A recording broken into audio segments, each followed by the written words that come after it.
Chapter 90. Going up against a magic user with physical attacks was a huge disadvantage. Within the magic circle, Steve had already been dragged into the abyss by the dark hands.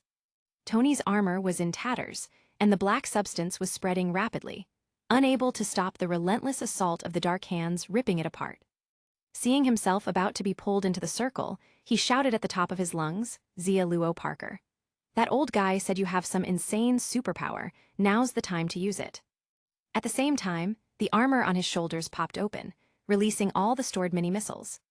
Booms, booms, boom. In an instant, Dark Steven was engulfed in a storm of explosions, and Xia Luo immediately activated his venom mode. Boom! With a burst of 70 tons of raw strength, 4 black spider spears shot out, aiming to obliterate Dark Steven completely. Crack, crack, crack. But as the ground beneath him transformed dramatically, Xia Luo found himself in a strange, shifting geometric space. His concentrated power struck nothing.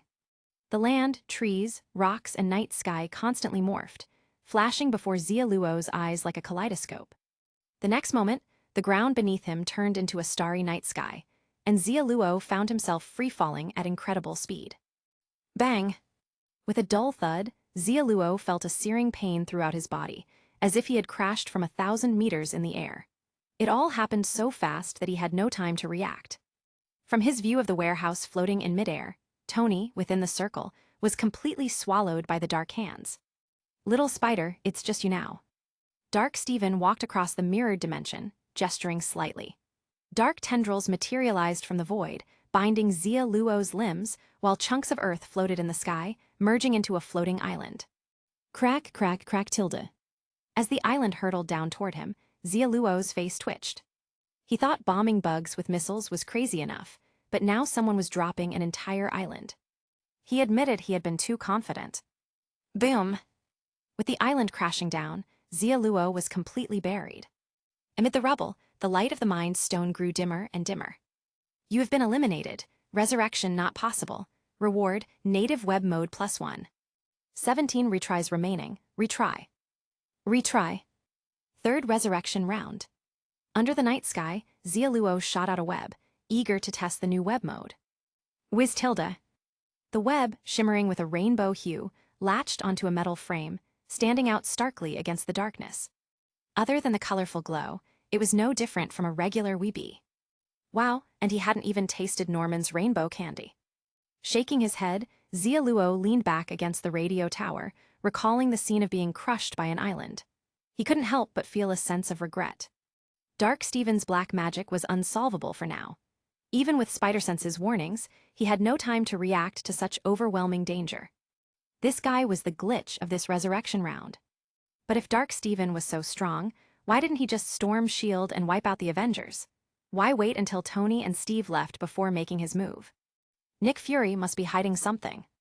Xia Luo made a gesture in the direction of the helicarrier before leaping off the tall building. For now, he had to avoid dealing with Dark Steven and focus on securing the Mind Stone. Before long, at the Hamlet Street Theater. Kneel, mortals of Earth. In the chaos, Horned Loki's staff pulsed, unleashing a divine pressure that swept over the crowd. Citizens dropped to their knees in terror, unable to look up at the fearsome figure.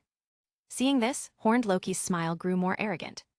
He had lost his chance to become king of Asgard, but he could rule Earth as another kind of king. The impending power filled him with excitement. He began to belittle the humans around him with disdain. "Admit it, you were born to be conquered." Whiz tilde. A red and blue figure swung past, and Horned Loki's image shattered, his staff vanishing with him. Crowd. What did he just say? What a weird fetish. I bet he's the god of reindeer, so he likes being dominated. Yeah, it sure looks like it. Let's get out of here, that guy might come back. With the threat gone, the crowd exchanged puzzled whispers before quickly dispersing. On a nearby rooftop, Xia Luo toyed with the staff in his hand. Next to him, Barton was just waking up. "Who are you?"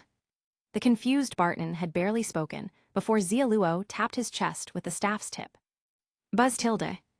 Instantly, Barton convulsed and collapsed. "Now I know how to do it too," Xia Luo grinned. Not long after, Tuxedo Loki arrived at the scene. Seeing no sign of his other self or anyone else around, he was left scratching his head. Where had this world's Loki gone? Hey, found you. Tuxedo Loki spun around to see a young man in a red and blue outfit, holding the staff and greeting him with a wave. Mind teaching me how to use this thing? Xia Luo gestured with the staff. Tuxedo Loki's brow furrowed. You stole this world's Loki's staff? You're a competitor. Yes, I'm Xia Luo Parker. Xia Luo introduced himself. Loki stepped back, eyes filled with wariness. Xia Luo Parker, so he was a competitor. I have no reason to teach you how to use the Mind Stone, Loki refused without hesitation. Really? Xia Luo fiddled with the staff, casually brushing over the gem. A beam of energy shot out from the tip. Boom! A nearby shop exploded in a burst of flames. Xia Luo looked surprised. What had he just done? Tuxedo Loki's expression darkened. Is that a threat? He asked, gritting his teeth. Xia Luo scratched his head. A threat. Tuxedo Loki took a deep breath.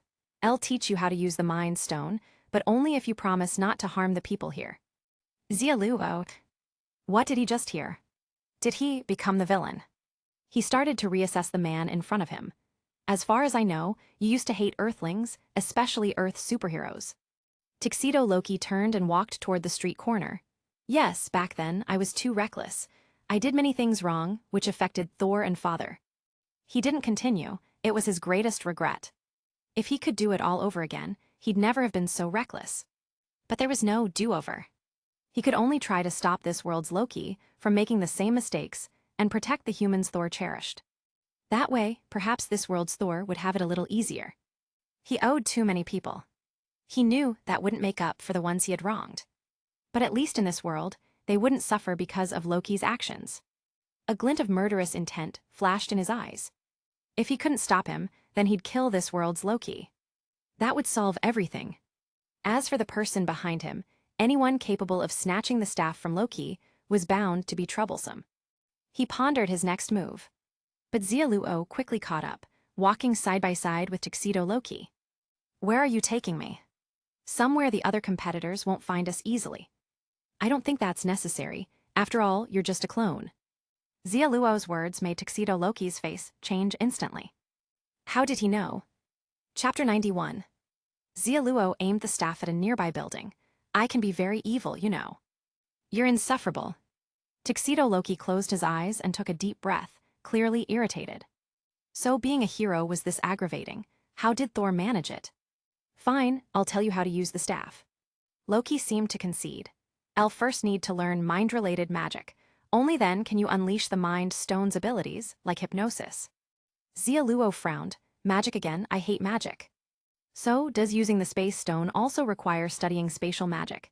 He asked, his expression skeptical. Tuxedo Loki nodded. Yes. Do you know spatial magic? I don't. No sooner had he finished speaking than Xia Luo rubbed his hand over the gemstone on the staff, causing energy to radiate out. Wait, I do know it, Tuxedo Loki quickly added. Xia Luo chuckled. Good, being a villain feels great. The next moment, Loki clarified. Actually, I just studied it, I didn't master it. To be precise, my success rate is 0. But the Space Stone can infinitely boost the success rate of spatial magic. Xia Luo nodded thoughtfully.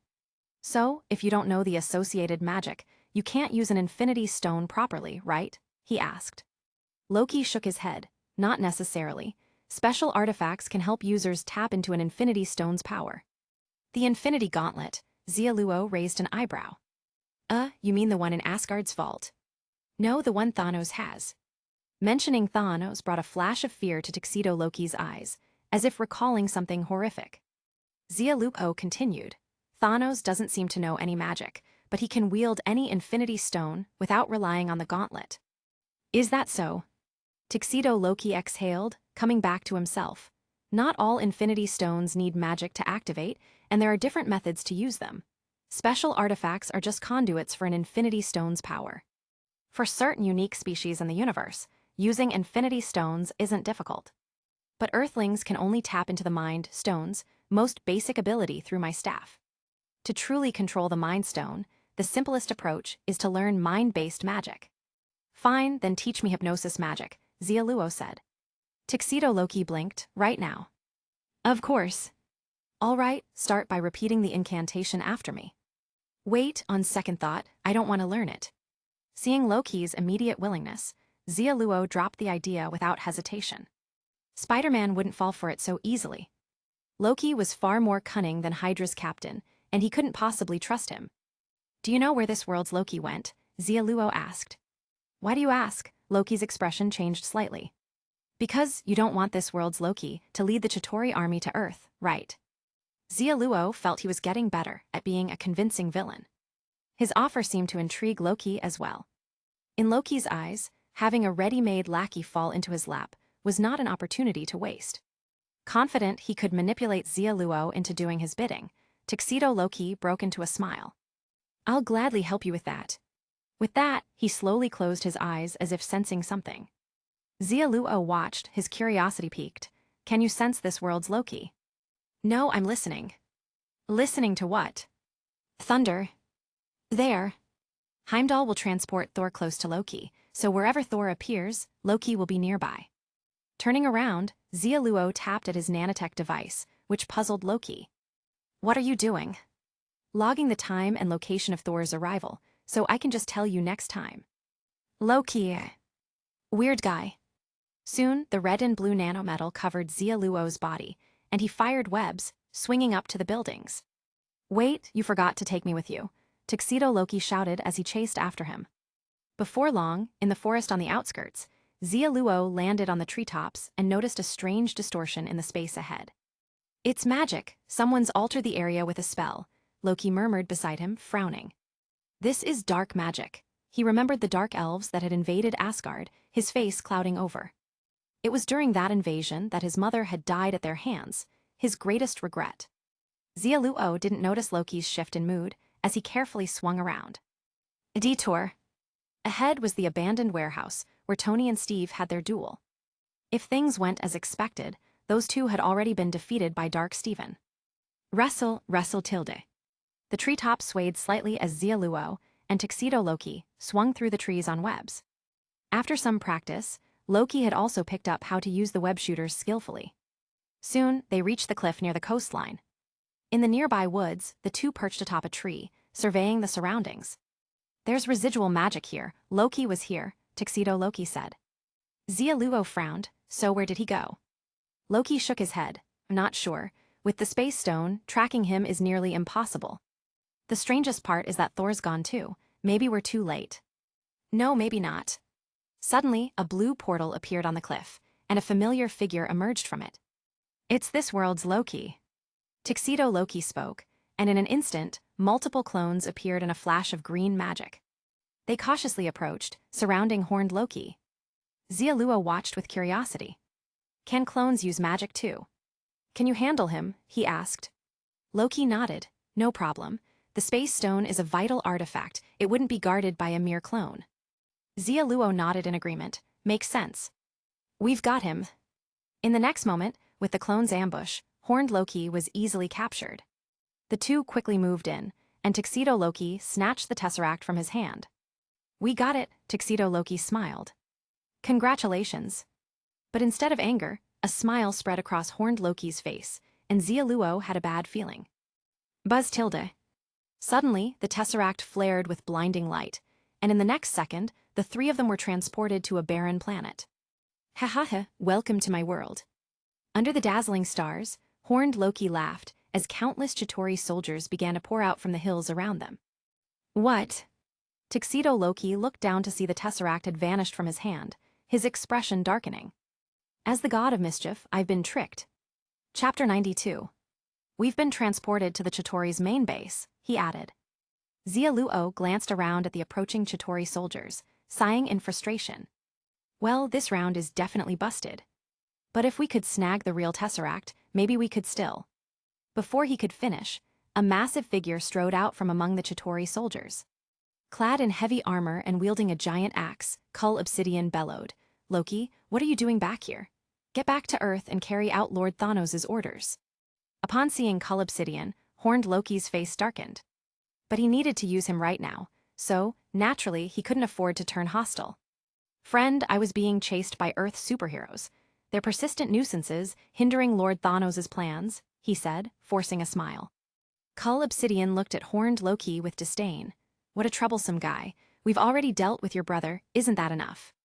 This will be the last time, horned Loki assured him. HMPH, it had better be. Cull Obsidian's gaze shifted, landing on Tuxedo Loki. You're not lying, you're not even related to them, he pointed at Tuxedo Loki. This must be your twin brother, or maybe he's the younger one. Horned Loki. Listening to their exchange, Tuxedo Loki frowned. So Thor was indeed sent here. He plans to use the same trick on us.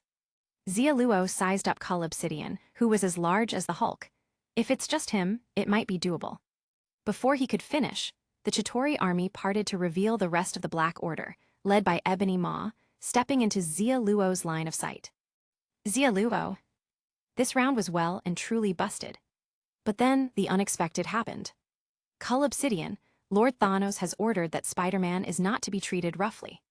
Ebony Maw spoke as he waved his hand gracefully, prompting the surrounding Chitauri soldiers to retreat like a tide. Everyone froze, including the two Lokis and Cull Obsidian. Wait, Spider-Man is that guy?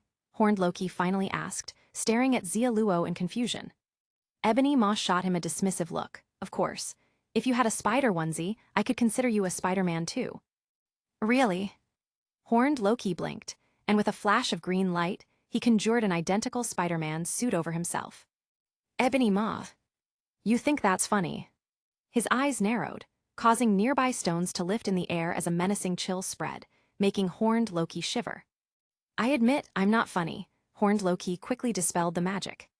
Tuxedo Loki leaned close to Xia Luo and whispered, So your name's Spider-Man. Didn't I introduce myself? Xia Luo replied, puzzled. No, you only said your name was Xia Luo. Cull Obsidian, meanwhile, scratched his chin and scrutinized the two of them, clearly baffled. Which one of these guys is the spider? He knew nothing about Earth creatures. Idiot! Ebony Maw cursed under his breath, then slowly approached Xia Luo. Honorable Spider-Man, you won't resist, will you? He bowed elegantly, but his tone was laced with menace. Xia Luo raised his hand slowly, nodding. Of course, I surrender. Fighting would mean certain defeat. But surrender only meant half defeat. So technically, he wasn't really surrendering. Tuxedo Loki raised his hands as well. I surrender too. Could you put me in the same cell as Thor? Certainly. With a wave of his hand, Ebony Maw had Tuxedo Loki, led away by soldiers. On the other side of the barren planet, a massive spaceship slowly docked between the mountains. As the hatch opened, Ebony Maw led Xia Luo through the winding corridors inside. Soon, they reached the command center, where Xia Luo was met with a familiar purple figure. Seated on his floating throne, Thanos rested his chin on his hand, a slight smile appearing as he saw Xia Luo. Spider-Man, it's been many years. How have you been? He stood to greet Xia Luo. Thanos. Looking at the middle-aged Thanos before him, Xia Luo thought, I knew it. No Thanos other than the one he knew would care about a spider. I just arrived. How did you know I was here? Xia Luo asked, jumping up onto Thanos' gilded throne with curiosity. This chair must have cost a fortune, huh? He said, running his fingers along the unknown metal with envy. Spider-Man, you're overstepping. Ebony Maw snapped, but Thanos raised a hand to stop him. Leave him be. What? Seeing the mighty Thanos showing such leniency stunned everyone present. What happened next shocked them even more. Thanos looked at Xia Luo and said, If you like it, I could give it to you. What? Ebony Maw and the others were utterly dumbfounded. Did they just hear that? The great Thanos was planning to retire. Lord Thanos, we need you to lead us in conquering the universe. Yes, you can't just hand over your throne to some insect. We don't accept this. Right, I demand a duel with this guy. The crowd's fervor rose, and even Thanos looked bewildered by their reactions. It's just a chair. I never intended to retire, he clarified. Everyone. All right, maybe they got a bit too excited. Xia Luo watched quietly. Let's get to the point. Very well. Thanos pulled out a sacred relic from the Titans. Ever since you appeared again, it has reacted. Your divine power helped me unlock the exile realm long ago. It remembers you. Sitting cross-legged on the throne, Xia Luo's gaze fell on the scar on Thanos' face. It seems many years have passed.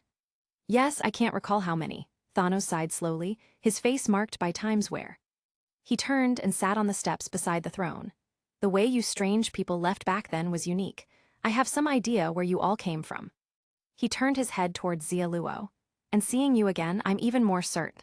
You haven't aged a bit, you're still just as young. Enough reminiscing. What's your plan now? Xia Luo asked, though he already knew the answer. Thanos chuckled. I think you already understand my goal in gathering the Infinity Stones. With a slight gesture, he summoned a virtual screen before them. On it, Earth slowly rotated, and then a massive figure appeared, destroying it. Before long, a terrifying presence will hatch from within Earth. Its emergence will destroy the planet completely. I'm trying to help humanity by doing this. Maybe there's another way. Xia Luo suggested, with all 6 Infinity Stones, you could achieve any wish. But the Infinity Stones can't kill a Celestial. Chapter 93. Thanos continued, I know what you're thinking. If it were up to you, you'd probably use the Infinity Stones to help them migrate to another star system. But I'll tell you this, you only have one life. You can't wield the power of all 6 stones continuously. Their power would mercilessly tear your body apart, and you wouldn't be able to save them a second time. The celestial seeds across the universe aren't limited to 1 or 2. Any planet with life could become an incubation site. Interstellar migration would only repeat the same tragedy. It's an unavoidable disaster. Over the years, I've come to understand this. The only way to stop it is to use the Infinity Stone's power to wipe out half the universe's population, and we only get one chance. Thanos stood and looked Xia Luo directly in the eye. So, Spider-Man, I don't know what your goal is this time, but please don't stand in my way. We're out of time. You're overthinking it. I don't have the power to stop you right now.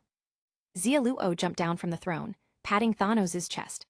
You're way stronger than before. I wouldn't stand a chance. Thanos kept his gaze fixed on Xia Luo. But you do have a way to stop me. I know you do.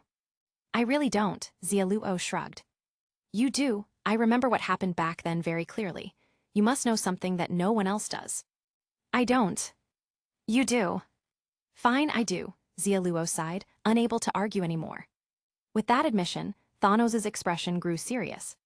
You've admitted it, so until I succeed, you'll have to stay here. He added, this isn't a prison. I appreciate your help in the past. You're free to move around as you please, but you can't leave here. Well, thanks a lot, Xia Luo rolled his eyes. With that, he turned to leave. Wait, leave the Mind Stone. That's mine, Thanos said. Xia Luo. Busted, awkward. Half an hour later, Xia Luo arrived at Thor's holding cell. Xia Luo, Parker, it seems being a prisoner comes with certain privileges. Seeing Xia Luo moving freely among the Chitauri soldiers, Tuxedo Loki looked at him with envy. If he'd had this kind of treatment back in the day. The memory brought a heavy silence over him. Loki, you're really not well. Beside him, Thor from this world looked at his brother in exasperation. Even though Loki had already admitted his mistakes, and Thor had forgiven him, whenever they talked, Loki would often pause at certain points, falling into low spirits. Thor was convinced that his brother was sick. Very seriously sick. Xia Luo noticed this and couldn't help but smirk. What's with you? It's just a clone, no need to be so down about it. What? Thor was momentarily stunned by Xia Luo's words. A moment later, he erupted, grabbing Loki by the collar. Loki, you lied to me again. When will you ever change? Cough, cough, take it easy. I can't breathe, I'm not a clone. Tuxedo Loki quickly broke free from Thor's grip. On the way here to find Thor, I stopped being a clone, he explained, fixing his collar. Really? Xia Luo, half skeptical, raised the staff that no longer held the Mind Stone. What are you doing? Loki asked, suddenly on guard. Testing if you're a clone. Wait, don't mess around. I'm really not a clone. You'll kill me like this. Hulk didn't manage to smash you to death. You won't die so easily. How do you know? Ow, ow, ow. Brother, you hurt my brother. I must know. No, wait. Let me find my hammer first, and then we'll duel fairly. Well, he's definitely not a clone. Xia Luo nodded, dead serious. In the corner, both Loki and Thor lay groaning on the ground. Brother, your friend is brutal, Thor muttered, clutching one side of his aching backside. Tuxedo Loki, utterly dismayed, replied, I didn't expect you'd be so useless without your hammer, unable even to take down a spider. I'm only injured. When I'm fully recovered, I'll defeat him. Trust me, Thor insisted, stubborn as ever. Loki glanced at the shock collar on Thor's wrist and sighed dejectedly. As expected, this world's god of thunder also feared electricity. The three of them spent the remaining time in boredom. until elimination prompts appeared before Xia Luo and Tuxedo Loki. You have been eliminated. Resurrection not possible. Reward, native web mode +1. 16 retries remaining. Restart. Restart. Fourth resurrection round. Beneath the radio tower, Xia Luo raised his hand and shot out a Weebee. A purple Weebee still useless. Next up, Hamlet Street Theater.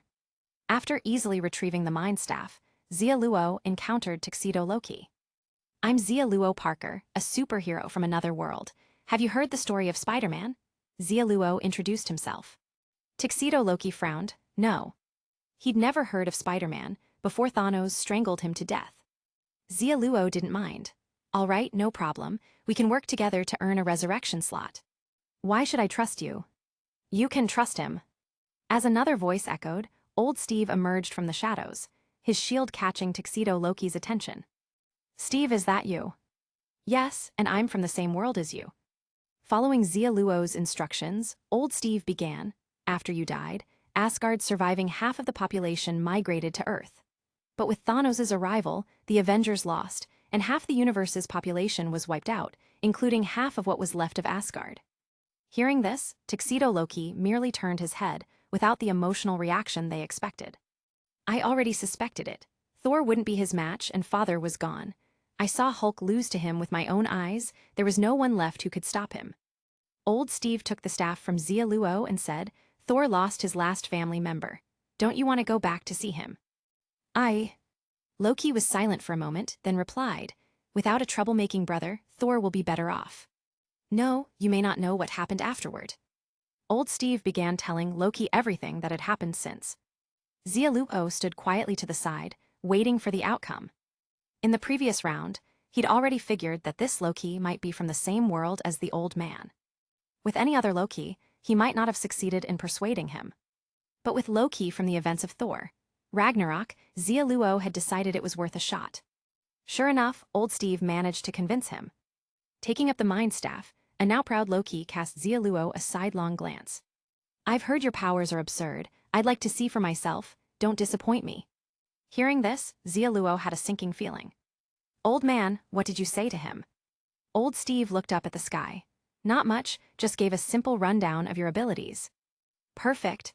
You can also share some details of your intimate bonding moments with Lizard Parker. I was wrong. Chapter 94. Under the night sky on a rooftop, Tuxedo Loki watched the Green Goblin, who was bound tightly with webs and rope, and seemed to ponder something. What's on your mind? Xia Luo asked. Tuxedo Loki replied, hypnosis doesn't work through armor, learned that the hard way. He still recalled the embarrassment of failing to hypnotize Iron Man. Oh, now I remember. Stark did make fun of you for that. Old Steve chuckled and promptly removed Norman's helmet. What are you scoundrels trying to do to me? Stop this at once. As Norman wailed, Loki raised the Mind Stone staff and tapped it lightly on Norman's forehead. Buzz Tilde. A ripple of light pulsed, and Norman's pupils took on a sudden blue glow. Watching Norman's dazed expression, old Steve turned to Xia Luo. Are we sure this will work? Xia Luo shrugged. Worth a try. With all the competitors in this round, we need extra hands. Taking on that guy alone is impossible. Hypnotizing other competitors with the Mind Stone to recruit them into his team had been an idea Xia Luo had from the start. It was just that encountering Dark Steven, along with this world's cunning Loki, had already cost him 2 retries. As he thought this, Norman finally reacted. Kid, didn't I already die? A bewildered Norman quickly regained his memories, looking around at Loki and Steve before focusing on Xia Luo. It was you who saved me, kid. Norman's eyes filled with tears as he stepped forward and hugged Xia Luo. Xia Luo was speechless. Is this your version of hypnosis? Why is it different from when you hypnotized Barton? He asked Loki. Loki also looked puzzled. Something's off. Usually, once I hypnotize someone, they'd be emotionless unless I used a different kind of hypnosis magic. He frowned, confused. What kind of hypnosis? Hearing this, Norman released Xia Luo and rubbed his temples. I feel clearer, like the thing inside me has finally gone quiet. He smiled with relief. I can go back to see Harry now. No, you can't go back just yet. Xia Luo guessed that Loki had only hypnotized Norman's second personality, allowing Norman to temporarily regain clarity. Is there a way to completely erase his second personality? He asked Loki again. Tuxedo Loki frowned. In essence, each personality is still him. The only options are therapy or a seal. Completely erasing a second personality is impossible. Forget it then, Xia Luo abandoned the idea. Therapy would take too long, and sealing it was unreliable. Besides, it might reset once he left the resurrection round, meaning the next time they met, it'd still be the evil green goblin. Unless a cure-all serum could be created specifically for him. But that too could reset. Maybe he'd try that someday. For now, Norman would do his backup. With no time to explain further, Xia Luo had Loki hypnotize Norman again. Soon, the four of them set off, following Xia Luo's coordinates until they found Professor Kurt, hypnotizing him the same way. 4 became 5. Kid, your powers just keep getting more ridiculous, old Steve remarked. Even Tuxedo Loki seemed impressed. Magic like this, I've only seen my mother. Halfway through, he became quiet again. Xia Luo didn't explain. Fortunately, everything seemed to be matching up so far. By his calculations, Tony and Electro should have finished their fight and might already be on their way to the meetup. Electro would likely leave the city to find a power station, but with his speed, he'd be hard to catch, let alone hypnotize. Meanwhile, Hydra's captain and Bucky knew S.H.I.E.L.D.'s intel system too well, so unless Xia Luo appeared in person, they wouldn't show up on surveillance at all. He wasn't planning to lure them out for now, though, as he was close to missing Venom Parker's final appearance. Venom Parker was second only to Dark Steven in terms of threat level. We're here. The 5-man team arrived at an amusement park. Under the cover of night, the amusement park was eerily quiet, the occasional breeze carrying a strange smell with it. That's the smell of blood, old Steve confirmed. I see him, it's the Black Spider-Man. Tuxedo Loki pointed toward the Ferris wheel, his expression hardening. That one's a real brute. At the top of the Ferris wheel, a black-clad Spider-Man was hunched over, devouring a broken corpse that hung from the metal frame. Blood trickled down the structure, painting a disturbing scene. Around the Ferris wheel, S.H.I.E.L.D. agents lay in wait, closely monitoring Venom Parker's every move. They didn't act hastily, as they had already lost many colleagues to him and knew just how terrifying he was. When Xia Luo and his team appeared, the agents seemed to have been expecting them and quietly withdrew from the amusement park. Commander, they've arrived, Agent Hill reported. In the S.H.I.E.L.D. command room, surveillance footage captured the 5-man team approaching Venom Parker, and Nick Fury's single eye gleamed with interest. Keep watching them, but don't interfere in their fight, he ordered. Beside him, Coulson observed, this whole incident began with that red and blue Spider-Man. He's tracked down every strange entity hiding in the shadows and has convinced them to join him with that unusual staff. He must have a purpose in gathering this much power. Nick Fury nodded. Some of them even eluded our intel network, but Spider-Man found them with ease. He looked at the older captain and Loki in the group and took a deep breath. Stark wasn't lying. Parallel timelines truly exist. He hadn't stopped monitoring this strange team. But the other Natasha hasn't shown up, Coulson noted. That's not important. Nick Fury's eyes remained fixed on the brewing fight in the footage. What's important is whether their goal is the Tesseract or something else. He turned to Coulson. Have Tony and Steve returned yet? No, they haven't responded to orders. Those two are far too prone to going rogue. Fortunately, Barton is back. At that moment, the battle in the amusement park began. Booms, booms, boom. A green streak flashed across the night sky as pumpkin bombs exploded in succession. The black creature snarled and roared in the firelight, wielding a massive black blade dozens of meters long. Buzz tilde. Before the blade could reach Norman, old Steve, who had climbed the metal frame, activated a high-frequency sonic device he had learned to build from watching Natasha operate it. Aza. Immediately, the sonic waves spread out, melting the black blade. The black substance writhed violently, and Venom Parker's horrifying screams tore through the night as he thrashed, destroying everything around him in a frenzy. Chapter 95. The Ferris wheel trembled, with shattered cabin pieces falling from above as old Steve dodged them carefully atop the metal frame. Meanwhile, a series of Loki's clones charged toward Venom Parker in the cabin. Get lost. Boom. A massive black fist formed from liquid struck, instantly dispersing the clones. In the next moment, a green lizard climbed up the frame, with Xia Luo leaping from its back. Hiss. Activating Venom mode, 4 black spider spears extended from Xia Luo's back, guiding him as he zipped through the Ferris wheel's metal structure. Swinging his staff, Xia Luo fired energy beams that exploded around Venom Parker. Booms, booms, boom. Amid the explosions, black liquid splattered downward. Seeing that Venom Parker was about to drop and escape, Old Steve activated all the nearby sonic devices once more. BZZZZ tilde.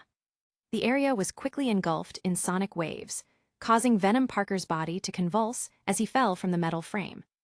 Splat. On the ground, a puddle of black sludge quickly reformed. The staff landed, embedding itself in the muck as a swarm of Loki's clones closed in. Got you. Surrounded by the clones, Tuxedo Loki grabbed the staff, triggering his hypnotic spell.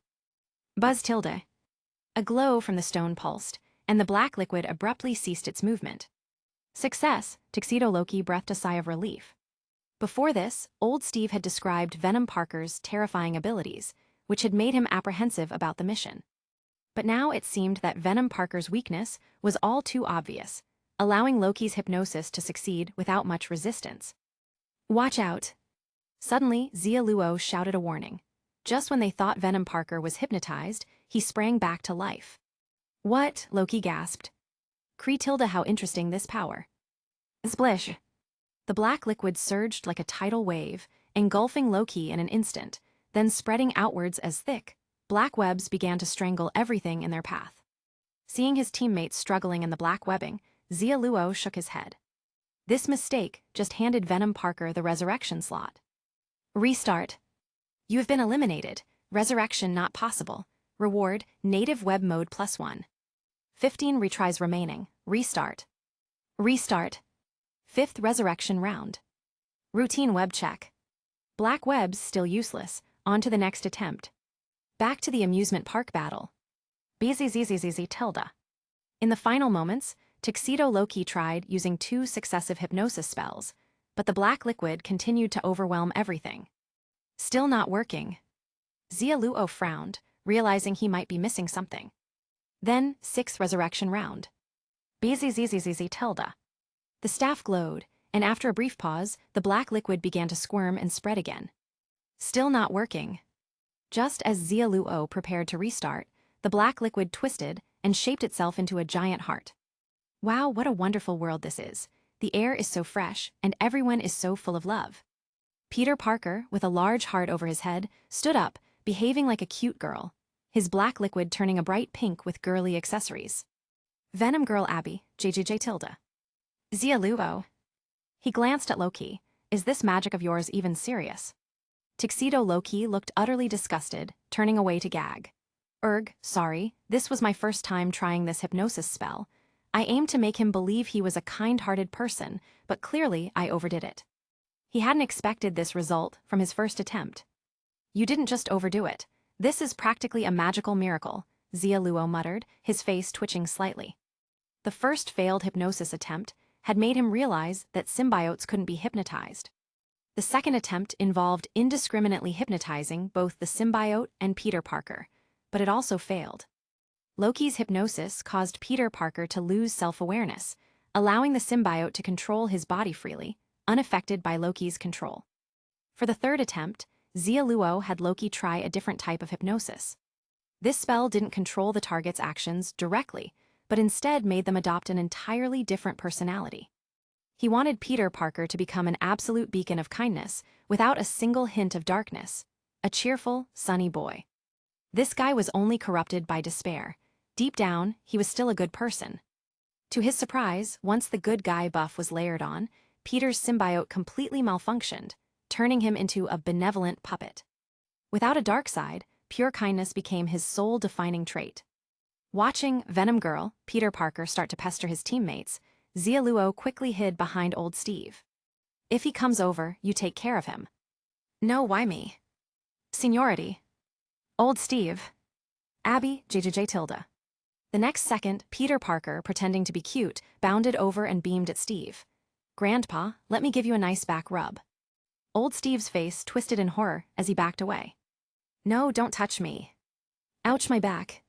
Listening to Old Steve's groans of misery, Xia Luo, hiding a safe distance away, patted his chest in relief. Terrifying, absolutely terrifying. Beside him, Tuxedo Loki looked as if he had discovered a new superpower. So this is Asgard's ultimate magic. I'll use this to become the greatest sorcerer in all 9 realms. He raised his staff, brimming with ambition. Xia Luo rolled his eyes. Stop dreaming. Let's head to Stark Tower. Loki's bound to open a portal there. Loki snapped back to reality, glancing between Xia Luo and old Steve before giving a quiet nod. All right, let's go now. Wait. Xia Luo called out, continuing nonchalantly in a casual tone. There are 3 of us, but if we close the portal and prevent the Chitauri army from showing up, setting aside the task of defeating the Avengers, we'll only complete 2 objectives: defeating Loki and eliminating another contestant. What are you getting at? Loki subtly tightened his grip on the staff, now on alert. Xia Luo ignored the tension, going on, I mean, there are only 2 resurrection slots, not enough to share. Buzz! The instant he finished speaking, the staff lit up, but Xia Luo, prepared, sidestepped the attack, calmly watching the blade at the staff's tip swipe past his face. So when it's time to claim the rewards, you're really planning to ditch me, Loki spat. Under his control, Norman and the other hypnotized contestants surrounded Xia Luo with blank stares. What's happening? Called old Steve, still tangled up with Peter Parker. Nothing, you go ahead, Xia Luo replied with a wave. Turning back to Loki, he said, It wasn't my plan to leave you behind, you're the one who didn't trust us. Clearing things up now prevents unnecessary trouble later. He didn't want to waste another restart because of Loki's mistrust. As expected, Loki's eyes flickered at the remark. I don't distrust you. Of course you do. All right, tell me how we can get a 3rd resurrection slot, and then I'll fully trust you, Loki said. Xia Luo didn't hold back. He looked up at the night sky, a mysterious smile on his face. If the Chitauri army doesn't invade Earth, why can't we invade them? What? Loki was stunned by the audacity of the idea. Chapter 96. Steam rose from their cups as Xia Luo and old Steve sat in front of a convenience store, slurping instant noodles with complete disregard for appearances. Behind them, Tuxedo Loki held his own bowl of noodles. Despite the enticing aroma, he couldn't bring himself to eat. No table, no luxurious palace setting. How was he supposed to eat this? As passersby shot curious glances his way, Loki's face twisted in discomfort. I am a prince of Asgard. How can you expect me to eat this lowly mortal food? He looked over at Xia Luo, who was already drinking the soup, feeling more indignant by the second. Xia Luo glanced at him and set down his noodles. If you don't like it, I can get you a McDonough. A MC what? A burger. Fine. In Tuxedo Loki's mind, if Thor liked it, then a burger must be far superior to instant noodles. Beside him, old Steve finished his noodles, wiped his mouth, and casually tossed his bowl toward the trash can. But it missed. Abby, JJJ tilde old people shouldn't litter, you know. A chilling voice suddenly spoke up, and old Steve's face went pale. Venom Parker leaped down from the roof, scurrying over in tiny steps to toss the noodle bowl into the trash can, then made a victory pose with a peace sign. Ugh. Watching this again, old Steve turned and vomited up everything he'd just eaten. I specifically told Norman and Dr. Kurt to take him away. Why is he back? He groaned. Xia Luo shook his head, unimpressed. Old man, you're being dramatic. Take a page out of my book. I've seen it all over the years. This is nothing, just water off my back. Hearing this, Tuxedo Loki quietly stood and walked away. A moment later, the sounds of retching echoed from behind them. Abby tilde, it's wrong to throw up on the ground like that. Clean up after yourselves, please. Ugh. In the corner, Loki stared at his bowl of noodles, sighing. No chance he'd be able to eat now. As Venom Parker started tidying up, Xia Luo glanced at the rooftop. They're gone. Tuxedo Loki waved his hand, summoning the staff in a flash of green light. Buzz! The glowing staff pulsed, but Norman and Dr. Kurt didn't reappear. Loki frowned. Did they break free of the hypnosis? If they had, we'd have heard some kind of ruckus. Could there be another reason? Xia Luo asked. There is, unless they're dead. At this, Xia Luo glanced around the area instinctively. The S.H.I.E.L.D. agents are gone, too. Nick Fury wouldn't pass up the chance to monitor us. I'm sure of it, said old Steve, who had recovered by then. Xia Luo nodded. So there's only one possibility. They're dead, too. If someone managed to kill them without us noticing, this world's Loki couldn't have done it. Tuxedo Loki said confidently. Xia Luo rose, scanning the surroundings. Loki has an ally, maybe one he's not even aware of. What? Old Steve and Tuxedo Loki looked confused, uncertain of what he meant. Then Xia Luo's spider sense tingled, sending an urgent warning. Oh no. A wave of magical energy rippled through the air, and Tuxedo Loki's face went pale. This presence, it's dark magic. Before he could finish, a black magic array appeared underfoot, spreading in all directions. Buzz! The moment the array was complete, Xia Luo and Old Steve shot web lines and swung to safety, leaving Tuxedo Loki behind, calling after them. Wait for me. Abby Tilda so scary. Venom Parker shrieked as he was yanked into the dark array by ghostly hands reaching out from the void. With Venom Parker's purity mode in full swing, he had zero fighting power left.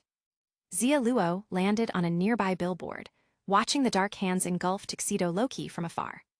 Old man, something's up with you, he said, casting a curious look at Old Steve.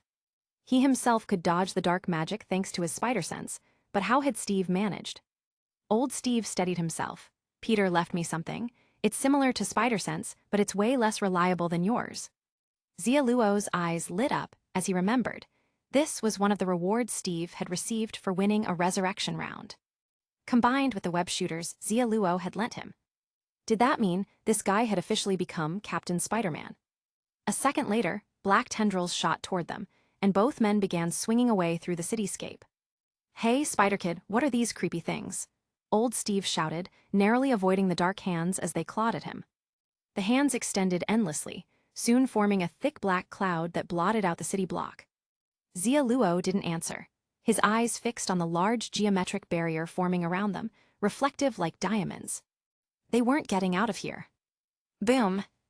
The dark energy shifted, morphing the world around them into geometric patterns, while shadowy tendrils shot out from every angle, giving the two no time to catch their breath as they were suspended midair. Seeing Dark Steven emerge through a crimson portal, Old Steve gasped. Supreme Sorcerer Stephen Strange.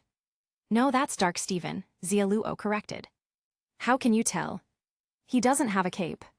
I could have guessed that myself. Old Steve's face darkened.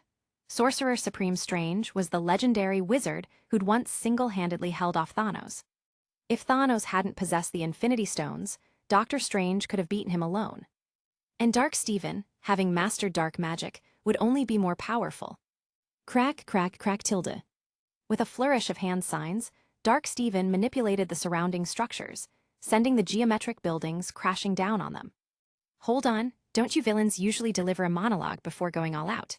Xia Luo called out. At this, Dark Steven paused for a moment. There's nothing to say, because this isn't my all-out move.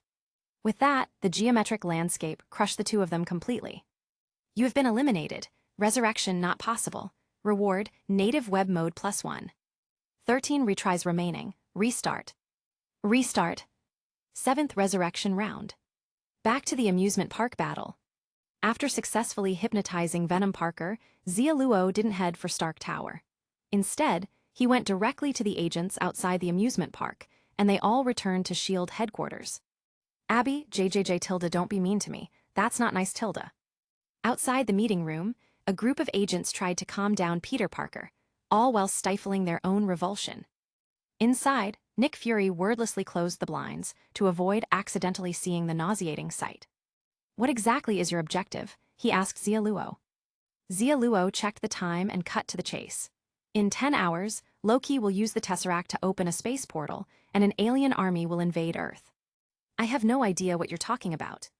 Nick Fury didn't acknowledge the Tesseract, though he glanced at Tuxedo Loki and the dazed Norman and the others standing nearby. And Loki is right here. Xia Luo just smirked. You don't need to admit it, you'll know I was right tomorrow. Nick Fury seemed to be orchestrating things to help Loki open the portal, or possibly planning to eliminate anyone in his way as he went after Loki. There could be other motives, but Xia Luo was merely speculating. He'd need to probe further. Nick Fury was wary of them too. After a brief exchange, Fury assigned agents to monitor them and went off to deal with other issues. Xia Luo didn't mind. This guy intends to keep tabs on us, Tuxedo Loki muttered, feeling the distasteful weight of being watched. Xia Luo waved it off, worry about it. But why did we come here in the first place? Loki's about to open the space portal. We should be at Stark Tower, Loki suggested. Xia Luo didn't explain, but old Steve chuckled. Loki, you've seen enough of Spider-Kid's abilities by now. Trust him. Hearing this, Tuxedo Loki abandoned his doubts. In truth, seeing Xia Luo's ability to foresee events had completely impressed him. Following this guy might let him win the resurrection round and stop this world's Loki from making a mistake. After all, Old Man Steve hadn't won twice by sheer strength. No, he'd ridden Spider-Man's coattails the entire way. Resolved, he let his concerns fade. Time flew by. The next day, a brilliant light erupted from Stark Tower, and a blue portal began to open over the city. Beep, beep, beep. As the Chitauri army began pouring through the portal, shields sprang into action, sending wave after wave of jets toward the city. Xia Luo and his team joined the rest, heading straight for the battlefield. What was the point of going to S.H.I.E.L.D.? In the jet, old Steve leaned close to Xia Luo, unable to contain his curiosity. Xia Luo looked at Agent Coulson across from him. Well, what did you find out at S.H.I.E.L.D.? Coulson's mouth twitched, and his face shifted, turning green as he transformed into Loki. I found someone in the control room playing card games. Xia Luo. Anything else? I found Nick Fury's unusual taste in movies. Anything useful?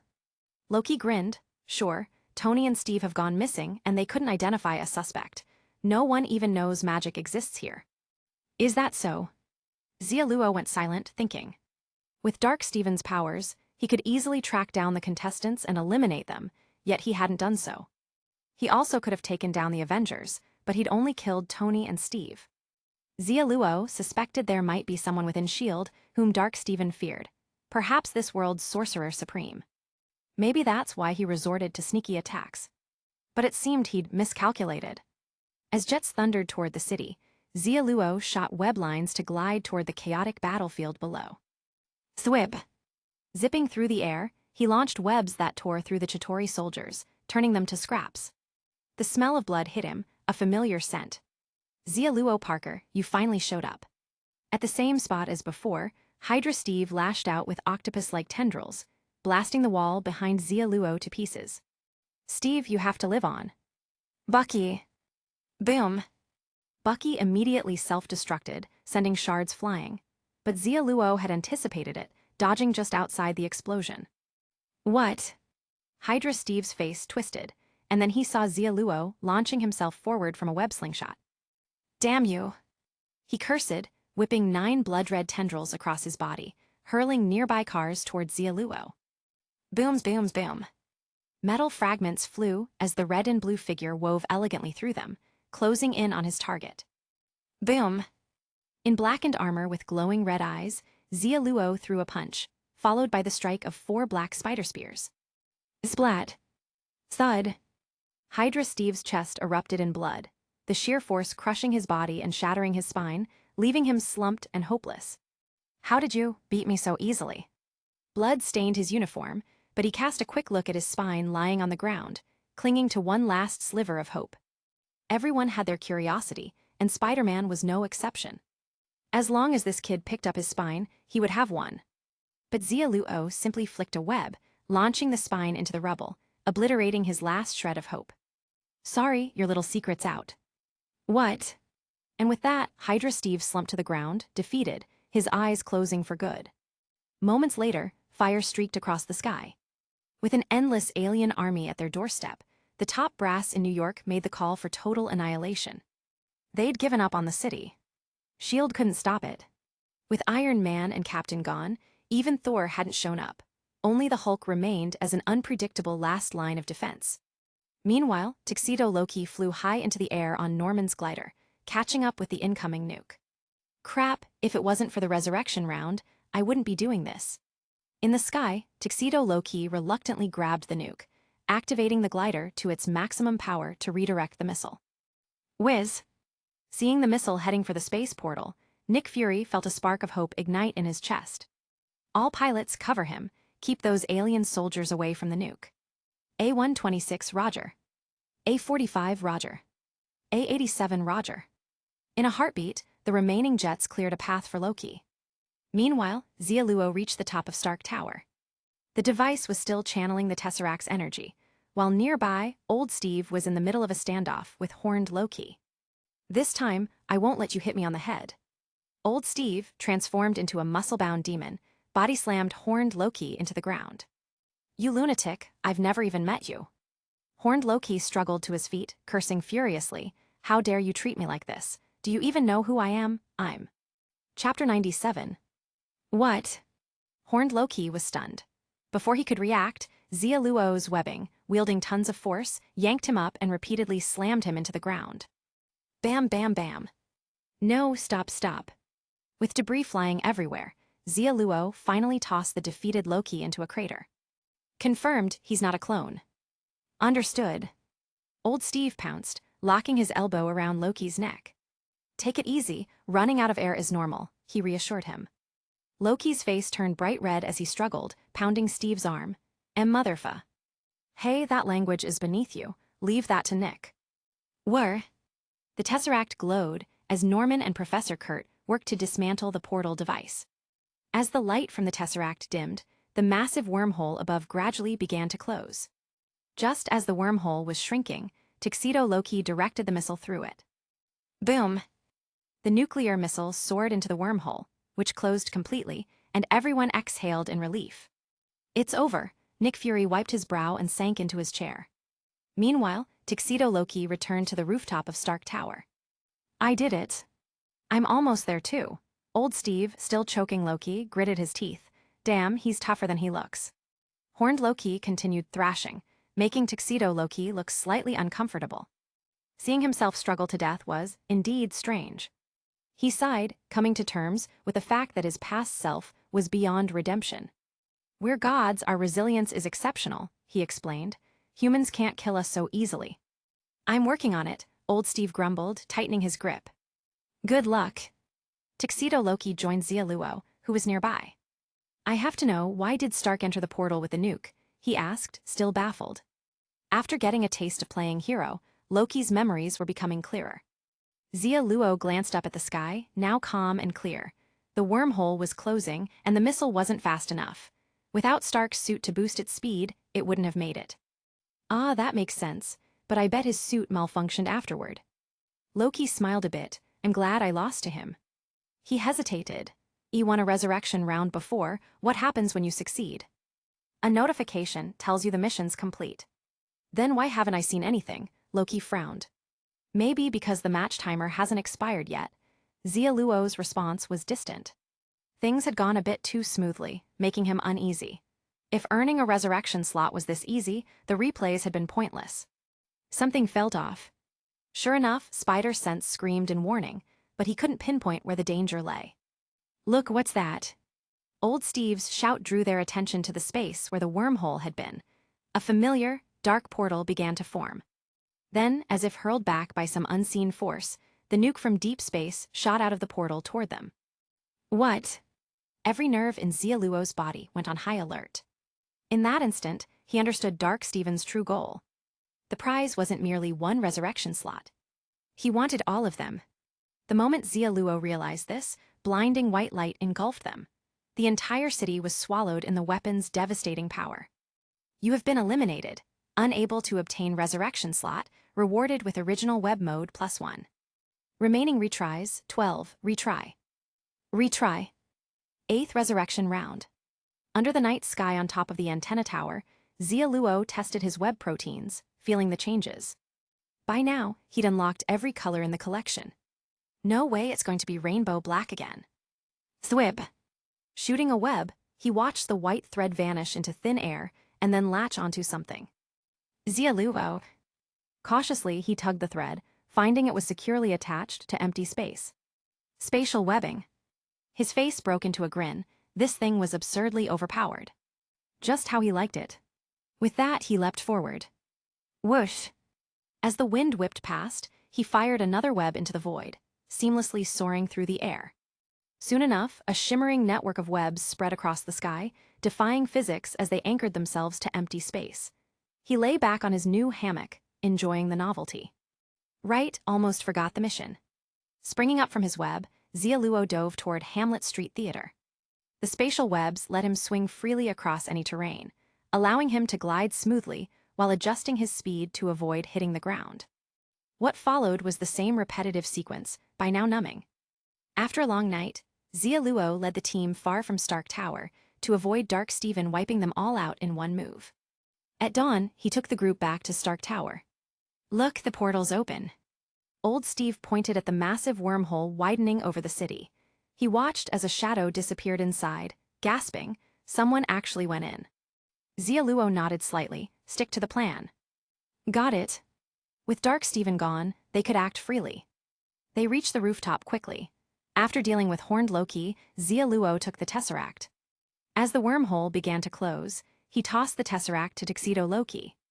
"Hurry to Camertage and find the Ancient One." "Got it, wait for me." Holding the Tesseract, Loki vanished through a small portal. Old Steve glanced around nervously. "Spider-Kid, are you sure the Ancient One will help us?" "Absolutely." Xia Luo grinned. "The only thing that can beat magic is magic.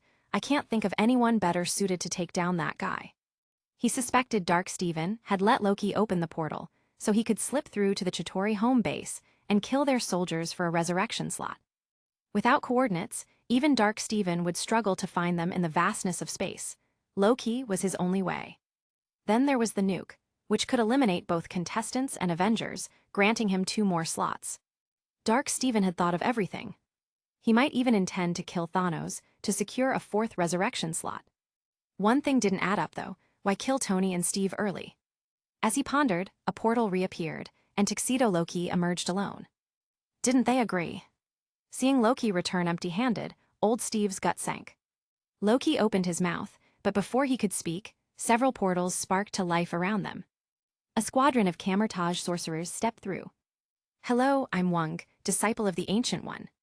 Dressed in a red-purple robe, the rotund sorcerer stepped forward to introduce himself. Xia Luo nodded. "I'm Xia Luo Parker. Where's the Ancient One?" He had a bad feeling. The sorcerer's expressions grew solemn. "The Ancient One fell during the battle with the Dark Sorcerer," Wang said, his face shadowed with grief. "What?" Xia Luo slapped his forehead. Without the Ancient One, Dark Stephen was practically unstoppable. "When did this happen?" "Last night near a warehouse outside of New York, she sacrificed herself to save Tony Stark." Wang's tone was somber. "A warehouse?" Xia Luo raised an eyebrow, recalling the signs of dark magic he'd noticed at the warehouse where Tony and Steve had fought. Dark Stephen didn't need dimensional magic to kill them, so was the Ancient One battling him at that moment. Realizing he'd missed his chance, he felt like he'd lost everything. If he'd held out just a little longer, maybe the Ancient One would have arrived in time to save him. No, she hadn't been able to beat Dark Stephen either. She wouldn't have saved him. Yet, Wang's words revealed something crucial. "Why did the Ancient One save Tony?" he asked. Wang hesitated, then explained. She foresaw the Dark Sorcerer would come at this time. In her vision, only Tony Stark could defeat him. Hearing this, Xia Luo frowned. He didn't doubt the prophecy. If the Ancient One saw Tony as the deciding factor, Dark Stephen likely knew it too. That's why his target was Tony, with Steve's death as collateral damage. At last, everything made sense. Old Steve, however, was skeptical. But Tony's dead. How can he defeat Dark Stephen now? Wang shook his head. "I don't know the secret." A heavy silence fell over the group. "Oh no, look." Tuxedo Loki shattered the quiet, pointing toward the approaching fire in the sky. "The portal's been closed for a while. Why did they still launch this? It doesn't make sense." Xia Luo, having anticipated this, replied, "Actually, it does. If the nuke wasn't Dark Stephen's doing, he couldn't complete 2 tasks at once. So, he planned all of this." Old Steve felt a wave of helplessness wash over him. A dark sorcerer who could weaponize modern technology, truly terrifying. "Tuxedo God, send this thing to an uninhabited desert," Xia Luo directed. Loki hesitated. Wouldn't it be better to send it to the Chitauri ships in space and take that guy out? "Not if you want him to send it right back here." "Right, I forgot he's a sorcerer too." Loki flew toward the missile, rerouting it to a desert on the other side of the planet. Soon, he returned to the rooftop. "All done." He hesitated before adding, "There are only 2 resurrection slots now. How do we divide them?" "I'm glad you brought it up." Xia Luo shrugged. "You and the old man can split them, don't worry about me." Loki's expression softened. Is this what it means to be a selfless hero? Damn, I'm actually touched. Old Steve, equally moved, protested, "No, you need it more than I do. I'd just be wasting it." Nearby, Wang and the other sorcerers exchanged confused glances. "You're talking about concert tickets." Wang leaned over and whispered to Xia Luo, "I've never been to one, could you save a ticket for me?" Xia Luo gave him an odd look. "Not great timing, is it? The ancient one just passed." "That's why I asked in private," Wang replied. Xia Luo. As time passed, Xia Luo ceased his efforts. Without the Ancient One or Tony, who was destined to turn the tide, this match was a lost cause. In truth, obtaining a resurrection slot wasn't difficult for Xia Luo in this match. But after seeing symbiote Tony and Thanos, he realized that his back-to-back matches were set in the same multiverse for a reason. The chances of encountering terrifying opponents would stay high. Despite having the restart feature, his odds of soloing this were low. Reliable allies were essential. And both symbiote Tony and Thanos were powerful allies who he couldn't just let die at Dark Steven's hands. If he returned to this world in a future match, these connections would increase his odds. At that moment, he felt something click. Oh no, he was getting too good at this. "You have been eliminated. Unable to obtain resurrection slot, rewarded with original web mode +1. Remaining retries, 11 retry. Retry. 9th resurrection round." With preparations mostly done, Xia Luo resolved that this would be his final restart. He leapt from the rooftop, firing webs into the void as he soared toward Hamlet Street Theater. Before Tuxedo Loki arrived, he snagged the scepter from Horned Loki and hurried to the cliffs outside the city. Boom! Not long after, thunder rumbled in the night as the god of thunder descended to Earth. "Loki, you're my brother. Why are you doing this?" Thor roared as Horned Loki emerged from the shadows. "I already know the truth. We're not even blood." "No, that's not true. Come back and face Father. You can be forgiven." "Fine, but not the way you think." Horned Loki glanced back, a strange smile forming as the tesseract glowed in his hands. "Whir!" Instantly, a small portal swallowed Thor, and Xia Luo dove right in. Loki had noticed him and done it on purpose. Xia Luo was also there on purpose. "Ha ha ha, welcome to my world." The desolate planet stretched around them, Horned Loki smiling triumphantly as an endless Chitauri army appeared at his call. "Loki, you tricked me again." Thor roared in fury, raising his hammer high as bolts of lightning struck down on the Chitauri. Xia Luo, meanwhile, sprinted toward a familiar figure in the crowd. "I surrender," he said to Ebony Maw. Ebony Maw. Chapter 98. In the command center of the warship, Xia Luo found himself face-to-face with Thanos once again. "Spider-Man, it's been years. How have you been?" "I'm fine," Xia Luo cut him off, getting straight to the point. "I need your help." Thanos paused for a moment, then rose from his throne. "All right, you once helped me, now it's my turn. What do you need me to do?" he asked, agreeing without hesitation. "We're up against someone particularly tricky, a dark sorcerer," Xia Luo explained. "A dark sorcerer." Thanos chuckled. "Sounds interesting." "Not just interesting, but dangerous, so be prepared." At this, Thanos' expression grew serious. "He's that much of a threat to me as well." Xia Luo nodded, his expression solemn. "Absolutely. I fought him a few times, and every time, he took me out instantly." "He killed you," Thanos raised an eyebrow. "It's a figure of speech." "Oh, my apologies. In that case, I'll need to test your current strength first. I need to know how much stronger he is than me." "All right, I'll spar with you." With that, Xia Luo fired off spatial webs from both hands, rocketing himself forward like a slingshot. Boom! The air cracked with the force as Thanos blocked Xia Luo's strike with one hand, his stance as solid as a mountain. "You've grown stronger, but I am even stronger." Thanos smirked and with a flick of his wrist, sent Xia Luo flying into the air. Whoosh! Webbing fired again as Xia Luo twisted and maneuvered in midair. Thanos stood watching, showing no intention of counterattacking. These webs are unusual. Buzz tilde. A moment later, Xia Luo's eyes flashed red, and his red and blue form blurred, transforming into a dark streak as he launched another assault. Boom! Buzz tilde. As darkness erupted, Xia Luo's blackened spear shot through the air. Thanos, prepared as ever, used his years of battle-hardened reflexes to counter. He stepped back, smoothly evading Xia Luo's punch, and extended his massive hand to catch the oncoming spear, entirely ignoring its razor-sharp edges. Clang, clang, clang. Got it. Sparks flew as Thanos grabbed the spear, his monstrous strength overwhelming Xia Luo's. With a swing, he hurled Xia Luo toward the ceiling. Boom! The impact shook the command center as the ceiling's metal surface caved in. But as Xia Luo slammed into it, his crystalline webbing tightened, triggering a spiderweb trap that stretched around Thanos, slicing through everything it touched. Snap, snap, snap. Clang tilde. For a split second, Thanos staggered, and shards of metal fell from his armor. What? Thanos scanned the unexpected web traps around him, his expression shifting. He brushed more fragments of metal from his armor. Not bad, you almost got me. With a single sweep of his hand, he tore apart the web trap. Xia Luo flipped down from the ceiling, rubbing his sore shoulder. Almost is all it was, he admitted. Thanos clapped his hands. So, this dark sorcerer you mentioned really is powerful. Xia Luo shrugged. He fought him a few times, and I've never even managed to touch him. Thanos' gaze grew heavier as he waved a hand. Ebony Maw, tell Loki to bring the space stone. I'm going to Earth myself. What? Standing at the door, Ebony Maw looked startled upon hearing this. Ebony Maw's gaze swept over Xia Luo's figure, a hint of shock in his eyes. Who is this guy, to draw the great Thanos into action himself? Yes, great Thanos, he replied respectfully before turning to find Loki. Meanwhile, Xia Luo pondered for a moment before speaking again. Thor could be a powerful ally here, we'll need his help. Thanos nodded. No problem.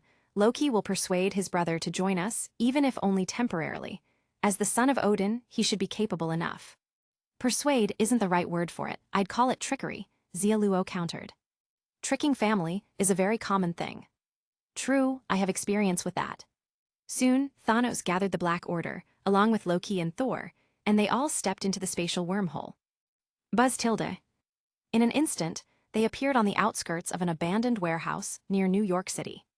We don't have time to call in more soldiers, but this group should be sufficient, Thanos remarked to Xia Luo. Xia Luo nodded, his gaze falling to Thanos' metal glove.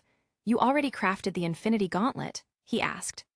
Thanos shook his head. Not exactly. This is a temporary substitute. In the grooves on the back of the glove, 2 Infinity Stones pulsed with a gentle light. The Space Stone and the Mind Stone, which Xia Luo had returned to him. Let's get on with it. I'd like to take Loki back home as soon as we're done. Thor sounded impatient. Unaware of the foe they were about to face, Thor's tone was notably lacking in respect. Ebony Maw nearly moved to teach him a lesson, but Thanos' look stopped him in his tracks. I sense a magical disturbance ahead, Loki said, pointing forward. Let's go. Leading the way, Thanos brought them quickly to a twisted spatial barrier up ahead. Buzz tilde. Thanos raised a hand to touch the barrier, but before he could act, the impatient Thor had already leapt forward. Let me handle this. Boom. The night sky crackled with lightning, and with the crash of Mjolnir, Thor struck the barrier with full force. Bang! Electric currents exploded outward, and Thor was thrown back by the powerful shockwave, crashing to the ground in a heap. Oh, brother, you're still as reckless as ever, Loki sneered. Thor scowled. I wasn't ready that time. Let me go again. No need. With a calm gesture, Thanos activated the Space Stone, and the barrier shimmered open before them. Spatial magic requires spatial power, he explained. Let's move. Buzz tilde. They stepped through the spatial wormhole, entering a surreal world. Here, the sky, ground, trees, and rocks shifted in strange, random motion.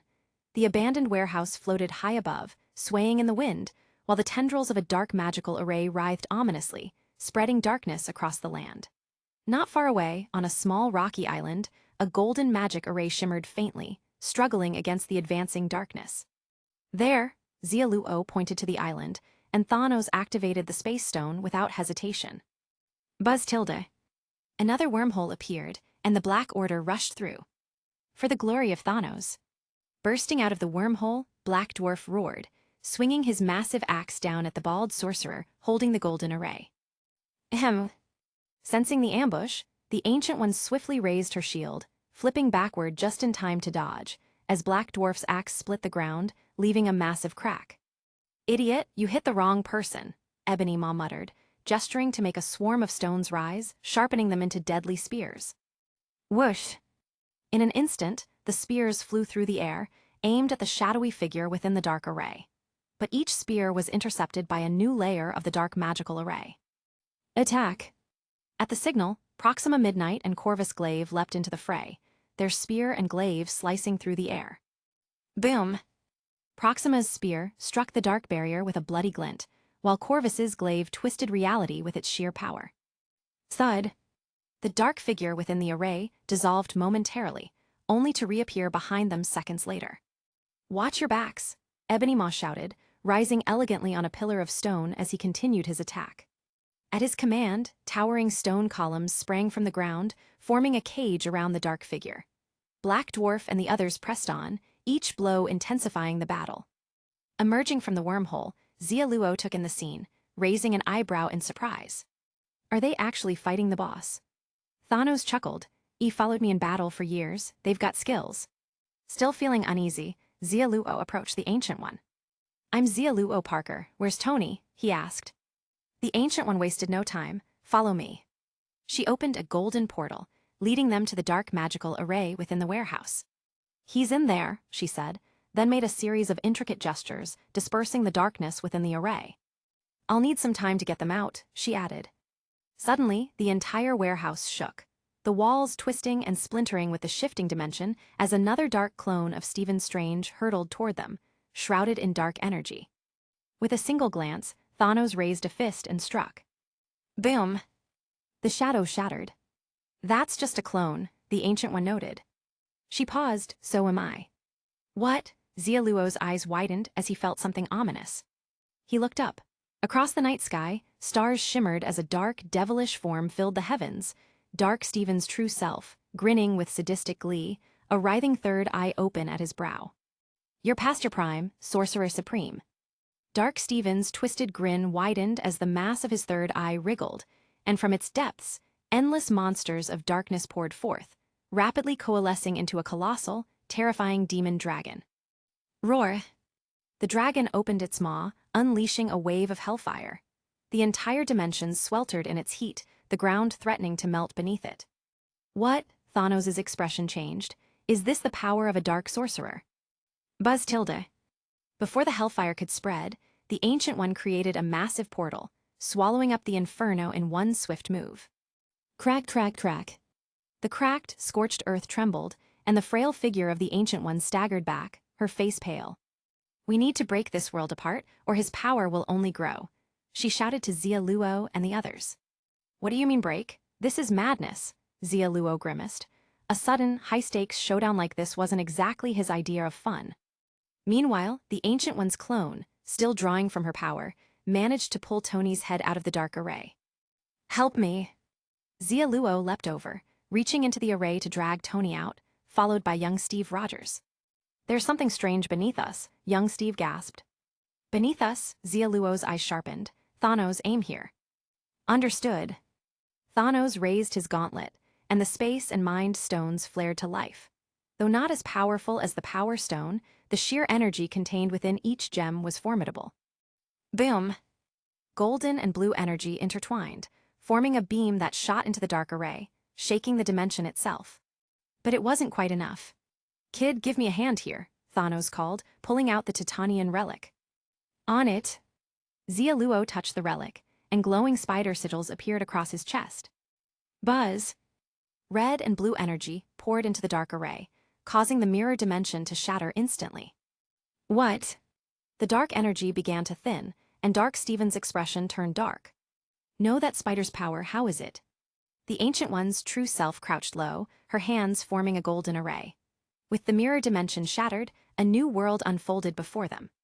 Clear skies, white clouds, lakes, forests, a golden sun hanging high, and white magic pushing back against Dark Stephen's shadows. No! Dark Stephen let out an anguished roar as darkness coalesced around him, producing countless shadow clones that filled the skies. What's happening? Seeing another dark clone, Ebony Maw and the others felt a wave of panic. 1,000 dark clones shot ropes of shadow magic, while the Ancient One, undeterred, countered with her golden sword, cutting through the binding shadows. but even she couldn't intercept every shadow lash targeting Xia Luo and the others. Buzz tilde. In an instant, a blue portal opened, and Thanos teleported behind Dark Steven, paying no mind to the shadow ropes binding him. Got you. With a powerful swing, he sent a punch surging with the gem's energy. What? Dark Steven's shock was palpable as Thanos' massive fist descended. Boom! With the impact, Dark Steven was sent hurtling to the ground like a cannonball. Before he could even land, webs connected to the void flung him back into the air. Again. Thanos, his blood surging with excitement, retrieved his dual-bladed sword from the portal. Boom! With hundreds of tons of force behind it, the sword's blade ripped through the air, summoning a gale that tore into the darkness. Meanwhile, the Ancient One leapt through a portal, reappearing next to Dark Steven. Xia Luo fired himself toward him from a web slingshot. But seeing the Ancient One engage in close combat now, he knew it was a disaster waiting to happen. Where were Loki and Thor in all this? Just as the thought crossed his mind, Dark Steven's sneering smile grew, and a demon dragon emerged from his chest, swallowing all three of them whole. Roar! The dragon's deafening roar and its hellfire engulfed everything, even reaching Ebony Maw and his allies, who found themselves buried in a sea of darkness. Meanwhile, far away in the woods, Loki and Thor continued to bicker. You're my brothers. No, we're not even related. We're like cousins, at least. No. Just come back and apologize to Father. No way I'm about to be king of Earth, Thanos promised. Well, he's dead now. Thor gestured toward the hellfire storm raging in the sky. Now, let's go home. Loki froze. They're dead, then how do we get back? Thor. Elsewhere, a storm of shadows raged on, and Mjolnir dropped to the ground amid the wreckage. Chapter 99. Restart. 10th round of the Resurrection Battle. Xia Luo swore this would definitely be the last time he restarted. No time to test out his new webbing. He shot his web to lock onto the void and launched himself like a cannonball straight toward Electro. He quickly located the elder Steve, wasting no time as he hoisted him onto a web slingshot. Kid, what are you doing? Giving you a lift. Hold on, I need to brace. The wind howled, forcing Steve's words right back into his throat, the gusts blowing his wrinkles around his face. Kid, your web's amazing. Is someone holding the other end? What? Wind's too loud, can't hear you. Don't give me that, I know you can hear me. En route to Hamlet Street, Xia Luo swiftly laid out their plan for Elder Steve. Haha, this is crazy, but I love it. Hamlet Street. You were born to be ruled. Bang! Two figures crashed down from the sky, shattering Loki's clone. Xia Luo casually tossed the Mind Scepter to Elder Steve. Stick to the plan. Yes, sir. Good grief, you get sassier with age. Xia Luo shook his head, firing his web slingshot and vanishing from the scene. As for Steve, gripping the scepter, he looked out at the dazed citizens gathered below and raised his hand with a smile. Rise, my people. Everyone. What's with this old guy? Does he have a screw loose? When nobody responded, Steve gave an awkward chuckle. Yep, only Loki would enjoy doing something this embarrassing. The citizens dispersed, and soon enough, he saw Tuxedo Loki approaching. Is that Steve? It's me, Loki. We come from the same world. Want to know what happened after you died? I can guess. Oh, but you'd never guess how much ale Thor downed over those years. 3 minutes later, Steve managed to win Loki over. He pointed toward the direction Xia Luo had gone. Go on, Thor's waiting for you. What? Loki blinked, only to see Elder Steve adjusting his web shooter. Wanna play Help I'm Falling? Steve asked, tugging on the slingshot. Loki scowled, no thanks. Ignoring his protests, Elder Steve shot Loki into the sky, webbed in tightly. You should have let me prepare first, Loki shouted. You should try yelling for help. No. I mean it, I don't see the next landing point, and I'm not great with this thing. Why no help? Haha, can't hear you over the wind. The harrowing web ride finally came to an end. At the cliff's edge, Thor stood stunned, staring at the wormhole that had just closed, completely bewildered. What hit me? Looked like a bug. Right, a blasted bug. Clenching his teeth, he yelled, Loki, I will bring you back. I'm right here. Two figures swung down in front of him. Staring at the younger Thor, Tuxedo Loki sighed with nostalgia. Brother. Wait, what did you call me? Thor's eyes went wide, questioning if he'd misheard. You must be Loki, which means that guy earlier was, haha, I almost fell for your clone trick again. With Thor's imagination already filling in the gaps, Loki's expression grew complicated. So simple-minded still. Let's go home. Really, you're actually coming back with me. Thor thrilled raised Mjolnir, Heimdall. Boom. Dark energy surged into Earth, and Elder Steve leapt into the transport field just before it closed. Who are you? In the transport tunnel, Thor finally noticed the unusual stranger. Steve laughed, a friend of Loki's. He wants to see my room, Loki said, deadpan. Thor scratched his head. Odd taste, though your friend's really old.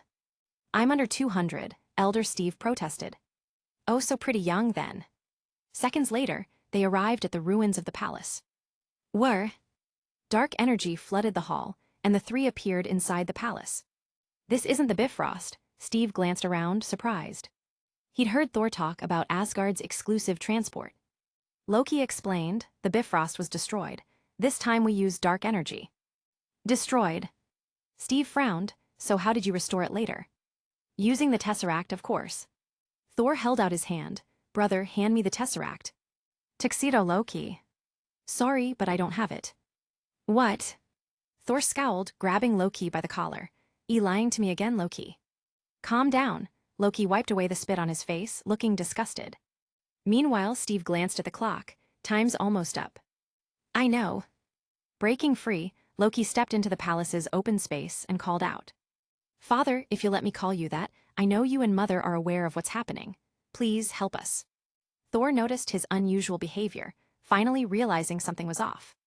Are you really Loki? He asked, uncertain. Of course he is. Divine light filled the throne, and Odin appeared, his aura glowing. Frigga stood beside him, looking at Loki with a warm gaze. My child, I'm so glad to see you like this. Mother.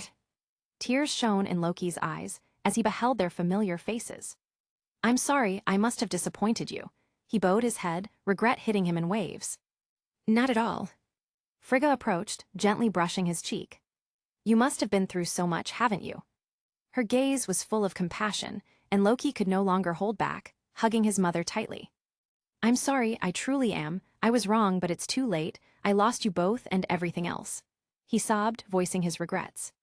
Loki, what do you mean? We're all here, our families together. Touched by the moment, Thor opened his arms to embrace them both, only to be stopped by Frigga with one hand. Just wait. Thor. He stood in shock, then suddenly his face fell. Wait, am I the adopted one? No. Thor clutched his head, despairing, only to have Odin silence him with a flick of divine power. Enough. Odin stepped forward, gently helping Loki up. Stand, Loki, you're my son, I won't allow you to be this weak. Odin's voice rang with authority, his aged face softening briefly before turning stern again. I know why you're here. Father, Loki rose, still uncertain. Will you help me? Of course not, handle it yourself. That's how a true man deals with things. With a scoff, Odin turned and walked away. Watching his father's retreating figure, Loki felt disappointed but strangely relieved. It's all right, just seeing you both makes me happy. Frigga patted his head. He's starting to sound like Thor, my silly boy. Thor looked devastated. So she really has always thought of me as the fool in the family. No. Ignoring Thor's theatrics, Frigga pointed to the golden spear on the throne. Take it and do what you must. Looking at the gleaming spear, Loki hesitated. It was Gungnir, the spear of eternity, containing Odin's divine power. With it, he could certainly secure a resurrection slot. But his plan had been to kill this world's Loki to prevent the tragedies that followed. However, he didn't have the right to decide another's fate. In Asgard, he had come to see how much this world's Loki meant to his family. Sensing Loki's hesitation, Frigga kept her gentle smile. Go on, child. Everything has been set in motion. Follow your heart. But Loki... It's all right, he won't die, and you'll get what you desire. What? Loki paused, taking a deep breath. I understand. Though he didn't fully grasp what his mother meant, he had made up his mind. Steve, let's go. Turning to Elder Steve, he strode to the throne and took hold of Gungnir. Hummim. Divine light erupted, and the entire kingdom seemed to cheer as Loki raised Gungnir high. Thor's face fell, a shadow of envy passing over him. So, father chose you as his successor. Though he was disappointed, he was ready to support his brother.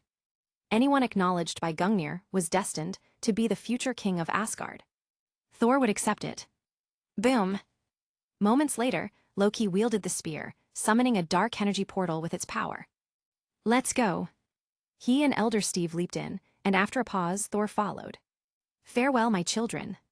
As the energy faded, Odin returned to the palace, holding Frigga's hand, a wistful smile on his face. I know you didn't want to let them go, but this is a path they must walk alone. It was bound to happen sooner or later. I understand. Frigga leaned against Odin's shoulder, her gaze still fixed on the place where Loki had disappeared. This is the price of growth. We walked the same path back then, I understand it all. Odin gave a slight nod, a look of relief softening his aged face. Come, you've worked hard all these years. It's time to retire. And so have you. Earth, outskirts of New York. Were Tilda. Within the dimension protected by the Ancient One, darkness retreated as Dark Stephen plummeted to the rocky island under Thanos' furious punch. High above, Thanos, still encased in his glowing gems, became a comet falling to crush Dark Stephen once and for all. Simultaneously, the Ancient One cast a golden shield, preparing to step through a golden portal. Wait! Xia Luo stopped her. Supreme Sorcerer, maybe you should kick this bad habit. What? The Ancient One frowned, just as a dragon exploded from Dark Stephen's chest. Boom! Hellfire erupted from its jaws, its inferno dissolving the dimension around it. Roar! The dragon's cry echoed through the night as Thanos tumbled out of a blue wormhole, scorched and battered. Seeing the damaged armor and burned skin on Thanos, Xia Luo quickly shot webs to cover his burns. How are you holding up? I'll live. Thanos knelt, breathing heavily. You were right, he was waiting for us to walk right into this. The Ancient One took this in, and finally understood Xia Luo's point. Immediately, she abandoned close combat, focusing instead on reforming the mirror dimension. It's useless, I'm destined to win. Christine will live again. Dark Stephen's smile twisted into a grotesque sneer as he wove his hands together, summoning an onslaught of dark tendrils that surged toward everyone. Shit, they're coming for us too. Tony and Steve, barely recovered, were once again buried in a mass of dark tendrils. Great Thanos, sir. Amidst the tendrils, Ebony Maw and the others howled for help, leaving the Ancient One no time to reopen the dimensional field. She split herself into countless shield-bearing clones, hacking at the tendrils all around. We're Tilda. Nearby, wormholes flashed as Xia Luo rode on Thanos' back, dodging the tendrils in hot pursuit.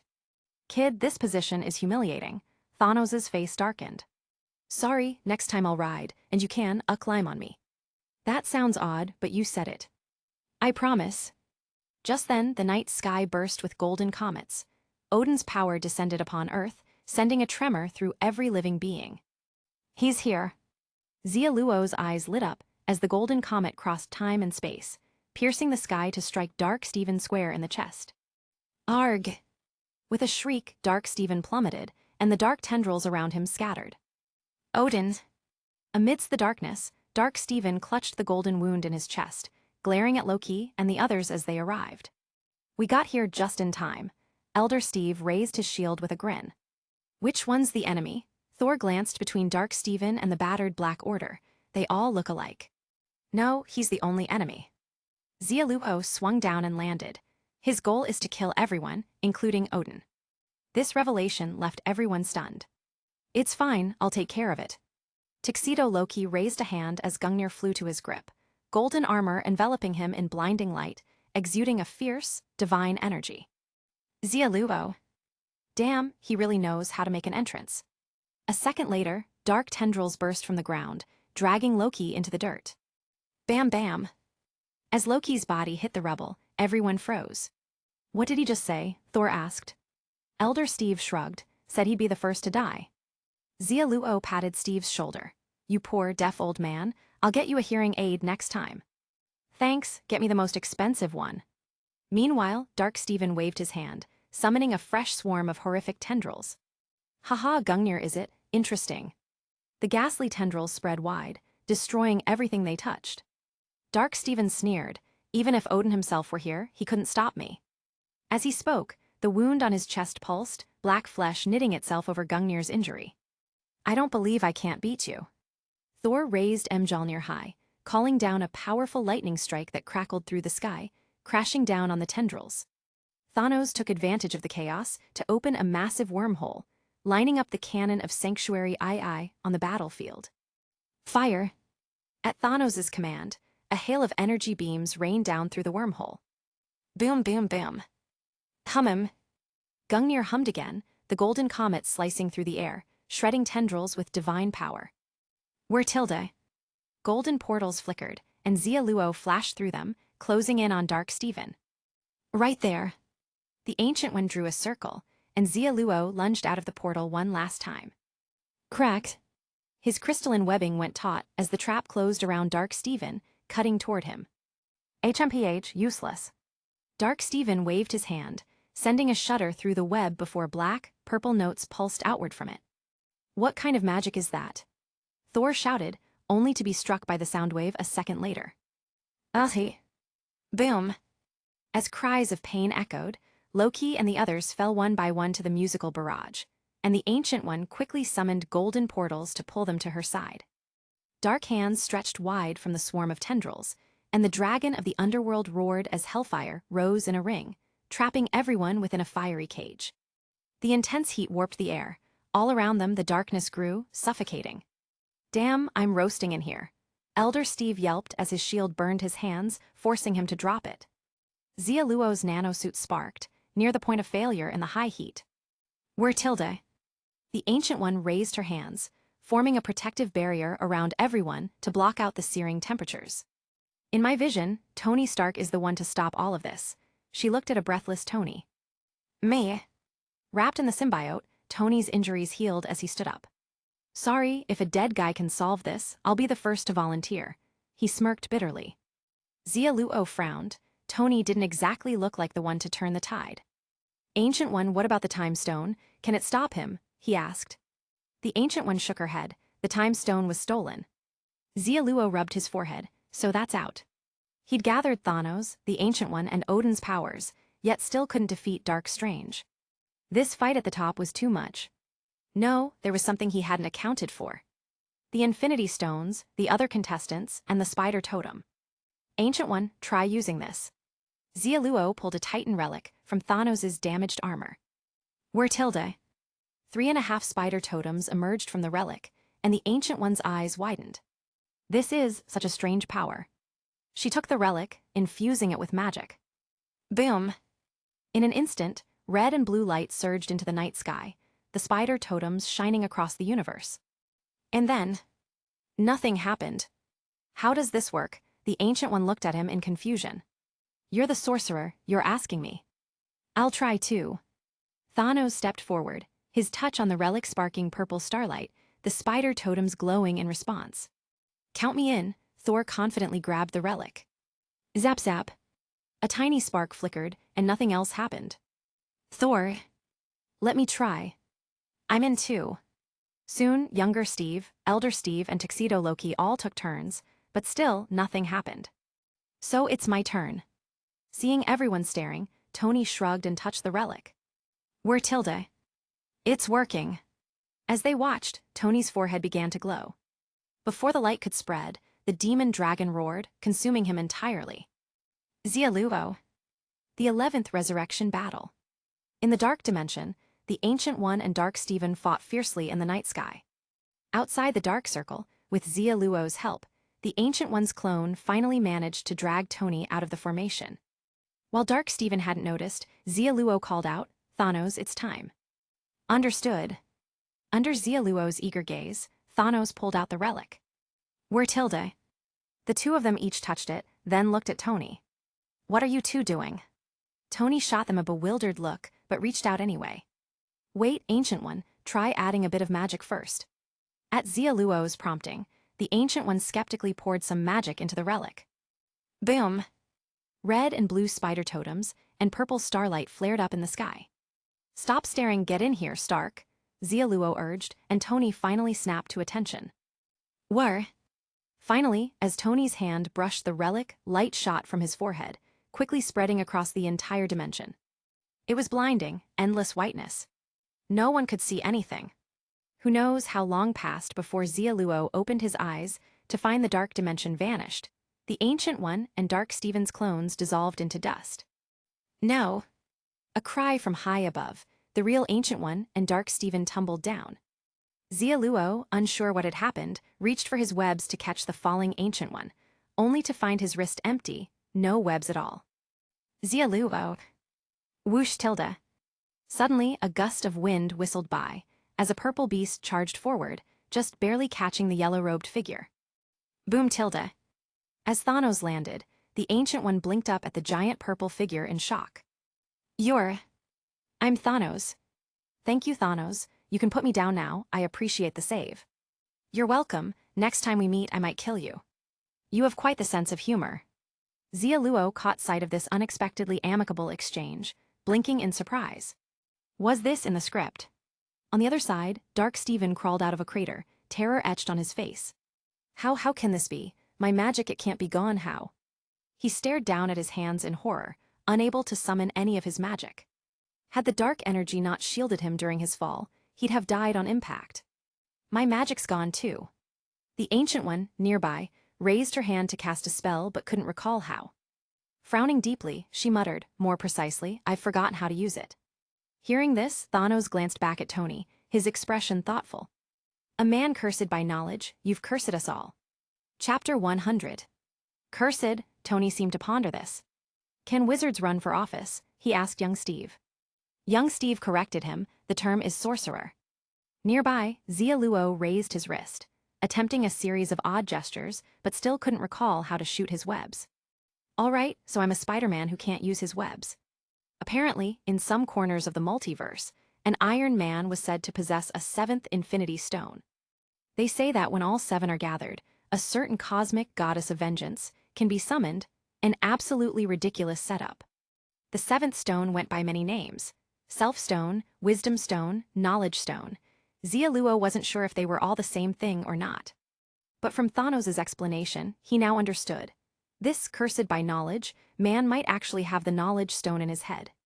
The Titan relic had somehow activated the stone's effects in Tony's mind, erasing every bit of magic knowledge from both the Ancient One and Dark Stephen's minds. Even Xia Luo had forgot how to use his web shooters. Any skills learned over time were vulnerable to being erased by the Knowledge Stone. But the stone didn't eliminate all acquired knowledge. Otherwise, Xia Luo and Thanos wouldn't remember the Knowledge Stone at all. The stone affected skills, requiring significant effort and mastery. If Tony's brain contained the Wisdom Stone instead, it might have turned everyone present into a complete fool. Not much of a difference, honestly. Use the rock-on gesture, like this. Tony suddenly threw up a hand gesture, showing Xia Luo how to use his webs. Xia Luo. How do you know that? His lips twitched. Tony shrugged, no clue, I just know it. Xia Luo sighed. So, it turns out their skill sets hadn't been wiped. The Knowledge Stone had actually stolen them. Copying Tony's move, he managed to shoot out a weebee. All right, he could use his webs again. He was, once more, a web-slinging Spider-Man. Then Tony glanced at the ring on the Ancient One's finger. Mind if I borrow that? The Ancient One looked thoughtful, and then passed the sling ring to him without hesitation. Thanks, Sorcerer Supreme. Tony smiled, focused, and drew a circle in the air, golden sparks flashing instantly before him. On the other side of the portal, Nick Fury was hiding out in a bathroom, muttering angrily. Those two idiots went off to fight on their own. If I catch them, I swear. What are you gonna do, Director? Tony's voice cut through, causing Fury to straighten up immediately and pull up his pants. Seeing Tony in the golden portal, Fury looked a little embarrassed, cleared his throat, and covered his mouth as he coughed. Nothing. Just, file your mission report next time and you're forgiven this time. Thanks, I owe you one. By the way, did you clean up? That's not the point. Did you just invent some kind of portal tech? This is magic. Tony explained casually, get ready on your end. I'm sending over a dark sorcerer for you to detain. Fury didn't entirely understand what a dark sorcerer was, but he gave the order right away. Tony's behavior was suspicious. Meanwhile, Dark Stephen watched the scene, realizing something. You bastard, give me back my magic. He rushed Tony, but Thanos' towering frame blocked him. Sorcerer, try some hand-to-hand combat for once. Boom! Thanos grinned, throwing a straightforward but powerful punch that remained just as forceful. The lost years of refined combat didn't impact his raw strength. Pow! Dark energy exploded, and Dark Steven's protective aura flared, but the force of the punch still hurled him hundreds of feet away. Xia Luo raised an eyebrow. Even without magic, that dark energy is a serious threat. Let's take him down. Take him down. Young Steve threw his shield with all his might. Clang tilde. The shield sliced through the air, struck Dark Steven and ricocheted off, landing far away. Young Steve looked embarrassed. My shield flew off. Then quit with the fancy moves.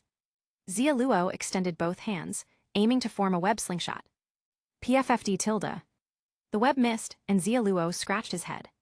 How did that space web thing work again? Just like this, Tony instructed, demonstrating once more. Thanks. Anytime. The golden portal closed, Tony having taught Xia Luo the trick with spatial webs, then he turned to the Ancient One. May I borrow some of your magic energy? The Ancient One thought for a moment. I believe there is a spell for that, give it a try. Thanks, sorcerer. Without delay, Tony weaved his hands into a series of practice gestures, as if he'd done them 1,000 times before. Were tilde. In a flash, golden light spread beneath both the Ancient One and Tony, with thin streams of golden energy drifting from her body to enter his mind. Crackling tilde. With the influx of magical power, Tony raised a hand, and the ground trembled. Metal pieces around him vibrated, rising and forming various armor components. Within seconds, they merged into a new mark suit. Clank. Fully armored now, Tony finally felt secure. A ritual circle glowed beneath Tony's feet as he snapped his fingers. Perfect, time for my grand entrance. With a smirk and boundless confidence, he ignited his jet thrusters, rocketing upwards and splitting into multiple illusions of himself. Armored suits filled the sky, raining down upon Dark Steven from all sides. You wretched thief. Dark Steven spat in fury, only to be completely enveloped by a barrage of energy blasts. Boom, boom. The thunder of cannon fire filled the air, and Xia Luo and the others skidded to a halt. Damn it, he's stealing the show again. Xia Luo crossed his arms, watching. Beside him, Thanos muttered, looks like we won't be needed here. Not necessarily. In the ritual circle, the Ancient One spoke up. The energy he's using is borrowed from me, and my power is drawn from another source. The conversion rate isn't perfect, so a lot of energy gets wasted. He won't hold up for long. Guess we're still on deck, muttered young Steve, quietly retrieving his shield. Before anyone else could jump in, a golden meteor streaked down through the night sky as Loki and company finally arrived. Clang! In an instant, Gungnir, channeling Odin's godly might, pierced through Dark Steven's body. Arg! Dark Steven's scream echoed as he fell to the ground, and Thor's hammer came hurtling down, lightning crackling as it crashed into him. Boom! The wild lightning surge engulfed Dark Steven, but the force yanked Thor backward, sending him tumbling into the forest. No, stop. Crash tilde. A loud crash sounded, lightning arcing through the trees. It seems he's forgotten how to control the hammer, Thanos observed, frowning. Xia Luo shook his head. It's the knowledge stone. As long as they're near Tony, they'll be affected. The hammer of Thor, blessed by Odin and forged of Asgardian metal, was notoriously difficult to wield. Old Steve would know this best. He'd secretly practiced an entire move set with it. In a glow of divine light, Old Steve and the tuxedoed Loki emerged. Within the aura of the knowledge stone, they each felt a bit off. As the battle seemed to be winding down, Loki's gaze inadvertently fell on Thanos, causing a shiver to run through him. Eyes flashing with fear, he tried to keep his cool. Stay calm, this isn't the same Thanos, don't panic. Reaching out, he called Gungnir to his hand. We're tilde. With Odin's power coursing through him, a dangerous thought crossed Loki's mind. Now's the time to kill Thanos and prevent the future tragedies. Murderous intent glinted in his eyes. Clang! The spear sang with power, and at the feeling of Loki's killing intent, Thanos instinctively shifted his stance, grabbing hold of the spear's shaft as it lunged toward him.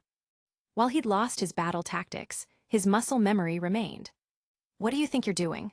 Thanos demanded, frowning. Loki's eyes widened. How did you dodge Gungnir? Thanos sneered. Son of Odin, that's not how you wield a weapon. With that, he flexed his arm, wrenching the spear from Loki's grip with ease. No. Loki's eyes went wide in shock, just as Thanos slapped him aside.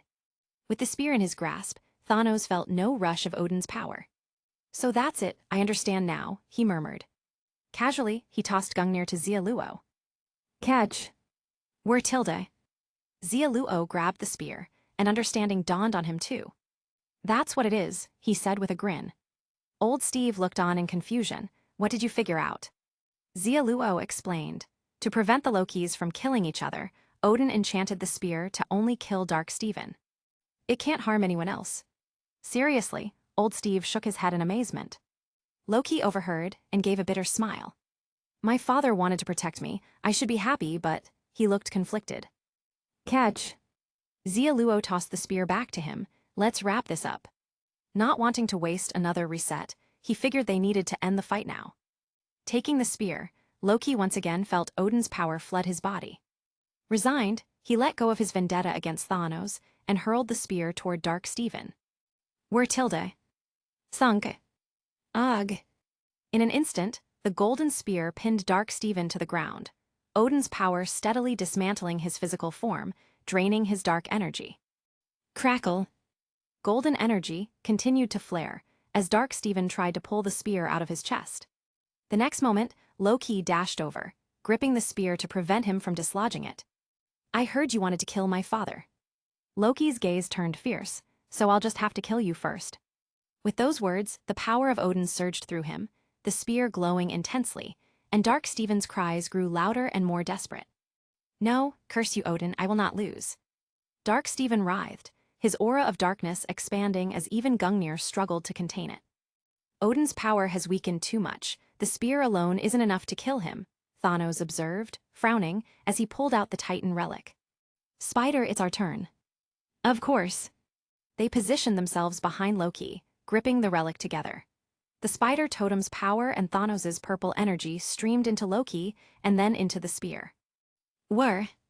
Instantly, the spear flared with golden, red, and purple light, blending into a divine glow that nearly extinguished Dark Steven's energy. What is this? What are you doing to me? Dark Steven roared, his third eye dissolving into black mist. Xia Luo and Thanos exchanged a look. What should we tell him? We really were just guessing. Who knew it would actually work? Forget it, he's nearly done for. Bit rude though, isn't it? Who cares, do you? Not even a little. They exchanged grins as the last of Dark Steven's darkness faded, and the color drained from his face, leaving only remorse. Christine. Sorry I failed again. Forgive me, please forgive me. Whoosh tilde. A soft breeze blew past, and Dark Steven dissolved into ash, disappearing entirely from this world. At the same time, the light in Gungnir faded, Odin's power slipping from Loki's body like a receding tide. Crack tilde. Suddenly, a thin crack appeared on the spear's shaft, and Loki's face paled. No, it can't be, father. Realizing something, he dashed in Thor's direction, desperate to return to Asgard. What's wrong with him? Old Steve asked, approaching. Xia Luo looked thoughtful. The spear's power is depleted. Can't they just refill it? Steve asked. It's not that simple, Thanos replied. Odin gave everything he had to Gungnir. He has no strength left to restore it. So, Steve's face fell. Odin's going to die. Xia Luo nodded. It seems that way. Loki has indirectly caused Odin's end. It's too cruel for him, Steve murmured, sighing. Maybe, but this might also be a final gift to Loki. Xia Luo exhaled. Odin might want Loki to understand that he's always loved him, even at the cost of his life. Thanos frowned. I don't understand Asgardians. There are so many ways to show family love. Why choose this one? It's tradition. Xia Luo answered, just as he sensed a wisp of dark energy nearby. Hi. He turned, spotting Tony making complex hand gestures as strands of dark energy entered his body. It was Dark Steven's leftover dark magic. What are you doing? The others noticed, their scalps prickling with dread. Chapter 101. Wait, don't get the wrong idea. Tony quickly raised his hands with an awkward smile. What can I say? You caught me. But seriously, I was just trying it out, okay? No need for those looks. I won't try it again, promise. Under their menacing stares, Tony forced a grin and activated a spell array, returning the magical energy he'd borrowed from the Ancient One. It seemed he hadn't suffered any adverse effects from dabbling in dark magic. You didn't keep any for yourself. No, I swear. Xia Luo approached, holding the Titanian relic in his hand. Then how about returning everything else as well? Can't I just keep it a little longer? Tony asked, sounding reluctant. What are you planning on doing with it? I wanted to use magic to make everyone vote for me. Xia Luo. Cut it out, leaving that stuff with you is way too risky. He took Tony's hand, pressing it to the relic. It's not going to work, Tony said smugly. As long as I don't inject it with magic energy, the relic can't take away my magic knowledge. The next moment, Thanos stepped forward to touch the relic with Xia Luo. Buzz tilde. In an instant, the spider sigils and a violet glow pulsed, and a bright light burst from Tony's forehead. Moments later, the glow faded. No, how could this happen? Tony yelled, realizing that his magical knowledge had been completely erased. No matter how hard he tried to remember, he couldn't recall a single spell. Thanos glanced at him with a smirk. Forgot to mention, Stark, my and the kid's divine power can activate the relic just fine. No magic required. You, Tony clutched at his heart, pointing a trembling finger at them both. You're both so sneaky. So are you, Thanos replied, giving him a shove and turning to Xia Luo. Judging by his behavior just now, it's actually you who helped me out, not the other way around, since he was gunning for me too. So, once again, I owe you one. The Dark Sorcerer's power had exceeded even Thanos' expectations. Without Xia Luo, he knew his Chitauri army would have been hopelessly outmatched by that dark sorcery. Without Xia Luo, he would have been a goner. Xia Luo didn't hesitate. All right then, you can start by repaying that favor. What do you need me to do? Thanos asked. Hold off on invading Earth until I find a better solution. No problem, Thanos agreed readily. After all, he'd only promised not to invade Earth, nothing about giving up his search for the Infinity Stones. Such an isolated, undeveloped planet was hardly worth his interest. And there's one more thing, Xia Luo added. I'd like to borrow a few Chitauri soldiers. Since the Chitauri hadn't invaded Earth yet, Xia Luo figured he could rack up a few resurrection slots by dealing with a handful of them. And with Thanos' support, it would be like crushing ants for the other competitors. In a word, satisfaction. Thanos didn't refuse his second request either. Compared to Xia Luo saving his life twice, this was nothing. Seeing Xia Luo, a mortal, repeatedly accomplish the impossible had even sparked a bit of hope in Thanos. He glanced over at young Steve and old Steve, a speculative look in his eyes. Between those two and the strange, terrifying dark sorcerer, he began to wonder if there was more to this than he'd realized. If his suspicions were right, perhaps his problem did have a solution after all.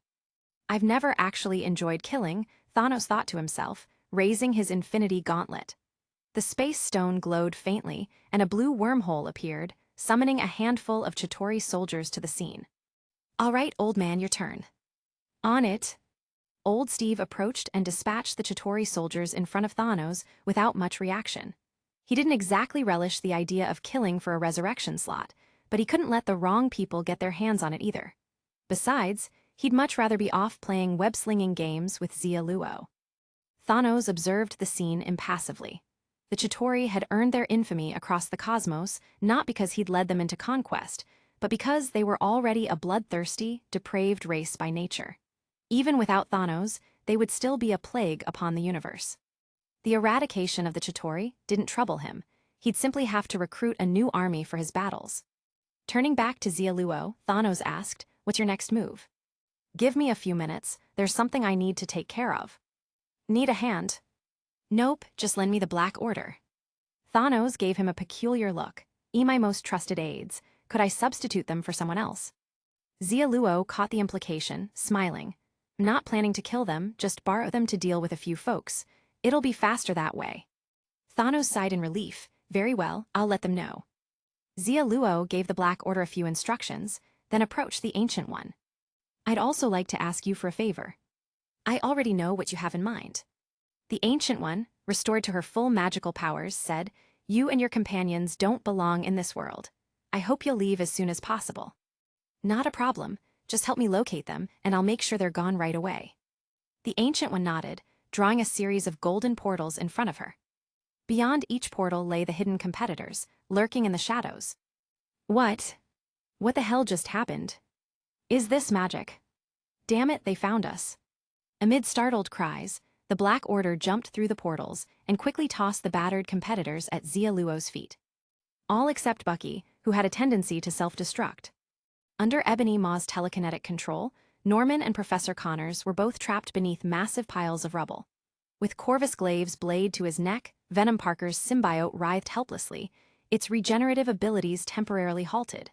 Similarly, every blood-red tentacle of Hydra Steve had been severed by Proxima Midnight's spear, pinning him in place and stopping Hydra's influence from spreading. As for Electro, his speed made him too bothersome to bother with. The ones here would be enough to secure Xia Luo's resurrection slot anyway. Each of them looked up at Xia Luo, their faces twisted with anger and resentment. "Damn you, Xia Luo," Norman roared. "Why is someone always helping you? It's infuriating."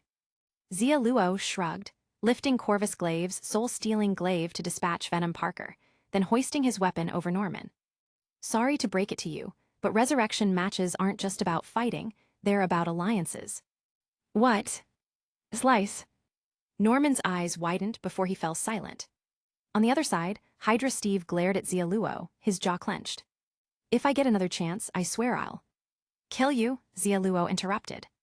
"Slice." Next was Professor Connors. "Kid, I'm sorry, I know I messed up." The lizard man forced a strained smile. Xia Luo nodded. "Since you know you messed up, I assume you have no objections to me finishing you off." "Wait." "Slice." After one last swipe, Xia Luo looked satisfied. Turning around, he noticed Tony and the others had distanced themselves. "You guys." Xia Luo started, but Tony turned, yelling over his shoulder, "I have cash to spend. Let's hang out sometime." And with that, he rocketed off in his suit. "Wait, take me with you, I'll vote for you," young Steve called, running after Tony. The Ancient One shook her head, before disappearing into a portal herself. "What's with them?" Xia Luo asked Old Steve. Old Steve shrugged. "You look like a total psycho just now." "Xia Luo." "I was just being thorough in the match." "They don't see it that way." "Fine, I just hope they don't have nightmares." Turning to Thanos, Xia Luo said, "Come with me, I need to go somewhere." "All right." Thanos opened a new wormhole. Late at night. At the hospital, a busy doctor darted through the emergency room, doing everything she could to save each patient. Meanwhile, a tall figure cloaked in black stood by the entrance, drawing curious stares from passing nurses. "Hey, who are you? This area isn't." Before the nurse could finish, Thanos raised his hand, letting the Mind Stone glow. Her eyes went vacant, and the nurse quietly walked past Xia Luo as though he wasn't there. "Why did you want to come here to see this woman?" Thanos asked. Xia Luo smiled slightly. "Her name is Christine, that guy's girlfriend, well, in another world at least." Thanos considered this. "I get it, so his girlfriend died." "Right. But what are you trying to tell me?" Xia Luo thought about it for a moment. "Nothing, really, just wanted to confirm something." Based on Dark Steven's plans, he would eventually nuke all of New York, not caring about the Christine of this world at all. He just wanted to grab as many resurrection slots as possible, betting on a chance that if he could win them all, he might be able to use the extra slots to bring back the Christine he loved. He was greedy and overconfident, and so he failed. But that didn't mean it wasn't possible. It gave Xia Luo an idea. Dark Steven couldn't do it, but Xia Luo just might. "But not yet." Turning, Xia Luo said, "A substitute is still just a substitute, never quite the same as the real thing." He did that part right. "Are you trying to tell me something?" Thanos asked with a frown. "You think I'm still stuck in my guilt over not being able to save Titan, that I'm saving the universe to ease my own pain, right?" "No, I don't think that." "Yes, you do." "I said I don't." "Kid, your logic's terrible. You're overthinking it." The two of them continued their conversation as they stepped into the blue wormhole. 30 minutes until the end of the mission. A desolate planet, Sanctuary II spaceship. In the training room, Xia Luo and Thanos exchanged punches and kicks, blows splitting the air. After 100 rounds of raw physical strength, Xia Luo finally collapsed in defeat. Whoosh tilde. Thanos retracted his punch, the wind grazing Xia Luo's ear. "You've got decent strength, but your technique is sloppy," Thanos commented.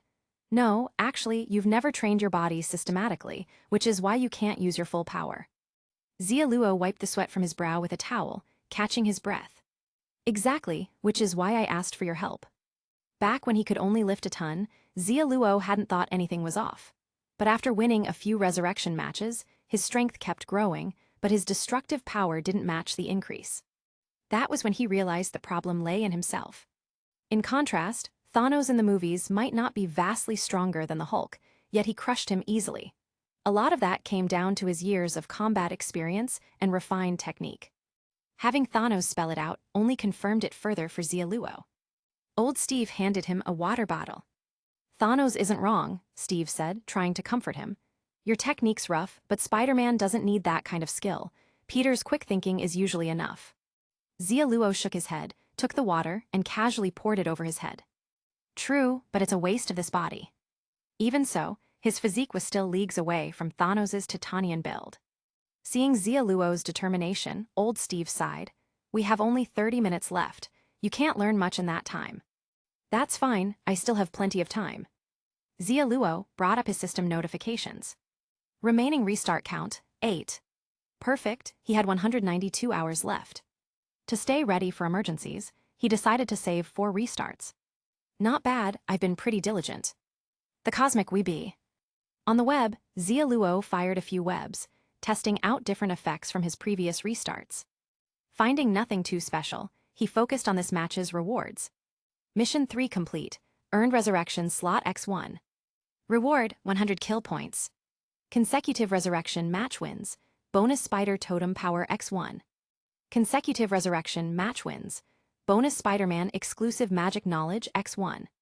Remaining restarts, 4, reserved for next resurrection match. Kill points, accumulate kill points by eliminating hostile targets within a set time frame. Reach 100 kill points to gain a guaranteed critical hit. Xia Luo. Isn't this just a rage meter? Looking at the additional reward. Spider-Man exclusive magic knowledge. Draw magical power from the spider totem to learn a randomly assigned Spider-Man specific spell. Congratulations, you've learned Spider-Man exclusive magic, Summon Little Spider. Summon Little Spider. Once summoning conditions are met, you can summon a mutated little spider. First-time spider magic unlocks upgrade options. Upgrade spell, summon many little spiders. Xia Luo.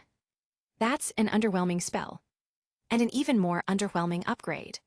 Chapter 102. Main Worlds, New York. Breaking news. Biological experts have confirmed that the recent surge of Spider-Man sightings is due to cases of spider virus infection. The virus is spread by mutated spiders. Other transmission methods are yet unknown. This is the nightly news. Health officials report a record high of spider virus infections, totaling 1,089 cases. Global News reports new developments in the disappearances of spider virus patients, a phenomenon first noted 2 weeks ago. Authorities are actively hunting the suspects. Infected individuals are advised to stay indoors unless necessary. Brooklyn News reports another case of a spider virus patient abduction in Zone C. Local infected individuals are urged to seek police assistance immediately. In his dark bedroom, J. Jonah Jameson cowered under the covers, trembling. The radio's constant updates on the spider virus patient disappearances left Jonah shaken.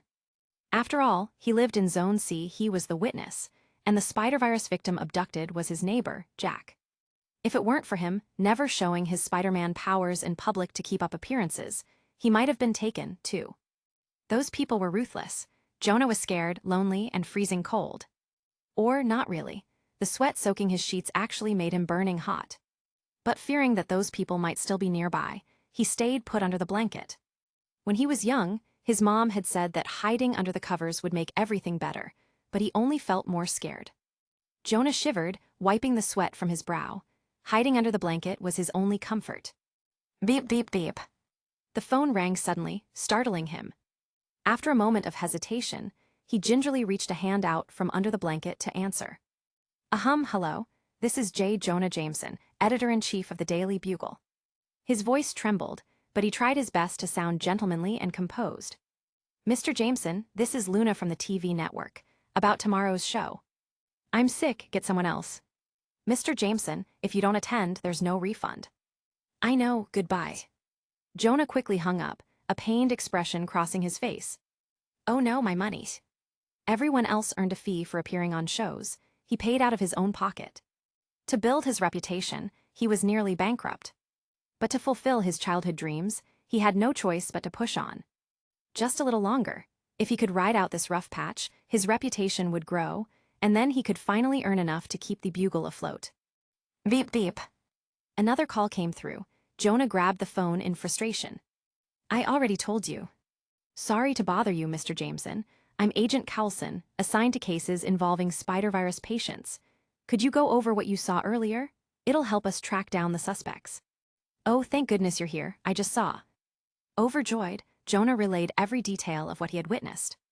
Across the street, in a mobile unit, Coulson put down his headset and looked over at Carter. It's them, we're on the right track. Carter nodded. Good, let's begin the operation. No problem, our agents already have them in sight. Carter adjusted her uniform and stepped out, shield in hand. Harry, Natasha, Barton, execute Plan A and prepare to engage. Yes, Captain. High above, Harry on his hoverboard, tapped his earpiece and immediately went into a dive. By the waterfront factory, streaks of green from his board lit the sky as pumpkin bombs rained down. Boom! Explosions rocked the factory, and armed guards poured out, weapons raised. Rat-a-tat-tat. Gunfire erupted as Harry quickly ascended. Captain, they're armed. Leave it to me. On the nearby tower, Barton launched one explosive arrow after another with deadly precision. Whoosh! Boom! Arrows exploded among the guards, scattering them. None of them could pinpoint where the arrows were coming from. Ugh! Damn it, where is he? I can't see him. Boom!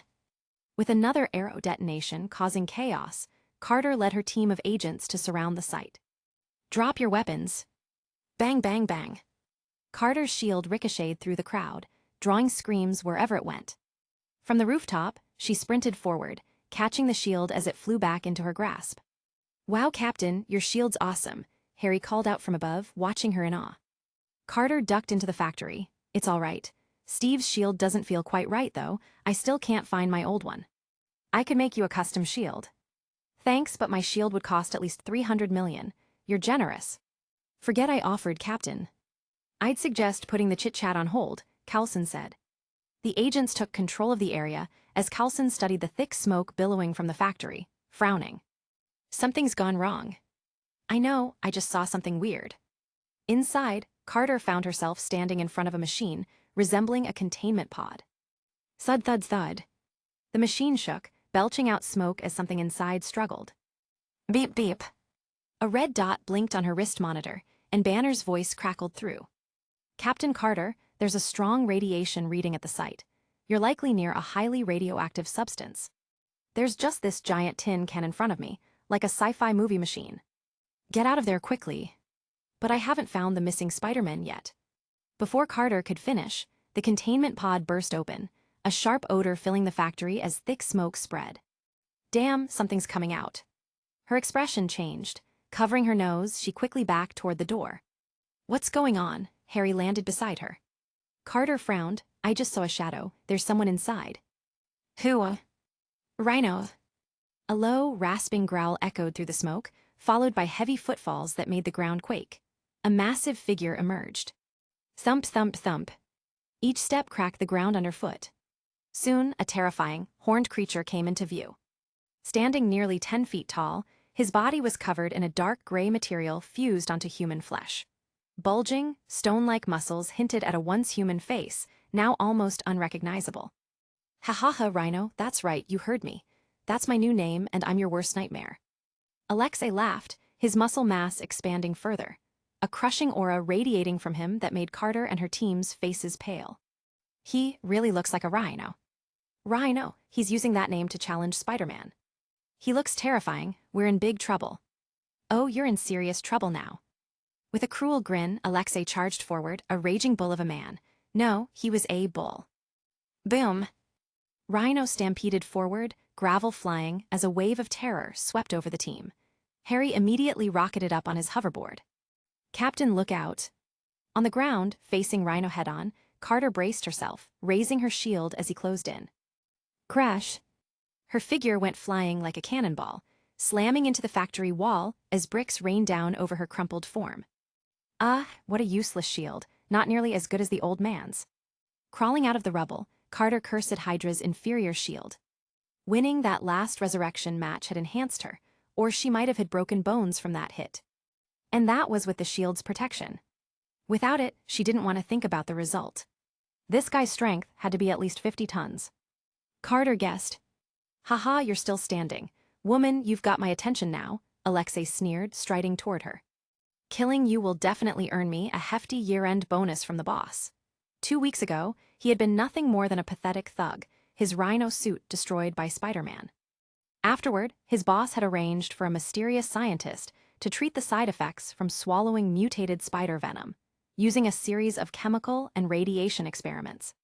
The experiment was a success. He had transformed into something far more terrifying, a rhino with superhuman strength and an impenetrable body. He felt invincible. If he met Spider-Man again, he'd surely pound him into dust. But no, Spider-Man was dead. No one could stand against him now. The more he thought about it, the more excited he became. But then arrows rained from the night sky, followed by a barrage of pumpkin bombs. Boom! Firelight engulfed him, and Carter used the chaos to retreat from the scene. Hey, big rhino, how do you like pumpkins? Harry swooped over on his glider, but before he could celebrate, the ground shook violently. Crash! Rhino smashed the ground, the blast of wind dispersing the flames. Annoying little goblin, you think I can't handle you. With a twisted grin, Alexei reached to his chest and pried off a tough chunk of armor, revealing a stolen spider emblem. What the?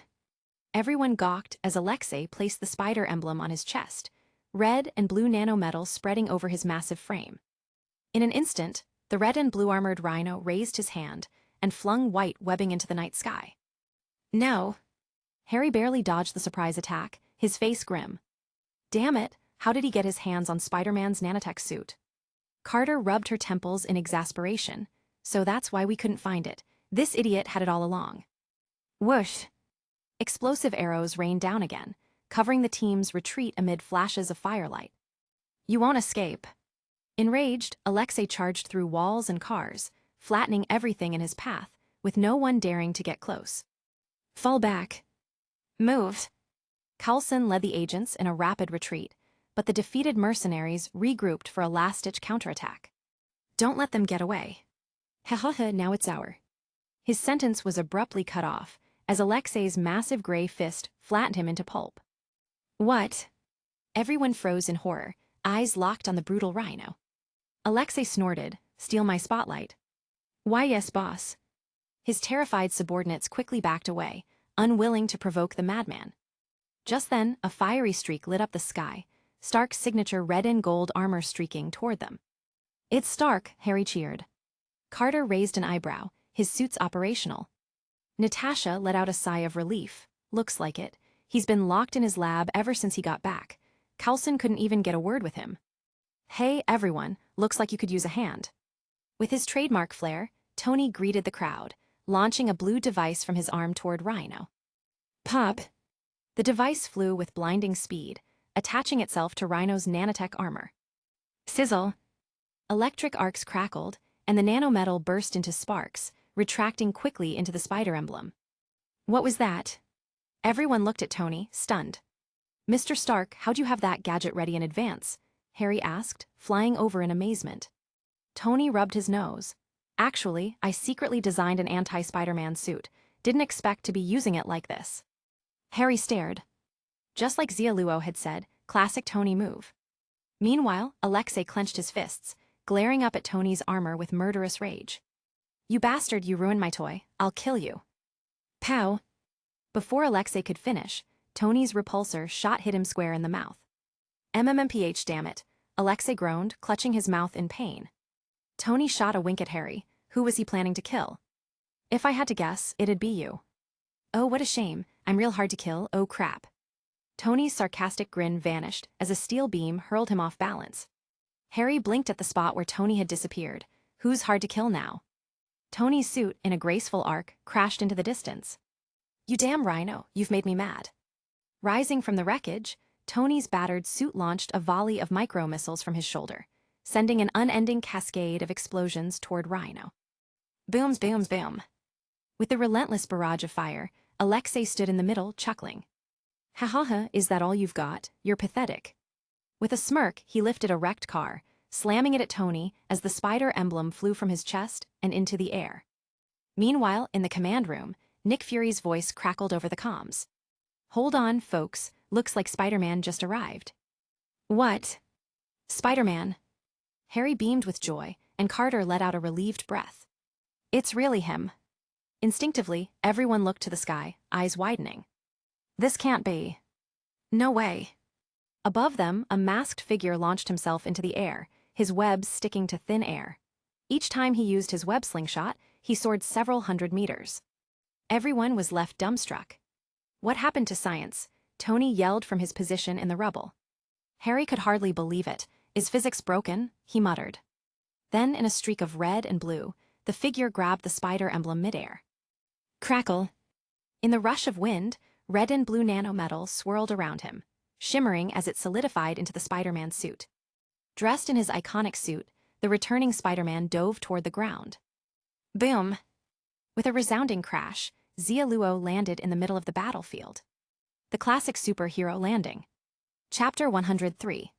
In the next instant, though, he glanced over at Tony, hastily covering his mouth. You can't be him. You're a different Spider-Man. That guy doesn't have webs like that." Hearing this, Xia Luo straightened up, his inverted triangular eyes flickering faintly with a blue glow. "So, you're just going to forget the bond we shared in battle? Is that it?" "What?" The familiar voice sent Alexei into a spiral. "No, it really is you. But that's impossible. No, this has to be a hallucination, just an aftereffect from the experiments. I'll fight through it and I'll crush you." Boom! Right then, Rhino clenched his fists, the crackling of air reverberating around him. His brute force stomp skill sent flames flickering across the ground, and in a blink, Alexei had already closed in on Xia Luo. Die! As his massive fist tore through the air, Xia Luo crouched low. The ground beneath him cracked as he unleashed a punch of his own. Boom! The instant their fists collided, a resounding boom filled the air. Chunks of debris shot in every direction, the force of the shockwave snuffing out nearby flames in its wake. Whoosh! A fierce gust whipped past, and Carter raised her shield, deflecting shards of rock that clinked and clattered against it. The scene left her in awe. Has he gotten even stronger since the revival tournament? Nearby, Natasha ducked low, avoiding flying rubble, her expression tense. "Nick, I can confirm that's definitely the real Spider-Man. No one else has that kind of raw power." "I'm watching," Nick Fury replied, his single eye fixed intently on the video feed. Behind him, Dr. Banner sighed. "Two monsters. Only a monster would have strength like that. Dr. Banner, you might want to be careful with your experiments. Otherwise, you'll be the next monster," Agent Hill shot back, disliking anyone referring to Spider-Man as a monster. Banner missed her tone entirely, offering a sheepish grin. "Thanks for the warning, Agent Hill, but I'm confident I won't fail." "Good luck with that," she replied coolly. Back on the battlefield, the ground had caved slightly beneath Xia Luo and Alexei. The destruction from their sheer force finally settled, and Alexei's fist emitted a loud crack, the armor coating it splintering as chunks fell to the ground. "No, my hand off." As pieces of the compound flaked from his fists, Alexei stared in disbelief. How is this possible? I'm so much stronger now, why can't I?" "Naive brute, who taught you to run your mouth in the middle of a fight?" Xia Luo interrupted, stepping in close, his fist crackling with power. Dodging Alexei's swing, he struck him square in the stomach. Cracked. Boom! The compound armor on Alexei's abdomen shattered as his massive body staggered backward, clutching his stomach and retching in pain. I don't understand. How could this happen?"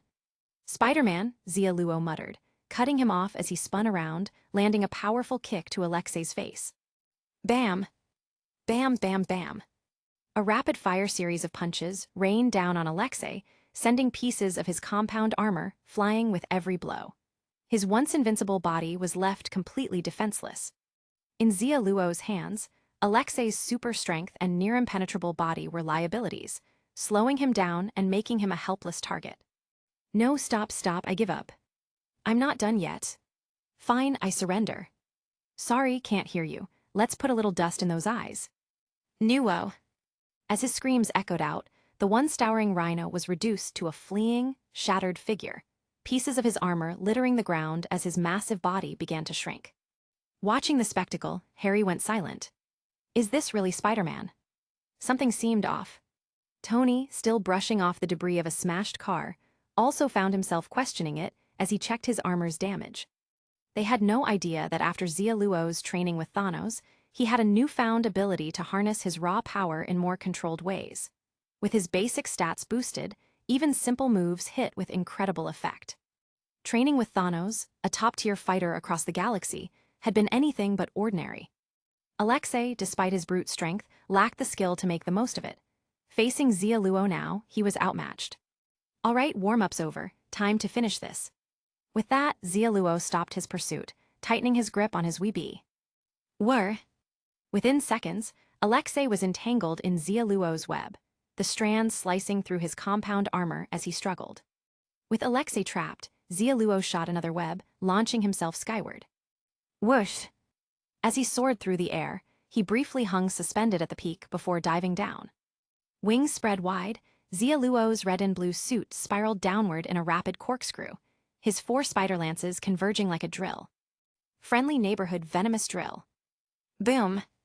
The impact was like a bomb going off, chunks of rock erupting 10 meters high, completely swallowing Alexei's body. New. His agonized screams quickly faded as his defeated body slumped to the ground, the light leaving his eyes. With Rhino down, Xia Luo landed smoothly, and a notification appeared before him. As the friendly neighborhood hero rescuing the Avengers, you have been awarded 5 restart points. Great, as the Spider-Man updates keep coming, the villains are getting less and less rewarding. Xia Luo held back a laugh, shaking his head as he turned to Carter and the others. Say thank you. Everyone's. Oh right, thanks. Carter snapped back to the moment, her earpiece buzzing with a reminder from Nick Fury. With a guard this powerful, there has to be something inside that factory worth finding. I get it.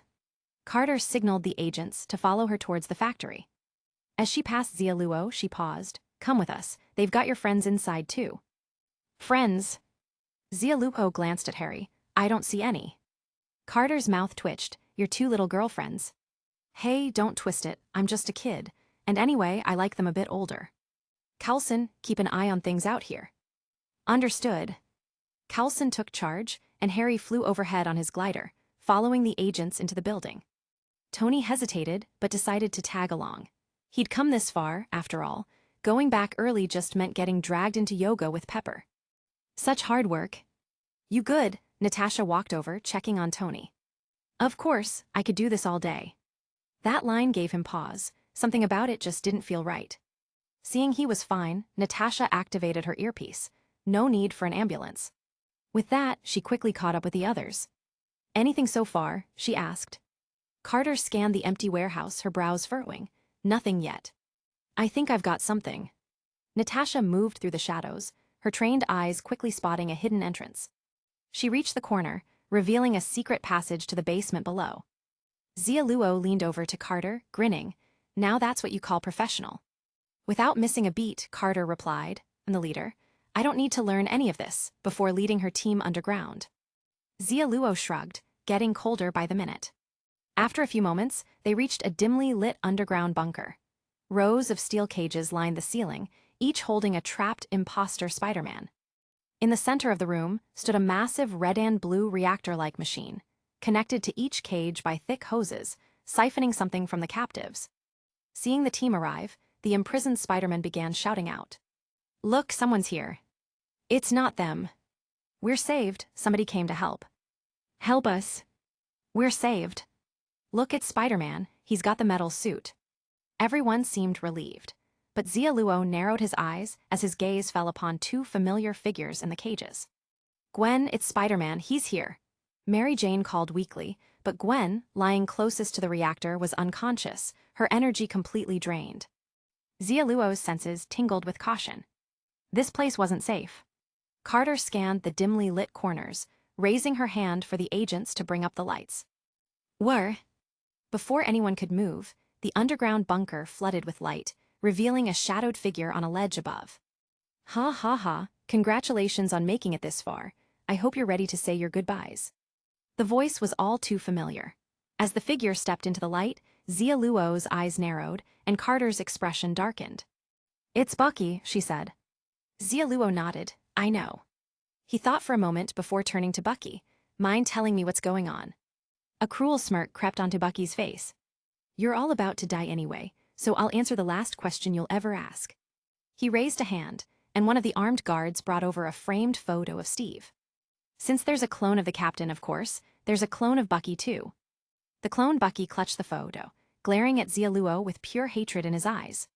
From the moment I was created, I knew I only had one friend in this life. We were either going to die together, or we'd both live. For countless lonely and freezing nights, we, two pitiful clones, clung to each other for warmth and survived together. Nobody understands what we endured, how we survived the world's cruelest training and the most horrifying experiments. Among all the failed test subjects, only we made it through. Our plan was nearly complete. Freedom was just within reach. But because of you, Spider-Man, you crushed all our hopes. You killed clone Steve, killed my only friend. I have nothing left to lose. So Spider-Man, you have to die. Bucky's furious tirade echoed through the room, and Xia Luo just shrugged. Sorry, but you should know by now, I can't die. Oh, I know. Bucky sneered. That's why this terrifying machine was built specifically for you. No, more accurately, it's meant for every Spider-Man out there. It can drain the mutant cells from your bodies, creating a new, ultimate Spider-Man. Ultimate Spider-Man? Xia Luo raised an eyebrow. That does sound interesting. Beside him, Natasha's expression grew serious. I don't think that's the whole story. Carter nodded. We need to find a way to free those Spider-Men. Xia Luo rubbed his chin. Tricky, I'm guessing he plans to blow the place up. Blow up? The others looked at him in confusion. Xia Luo explained. He just said he's got nothing left to lose. Guys who say that usually mean they're ready to go all out. Carter nodded in realization. He watched a lot of movies lately, and that does seem to be true. Oh, what kind of movies do you like? Xia Luo asked, curious. Carter thought for a moment. Romance, action, and... What, you watch them separately? Such a shame. Natasha frowned and reminded her. Agent Carter, this is not the time for a movie discussion. Carter quickly snapped back to the present. Sorry. As they spoke, the red and blue machine's spinning speed suddenly increased, whipping up a violent wind that tore through the underground bunker. VRRMMM. The machine emitted a loud, grating noise as it ran. Bucky waved his hand, and a horde of enhanced soldiers emerged from the shadows, blocking the exits. You have two options now, Bucky taunted. Kill us all and escape, leaving these imposters to be drained dry. Or you try to save them. But as soon as any of those tubes are removed, the entire machine will explode, killing every one of us here. Everyone's faces turned grim. But Xia Luo just smiled. I think there's a third option. Chapter 104. Could this guy actually know the password to disable the self-destruct? But in the next second, he sneered, dismissing the thought. You're a sly one, Bucky scoffed. The only third choice, here's your permanent death with no way to come back. With a wave of his hand, he sent waves of modified soldiers charging toward Xia Luo and the others. Pajama Boy, I really shouldn't have come here, Tony muttered, his chest reactor blazing with intense heat.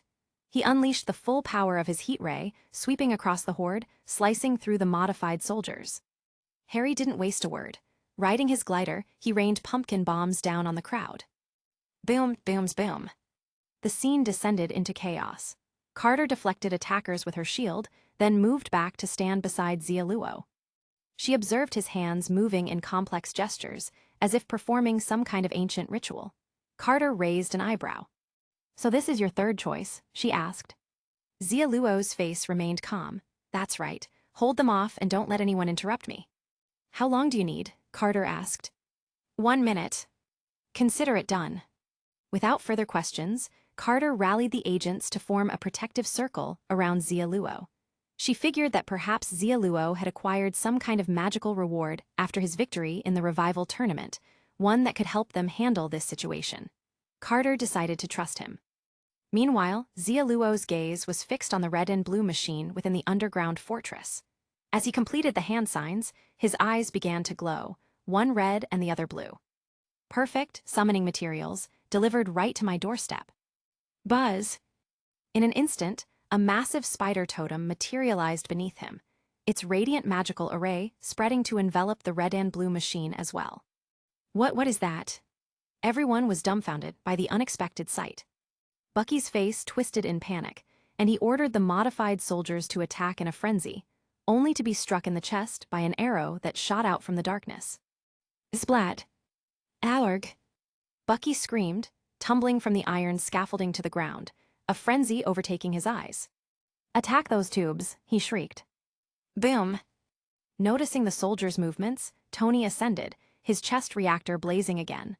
A red laser swept across, instantly cutting down anyone trying to approach the tubes. Meanwhile, the magic array pulsed with light, as the ancient, otherworldly whispers filled the bunker. Through the power of the spider totem, I summoned the charming, friendly little spider to appear before me. Buzz! With Xia Luo's final chant, the red and blue machine in the center of the array began to spin rapidly. The cosmic web shimmered into view above them, with a network of spider silk connecting both Xia Luo and the machine. Everyone watched as the magical array transformed, their expressions filled with awe. What is this, magic? Oh my god, a Spider-Man who does magic. What's going to happen next? This is so exciting. I'm guessing he's going to transfer the machine somewhere else. Amid their gasps, a powerful, ancient aura radiated from the cosmic web, filling the space with a pressure that froze everyone in place. Why is this happening? Bucky bellowed furiously. Seeing the situation unfold, Xia Luo watched the array with eager anticipation. With all these special effects, the summoned spiders got to be terrifying. Surely, it couldn't be a disappointment. The ancient whispers faded as the red and blue machine glowed brilliantly within the web's embrace. Buzz! The intense light swallowed their vision, then instantly vanished. The underground bunker returned to dim silence. The massive red and blue machine was gone, and the tubes connected to each Spider-Man vanished along with it. What just happened? My body. Inside the cages, the captured Spider-Men began regaining their strength as the machine stopped draining their energy. Carter wasted no time, signaling the agents to begin freeing them. But Clone Bucky, undeterred, prepared for one last attempt.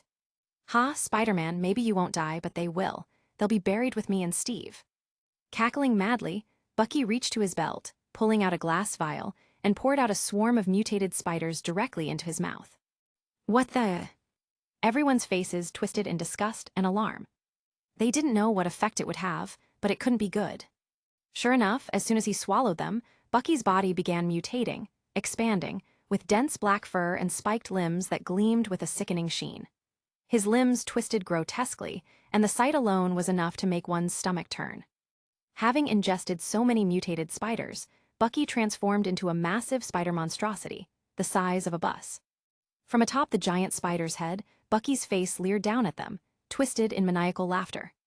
Ha, die. He raised one massive spider leg, while the modified soldiers surged forward once more. Kill them all. Boom! The energy pulse blasted into the crowd.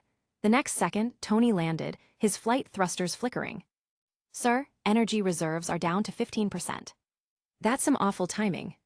Harry had also exhausted his supply of pumpkin bombs, leaving only Barton with 3 arrows as their last long-range firepower.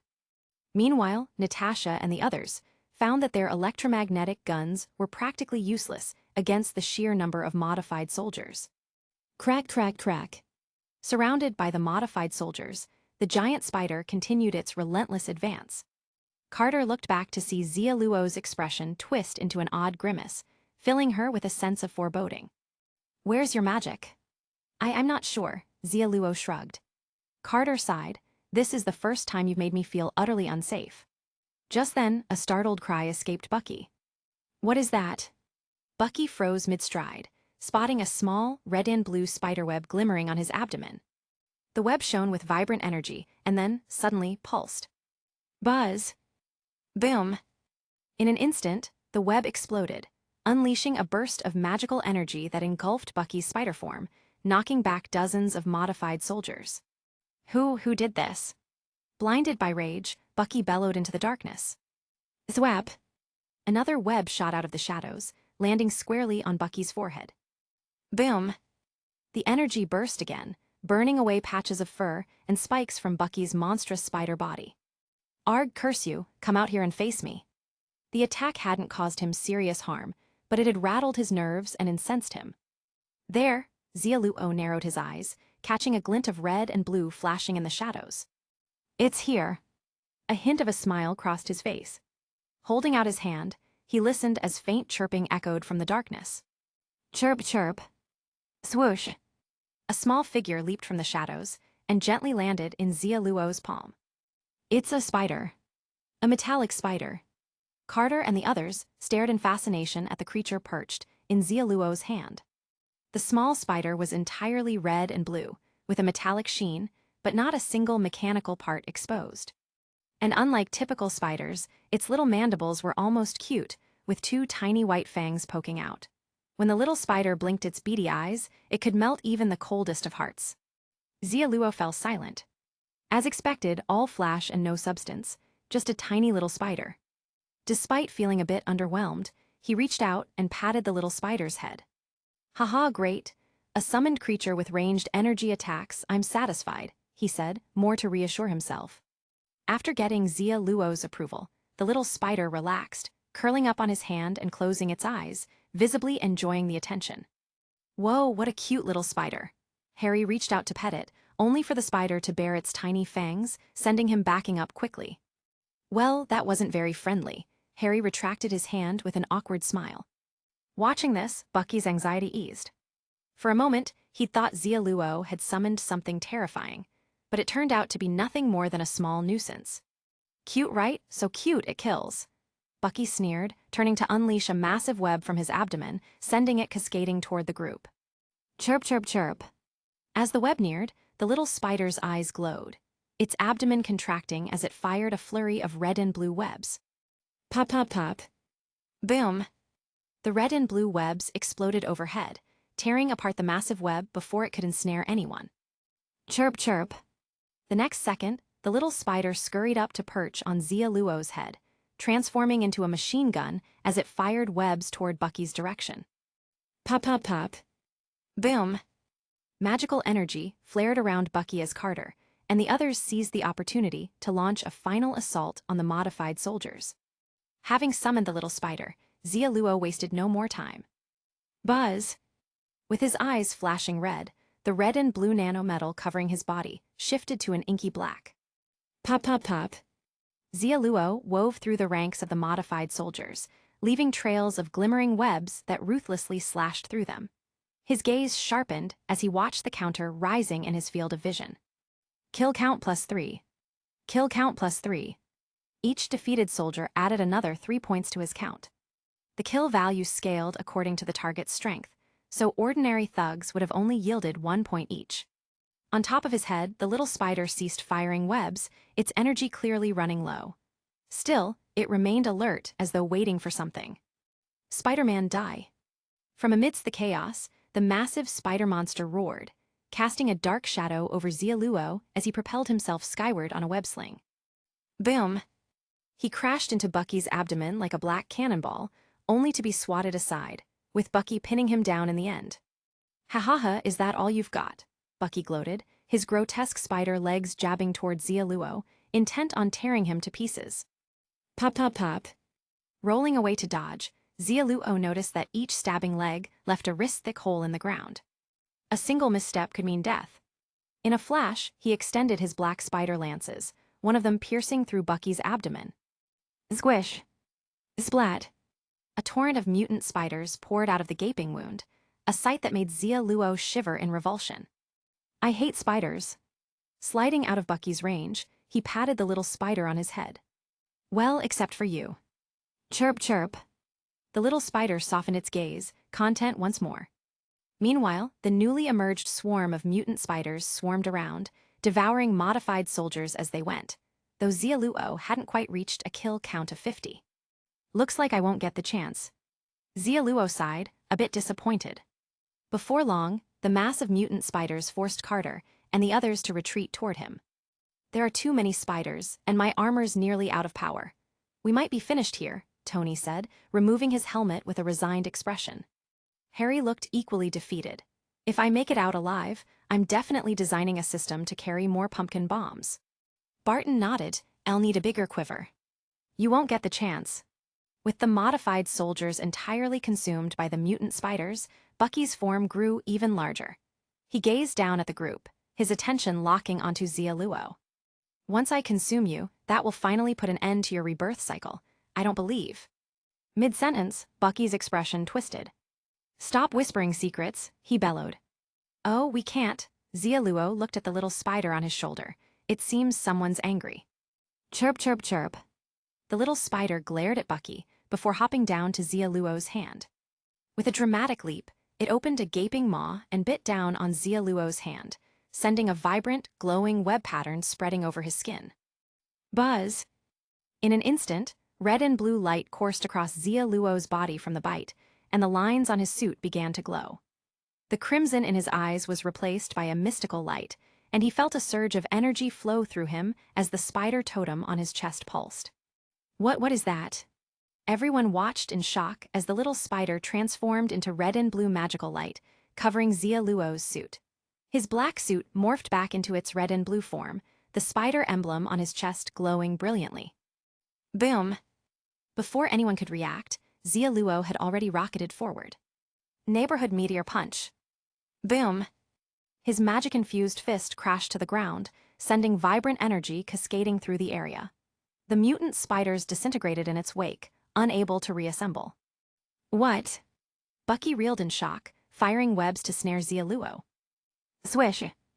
Xia Luo shot out his own web, igniting the spider totem in midair before it exploded in a burst of light. Boom! The massive web disintegrated in the explosion as the red and blue figure shot out of his sling. Neighborhood rising uppercut. Bam! With magic-infused power, Xia Luo's fist struck Bucky's abdomen, the spider totem flaring with light. No! Bucky's face twisted in horror as the energy inside his abdomen roared to life. As expected, the magic-infused spider totem detonated, ripping through Bucky's monstrous form. Splat! Another wave of mutant spiders spilled out, only to dissolve into a revolting slime under the magical onslaught.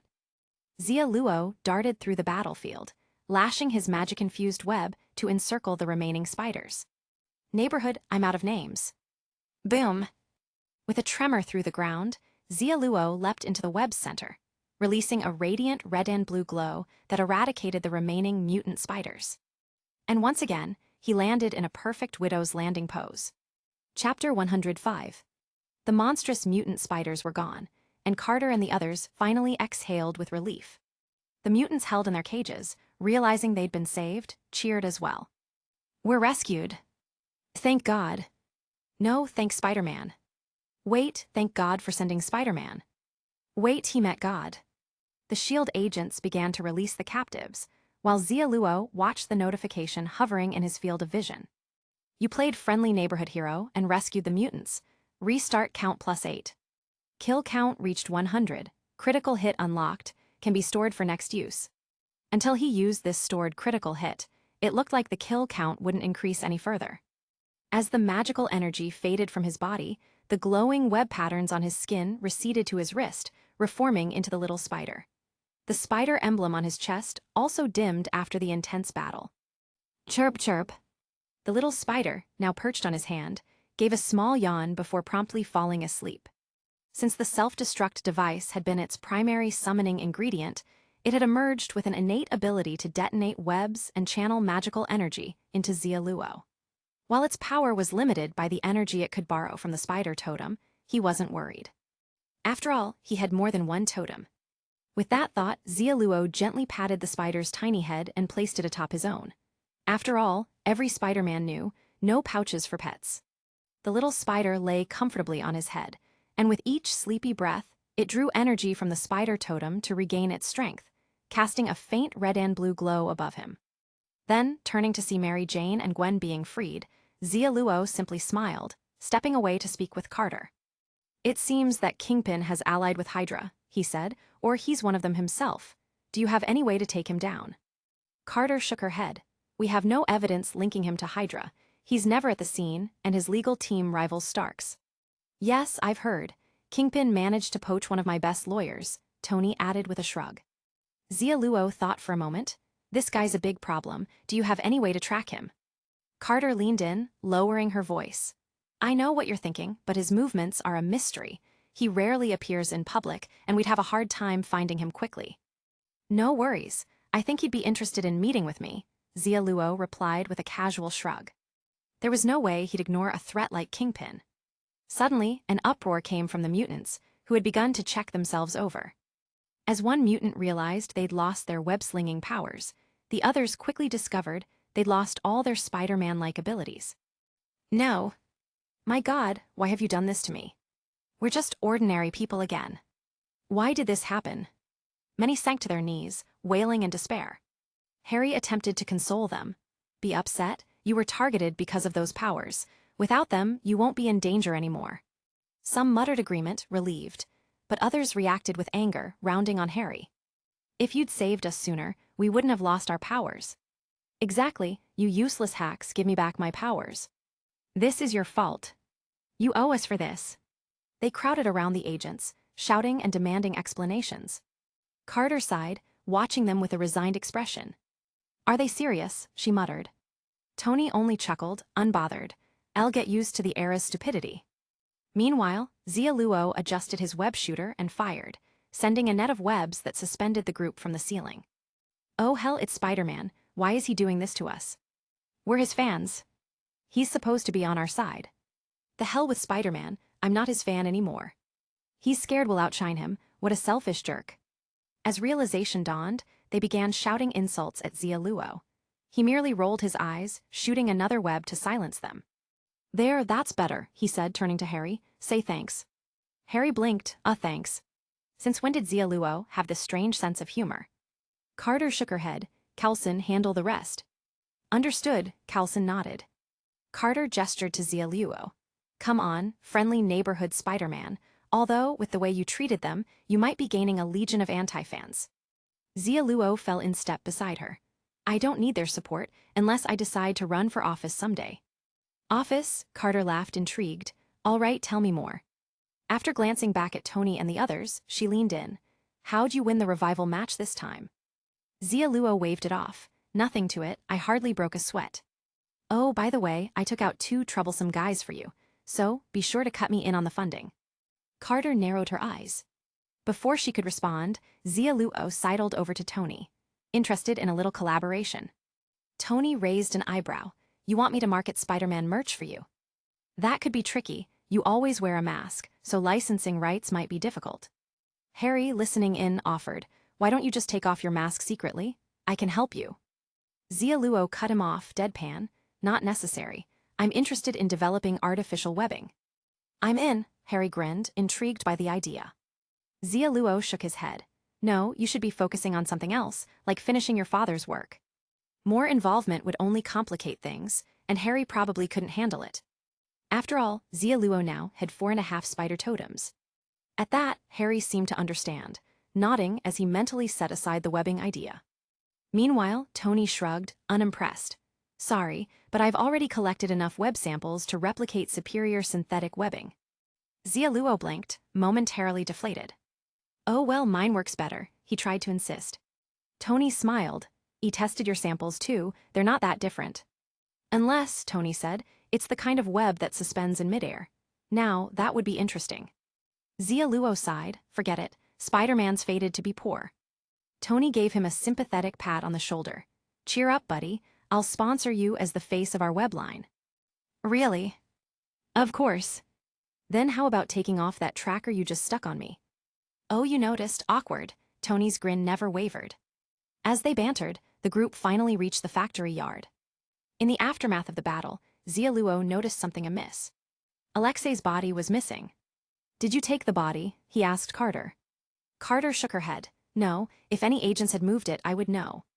So, it must mean Kingpin found some use for the rhino's remains, Tony observed. Looks like you already figured it out. Xia Luo crouched by a large pit, examining it thoughtfully. He walked away on his own. He pointed at a set of footprints. He wasn't completely dead. Harry pulled out his phone. While the trail's fresh, I'll get a team tracking him. As if on cue, thunder rumbled overhead, and raindrops began to fall, quickly washing away the traces. Harry sighed. Well, it looks like even God's on his side. Carter turned to Xia Luo. We'll find him. Also, you should come to S.H.I.E.L.D. tomorrow. We've uncovered something new about that strange black spine. All right, no problem. With that, Xia Luo fired a web and disappeared into the stormy night. Watching him go, Harry seemed lost in thought before heading back to the car. Mind if I catch a ride? Tony asked, squeezing into the back seat. I'm all out of juice in the suit. Boom. In a rain-soaked alley, under a leaky tarp, Alex lay quietly on a makeshift bed covered in newspaper. His chest bore a gaping wound, gruesome yet healing quickly as new flesh slowly closed the hole. But there was no relief on his face. As rats scurried through the trash for scraps, Alexei stared up at the tarp, watching water pooling until it eventually began to leak. Drip. A droplet fell onto his lips, prompting him to lick it away and setting off a chain of memories. Long ago, he'd lived in a place like this, a place that resembled a garbage dump. He could devour 5 burgers in one sitting, but he could also go hungry for 3 days straight. Rain was a welcome chance for him to wash up. It was a rare comfort he looked forward to. The trash was his only possession, all he had to his name. Yet people would often steal it from him, just to watch him scramble to protect what little he had. Trash belongs in the trash, they'd sneer, the words he'd heard the most in his life. He had no money, no power to defend himself. He was trash, and trash belonged in the shadows always. This continued for years, until he met a man called Kingpin. It was then his fate began to shift. Kingpin had been a low-level gang leader back then, but he'd taught Alexei how to get money, how to gain power. Under Kingpin's guidance, Alexei amassed wealth and strength, though his life didn't necessarily improve.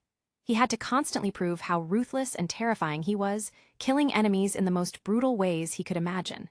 It almost drove him mad. After all, he'd been nothing more than a bullied child. All he wanted was a quiet life. As long as he had 3 burgers a day, a place to sleep, and no rats around him, he would have been happy. But he was forced to adjust to the underworld life.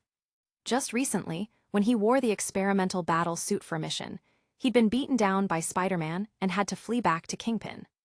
Kingpin had offered him salvation through radiation treatments. Alexei knew he was only a test subject to him, a pawn. Yet he agreed. Survival depended on luck.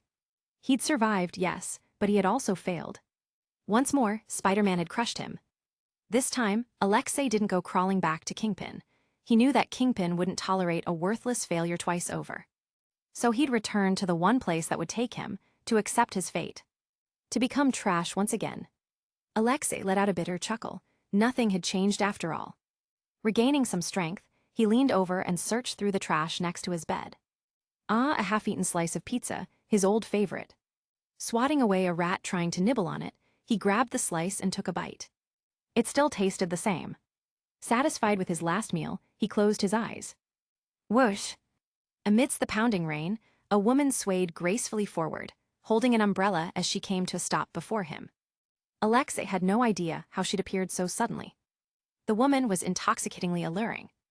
The black, skin-tight suit outlined her figure perfectly, and as his eyes traveled upward, his pulse quickened inexplicably. Though her face was masked, it did nothing to hide her beauty.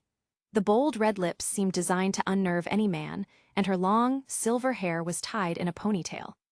With that, he realized who she was. Black Cat, the most infamous thief in New York, and one of Kingpin's enemies.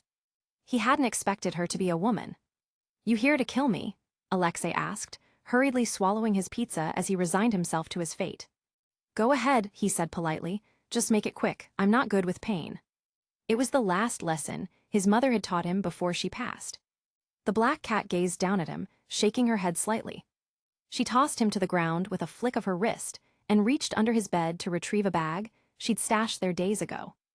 Inside was the jewelry she'd stolen 3 days prior. I'm not interested in killing anyone, she replied. Oh, Alexei was taken aback. Well, that's a relief. You should leave, then. There's bound to be someone coming to kill me any moment now. Black Cat raised an eyebrow, watching him with amusement. Interesting, but before you die, could you do something for me? Why should I help you? He wasn't exactly motivated to do favors. Black Cat smirked, because it's a rather interesting thing to do. She pulled a set of keys from her collar and tossed them his way.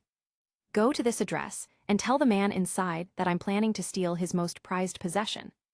Alexei scowled. Did delivering a threat really require stepping into the guy's house? Sounds fun, but I'm done with all this. I just want an end to everything. He waved her off. Black Cat shrugged, turning away. It's your choice. Though I should mention, I ran into a group of assassins on my way here. I took care of them, assuming they were after me. She glanced back. But now I see they were probably meant for you, so looks like you'll live a little longer. She gave him a wink. Do this for me, and if you're lucky, maybe the guy will beat you to death himself. With that, she leapt into the shadows, vanishing from the alley. Alexei stared at the keys in his hand, lost in thought. He'd never done something so absurd in his life. Well, he'd do it, just this once. One last time. Late that night, Xia Luo finally returned to his rented room. He'd stopped by to see Uncle Ben and Aunt May, so it was later than usual. Click. As he slid the key into the door, his heightened senses picked up the sound of breathing inside. He opened the door without a hint of surprise, his face becoming a mixture of curiosity and amusement as he spotted the intruder. Perfect, looks like someone's come right to his doorstep, ready to die. Chapter 106. Near the fridge, Alexei guiltily put down a carton of expired milk. Seeing how calm Xia Luo was, Alexei wiped his mouth and said, "Looks like you already know." Xia Luo raised an eyebrow. This guy seemed odd.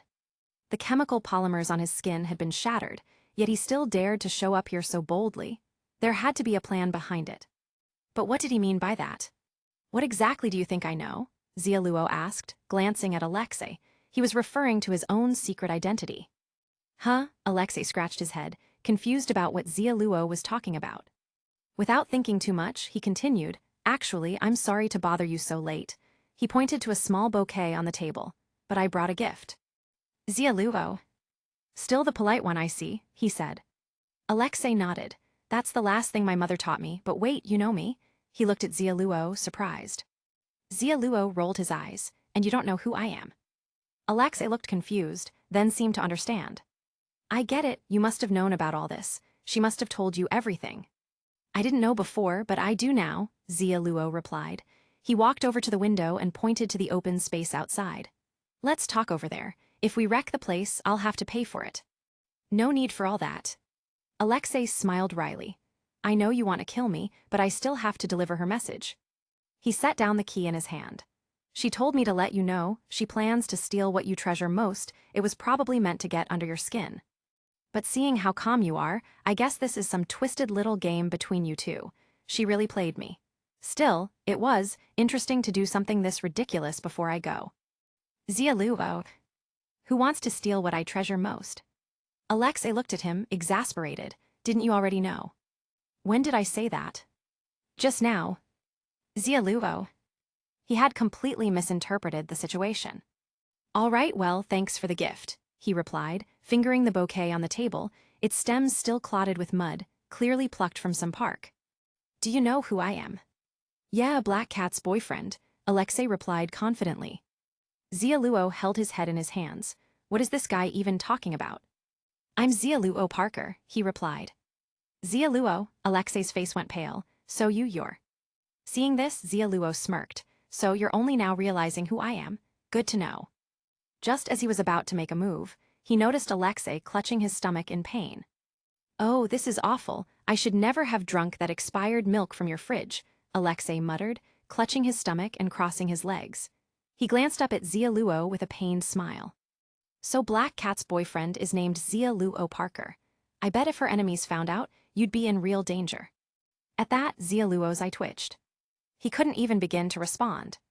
What have we even been talking about? Were they even on the same page? But Xia Luo had more or less pieced it together. Black Cat had sent Alexei here to find him, warning she'd steal his most cherished possession. Black Cat, Felicia Hardy, was the daughter of the notorious cat burglar Walter Hardy. The same father-daughter pair who had cleaned his apartment for him once. He'd already figured out their identities, but hadn't paid them much mind. After all, he didn't have anything particularly valuable on him. Those two were probably so eager to help him clean, because they had their eyes on something he possessed. Back then, the only thing he had was a single black spine, which was now in S.H.I.E.L.D.'s possession. So it probably wasn't that. If that wasn't the reason, then Black Cat likely knew his true identity by now. Stealing Spider-Man's most valuable possession would earn her instant fame in the underworld. But what was Spider-Man's most valuable possession? Family, friends, a loved one, what else? Money. Impossible, Spider-Man was the poorest guy around. Or was it his innocent, pure-hearted yearning for love? What taste? Lost in thought, Xia Luo barely noticed Alexei rushing toward the bathroom. Guest room's over there, the bathroom is next door, Xia Luo called out just in time. Thanks. The sound of a toilet flushing echoed out, and Xia Luo shook his head, moving to the fridge to clear out all the expired food. 2 weeks away from home, and most of it was inedible. Before long, Alexei emerged from the bathroom, his face pale. Expired milk and moldy pizza. I used to be tougher than this, right? He sounded genuinely disappointed. Those things had never bothered him before. Xia Luo glanced at him. Looks like you're even worse off than me. Not even a dog would eat that stuff. Alexei gave a wry smile. I used to be worse off than a dog. Well, now you can let me beat you to death. I won't resist. Not yet, I'm hungry. Want some food? Xia Luo headed toward the kitchen. Alexei shook his head. I don't have much of an appetite. It's imported steak, a gift from my rich friend. Count me in, Alexei's eyes sparkled. But almost immediately, his stomach started rumbling again, and he ran back to the bathroom. 10 minutes later, Xia Luo brought 2 plates of steak to the table. He slid one over to Alexei. Eat up. Thanks, I've never had imported steak before. Alexei carefully cut a small piece with his fork, his face alight with enjoyment as he chewed. Xia Luo raised an eyebrow. Haven't even tasted it yet, and you're enjoying it already. I can always imagine. Alexei swallowed the steak. When you've eaten the world's worst food, you learn how to make even garbage taste good. Xia Luo shook his head, mumbling, what a poor soul. Switching from fork to chopsticks, he picked up an entire steak, taking a hearty bite, juice dripping down his chin. Ah, satisfying. So, how did you and Black Cat meet? Eating with one hand, Xia Luo asked casually. Alexei watched Xia Luo use chopsticks and tried to imitate, failing miserably before opting to use his hands. She showed up while I was waiting to die. First time meeting, and she asked for your help. Yup. You don't seem the helpful type. She's beautiful, I was enchanted. Excuses, how beautiful could she be? Xia Luo knew what Black Cat looked like, with or without makeup. But thinking it over, he added, all right, pretty damn beautiful. Alexei grinned. I'm jealous you've got such a stunning girlfriend. She must be. She must be what? Oh, nothing. I don't swear when I'm off duty. By the way, this steak is delicious. Tastes like home. Thanks, Aunt May taught me. You could come over for dinner sometime. Really? Alexei's face lit up. Xia Luo rolled his eyes. Of course not. I'm about to beat you to death, remember? Oh, shame. Alexei returned to devouring his steak. But really, I'm envious of you. Having a normal life, that was always my dream. Xia Luo put his chopsticks down. Then, why did you join an underground organization? Alexei hung his head. I didn't have a choice. I understand, most people don't. But mistakes come with consequences, Xia Luo replied. No one taught me that. Finishing the last of his steak, Alexei licked his plate clean, looking genuinely content. Thanks for the meal, I'm happy. If I live through this, I'd like to be your friend. We'll see. Xia Luo didn't agree just yet. He started clearing the plates. Ever heard the story of Spider-Man? Of course, want to hear something cool? I fought him twice. Alexei grinned. Xia Luo's lip twitched. Who won?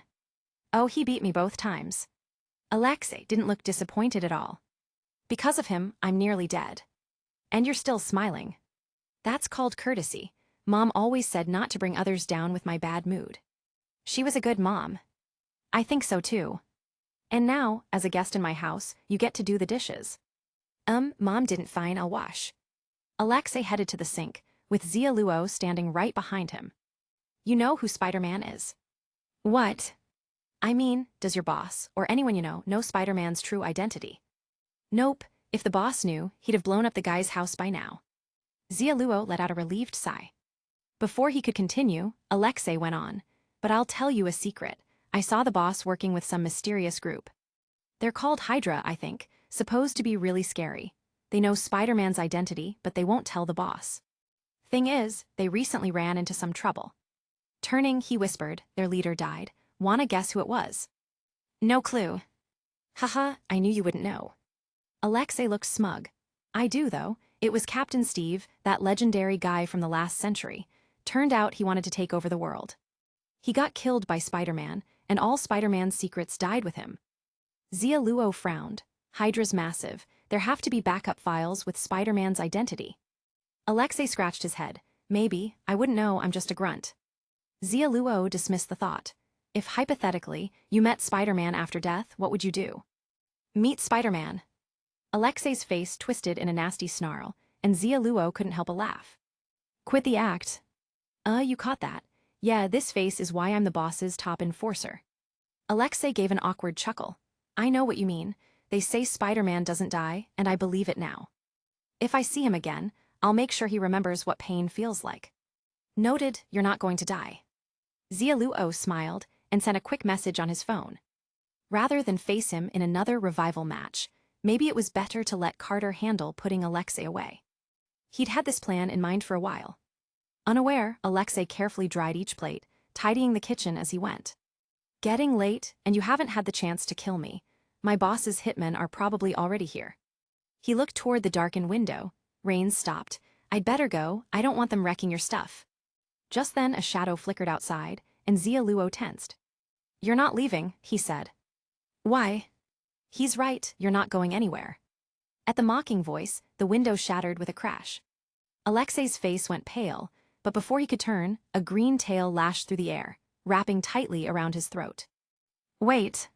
He barely choked out a word before the tail jerked, suspending him midair. Xia Luo quickly jumped back, dodging the deadly tail. A lizard's tail. Could it be? Xia Luo's pulse quickened. Rattle, rattle, rattle. Sure enough, a monstrous green lizard crawled in through the shattered window, cold eyes fixed on Alexei, trapped in his tail. Well, well, shiny head, your boss wants you dead. Ready. KKK, you. Alexei's face flushed as the tail tightened, preventing him from saying more. Trying to beg for mercy. The lizard sneered, clearly savoring his control over Alexei. But then his eyes flicked to the corner, spotting Xia Luo. His pupils shrank, and he quickly looked away. Why are you hiding here? The lizard glared at Alexei. I get it. You wanted to use him as a hostage, you scum. Alexei. I didn't say anything. Without an answer, the lizard's anger flared. He swung his tail violently, throwing Alexei straight into the bedroom wall. Bricks tumbled over him, burying his figure. Crash. No, I'll have to pay for that, Xia Luo yelled in frustration. The lizard ignored him, striding over to Alexei. Passing Xia Luo, he murmured, Don't worry, he can't hurt you. Xia Luo. That voice. It was Dr. Connors. Cough coughs. Alexei's weak voice emerged from the rubble. You can't, cough please. Begging, Connors sneered. Pointless, you die tonight. Oh my god, did I just hear you want him dead? A grappling hook shot in from the window as a dark figure swung in, using the hook's momentum to land on the windowsill. Sorry, he's mine, you're not killing him. Black Cat, wearing her iconic mask, winked at Xia Luo. No need to thank me too much. Xia Luo. Villains saving Spider-Man.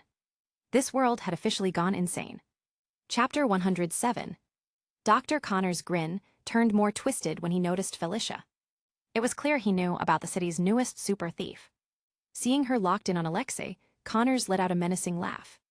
Ha ha ha, perfect. You want to save him, so I'll kill you. You want to kill him, so I'll stop you, Felicia shot back.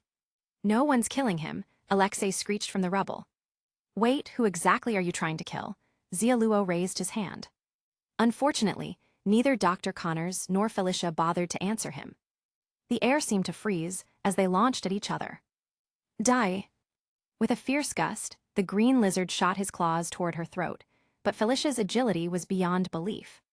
In a blink, she shrank back by inches, tapping his claw midair with her toe before flipping gracefully over his head.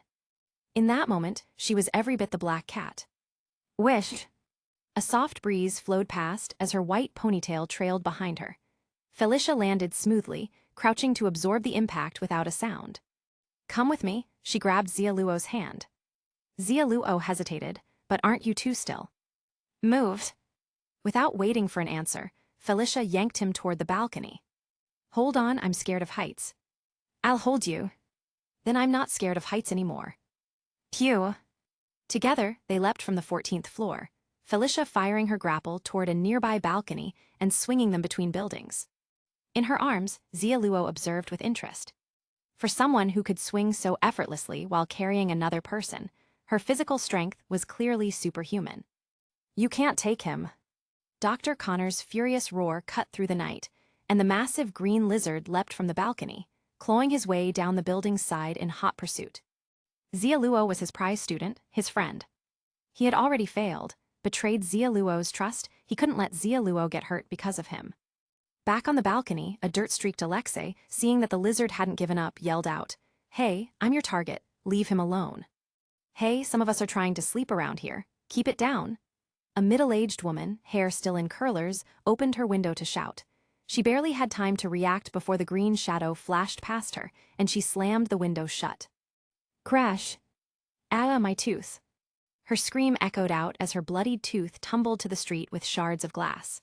Now even more residents, roused by the noise, opened their windows, only to freeze in horror at the sight of the giant lizard. Oh crap, a monster. It's a lizard. My God, this is terrifying. Shut the window. Whoosh. In moments, Felicia had landed on a rooftop, pulling Xia Luo along. Okay, who's the bright guy who got you tangled up with a giant lizard? You're making my life difficult. She glanced back at him as they ran. Xia Luo gave her an odd look. Maybe if you hadn't taken me, he wouldn't be chasing you.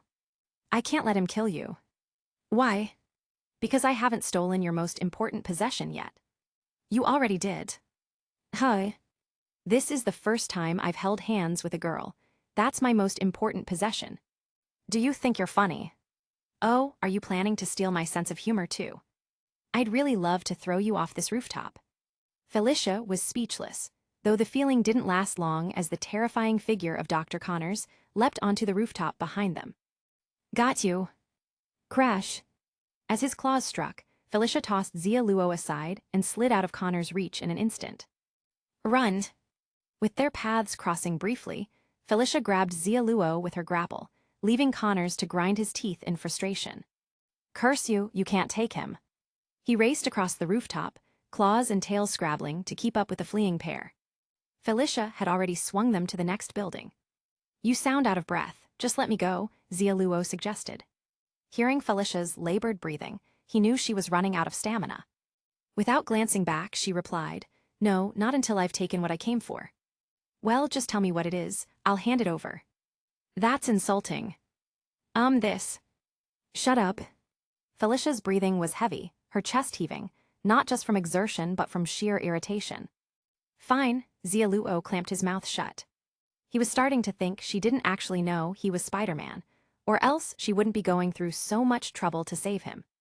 And Dr. Connors, still giving chase, was clearly intent on protecting him. Xia Luo was getting tired. Just as he was contemplating a strategic fall to end this whole mess, the night lit up with green sparks and the roar of jet flames drew closer. Xia Luo, I'm here. Harry swooped over the rooftop on his glider, dropping pumpkin bombs that exploded in midair. Boom!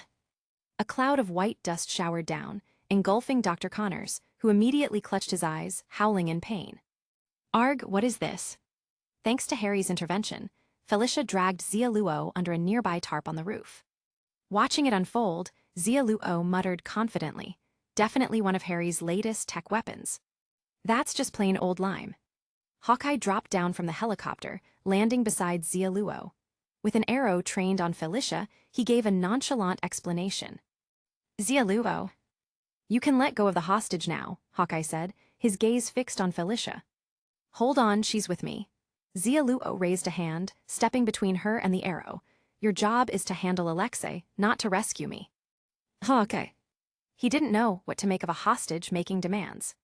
After a moment's thought, he turned to where Connors was thrashing on the rooftop and let off a few arrows to back up Harry. Felicia, overhearing the name Alexei, turned to Xia Luo with a gleam in her eyes. So you do know Alexei, meaning you know Spider-Man. And what makes you think I know Spider-Man? Xia Luo played along. Felicia gave a quick look at Hawkeye, then leaned in close to whisper.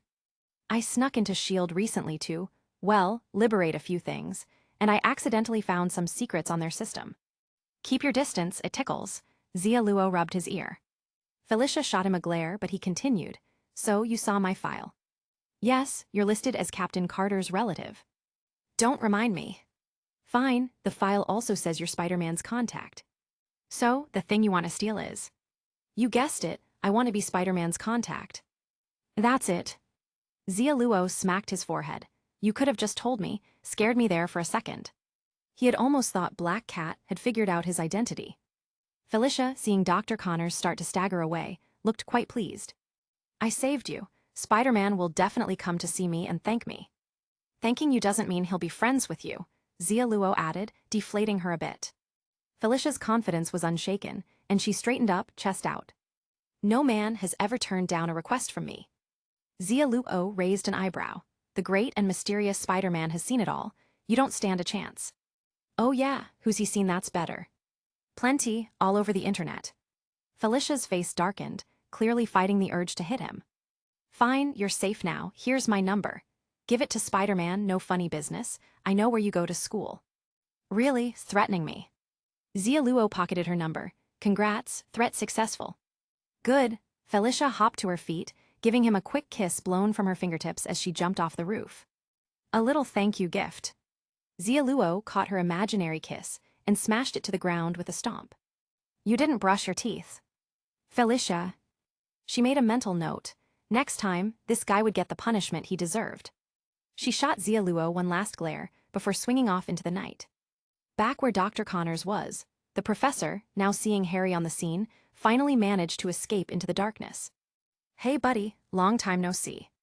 Harry jumped off his glider, playfully punching Xia Luo on the shoulder. Just met Spider-Man recently, he saved the day again, he laughed. Xia Luo threw an arm over Harry's shoulder, of course, and just in time tonight too. Harry raised an eyebrow, say thanks. Xia Luo. Who taught you that? Spider-Man. Great, next topic. Xia Luo gestured toward his apartment. Alexei should still be in my place. No rush, the captain's already there. She arrived and didn't think to rescue me first. She figured Spider-Man would protect you. Well, he didn't show up. Yes, maybe he was asleep this late. I think so too. The two of them climbed into the helicopter, chatting as they went. My apartment got wrecked. Could you call in a designer to redo it? Xia Luo didn't hesitate to ask. Harry didn't mind, setting down his glider. Sure thing, but why not just come live with me? I don't do roommates. It's a castle, you can pick a room on the other side.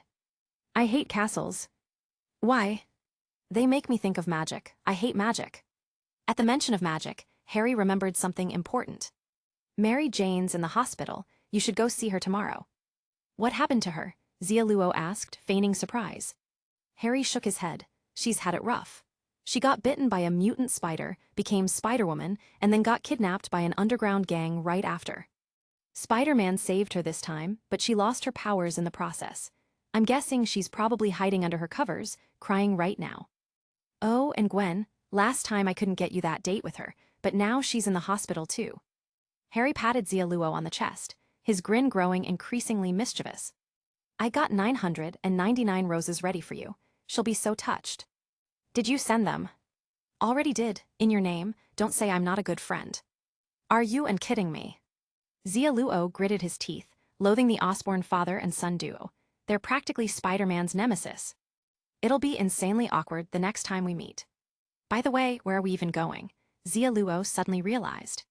Why am I on a plane out of nowhere? Harry chuckled. The captain wants to see you, and anyway, it's almost dawn. You probably couldn't sleep right. Just as he finished speaking, Xia Luo pulled up his hood, leaned back, and started snoring. Harry. Oh, so you think that's funny? Well, I'll play along too. Snore tilde snore tilde. Opposite them, Barton watched the two pretending to sleep, and turned away with a cold, indifferent look. Childish. Shield. Easy, I'll walk on my own. You should really treat your prisoners better. In the hallway, Alexei, clad in handcuffs and leg irons, grumbled as an agent nudged him along. He glared at Carter's back with feigned fierceness. You're all scum. Just let me get the chance and I'll rip you to pieces. Without even turning her head, Carter replied, not going to happen. You're going to be in prison for the rest of your life. HMPH, as if I need reminding. Alexei snorted, pausing for a moment before sneaking a question to Agent Hill beside him. Will there be burgers in prison? Agent Hill's eyelid twitched slightly. Yes. Steak. Yes, that too. A place to shower. Of course. Are there rats? Hill raised an eyebrow. Do you enjoy eating rats? No, I just don't want them disturbing my sleep. Don't worry. With your threat level, you'll have a private cell with ensuite, 3 meals a day, and you can even apply for snacks. Plus, there's a daily counseling session. Can I read books and take classes? Alexei blinked, then abruptly stopped and collapsed to his knees, sobbing. Why? He wailed to the ceiling as Carter sighed in exasperation. What is it now? She asked. Tears streaming down his face, Alexei cried. It's not just the food, no rats plus classes and books. Why did I never know about this? Why didn't you guys catch me sooner? I regret so much. Carter, this world is truly twisted. Yet, not a single agent mocked Alexei. They fell silent. A man who commits a crime for money is guilty. A man who commits a crime for bread, that's society's fault. Today, Alexei taught them all a lesson. Hey, Captain, everyone's here. Harry's voice broke the silence as he approached, glancing at everyone with curiosity. Why's everyone so quiet? He asked. You. Suddenly, Alexei looked up, joy lighting his face when he saw Xia Luo standing next to Harry. Oh, thank goodness you're alive.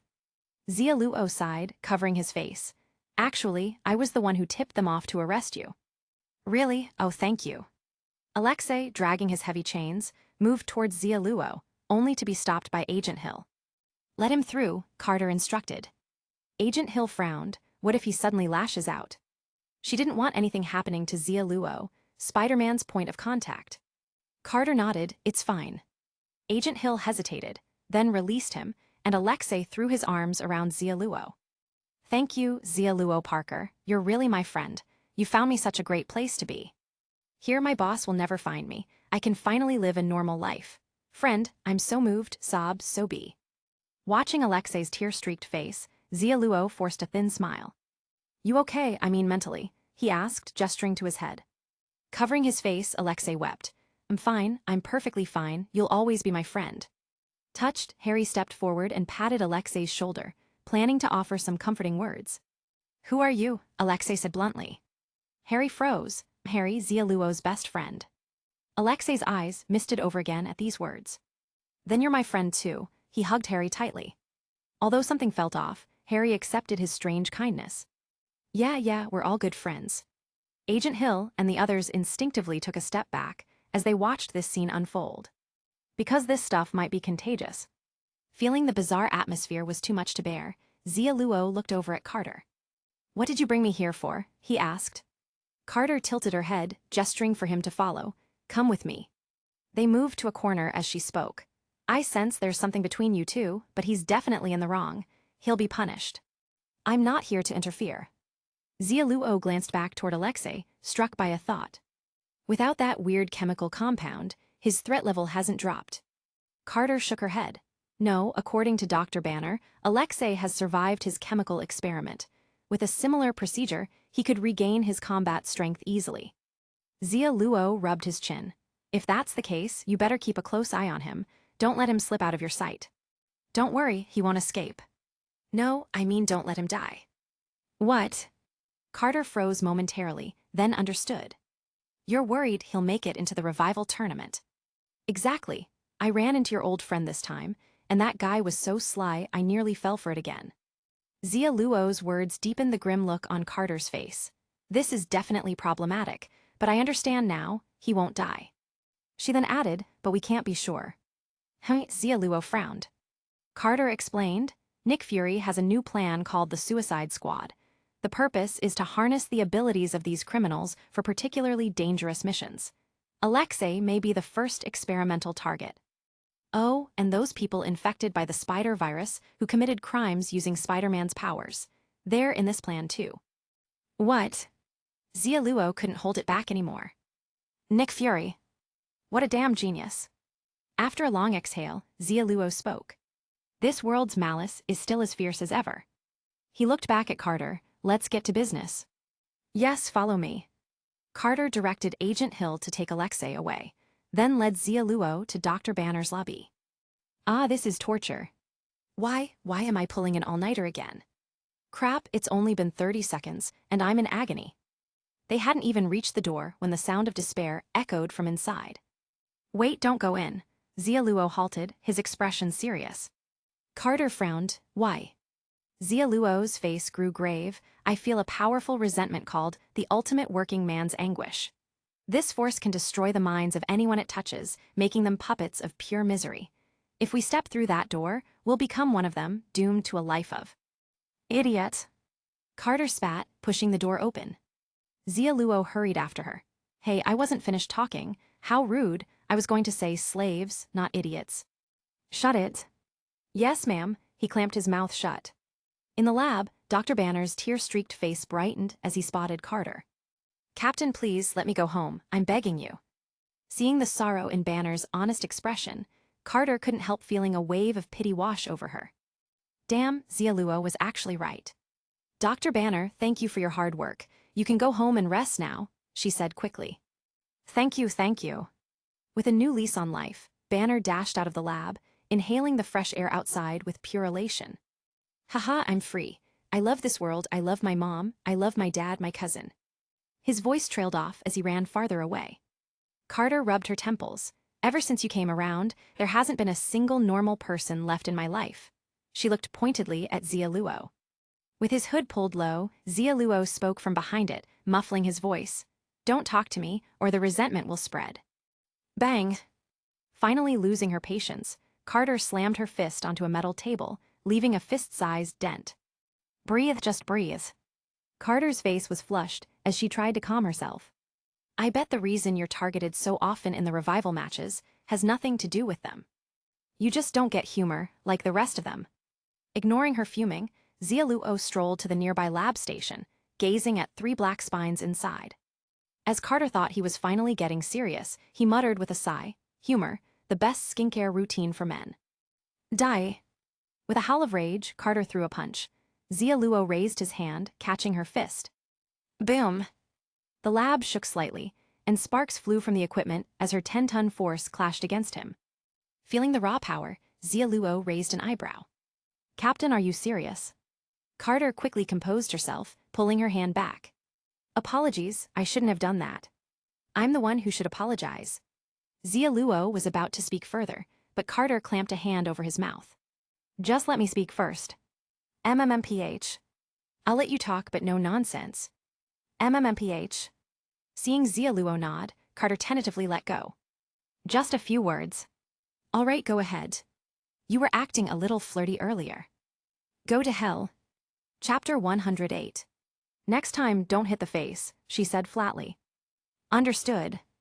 Xia Luo lowered his right hand behind his back. I respect my elders and protect the young. As long as you're calm, I'll always choose at least one of those options.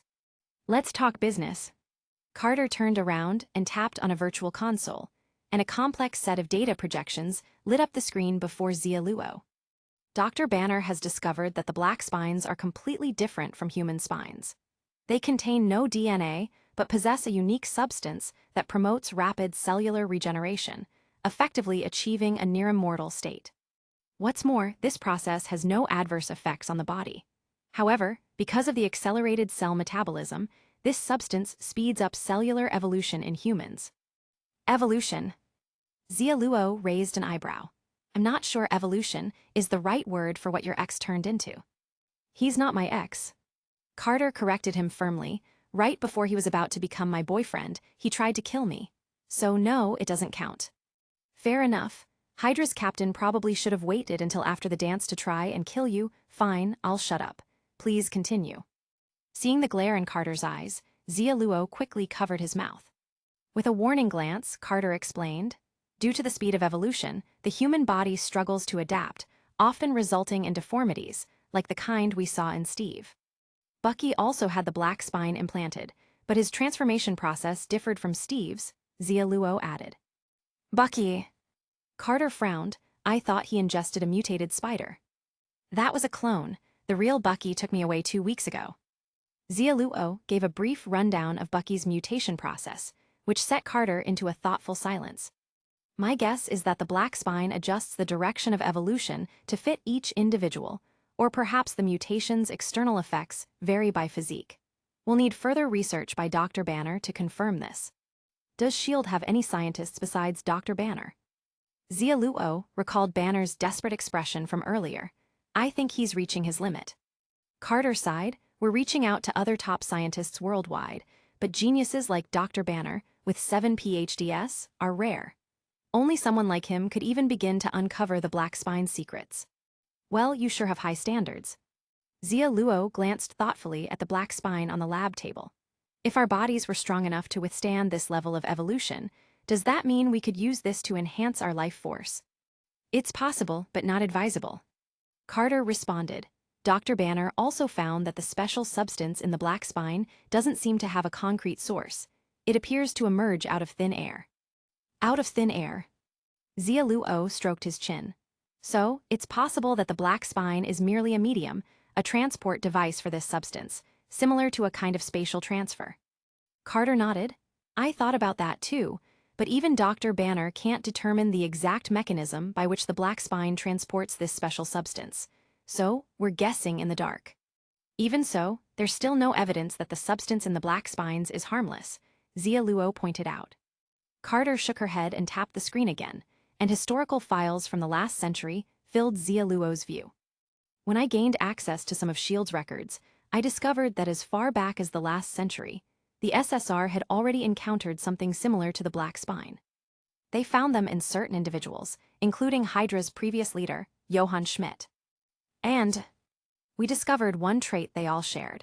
They weren't ambitious or inherently evil people to begin with. At this, Xia Luo raised an eyebrow. So, you're saying, it was only after the black spine was implanted that they underwent a personality shift, turning to darkness. Carter sighed, it's possible, which is why I've never doubted Steve's loyalty. He was truly an exceptional soldier. Xia Luo scrutinized the files before him and noticed there were exactly 9 individuals who had received black spine implants. An idea sparked in his mind. 9 black spines, so that's the origin of Hydra. Carter saw where Xia Luo was heading and explained. Hydra's emblem is a skull with 6 octopus tentacles, and the 6 black spines recovered in the last century were found inside their members' bodies. Xia Luo's expression turned skeptical. Octopuses are soft-bodied invertebrates. Isn't it a bit sloppy to use octopus tentacles to symbolize the black spine? It's probably related to the tentacle-like mutations caused by the spines, Carter suggested, tapping the virtual screen again. A total of 9 black spines were discovered back then. However, due to wartime chaos, all were lost until Steve and Bucky appeared. Along with the one they tried to implant in Tony, we've now recovered 3. So that means there are 6 more out there. Xia Luo groaned. That's at least 6 more potential threats we'll have to deal with. Indeed, it's very likely. Carter's expression grew grave. After Steve's death, they've likely gone into hiding or are waiting to find suitable hosts. Tony Stark was one such candidate. Xia Luo thought for a moment. If all 9 spines reappear, will it summon a dragon or something? Get some exercise and cut down on the anime, Carter said dryly. Those with implanted black spines can't be killed through conventional means. You'd need heavy artillery to destroy their bodies completely. Your method is effective, though, removing the spine. That guarantees death. Right, but death itself is an issue. Xia Luo shrugged. If I end up in a match against all 9 black spines, I'll be in for quite a thrilling survival round. Carter rolled her eyes. If you were more careful, almost no one could kill you. Xia Luo looked indifferent. Spider-Man has to die, that's what Hydra's captain said. I'm a prime target, always fending off those who lurk in the shadows. Well, at least your powers give you a good shot at winning any revival match. Carter closed the virtual console. You know everything I can tell you, but be on guard, there's certainly more to their plan than just the mutant spider disruptions. It's all just misdirection. Yeah, but it's a huge pain. Xia Luo asked, how's the cleanup of the mutant spiders going? Carter nodded. Dr. Banner developed a detector for them, and our agents have captured a decent number. Clearing all of them will take time. Again, with Dr. Banner, you should be careful. Scientists tend to make mistakes when they're overworked. Xia Luo warned, don't let him take on any dangerous projects for a while, or he might turn into a furious green giant. He'd probably trash this place for making him work overtime. Is that your power telling you that? Carter asked cautiously. Yes, my intuition is usually spot on. All right, I'll take it seriously, Carter agreed, then added, why not use your power to sense if there are any Hydra moles left in S.H.I.E.L.D.? Xia Luo's eye twitched. Good thing I'm not with you guys, or I'd be the next one to get dragged into this spiral of resentment. He offered a few names from memory. I can't say for sure, you'd better investigate carefully. Don't worry, I'm not about to frame the wrong people. They left the lab, chatting as they went. Hey, Captain, what happened to your eye? Harry, who'd come looking for Xia Luo, raised an eyebrow as he noticed Carter's black eye. The next second, he erupted with rage. You jerk, what did you do to our captain? Grabbing Xia Luo by the collar, Harry whispered, nice one. Xia Luo. So Banner isn't the only one harboring a grudge against Carter. It wasn't me, I'm innocent, he said, only half convincingly. If it wasn't you, then who? Harry gritted his teeth. I'm telling everyone, they'll see how you treated our dear captain, I'll make you a pariah and shield. At that, Carter's face darkened. She warned, if a fourth person hears about this, you'll spend the next 2 weeks in the training room. Harry's face fell with regret, and he released Xia Luo's collar, looking put out. Captain, I won't allow anyone to bully you, not even my best friend. Xia Luo covered his face, whispering to Harry, friendly advice, vanish in the next 3 seconds, or you might dodge a bullet. Xia Luo Parker, I won't let you off the hook. Tonight, a one-on-one, no calling for backup. With that, he vanished into a shadowy corridor. Xia Luo scratched his head, that line sounding all too familiar. He glanced over at Carter, who looked ready to explode, and asked cautiously, does S.H.I.E.L.D. serve hard-boiled eggs for breakfast? Yes, take a left at the cafeteria, you'll find them there. No, I was hoping to use one as a compress for your eye. Get lost. Bye, Tilda. Xia Luo darted down the hall and dragged Harry along with him. Come on, let's go. I was waiting for you. Good buddy, let me ride your hoverboard. Sure, but what's it like? Huh. I've wanted to punch her for ages. She makes me get up at 5 a.m. for training. She's a demon. I get it, but maybe don't try it. Yeah, I wouldn't stand a chance against her. Well, you could try a sneak attack. Great idea. You just end up suffering more. Fine, then I'll send 1,000 roses to the hospital for Gwen. She'll love it. Get lost. Huh, you can't catch me, take that. Wait up. After leaving S.H.I.E.L.D., Xia Luo returned to his trashed apartment, where the construction workers were already fixing it up. Harry's efficiency wasn't half bad. In the corner of the bedroom, he spotted his tiny pet spider still sound asleep. He scooped it up and tucked it carefully into his pocket. Not even last night's racket had woken the little guy. He must have been utterly exhausted. Xia Luo decided to find a nearby hotel to stay in while repairs were underway. As for Uncle Ben and Aunt May, he'd avoid them if he could. Now that he was carrying 4 spider totems, things were way too dangerous for him to be around them. He slept soundly until 8 in the evening, then got up to wash. Once he was ready, he placed the now-awake spider on top of his head, stepped onto the hotel window ledge, and leaped out. Whoosh! The high-altitude wind howled around him as nanometal spread across Xia Luo's body. Whoosh! Just before hitting the ground, he shot a web, swinging down the street, drawing cheers from the bystanders below. Oh, it's Spider-Man. Yeah, he's got the metal suit on. I saw today's news, he saved a bunch of people again. But lots of those fake Spider-Men have lost their powers, and they're blaming him for it. Oh, I read about that, it's hilarious. A bunch of clowns. Right as she finished speaking, a motorcycle zoomed by, snagging her designer purse right out of her hands. Ah, my bag, Spider-Man, help. She called after his retreating figure, but Xia Luo was too far to hear her. As her despair turned to fury, she finally let out a helpless yell. Arg, damn Spider-Man, this is all your fault. Bystanders nearby just sighed. Brooklyn. On the outer wall of an apartment building, the red and blue Spider-Man silently scaled the high-rise balcony. This was Professor Connor's home. The apartment was pitch black, and Xia Luo couldn't hear a sound from inside. Professor Connors wasn't home. Earlier, he had asked Harry about him, and Harry mentioned that Professor Connors had taken a leave of absence a week ago.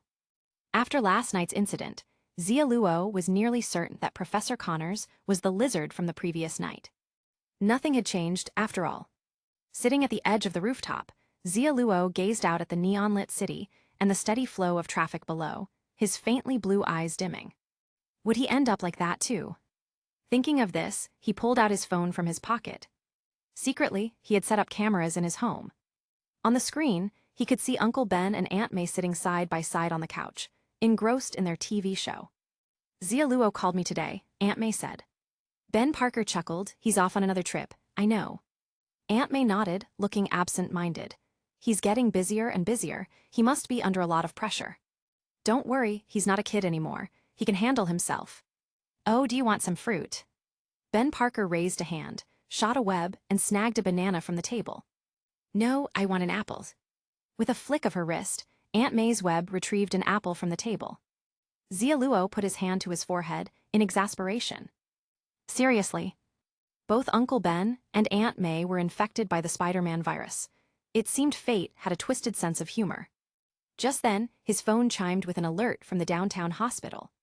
This was Carter's warning system, designed to alert him to any serious incidents in the city the moment they occurred. He'd built up enough experience through repeated resets to handle increasingly difficult revival matches. Putting his phone away, Xia Luo pushed all other thoughts aside and glided off in the direction of the hospital. When he arrived, he found this particular incident to be a real challenge. But his little spider, sitting on his head, was practically buzzing with excitement. Chirp, chirp. It was more than ready. Water posture check, NOOOW. Chapter 109. As squad cars arrived one by one, the sharp-eyed officers quickly spotted a red and blue figure perched atop a street lamp. Oh, it's Spider-Man, he's finally here. It's him. Thank goodness, this'll be much easier now. The officers, encouraged by his appearance, charged into the chaotic hospital with renewed determination.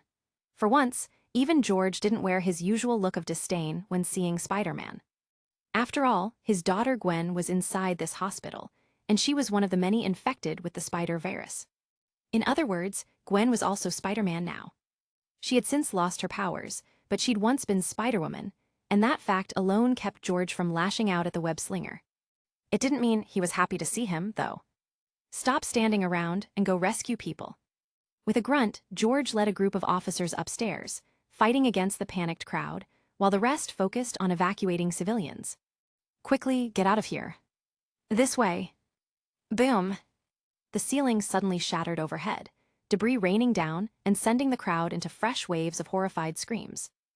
Alia. It's coming. Aya. A monstrous spider-like creature landed with a heavy thud in the midst of the crowd, followed immediately by a massive green lizard crashing down on top of it. Gotcha. Professor Connor's twisted grin flashed as he raised a clawed hand and tore off the creature's head.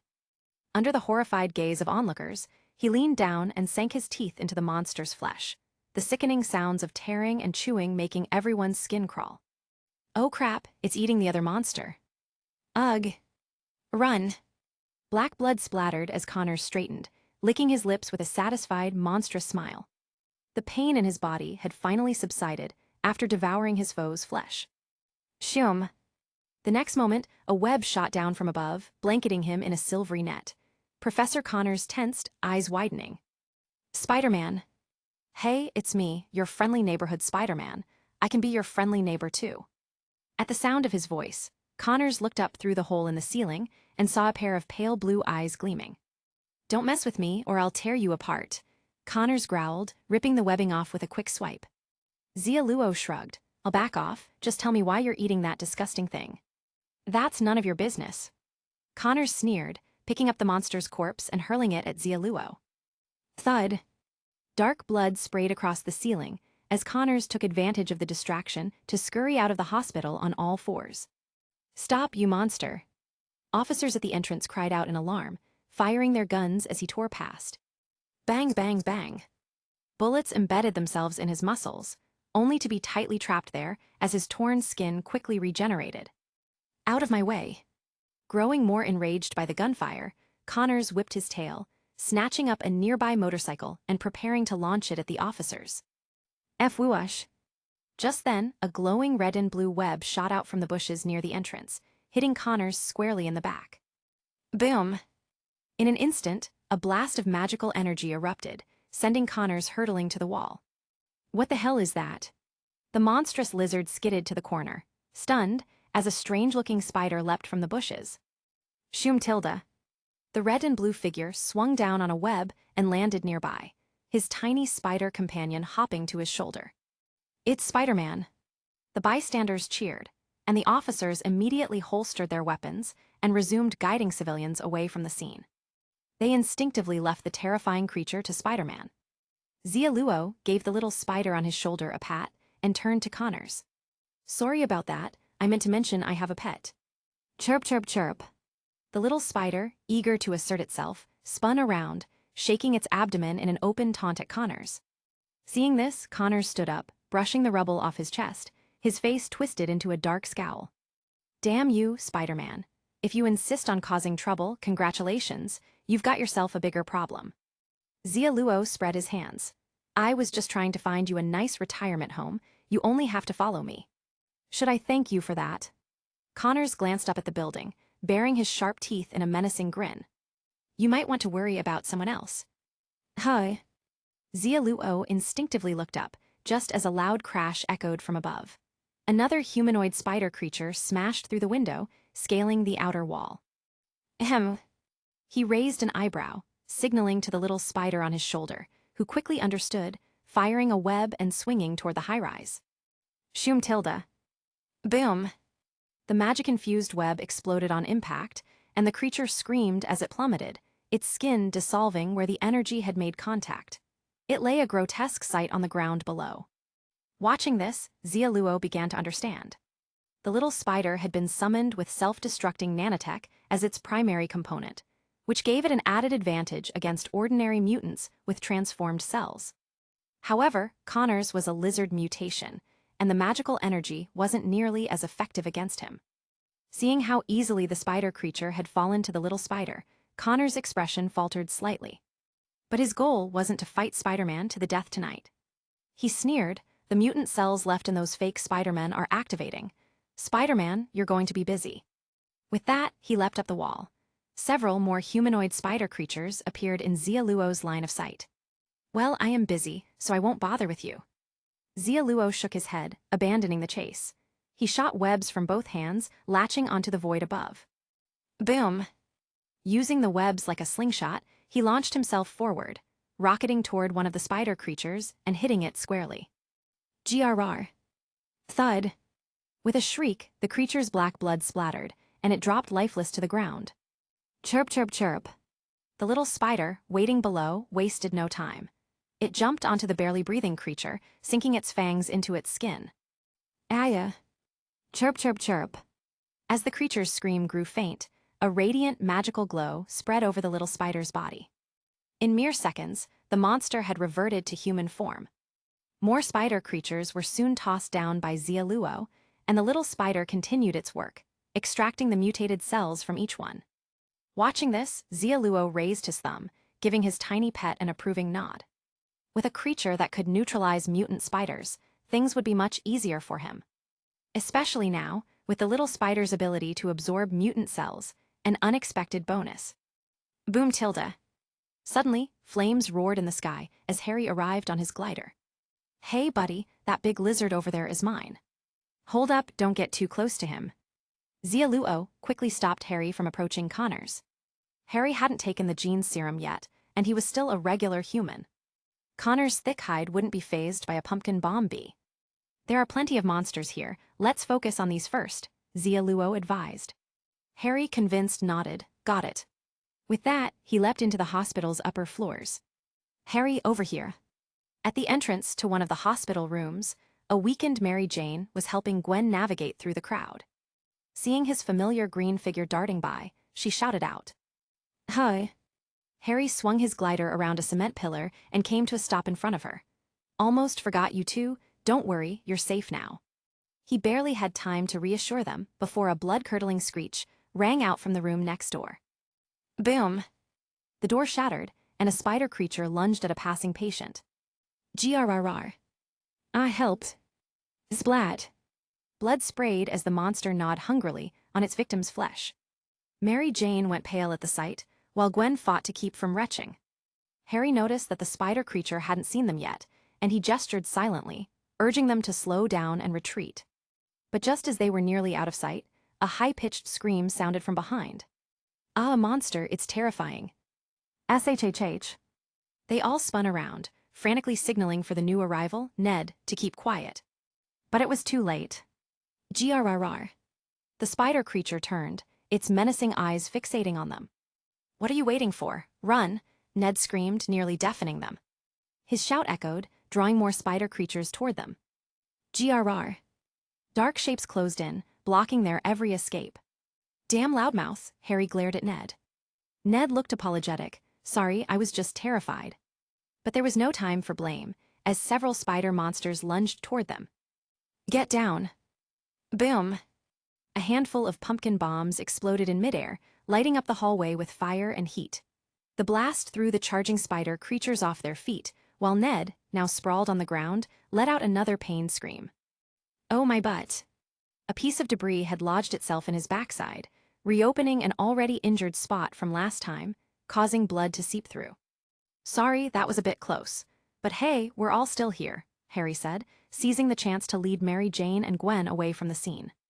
Behind him, Ned limped, clutching his injury. Wait for me, Tilda, ow, ow, ow. Watch out. Another spider monster came barreling toward them when a flash of red and blue swung in and sent it flying with a well-placed kick, straight into Ned's backside, preventing a grislier fate for him. I'm going to die. Sent tumbling, Ned landed at Harry's feet, using his face as a brake. The pain made him feel like life itself was slipping away. But Harry's face lit up as he recognized the voice of Spider-Man. We're saved. In these narrow hallways, he couldn't really use his glider's full power. Spider-Man's arrival was a relief. Oh, my hero, Mary Jane cupped her cheeks, her eyes sparkling. Gwen gave her a questioning look. Isn't your hero Xia Luo? Mary Jane rolled her eyes. Don't even mention that guy, he hasn't come to see me once. And the worst part, he sent you flowers, I'm done with him. Hearing this, Harry awkwardly looked away, saying nothing.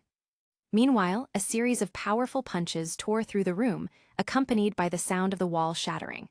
One after another, spider monsters embedded themselves in the walls, screeching in pain. Chirp, chirp, chirp.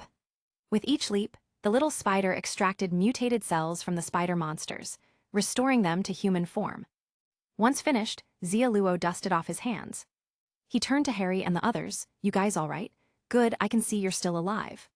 Nope, I'm about to die. Ned, lying flat on the ground, raised his hand. You're almost dead, but not quite. With a flick of his wrist, Xia Luo shot a bright, rainbow-colored web patch onto Ned's injury. There, the bleeding stopped. Thank you, Spider-Man.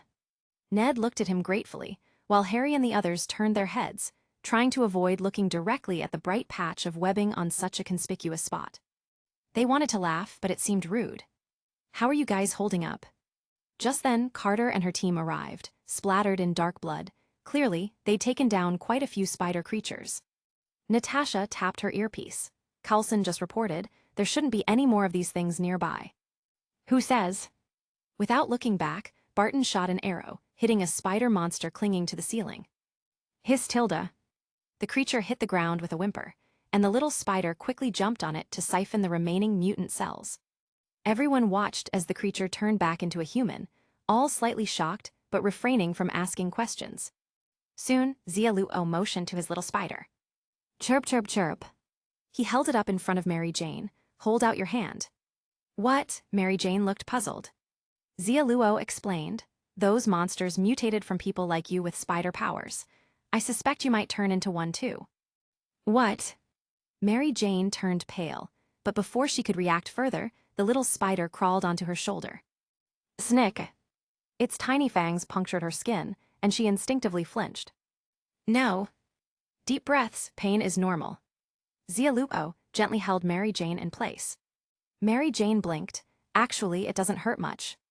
Then why the scream? Reflex. After 3 seconds, the little spider hopped onto Gwen's outstretched hand, and she let it bite her fingertip without flinching. Bizizizati. The little spider glowed with magical energy, and Gwen felt a strange sensation, like something was being pulled from her, though it wasn't painful. All done. Xia Luo placed the little spider back on his head. Seeing this, Carter stepped forward. If your theory's correct, other infected people will start turning into monsters too. Xia Luo nodded, handing the little spider to Harry, leaving the rest of the mutants to you. No problem. Harry wiped his hands, then eagerly took the little spider with both hands. Hey, little buddy, be good now. I'm your owner's best friend, so whatever you do, don't bite me. Mary Jane gave him a pointed look. Isn't your best friend Xia Luo? Harry waved dismissively. Just something I say, don't worry about it. Mary Jane. As Harry left with the little spider, Carter frowned in concern. I didn't realize those people still had residual mutated cells. If they're lucky and don't turn into monsters, maybe they'll get their powers back soon. Or it could be that their mutant cells depleted, which is why they're mutating into monsters now, Xia Luo suggested. Everyone fell silent, slightly taken aback. This wasn't the usual turn of events. Chapter 110. Remaining restart attempts, 20. Looking at his updated number of restart attempts, Xia Luo couldn't help but smile in satisfaction. Plenty of cushion. What's got you smiling? You still haven't explained what you meant earlier. Carter eyed Xia Luo suspiciously. He snapped out of it and pointed to his masked face. You can tell I'm smiling. I guessed. Nice one. Xia Luo gave her a thumbs up and was about to speak, but just then, George arrived with a squad of officers, rushing to the scene. Gwen, are you all right? George's face was tight with worry as he pulled Gwen close. Gwen gave a small smile. I'm fine. George glanced over at Xia Luo, then signaled for the officers to start securing the area. He then turned back to Gwen, guilt evident in his expression. I'm sorry, I didn't come find you right away. It's okay, Dad, you had important work to do, Gwen replied, her tone patient and understanding. George shook his head, his voice trembling slightly. I mean, I didn't look for you when you disappeared for 2 weeks. I couldn't find you anywhere. Gwen maintained her smile. It's all right, Dad. You're responsible for so many people's safety. I get it. I'll have someone take you home. I can get back on my own. You should handle things here first. Xia Luo watched the exchange, sensing something a bit off between father and daughter. But other people's family matters weren't his concern. Still, he couldn't help noticing the white bandage wrapped around George's wrist. Not wanting to linger and test George's tolerance any further, Xia Luo turned to leave. You're leaving. Seeing him shoot a web to make his exit, Carter quickly spoke up. You still haven't explained why they're mutating. I was just speculating. Go ask Dr. Banner for the real answer. Oh, and I'm borrowing something of yours. With that, Xia Luo vaulted off the ledge, his web latching onto Natasha's mutant sensor device as he swung away. As Spider-Man disappeared, Gwen looked disappointed. I didn't get a chance to thank him. Mary Jane consoled her. Don't worry, the next time you're in danger, you'll see him again and can thank him in person. Gwen fell silent. This friend's not the sharpest. No wonder she didn't get into Empire State University. George didn't have time to dwell on Spider-Man either, not with the mountain of issues now waiting for him to handle. He walked up to Carter. Hello, I'm George Stacy, the precinct captain for this area. Coulson couldn't make it. George's tone was respectful when addressing these government types from shadowy organizations. Coulson had other priorities. I'm in charge of mutant spider-related incidents. Carter was all business as she handed him another mutant sensor from her belt. We'll be supplying these to your precinct. From now on, report any instances of spider virus infections you come across. And this is, George examined the device, curious. It detects the unique bioelectric signals emitted by infected individuals. Here's the switch. Carter was about to demonstrate, but was cut off by a visibly nervous George. Hold on, I think I've got it. There are other things I need to handle right now, excuse me. With that, George hurried off. Carter watched him leave, her brows knitting slightly.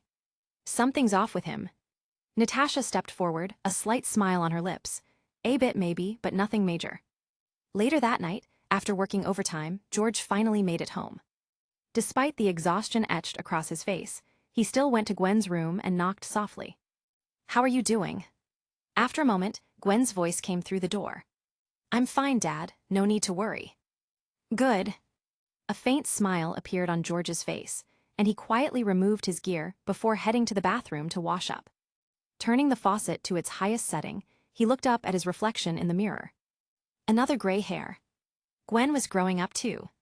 He smiled in bittersweet contentment, but his gaze fell on the white bandage on his wrist, and his smile faded.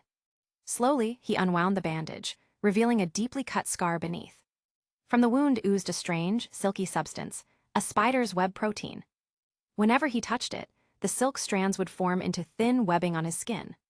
Yes, he'd been bitten by one of those mutant spiders, and had turned into Spider-Man. He had become what he despised most, Spider-Man.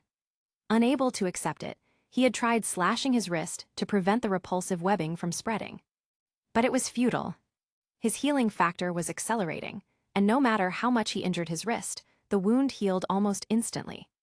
And each time, more webbing emerged, stabbing his nerves with raw disgust. He had become the very thing he loathed.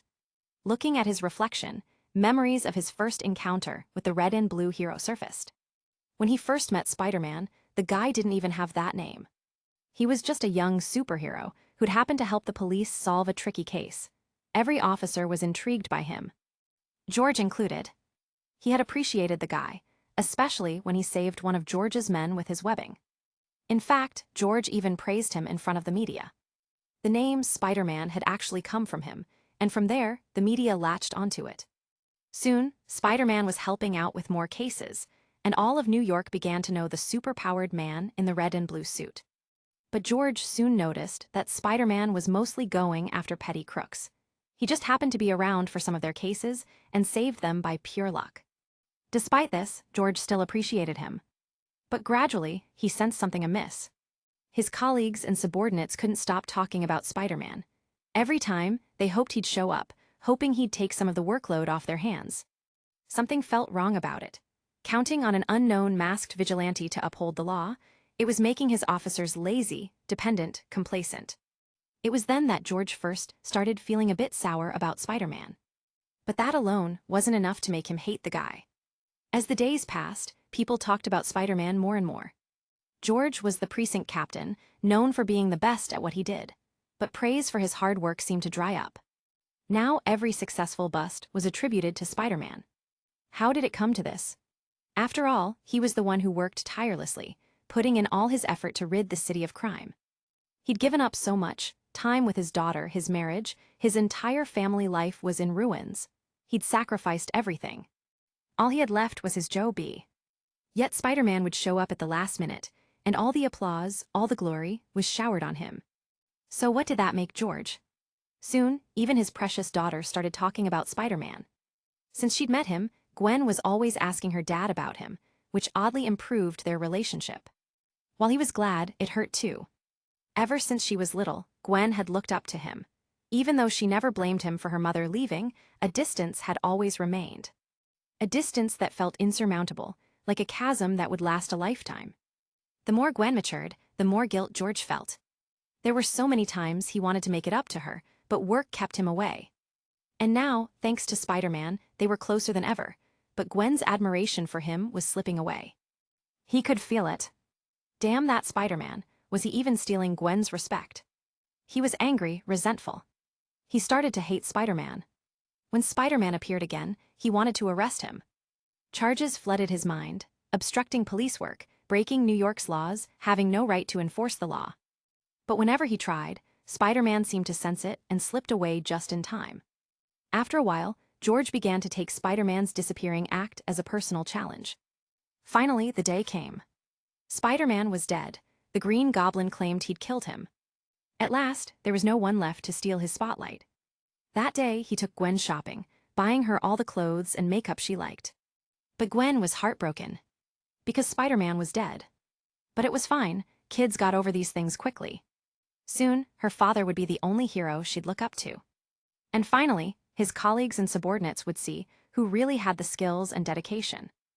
But then everything went wrong. Spider-Man wasn't dead, he showed up again. He defeated the Green Goblin, and even more people idolized him. Once again, George was the one left behind. Not long after, Spider-Man vanished again. Rumors spread that he died. Then he returned, alive. He was around for a while, then disappeared again. People said he was dead. No, he was alive. Damn it, was he ever going to die? George was losing his mind. Then 2 weeks ago, Gwen went missing. People from a shadowy department told him Gwen had become Spider-Woman and had likely been kidnapped by Kingpin. God, not my Gwen. She'd become the thing he despised most, a Spider-Man. But there was no time to be angry. He had to save his daughter from Kingpin's grasp. Except Kingpin's reach was everywhere. George couldn't find him. No one knew where Kingpin was. Then, to top it off, he himself was bitten by one of those damn mutant spiders and turned into Spider-Man. He snapped. He hated spiders, hated Spider-Man. It was all Spider-Man's fault. He was to blame for Gwen's predicament. Where was he? Gwen's life was on the line. Oh, he showed up. Gwen was safe. George finally let out a breath of relief. He wanted to rush to the hospital right away, but his duties kept him busy. But as long as Gwen was safe, that was enough. She was a good kid, she wouldn't blame him. Then trouble struck again, this time at the hospital. Gwen was in danger again. With so many civilians on site, he couldn't focus on Gwen alone. His job was to protect everyone, Gwen included. But his strength only went so far. All he could do was pin his hopes on Spider-Man. The rescue went well, though there were casualties. Gwen had survived. Oh God, what am I thinking? Someone had died, he shouldn't feel relieved. But Gwen was alive. George was caught in a spiral of conflicting emotions. When he saw Gwen again, things seemed back to how they'd always been between them. There had been a chance to close the distance between them. But he might have lost that chance forever. And it was all Spider-Man's fault. No, he couldn't blame him. Spider-Man had saved Gwen twice. This was all his own doing. Becoming Spider-Man was his punishment. No matter how many pills he took or how much he tried to destroy the web-slinging organ on his wrist, every time he took a shower, there it was, disgusting and ever-present. He had become the very person he loathed. In the mirror, George's face twisted with rage. He wanted to smash the mirror to pieces for showing him the reflection of his most hated self. He was George Stacy, the one who protected New York, Gwen's father. But what had he become? A joke, that's all. That was his opinion of himself right now. What a cruel irony. God had played a massive joke on him. He hated God as much as he hated Spider-Man. At least no one knew about this. After tomorrow, he'd still be George Stacy, the man filled with justice. This secret he'd hide for the rest of his life. Creak Tilda. Suddenly, the bathroom door creaked open, and George scrambled to regain his composure. Splash. He cupped some water in his hands and splashed it on his face, trying on the smile a father ought to have as he looked at Gwen. What's wrong? Did I wake you? Sorry about that. Tell you what, tomorrow I'll take you shopping, he said with a grin. Gwen shook her head, drawing a deep breath as she looked at him with a complex expression. Don't pretend, Dad, I already know. What? George's face twisted with alarm, but years of practice quickly forced calm into his expression. He struggled to keep his lips steady. What are you talking about? I don't understand. Gwen glanced at the bandages he hadn't quite hidden on the sink. The medicine in the house, the blood and webs you didn't finish cleaning up in here, it's enough to tell me what's going on with you. George hastily threw the bandages in the trash, stammering, No, it's not what you think. You really hate Spider-Man, don't you? Gwen interrupted. George raised a hand in protest. No, I don't hate him, don't overthink it. I know you hate him. Gwen lowered her gaze. When I became Spider-Woman, I was scared of you finding out. George fell silent at her words. After a long moment, he let out a deep sigh. Yes, I hate him. I know my reasons are ridiculous. Truthfully, it's just my own helplessness I can't stand. His face grew bitter. E worked so hard for years, and I'm still nothing compared to some kid with powers. And my daughter, she seems to really like him too. It makes me feel lost, afraid. Angry, I can't accept it, so I just curse him from the shadows. Even though he saved you, I still despise him. I know it's wrong. But I can't make myself like him. He's a hero, and being a hero was once my pride. As he finished, he turned away, not wanting Gwen to see the ugly look on his face. But her next words shattered his composure completely. But Dad, no matter how much I like Spider-Man, the one I love most is still you. Because you're my father, the closest person to me, the person I admire most. Spider-Man is a hero, but he's everyone's hero. You're mine alone. Gwen moved behind him, wrapping her arms around him, her voice filled with a plea. So Dad, please, stop comparing yourself to others. Her voice cracked, as if she too was enduring some inner struggle. Gwen. At that moment, George's shoulders trembled as he fought to hold his head high, not wanting her to see the tears filling his eyes. I promise you, Gwen, I won't compare myself to Spider-Man anymore. Forgive me. Dad, I already forgave you a long time ago. Thank you, my dear Gwen. Oh, and by the way, I forgive you too. Suddenly, a masked head peeked through the bathroom window, startling them both. Spider-Man. Spider-Man. Spider-Man. Chapter 111. Xia Luo joined in with a shout. Hey, Mr. Stacy. Sorry for the trouble I've caused, but please believe me, it's only because I'm too exceptional for my own good.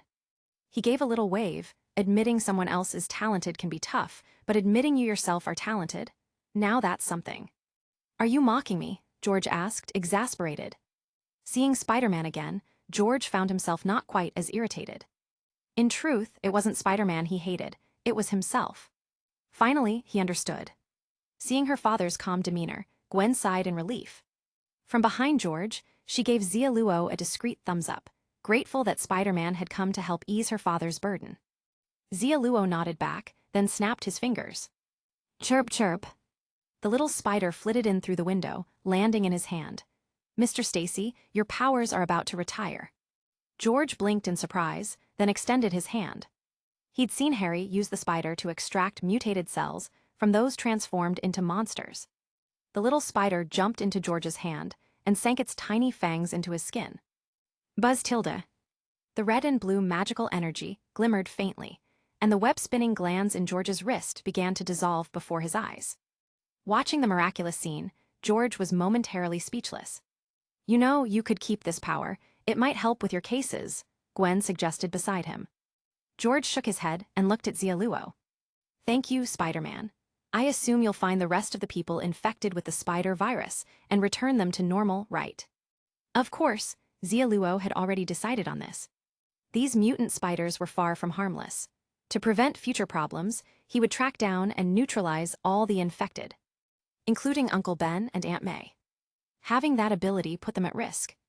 The danger came primarily from one of Spider-Man's latest enemies, the Kingpin.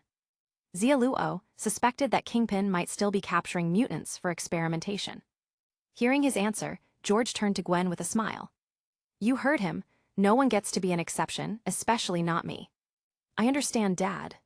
In just a few minutes, the wall that had separated father and daughter had completely fallen away.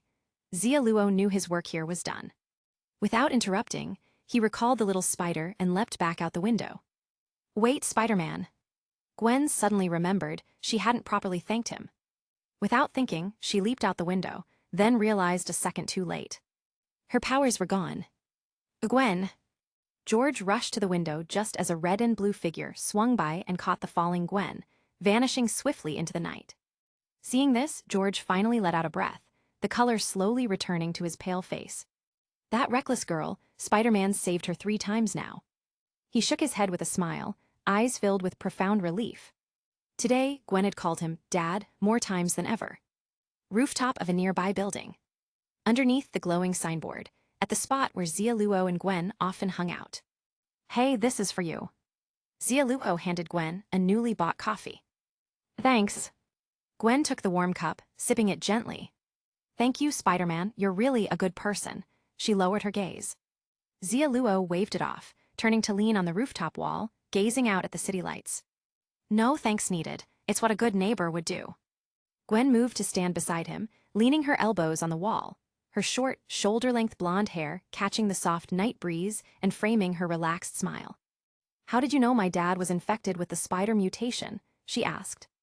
I've got a device, a special detector from S.H.I.E.L.D. S.H.I.E.L.D., you mean the people who saved me? Yes, they'll probably be announcing themselves to the public pretty soon. As he spoke, Xia Luo edged a step further from her. Noticing the subtle distance, Gwen laughed. You sound pretty young. Are you shy? She was getting more curious about Spider-Man. Xia Luo shook his head. Nope, but you haven't had a chance to shower yet, so there's an odor. Gwen's. She flushed, brushing a lock of hair behind her ear. Sorry, guess I read too much into it. It's fine, you're forgiven. Xia Luo thought for a moment, then added, but, you'll still need to pay me back for the coffee. Gwen glowered, realizing that Spider-Man was a far cry from her heroic ideal. Maybe he wasn't even real. Or maybe he was exactly like that other guy. Wait, not just similar. Something clicked in Gwen's mind, and a small smile returned to her face. Thank you, Spider-Man, you saved me 4 times now. Xia Luo scratched his head. 4, I wasn't keeping track, but don't try to change the subject. You owe me for the coffee. Gwen, never one to weasel out of things, rested her chin on her hand, looking at him. All right, I'll pay you back, but I'll have to get the money from home. I'm only wearing pajamas. You don't even shower before changing into pajamas. Pretty sloppy. I was exhausted. Normally, I'm very clean. All right, I believe you. I'd better head out. Can you take me home? It's too high up here. No, but I'll get you to the ground floor. Your place is close by. It's late. What if it's dangerous? You know, self-defense. I don't believe you'd be in trouble. As soon as he said it, Xia Luo fell silent. He might have just slipped up. Oh well, it was only a minor hint. A mask behind a mask. All right, off we go. He fired a web to lower Gwen safely to the ground, then leapt back up to the rooftops. See you tomorrow, Gwen called up from the street below. Not tomorrow, I'm taking the day off. The next day. Empire State University. Vroom tilde. Xia Luo revved his motorcycle onto the campus grounds. He'd missed a lot of classes recently, putting his credits in jeopardy. Today, he planned to catch up. He was taking Dr. Otto's class on clean energy. As he walked into the classroom, Xia Luo immediately spotted a familiar face sitting at the front. Today, Gwen's outfit was young and lively, just the kind of style he liked on cute girls. Hey, fancy seeing you here, Gwen. Xia Luo greeted her, slipping into the seat beside her without a second thought. Other students began to whisper as they noticed him. That guy's Xia Luo Parker, right? Yeah, he was all over the place recently. Still is. I know him, he sent Gwen a ton of roses. He's trying to date her. Oh please, he's practically the class clown. No way Gwen's into him. Xia Luo's sharp ears picked up on this, immediately blaming Harry for his generous, rose delivery. Suddenly realizing he might have come on a bit strong, Xia Luo glanced at Gwen, who was avoiding his gaze. He picked up his bag, thinking it might be best to slip to the back of the class. It's just that this spot feels a bit stuffy, so I thought I'd sit. Wait, you remember me? He asked, puzzled. Gwen looked at him with a slight smile. I know Mary Jane, you used to be her hero once. Xia Luo frowned, putting his bag back down. Spider-Man's her hero now, he replied. Yeah. Gwen twirled a pen between her fingers. She told me a lot about you, and honestly, I think you deserve it. She's a hopeless romantic, don't listen to her too much, Xia Luo replied, feigning indifference. But Gwen looked unimpressed with his attitude. Do you hate Mary Jane? She asked, frowning. Nope. Then why aren't you interested in her? She's gorgeous, one of the prettiest girls I've seen. You wouldn't understand, I'm doing what's best for her. Try me. Are you just sticking up for your friend? Once more, Xia Luo picked up his bag, ready to relocate. All her questions were giving him a headache. All right, class, we're starting. A middle-aged man with a distinct mop of curly hair strode into the classroom, thwarting Xia Luo's attempt to switch seats. I've got a simple topic for you today, the basic formula for calculating tritium required in the early phases of the artificial sun experiment. I'm sure you're all up to the task. Well, I mean barely. Dr. Otto immediately started writing complex equations on the board, ignoring the groans from the students. Dr. Otto's class was famously tough and notoriously dry. Still, with the right attitude, you could earn enough credits, as long as you paid close attention. But today was different. Using the artificial sun experiment as the topic, this was going to be brutal. There would be casualties of brain cells. The students sighed in unison, but Dr. Otto remained unfazed. He had every reason to be proud. He taught, whether anyone learned was outside his scope of concern. He only cared about true geniuses and more research funding. Meanwhile, Gwen hadn't dropped the subject of Xia Luo's attitude toward Mary Jane. Honestly, I just hope you'd be a bit nicer to her. Xia Luo rolled his eyes. I haven't done anything to her. Just the way you are now is enough. She's not even here. You know, you weren't always like this. She told me in the hospital how you showed up for her when she felt. Gwen's voice rose with emotion, catching Dr. Otto's attention. Whispering's fine, but loudly talking during my lecture is disrespectful, he said, casting a stern look. His eyes settled on Gwen. Ms. Stacy, we'll start with you. Show me what you've learned in my lobby. I hope it's more than talking during class. Gwen froze, but she knew she couldn't refuse a fair request. Sorry, Dr. Otto, I'll do my best. She shot Xia Luo a glare before scribbling furiously on her paper. Even though it was only the initial calculation formula, giving her a single class or even a month wouldn't be enough to fully solve it. This wasn't her field of expertise. Before Xia Luo could gloat, Dr. Otto spoke again. And you, the one in the Spider-Man-colored jacket. Yes, you give it a try. Xia Luo. Collateral damage. Gwen smirked, clearly relieved she wasn't alone in the hot seat. Xia Luo scowled at her, then began his calculations. Except, this question was insane. I have no clue. Time to call in a cheat. Feigning deep thought, his hands got busy under the table. Stark Tower. Tony, someone sent you a message. In the armor lab, Pepper knocked and held up her phone. It's someone labeled as Pajama Boy. Tony, busy upgrading his suit, turned and set down his tools at the sight of that particular phone. He stepped out of the lab, took the phone and checked the message. "What's Spider-Man doing showing interest in nuclear fusion?" he chuckled.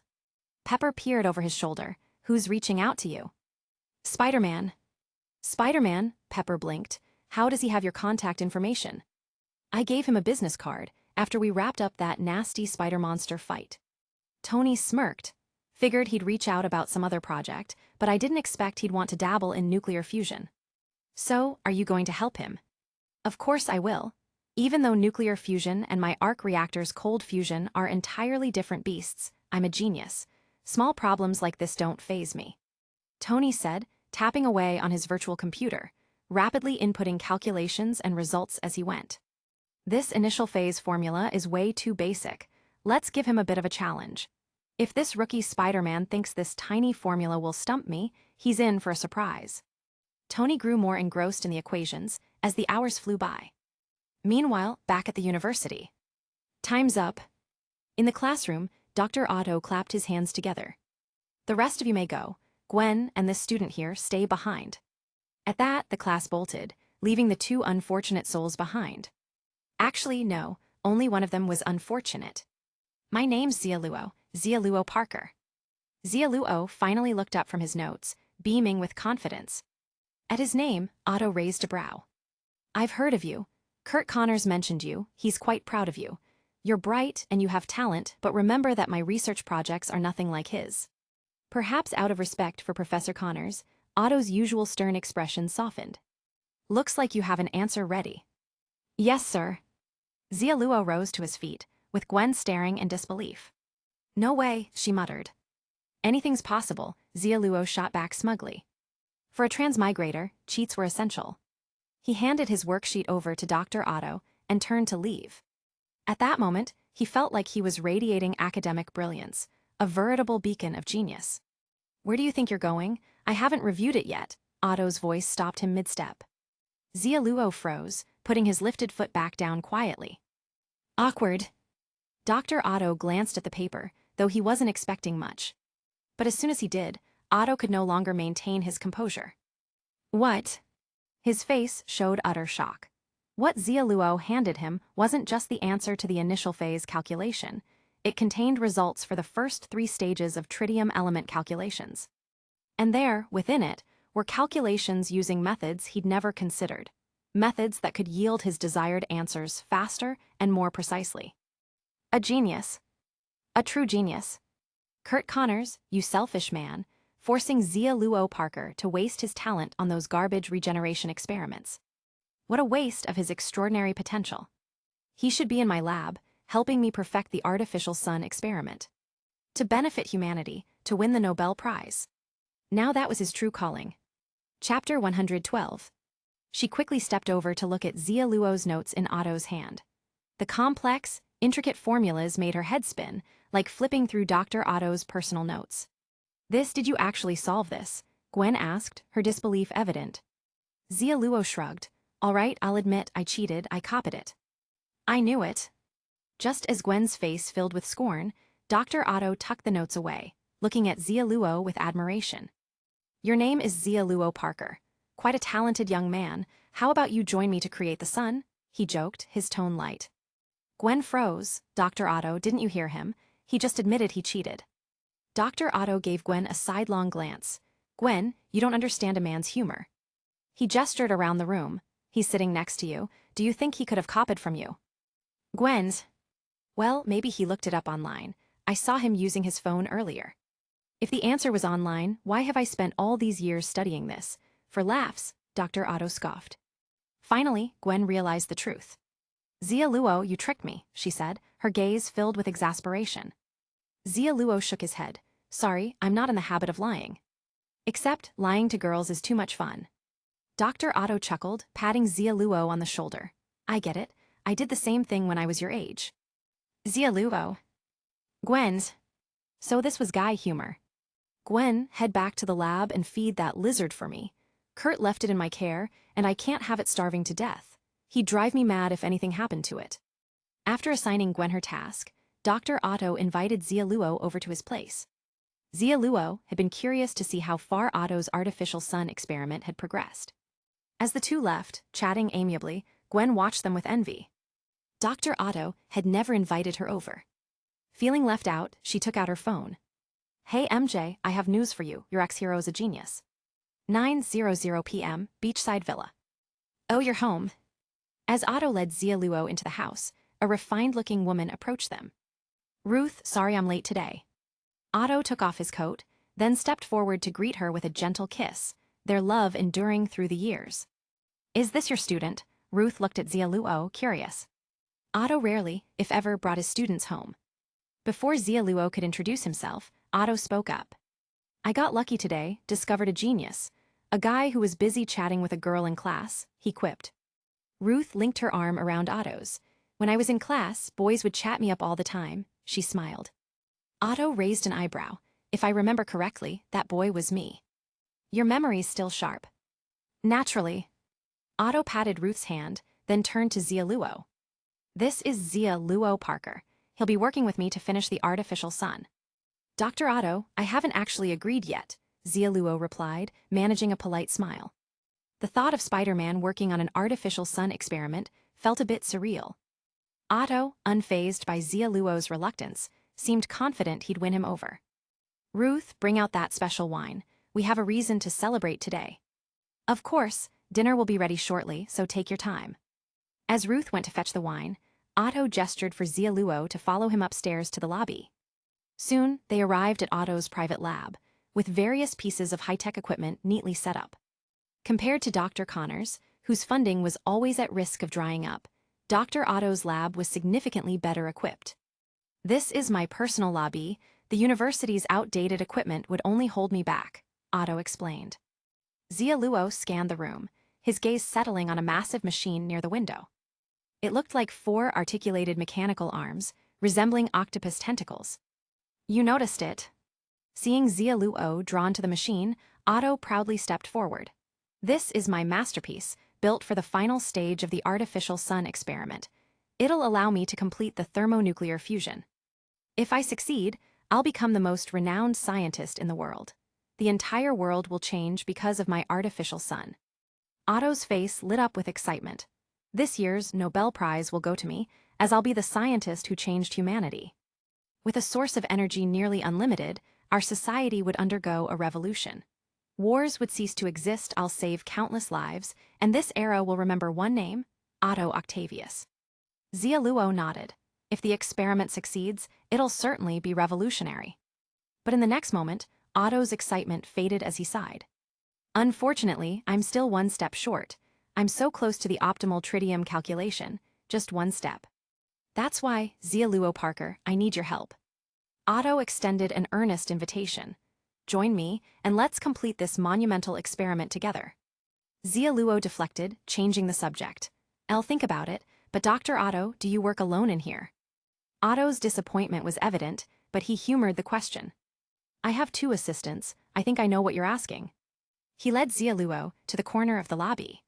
"The artificial sun experiment requires absolute precision, so my assistants need to work in perfect harmony. But that level of coordination is impossible for humans, so I created this machine to assist me. It connects directly to my nervous system, allowing me to control everything with precision. Especially in the final fusion phase, it can handle tasks as smoothly as a team of experts." Otto pulled back a white cloth, revealing a set of 4 dark golden mechanical arms, connected by a spine-like structure that linked to a control panel.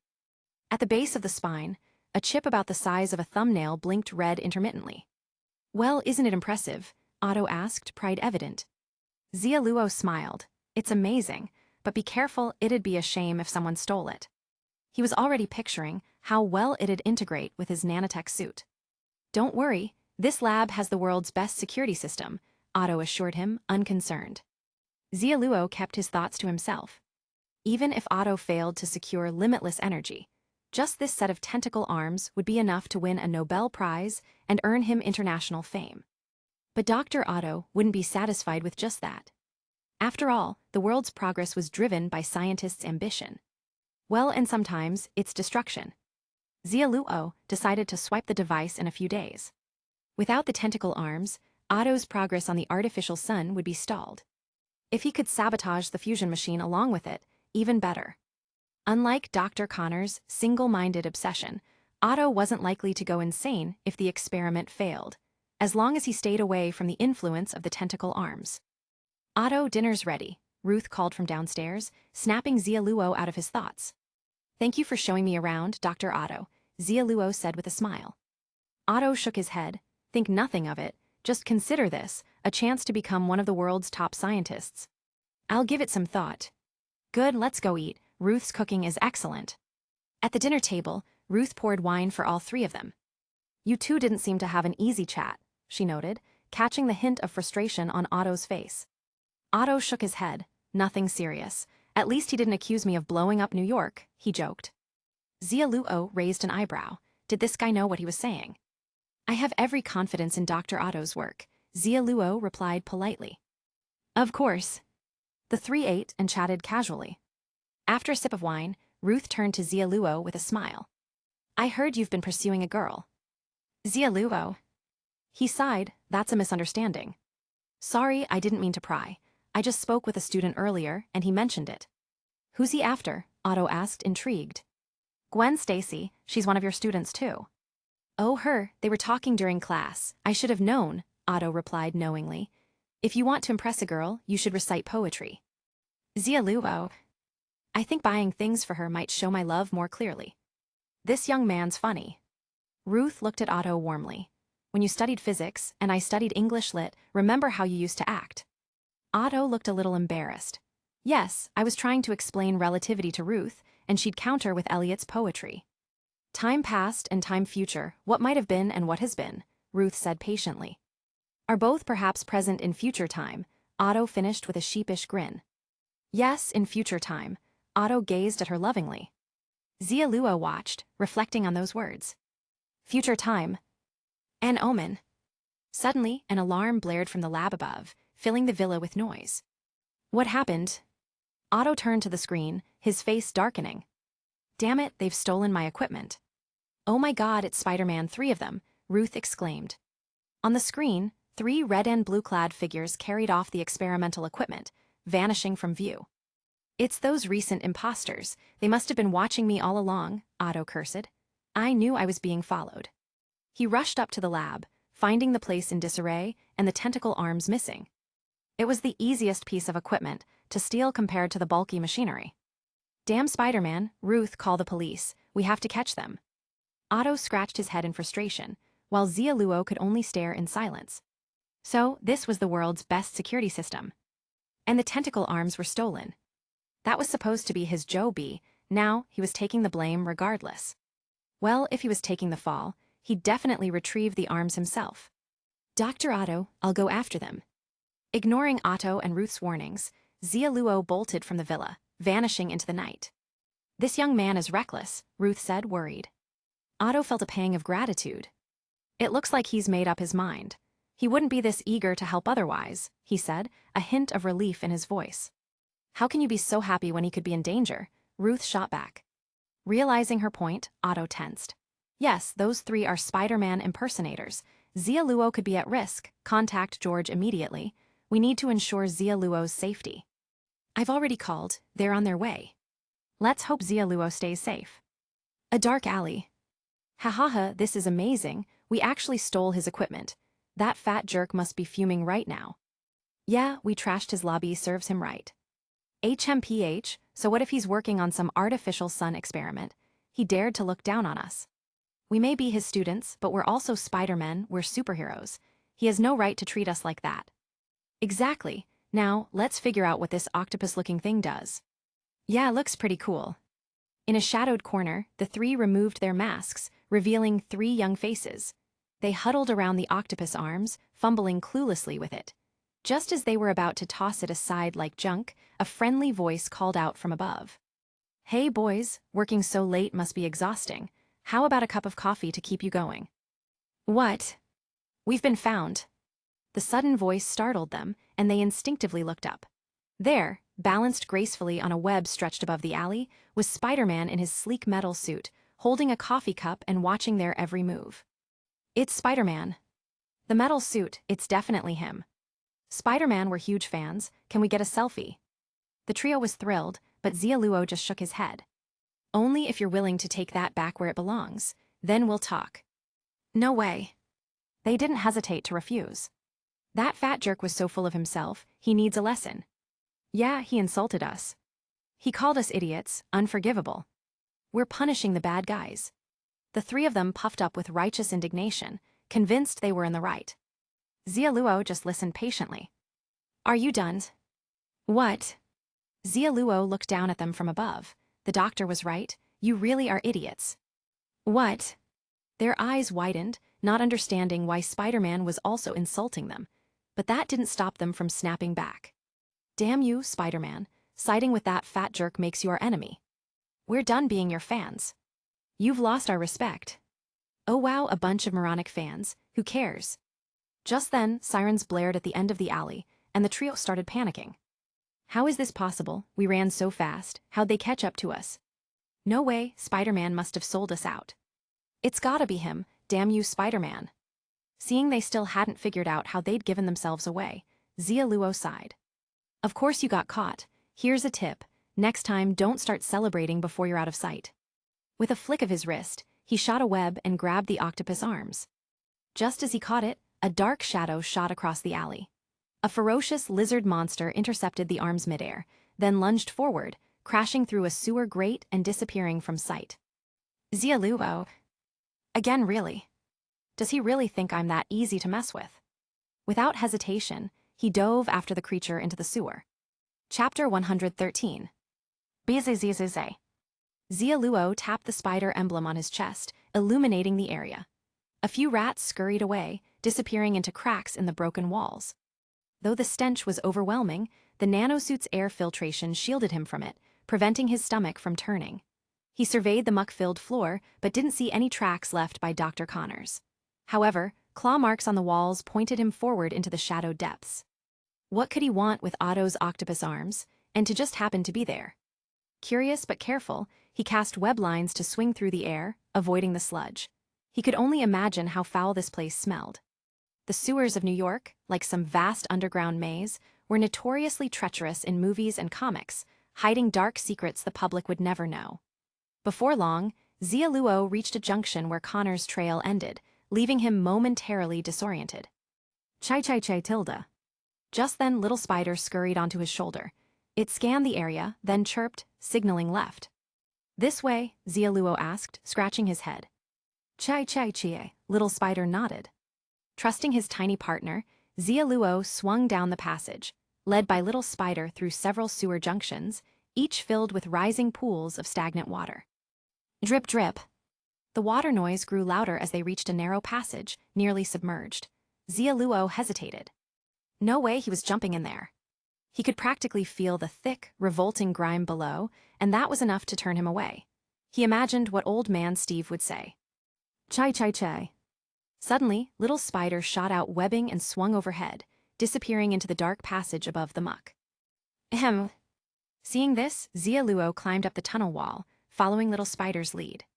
Soon, he came upon a hidden opening, its edges scratched by claws. Crawling through, he emerged into a dilapidated underground lab, its metal equipment coated with rust.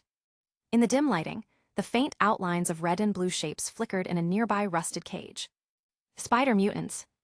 Xia Luo narrowed his eyes, finally understanding why little spider had found this place.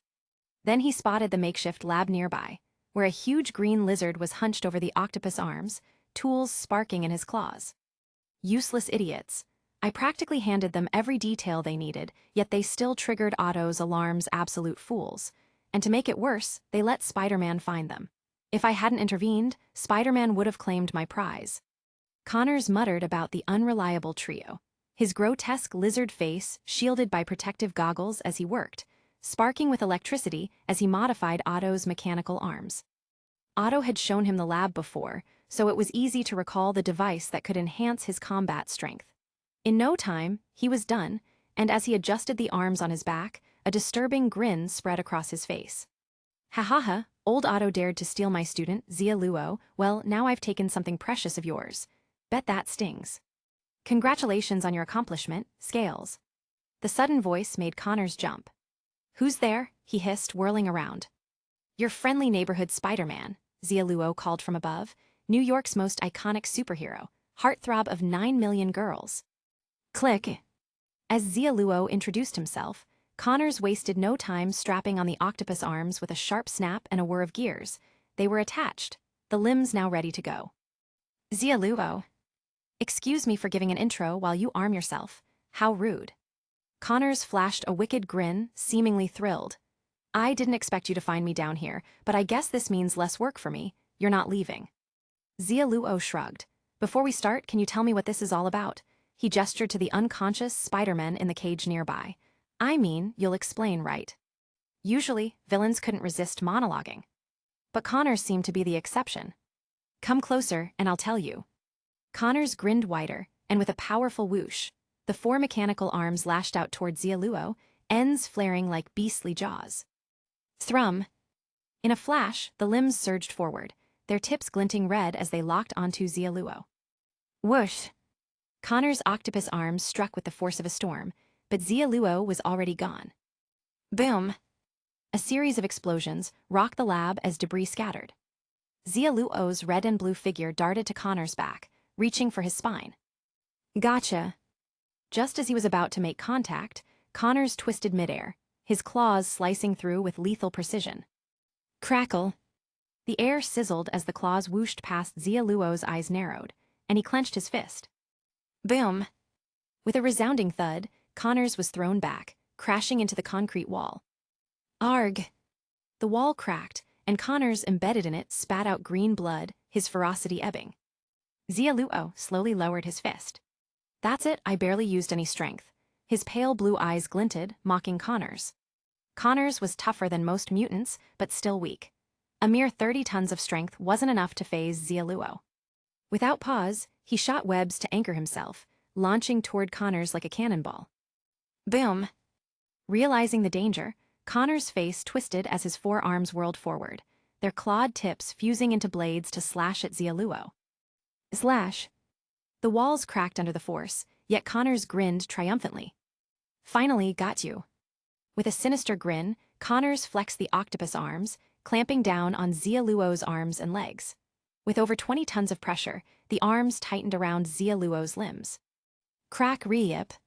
The mechanical arms tore away sections of Xia Luo's suit, exposing bare skin. You're done for, Connors declared, his eyes gleaming with excitement.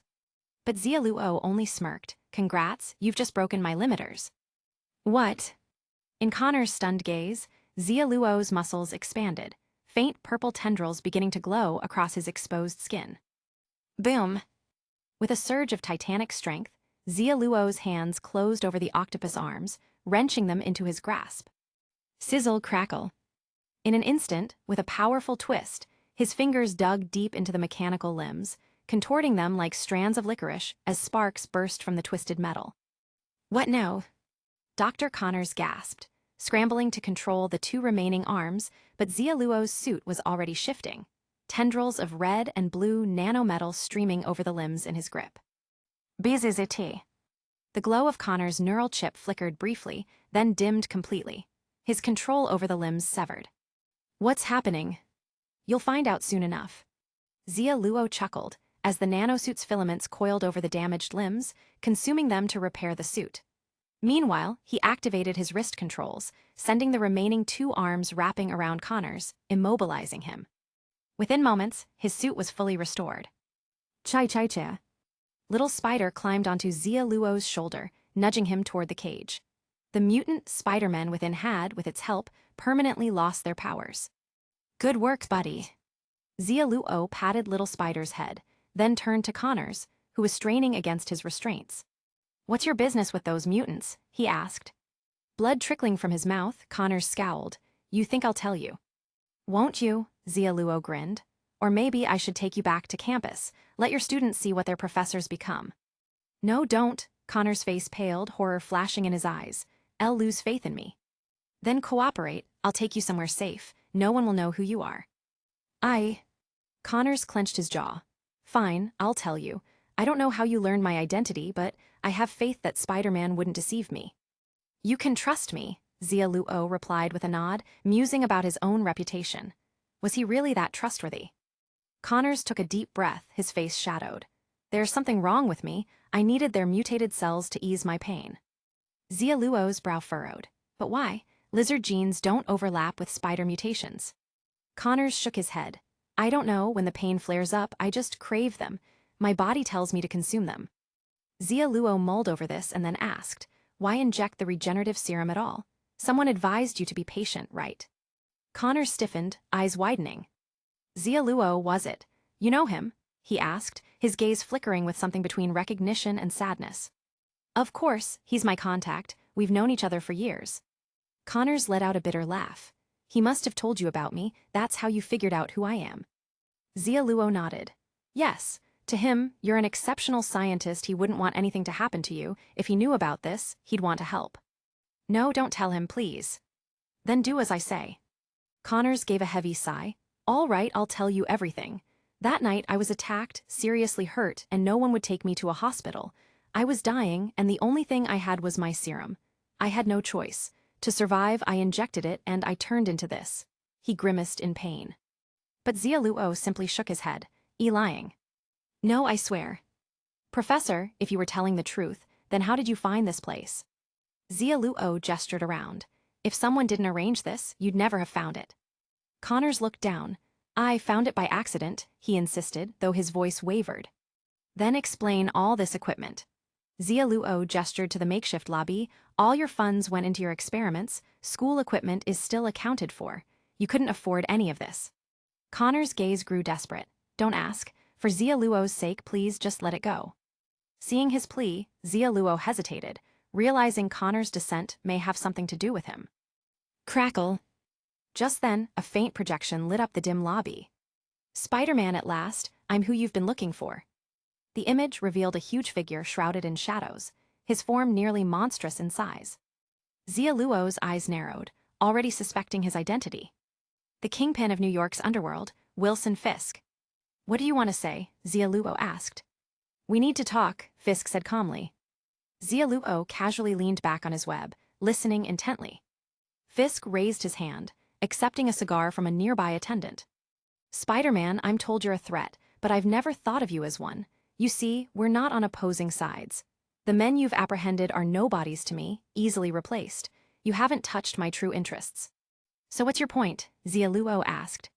Fisk took a drag from his cigar, exhaling slowly. Because they paid well, I joined in their little vendetta. But they're dead now. I no longer need to target you. Then what's with Dr. Connors? A minor incident. I offered him funding, but he declined. So you tried to kill him. I only meant to scare him. And ended up turning him into a monster. A beautiful accident. He gained power from it.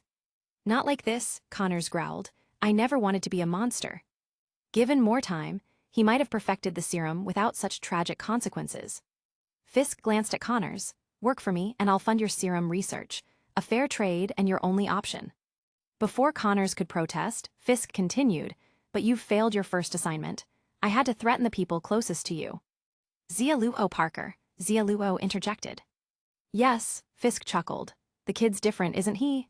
Alexei and Connors both favor him, which surprises me. Add you to the mix, and that makes things perfect. Threatening him to get to me, Xia Luo's expression was unreadable.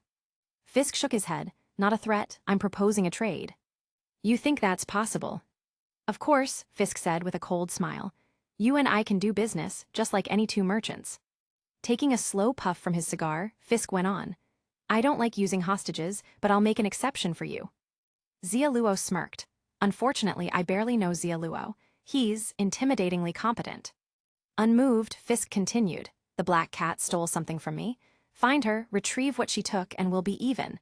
I'll leave you alone, and Dr. Connors will be free. Xia Luo raised an eyebrow. So, I can't take Connors with me now. Of course not. He hasn't completed the job I set for him. What if I insist?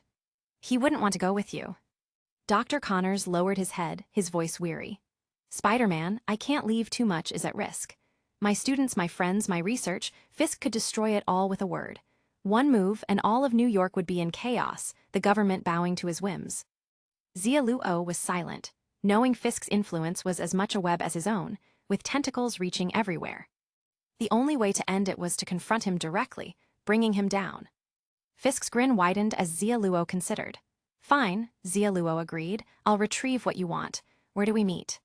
I'll let you know, Fisk said with satisfaction. Xia Luo sighed. Considering your men's past, let's say, lack of success, I expect you'll be there in person. Fisk smirked. Of course, I'll handle it personally. Not worried. Fisk chuckled, leaning forward. Fear? I've faced worse than you, Spider-Man. Every victory has been snatched from the jaws of defeat. I don't lose. Xia Luo gave a thumbs up. Hold on to that confidence. Otherwise, I'd be very disappointed. The trade then was set, with Fisk himself planning to appear. Xia Luo leaned forward, tapping his wrist controls to release the arms restraining Connors.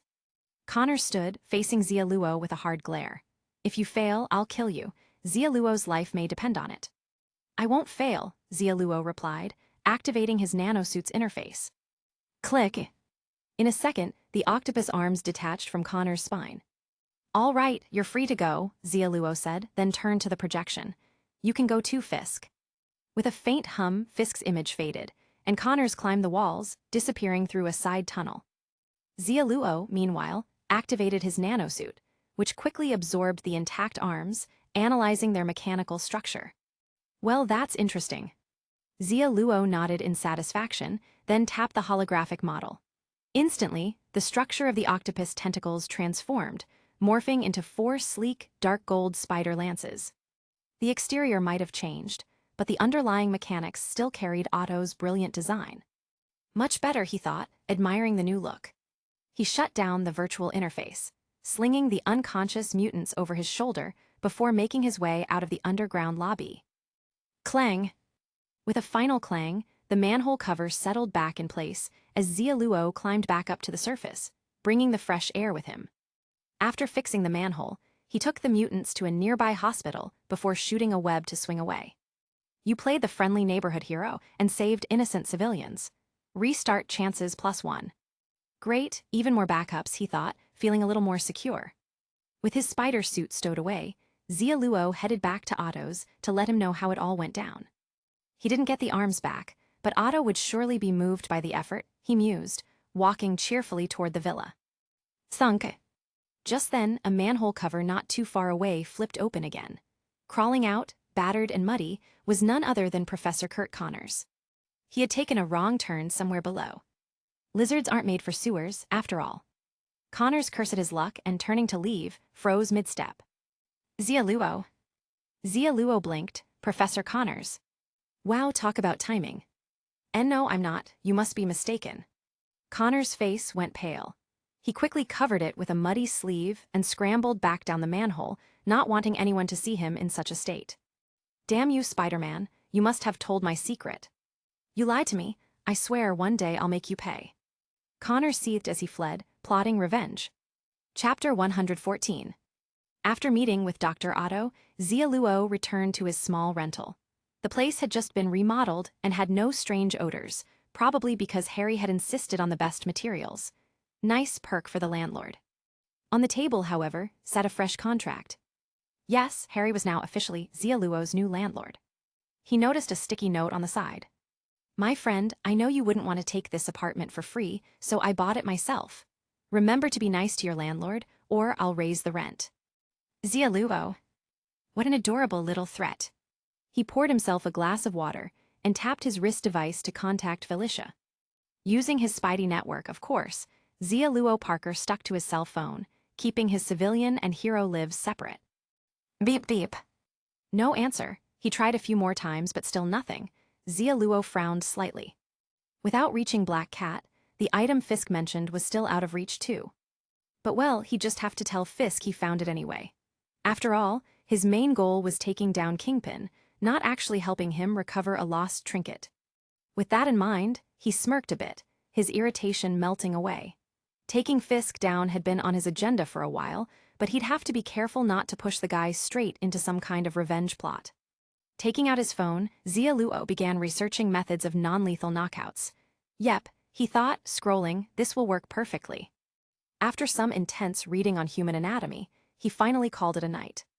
The next day, classes went by as usual. Xia Luo decided to delay his report to Fisk and instead suited up and headed to S.H.I.E.L.D. This mission would need some time, and if Fisk were to buy his lie, he'd need to wait a while. In the S.H.I.E.L.D. training room, Harry lay on the floor, drenched in sweat after an exhausting session under Carter's drill sergeant-like training. "Cap, I think I need a break. I have so many business matters to handle." Harry raised his hand, practically begging for a timeout. Though Carter looked unimpressed, she knew S.H.I.E.L.D. only had a partial claim on Harry's time. It was spelled out clearly in his contract, after all, and Harry had already shown her a good deal of cooperation. "Fine, you can go," she said, "but tomorrow's training, non-negotiable." "Absolutely, Captain. Can't wait to get stronger." Harry nearly sprinted to the locker room, changing without even taking a shower, just in case she changed her mind. Knock knock. At that moment, a red and blue figure appeared upside down outside the floor-to-ceiling windows, tapping to get someone's attention. "Mind if I borrow your training room? We're all neighbors here, right?" Xia Luo asked, cheerful as always. "Spider-Man." The crowd around was visibly stunned to see him here, in S.H.I.E.L.D. of his own volition. Natasha arched an eyebrow, muttering to herself, "So he's open to us now. That's a positive shift." Barton, cleaning his arrows nearby, was less optimistic. He's not really one to let grudges slide. Maybe it's just because Nick Fury's not calling all the shots anymore. Natasha frowned. "You think he's here because of Captain Carter?" "I'd bet on it." Barton glanced over at Xia Luo and Carter's exchange, his gaze steady. "There's something going on there." "Man's intuition, Natasha teased. "Anyway, Spider-Man's not our enemy, so whatever they're hiding doesn't matter." Barton shook his head. "It's not that simple. If anything, things are just getting started. There are too many secrets surrounding Spider-Man, and his, immortality is bound to attract attention. He won't get away with it for long. Fury will keep digging, and so will the senators. Carter will have to work hard to keep them off him." With a shrug, Natasha left it at that. "That's tomorrow's problem. Carter has more support than you think." Barton, skeptical, replied, "Sure, but her power's not limitless. Not now anyway." Natasha watched as Spider-Man and Carter moved into the training room. "You know, I've learned over the years that it takes more than skill to climb ranks. It takes support. Captain Carter may have stepped out of obscurity, but the Carter family is still strong enough to help her. If Spider-Man's in her corner, well, that could leave Fury out of the picture altogether." Barton's eyebrows raised in surprise. "Aren't you Fury's operative? Doesn't that worry you?" "Not really." Natasha's expression was light. "If Fury's in command, it's not because of talent alone. He's got people behind him." Barton, curious, put down his arrows. "But if his backers aren't strong enough, they'll never keep Spider-Man contained." Natasha sipped from her water bottle. "Oh, I'm talking about an old friend Fury once mentioned to me." Barton's eyes widened. "You mean, the one who intercepted that alien fleet before it even reached Earth?" "Exactly," Natasha confirmed. "An unstoppable force, almost like a planetary defense. Think Spider-Man has a chance against that." Setting her water aside, she left the room, leaving Barton in thoughtful silence. "A one-woman army, it sounds absurd. But if it's true," he muttered, walking out with a faint frown. Inside the training room, Xia Luo gratefully accepted a water bottle from Harry. "Thanks, my friend." "My pleasure." Harry glanced at Natasha and Barton as they walked off, curious. What were they talking about? Seemed like it was about you. Xia Luo shrugged. "I overheard, but it's nothing important." Captain Carter had overheard as well, though she kept quiet about it. Since her return, her physical enhancements had improved her senses, too. Glancing at Harry, she cut in, "Weren't you going to take care of business? Not staying." "Oh, right, heading out now," Harry stammered, giving Xia Luo a quick wave and dashing out the door. Any more training might just break him. Left alone, Carter turned to Xia Luo. "So the rumor's true." Xia Luo grinned. "It's legit." She raised an eyebrow, trying to read him. So there really is such a powerful hero out there. She'd assumed Natasha's mention was some kind of diversion. Still, Spider-Man's abilities had left her wondering, so she had to take it seriously. "Relax," he said, placing a comforting hand on her shoulder. Then he moved to a set of high-density dumbbells, testing the weight in his hands. "As long as there's no real planetary threat, she's not showing up." "But if it involves a friend, she'd show up, wouldn't she?" Carter guessed. Xia Luo nodded. "Probably. But if you're fair in your methods, Fury's not going to call her in just to keep his title. He's got cards of his own and won't obsess over leadership." He tilted his head, asking, so you're really set on taking him down. Carter nodded, her tone resolute. Yes, we clash on too many things, and with him here, my hands are tied. Plus, his effectiveness isn't all it's cracked up to be. Most importantly, they may be leaving you alone now, but we both know that won't last. Oh, they'll come around eventually, Xia Luo remarked, trading the dumbbell for a heavier one. I'll back you up. Life's easier with you around. Carter looked slightly taken aback at his straightforward support. You really that confident in me? What do you think? Setting down the weights, he continued, I've got a lot of potential still, and I need a custom set of equipment. Can that be done? Carter considered. Sure, but it'll take a bit. We'll use other channels, though, so nothing gets saved in shield files. You're thorough as ever, Agent Carter, he complimented and then added, I've picked up some advanced techniques thanks to a certain purple alien. I can show you some, and maybe you can pass them on to Harry. You met Thanos again? Carter asked, surprised. Xia Luo nodded. Yep, got a personal lesson. His combat skills are among the best in the galaxy. I'm betting he's got better moves than anyone you've seen. Galactic-level combat, she whistled, trying to hide her interest. Now? Why not? So Xia Luo gave her an impromptu training session, going as far as sparring with Carter, whose skills were second to none. If he wanted to improve, it had to be with someone as skilled as her. Granted, he'd have to hold back a lot. 2 hours later, they sat together on the rooftop overlooking the city as dusk fell. Carter handed him a cup of coffee. Thanks, Xia Luo took a sip, gazing out at the skyline. Carter sighed, surveying the city below. The spread of spider mutations has slowed down. Next step is for you and your little spider to help bring them back to normal. She glanced at him. I spoke to Dr. Banner. Last time, the spider mutations spread because their cells were starved of mutation cells and split out of control, devouring normal cells instead. Thought so, Xia Luo murmured, setting his coffee aside. Can we gather them together somehow? If they're scattered everywhere, I'll never catch them in time. The spider mutation issue needed an endgame. Carter smirked, she'd thought it all through. I've arranged for a Spider-Man impersonation contest, broadcast live tonight. $1 million in prize money, and the winner gets to star in a Spider-Man movie. How many mutants do you think will show up? She asked with a smirk. Xia Luo. Well then, I guess I'll be entering this contest too. Great, hope you get a good ranking. I'm aiming for first place. Who do you think will win first place in tonight's Spider-Man look-alike contest? Under the night sky, the open-air stage glittered with lights, and the host's voice boomed across the stage, riling up the crowd of thousands. It's gonna be Jenny. No way, it's me. I'm going to be the next superstar. John, you've got this. We love you. Don't lose, Katie. In the middle of the crowd, Xia Luo and Carter were swept along by the wave of excited fans. Are these all Spider-Man fans? Xia Luo muttered, clearly uncomfortable with the intensity of the chaos around them. Dressed in a low-profile spider suit, he blended in with the other contestants, who all sported similar outfits. But some more flamboyant participants, especially a few mutants, showed up in eye-catching variations of the costume, and even had fan clubs cheering for them. Carter's expression was equally tense as she tugged Xia Luo towards the backstage. You can't come back here yet, the show hasn't started, said one staff member, blocking their path. Carter flashed her ID, and they managed to slip free from the mass of people. Phew.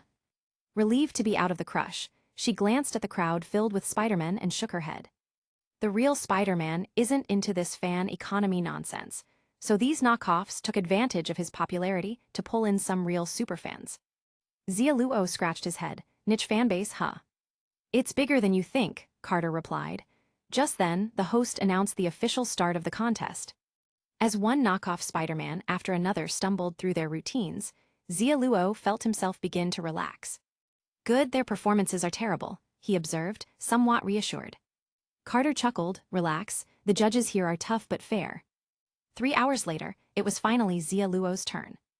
After his performance, the judging began. I think this contestant's web swinging wasn't smooth enough. 5 points. 3 points. Spider-Man is a hero, and you're just dragging his name through the mud with all that babbling. 6 points. Nice try with the slingshot maneuver, but you're too scrawny. Heroes need muscle. That performance was a disaster. I was going to give you 3 points, but your effort impressed me, so 4. Well, that's a total of 18 points. This contestant didn't reach 20 points, so unfortunately, he's eliminated, the host declared. On stage, Xia Luo's face darkened. Spider-Man had just been eliminated from a Spider-Man look-alike contest. A tragic tale indeed. This world is full of malice, burn it down. This contest would end with no first place, because he was going to eliminate every last contestant. Storming offstage, Xia Luo activated his nanotech suit without hesitation. Captain Carter, no need to wait for this competition to finish. I'm taking these mutants down now. Onward. Chirp chirp, his spiderbot echoed as Xia Luo charged towards the crowd, leaving Carter to bury her face in her hand. Great, Spider-Man had officially gone dark. Chapter 115. Betty, what are you doing? Bring the chair over already. Coming. Betty lugged over a chair with visible strain as a pudgy Spider-Man dropped down onto it without a second thought. Ha ha ha, first place is as good as mine, crowed Jonah Jameson, yanking down his mask halfway and taking a cigar Betty handed him. He lit up with a smug grin. Betty scowled in disgust. I don't get why you scored so high. This whole thing's rigged. Betty, I can hear you. Jonah glanced her way. Congratulations, you figured it out. All the judges are my friends, which is how I got a whopping 39 points. Just one more and I'd have a perfect score. Betty. Boss, that's just underhanded. It's not fair, she huffed. Jonah chuckled, unfazed. Right, it isn't fair. The moment I entered this competition, it became unfair. No one understands Spider-Man better than me. I'm the expert, so of course, the rest of these contestants don't stand a chance. Betty rolled her eyes. I meant you bribed the judges. Jonah just laughed it off. Who cares? The results are all that matter. Looks like I've got first place in the bag, 100 grand and a Spider-Man movie contract. I'm going to be a superstar. Don't get cocky, Betty replied. That last guy was way more convincing than you. But he was eliminated. Jonah's grin widened. Like I said, no one understands Spider-Man better than me. Then why don't you just be a judge? If I were a judge, how would I take home first place? Blowing out a cloud of smoke, Jonah turned to Betty. So, Betty, ready to become my agent? Brother-in-law, I'm not interested in being your agent, Betty replied, crossing her arms. Jonah stiffened, nearly dropping his cigar. His eyes darted around before he leaned in, hissing, for Pete's sake, keep it down. Don't let anyone know about that. I'm about to be famous, I've got to keep my marital status under wraps. Betty sighed. Brother-in-law, nobody here even knows who you are. They're about to when I go up there and collect my award first. The contest isn't even over yet. The outcome's already decided. Fine, brother-in-law. Will you stop calling me that? You're getting a pay cut. I'm telling my sister. Okay, my bad. Reluctantly, Jonah mumbled an apology, clearly aware of his wife's ironclad authority at home. Before Betty could get another word in, screams erupted from the crowd outside. Oh my gosh, it's the armored Spider-Man suit. Look, it's Spider-Man, the real Spider-Man. Is he here to compete too? No way, he's probably here as a judge. Look, his webs don't even touch anything, he's just hanging there. Oh my god, that's not even possible. Spider-Man, I'm your biggest fan. This is amazing. Betty pulled open the curtains and stepped outside, wide-eyed. Brother-in-law, it's Spider-Man. Look, he actually showed up. She called excitedly, and Jonah quickly flicked his cigar to the ground, grumbling, typical, that show-off. Can't resist the limelight, can he? Figures. A guy that vain couldn't pass up this opportunity. His words were mocking, but his actions betrayed him. He hurried to join Betty, staring up at the real Spider-Man as he swung over the crowd, suspended in the air by thin, gleaming strands of webbing. That webbing, Jonah's eyes narrowed with intrigue. Well, guess I know tomorrow's headline, Spider-Man updates his web tech. This time, I'll give them a real story. Wait, what am I saying? I'm taking first place here, which means I don't even need to pay to be on the show anymore. They'll be paying me appearance fees. Betty, your brother-in-law's going to be a rich man, ha ha ha. Betty sighed. Whatever you say, I have nothing to do with that. Jonah. Suddenly, new screams rose from the crowd. Hey, what the Spider-Man's webbed me up. Oh my god, he's going after us. Stop, don't do this. Without a word, Xia Luo, having arrived at the scene, began firing webs, binding every Spider-Man lookalike he spotted. Meanwhile, his mini-spider companion darted onto each of the would-be Spider-Men, swiftly extracting their mutant cells, sending waves of panic through the crowd. What is that thing? A spider, it's so weird. Something's wrong, I feel like something's missing. My powers, no, I've lost my powers. It's that spider, it's taking away our powers. Run, Spider-Man's coming for us. No way, we're his fans, he wouldn't do this to us. That Spider-Man rumor must have been true. He can't stand the idea of another Spider-Man. My friend told me about this after he got out of the hospital. I didn't believe him, and now I regret it. Run, he's coming this way. No, don't come any closer, stop. Chaos erupted as Spider-Man lookalikes scattered, frantically dodging Xia Luo, who swung overhead, raining webs down on them. Thwap swap. Each web snagged its target, pulling them to the ground. His mini-spider buzzed with excitement, scurrying from one fallen contestant to the next, absorbing cells, its magical energy intensifying with each feed. On stage, the host watched, stunned, unsure how to proceed. Finally, he turned to the camera, switching to a live broadcast. Ladies and gentlemen, we're witnessing an unexpected event. Spider-Man himself appears to be webbing up our contestants. He has a strange, giant spider with him. Oh my, he's just captured John. I remember his green spider suit. He scored a 37 earlier. He was set for third place. Wow, third place just got bitten. Camera, zoom in. He can't shoot webs anymore. He's lost his shot at the podium. This is incredible. Spider-Man seems displeased with tonight's competition. Maybe he sees it as an infringement on his likeness rights. He's still going. Looks like he won't let any contestants off the hook. I hereby declare that our fourth-place contestant is also bitten. He's lost his spot in the contest. Oh look, he's closing in on first place. I recognize that beer belly. Click. Amid the frenzy, cameras flashed endlessly. Reporters scrambled, capturing the havoc Spider-Man was wreaking on the lookalike contestants, a media goldmine. Get as many shots as you can. Yeah, right there, that's perfect. This angle's priceless. Spider-Man attacking innocent fans. This'll be a headline that rocks all of New York. No, don't come any closer.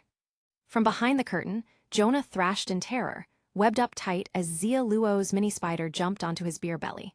The spider paused in disdain, then moved to a cleaner spot to begin its bite.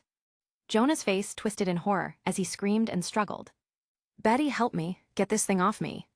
But Betty only knelt beside him, smiling down at the little spider. Ah, it's so cute, you don't need to be scared. Betty held Jonah's mouth shut with one hand, while the other gently stroked the mini-spider's head. Chirp, chirp. It even makes little noises. Spiders can make sounds, she said, delighted. Chirp, chirp. The mini-spider shot a look at Betty, then hopped to its next target. Come back, let me pet you, Betty called, chasing after it. Chirp, chirp. Watching the spider disappear, Jonah lay sprawled in tears. I'm first place, I'm first place. At the far end of the stage, Xia Luo moved swiftly through the chaos, subduing yet another group of escaping mutants. The high-frequency web blasts had started to overheat his web shooters, smoke curling from the devices. Replacing them with a backup set, Xia Luo pressed on. No one gets out of here, Carter ordered firmly from the perimeter.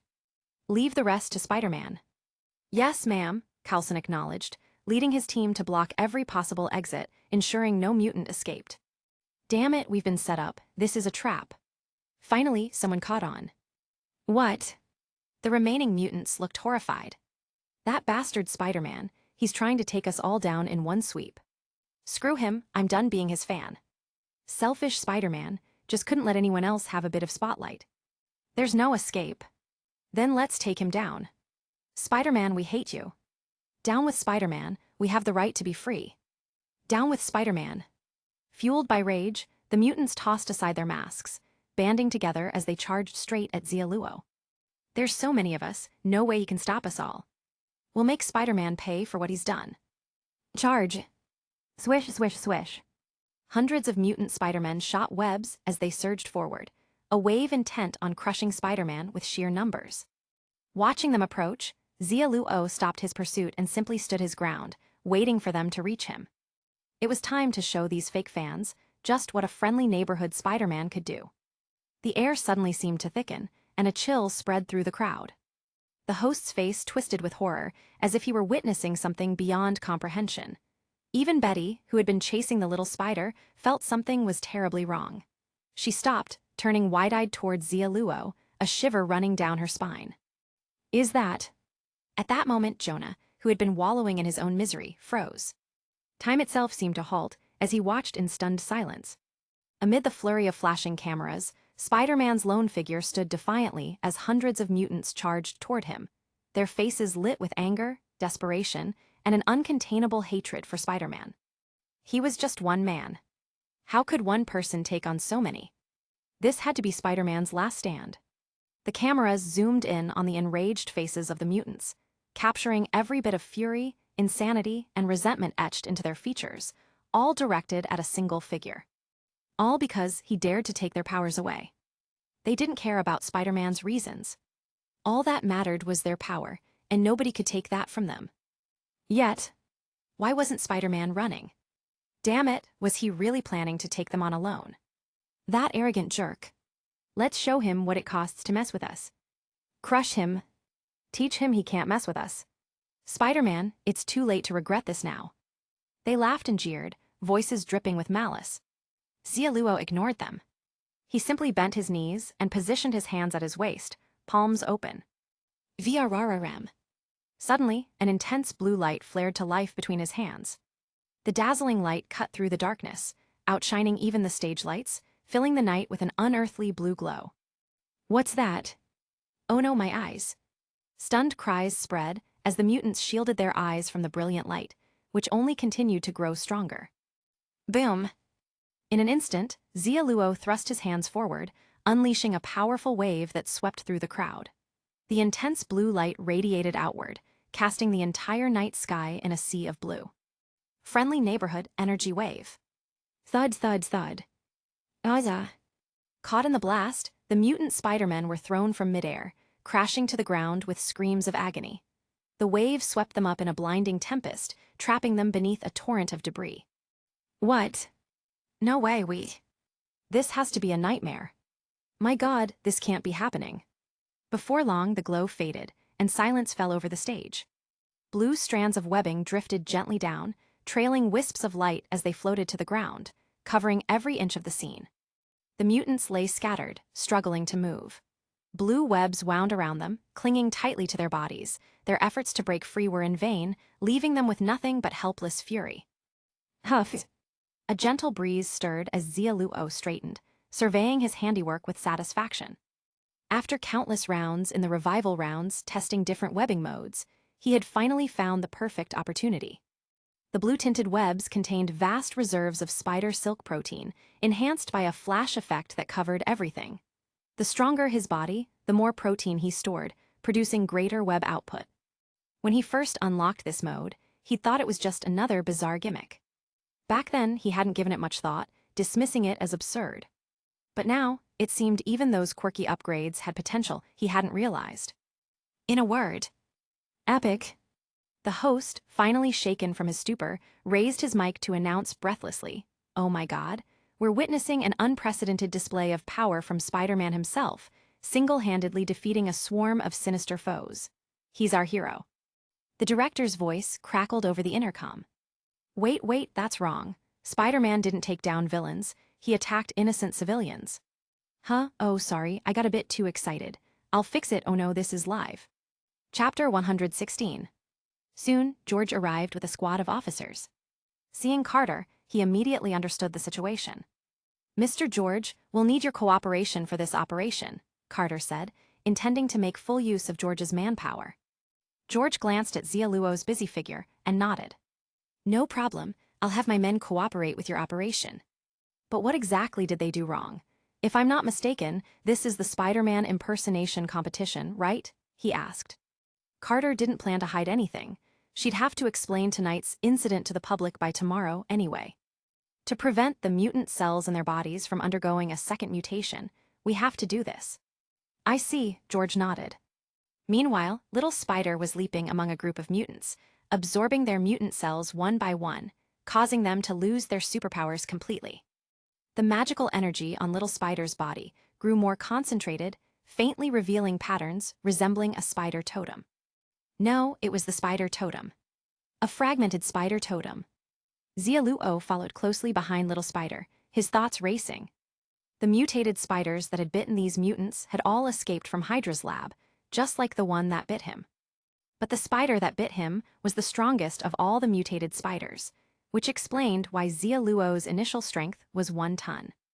As for the other mutants, besides their downgraded superpowers, their physical enhancements were extremely limited. Now, as Little Spider absorbed the strength of these mutants, it could condense a fragmented spider totem. This suggested that, whether it was the mutants or Xia Luo, there remained traces of the spider totem's power within their bodies. However, to reach a qualitative change from a quantitative one, it seemed these mutants were still far from allowing Little Spider to form a complete spider totem. After the underground fortress incident, and now this impersonation stage fiasco, Xia Luo had already dealt with over 80% of the spider mutants. But judging by Little Spider's progress, even after absorbing the powers of these mutants, it could only condense half of a fragmented spider totem. From this, it could be inferred that the spider totem of this world was also incomplete. Had Xia Luo initially received a fragmented spider totem, his fate might have been no better than that of Lizard Parker.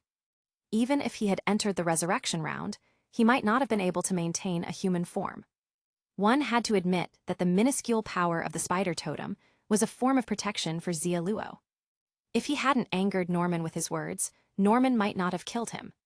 At this thought, Xia Luo felt a bit rueful. As long as Spider-Man was weak and helpless enough, he could avoid a lonely fate. Looking back at Little Spider, its two fangs were now sparking, yet it eagerly continued absorbing mutant cells, its efficiency maxed out. Xia Luo decided to reward this little guy with a drumstick tonight.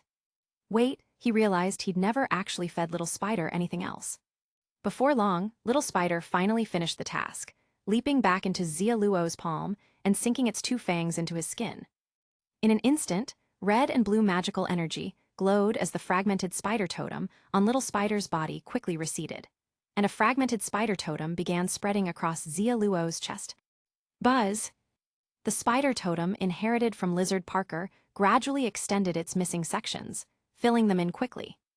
Then one spider totem after another appeared, with a total of 5 layers overlapping, emitting a brilliant light before finally dimming and vanishing in the next second. Carter and the others present watched this spectacle, speculating on the nature of these totems. This must be the source of Spider-Man's power. I'm envious, Coulson sighed. Hearing this, Xia Luo glanced at him. If you're so envious, I can give it to you. Coulson's eyes lit up. Really? What do you think? Xia Luo rolled his eyes, shooting a web to snatch the trophy on the stage into his hand. Ha, excellent, I'm first place. No, that's mine, Jonah cried out in despair. Shut up. Agent Hill grabbed a rag, stuffed it into Jonah's mouth, then jogged over to Xia Luo. Mr. Spider-Man, now that you're done, can I get a picture with you? She asked expectantly. Xia Luo scratched his head. Sure, you've been waiting for me. Yes, I wouldn't bother you until you were done with your work. Wow, it's rare to have such an understanding fan. I'm not used to it. Xia Luo continued. So, I've decided to throw in a signed autograph as well. Awesome, can we start now? Yes. Great, look here, 3, 2, 1, yay. Let's take another one. Sure, but you're standing a bit too close. Wait, why are you pouting?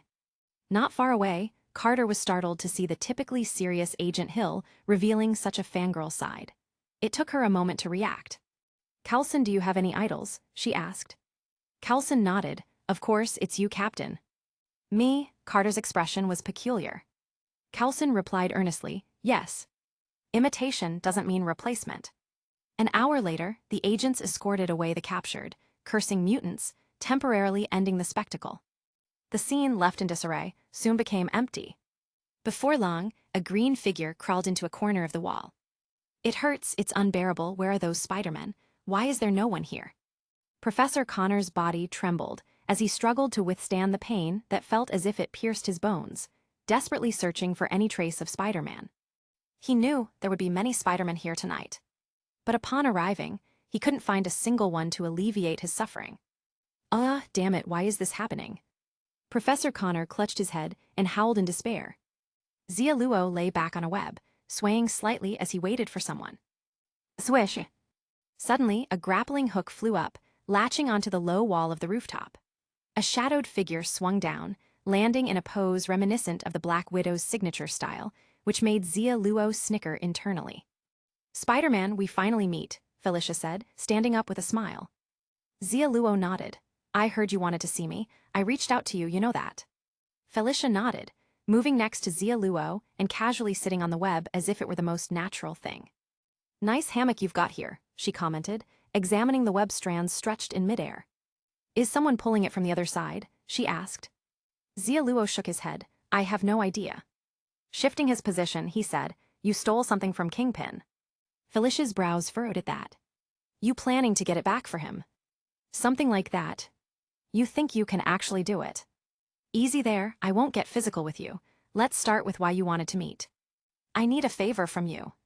With a lithe movement, Felicia leaped onto the water tank, landing as gracefully as a black cat.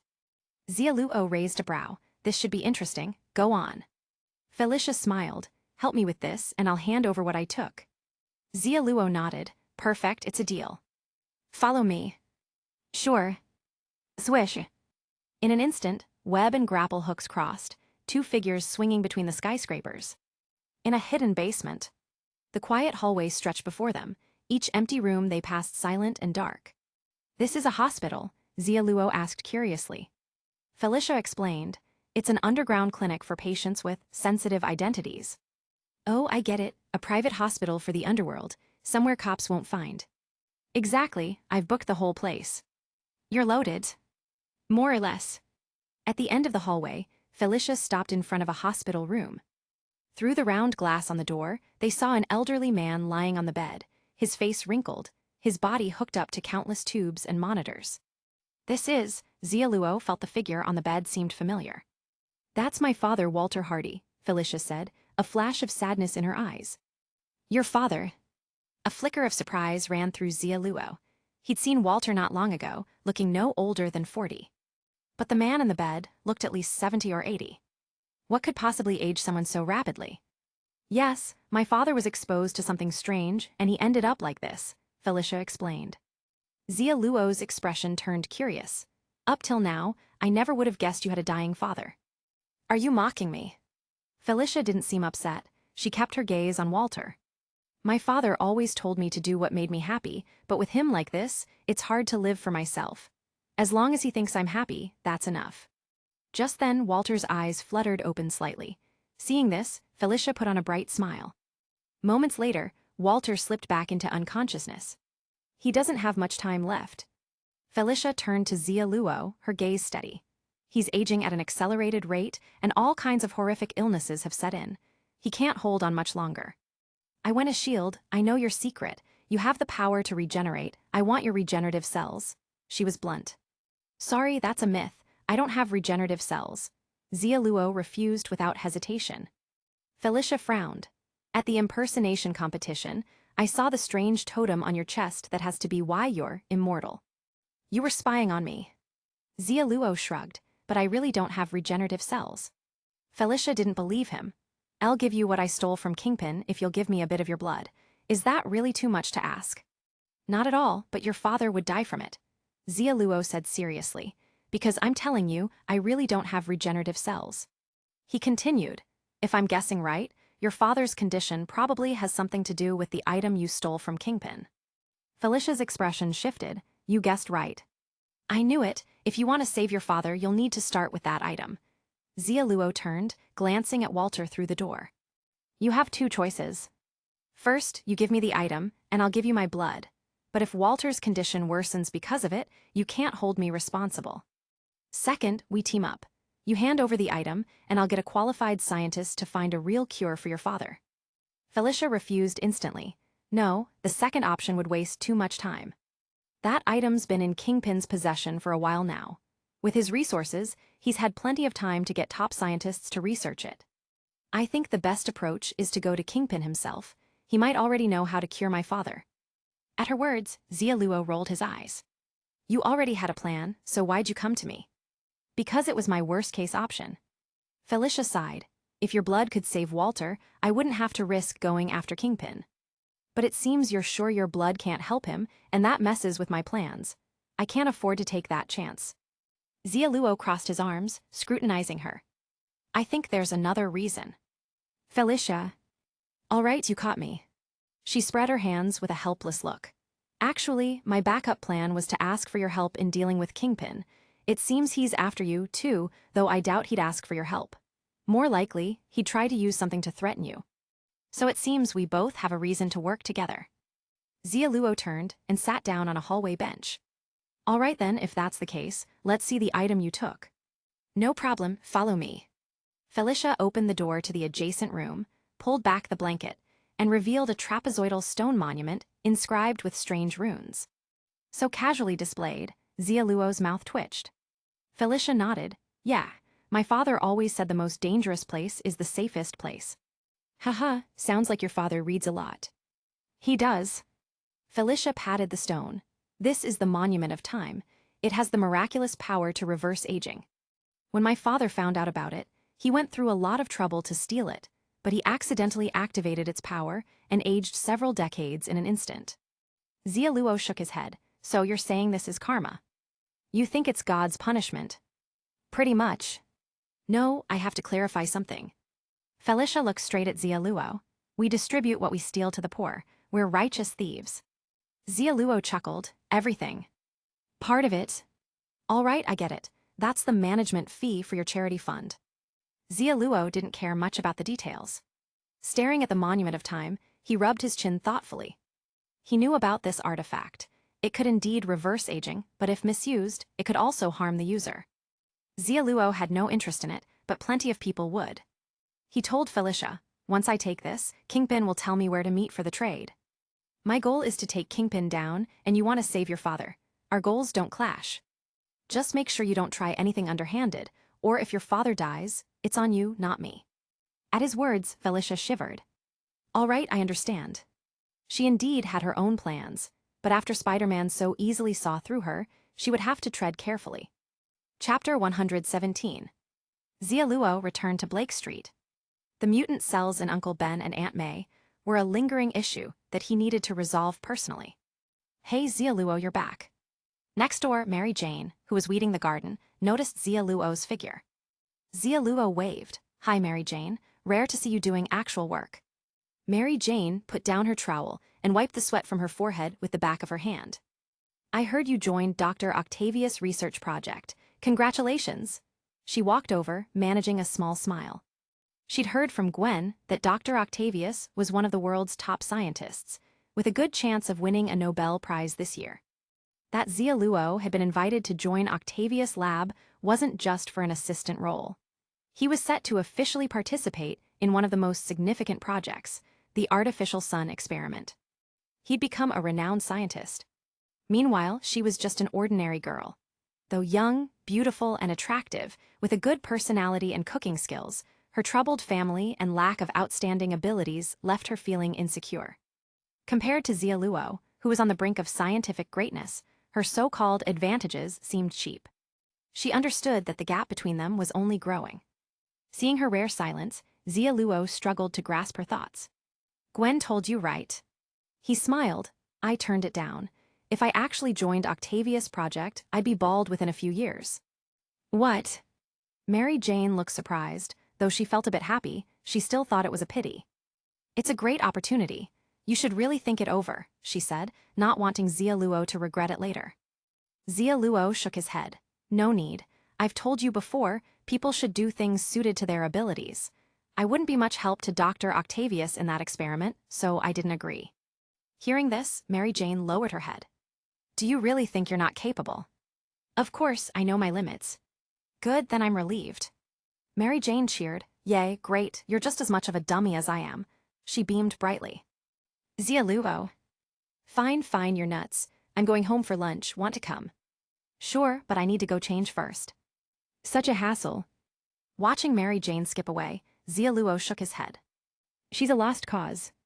Mary Jane's family life was tough. As a child, she often came over for meals. Under Xia Luo's influence, Mary Jane's sense of values turned out better than the Mary Jane in the movies. At least she wasn't going out to bars or hanging around with troublemakers. This made Xia Luo glad. What worried him, though, was that ever since she'd temporarily become Spider-Man, she'd started living a bit wildly. Had the mutant cells unleashed her true nature? Maybe. Anyone who'd ever been Spider-Man knew that once you put on the suit and hid your identity, it was easy to act without restraint. Click. Just then, Aunt May, hearing a noise, opened the door. Seeing Xia Luo, she broke into a delighted smile and reached out to pinch his cheeks playfully. "Oh, my little Xia Luo, you finally came home. Come on in, I'll make your favorite." "Oh wait, what was your favorite?" "Xia Luo." Love might fade, but could family ties? Or maybe it was just her memory slipping. "I like beef," Xia Luo replied. Aunt May's eyes lit up. "Oh yes, right, I remember now. I'll make it right away. There should be some in the fridge." She pulled him inside and was about to dash into the kitchen. "No need, I hired a cook." Xia Luo stopped Aunt May. "Mary Jane's cooking tonight." Did she agree? "No." "You little troublemaker. Well, let's see if her cooking has improved." Aunt May said this, giving Uncle Ben a look as he sat on the couch. "Old man, why don't you go grab that wine you've been hiding?" Uncle Ben sighed, setting down his newspaper. "Kids shouldn't drink." "They're not kids anymore." "Oh right, almost forgot." Uncle Ben got up to fetch the wine, and Aunt May pulled Xia Luo down to sit on the couch. "My poor little Xia Luo, you've gotten so thin recently."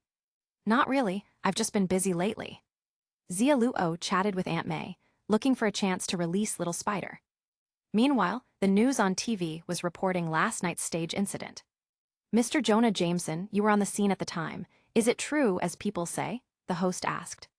Jonah, looking incensed, stroked his mustache. "I can confirm, Spider-Man is a menace, a downright devil. He took something that was rightfully mine." "What?" "He stole what little fondness I had left for him." "Fondness, did you have any?" "Of course not." The host seemed accustomed to Jonah Jameson's rambling nonsense. "According to official information, Spider-Man acted to prevent the mutant cells from losing control again," he continued. Jonah scoffed. "That's just an excuse. That wretched Spider-Man is a selfish guy, and he's got a legion of haters. Everyone knows what a scoundrel he is." "All right, let's move on to our next topic, Spider-Man's new web." The screen went black as Aunt May turned off the TV. "That guy named Jonah doesn't seem like a good person. I don't believe a word he says." "Neither do I." Uncle Ben returned with the wine. "But it's clear what Spider-Man's intent is. He wants to get rid of the mutant cells in our bodies. He might be on his way to us soon." Aunt May nodded and sighed. "Yes, but I'm not done having fun yet." She raised her hand, firing a web to pull an apple from the table into her palm. "Here, Xia Luo, have an apple," she said with a sly smile. Xia Luo's eye twitched. Sure, I'll eat it." As he took the apple, Aunt May frowned. "Xia Luo, aren't you going to ask why we have superpowers?" Xia Luo shrugged. It's hardly news at this point.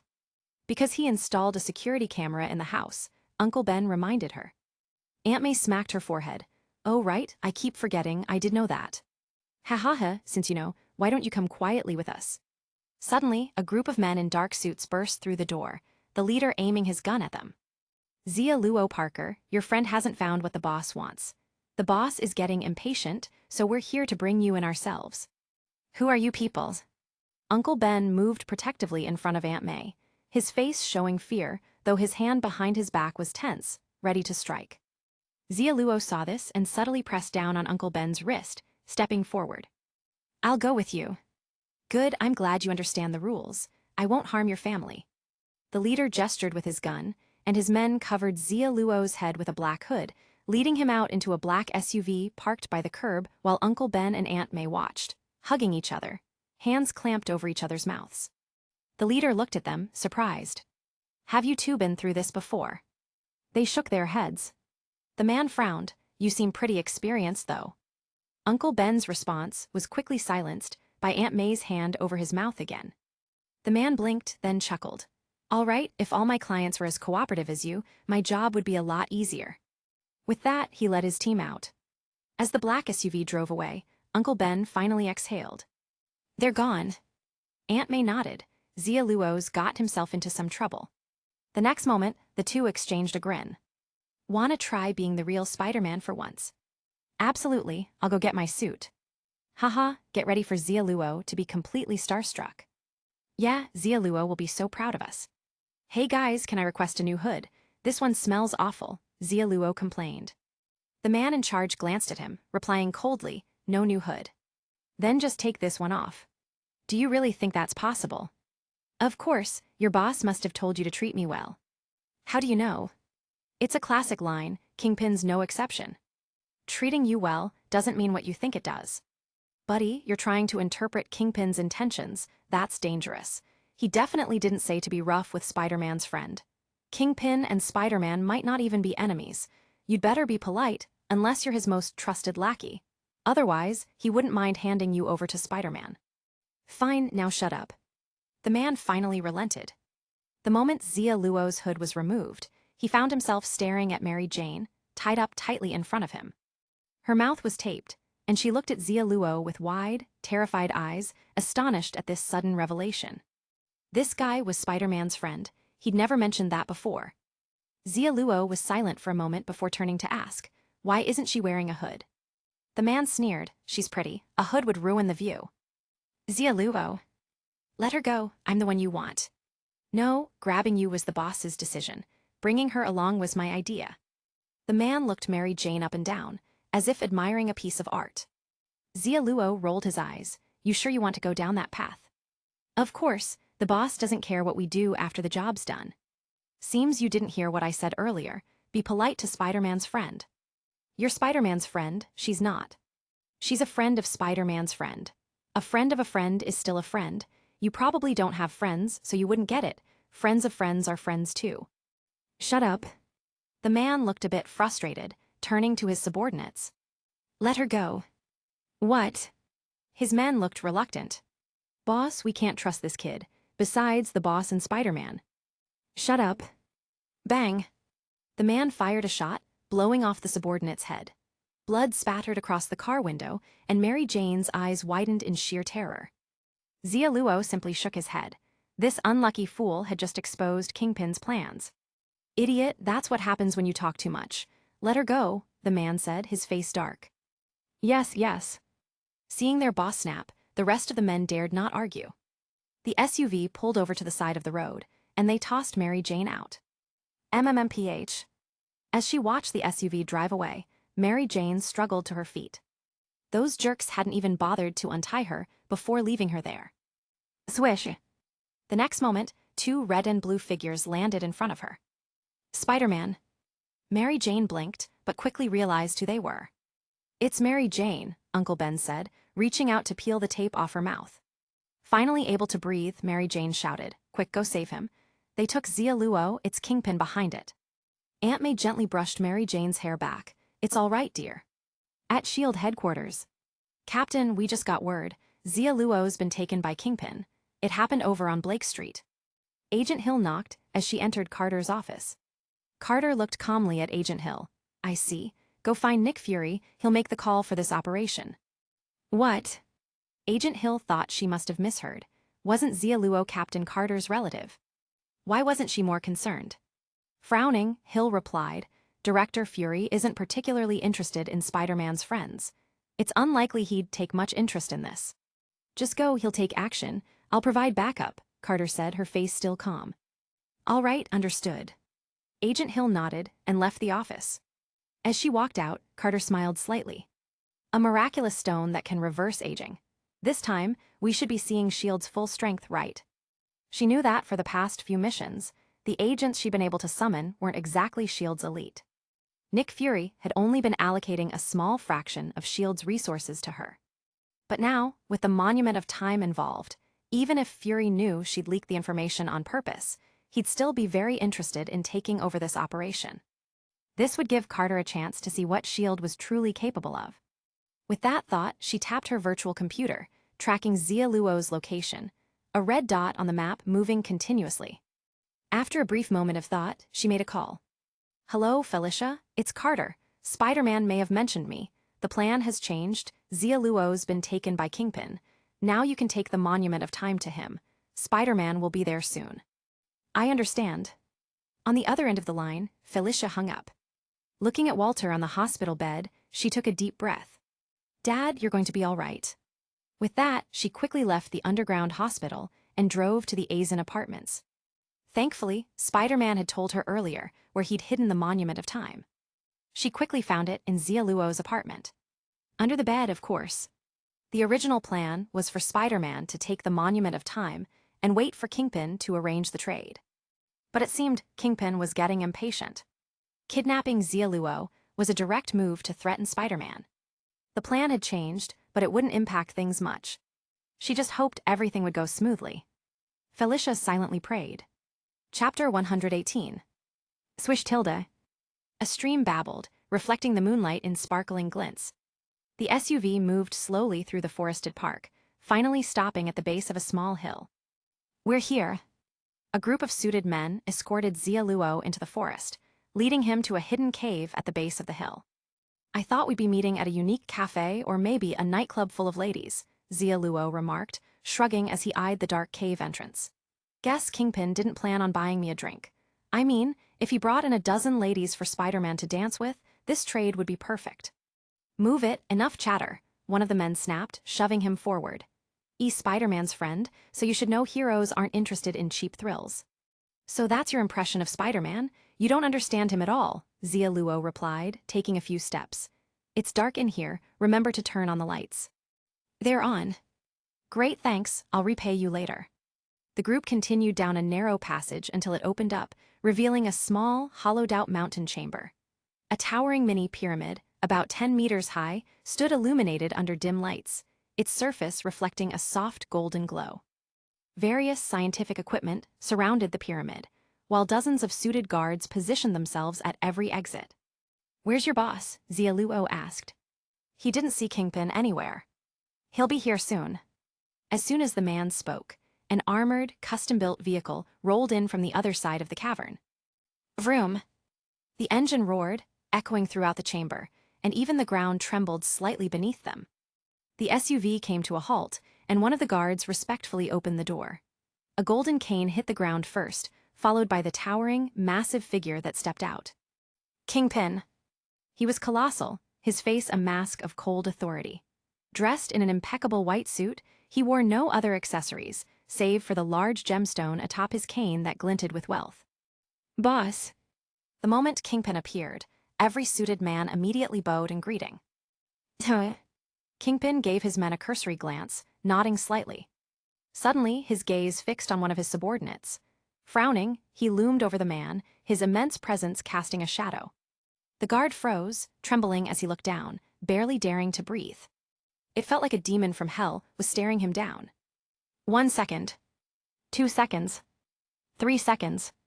The guard felt his mouth go dry, cold sweat gathering on his brow. In just those few seconds, he felt as though he was about to break. Finally, Kingpin spoke. Next time, you'll disappear from this world forever. With those words, the guard's legs nearly buckled. His face went pale, completely clueless as to what he'd done wrong. Kingpin turned away. Kylan, one of his trusted aides, approached with a smirk, lightly tapping a speck of dust on the man's collar with her polished black fingernail.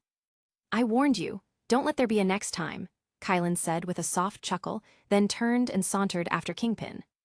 Watching this scene, Xia Luo's expression turned strange. Does he have a cleanliness obsession? No wonder all his thugs are dressed so neatly, forced to wear suits in this heat. Must be torture for them. And fighting in them, even worse. As Kingpin approached, the man next to Xia Luo quickly stepped back and bowed. So, you're Xia Luo Parker. Kingpin stood before Xia Luo, like an impenetrable wall.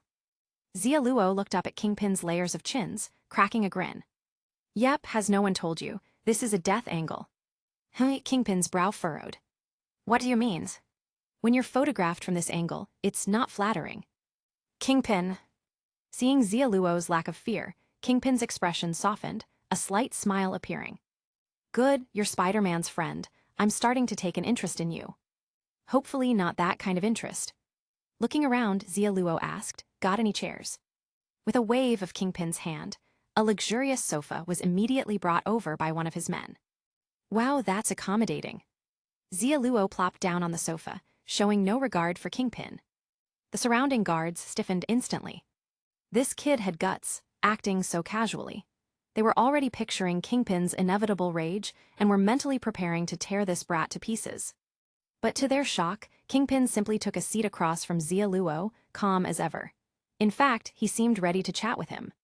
The guard stared in stunned disbelief. How old are you? Just turned 18. Got a girl you like? I do. Xia Luo pointed to the man who'd captured him. He likes the same girl. Without looking at the man, Kingpin rested his hands on his cane, gently rubbing the gemstone. Kylan gave a subtle wave, and another guard stepped forward, dragging the man away. No, boss, please listen. That kid's lying. I don't even know. Kid, tell him it's not true. You said you'd repay me. Bang! A gunshot echoed, silencing the scene. So much for Xia Luo's repayment. Kingpin smiled, satisfied. Xia Luo nodded. Very. To return the favor, I'll let you in on a little secret. Oh, what's the secret? Kingpin tilted his head, intrigued. Xia Luo gave him a mysterious smile.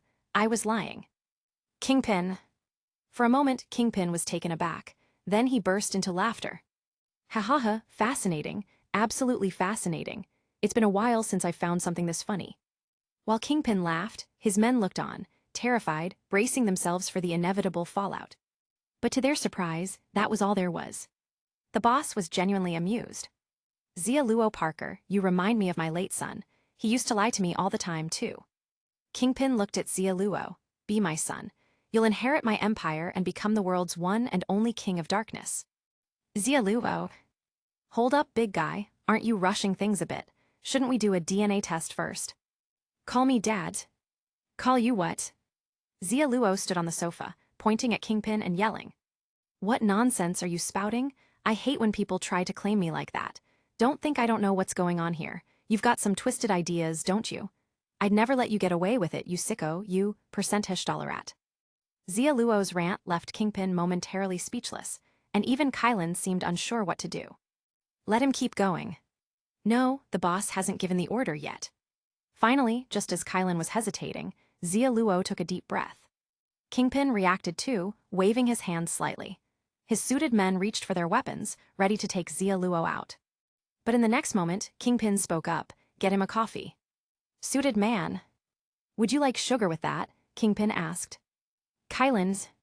Xia Luo thought for a moment. I'll have juice instead. All right. Make it two.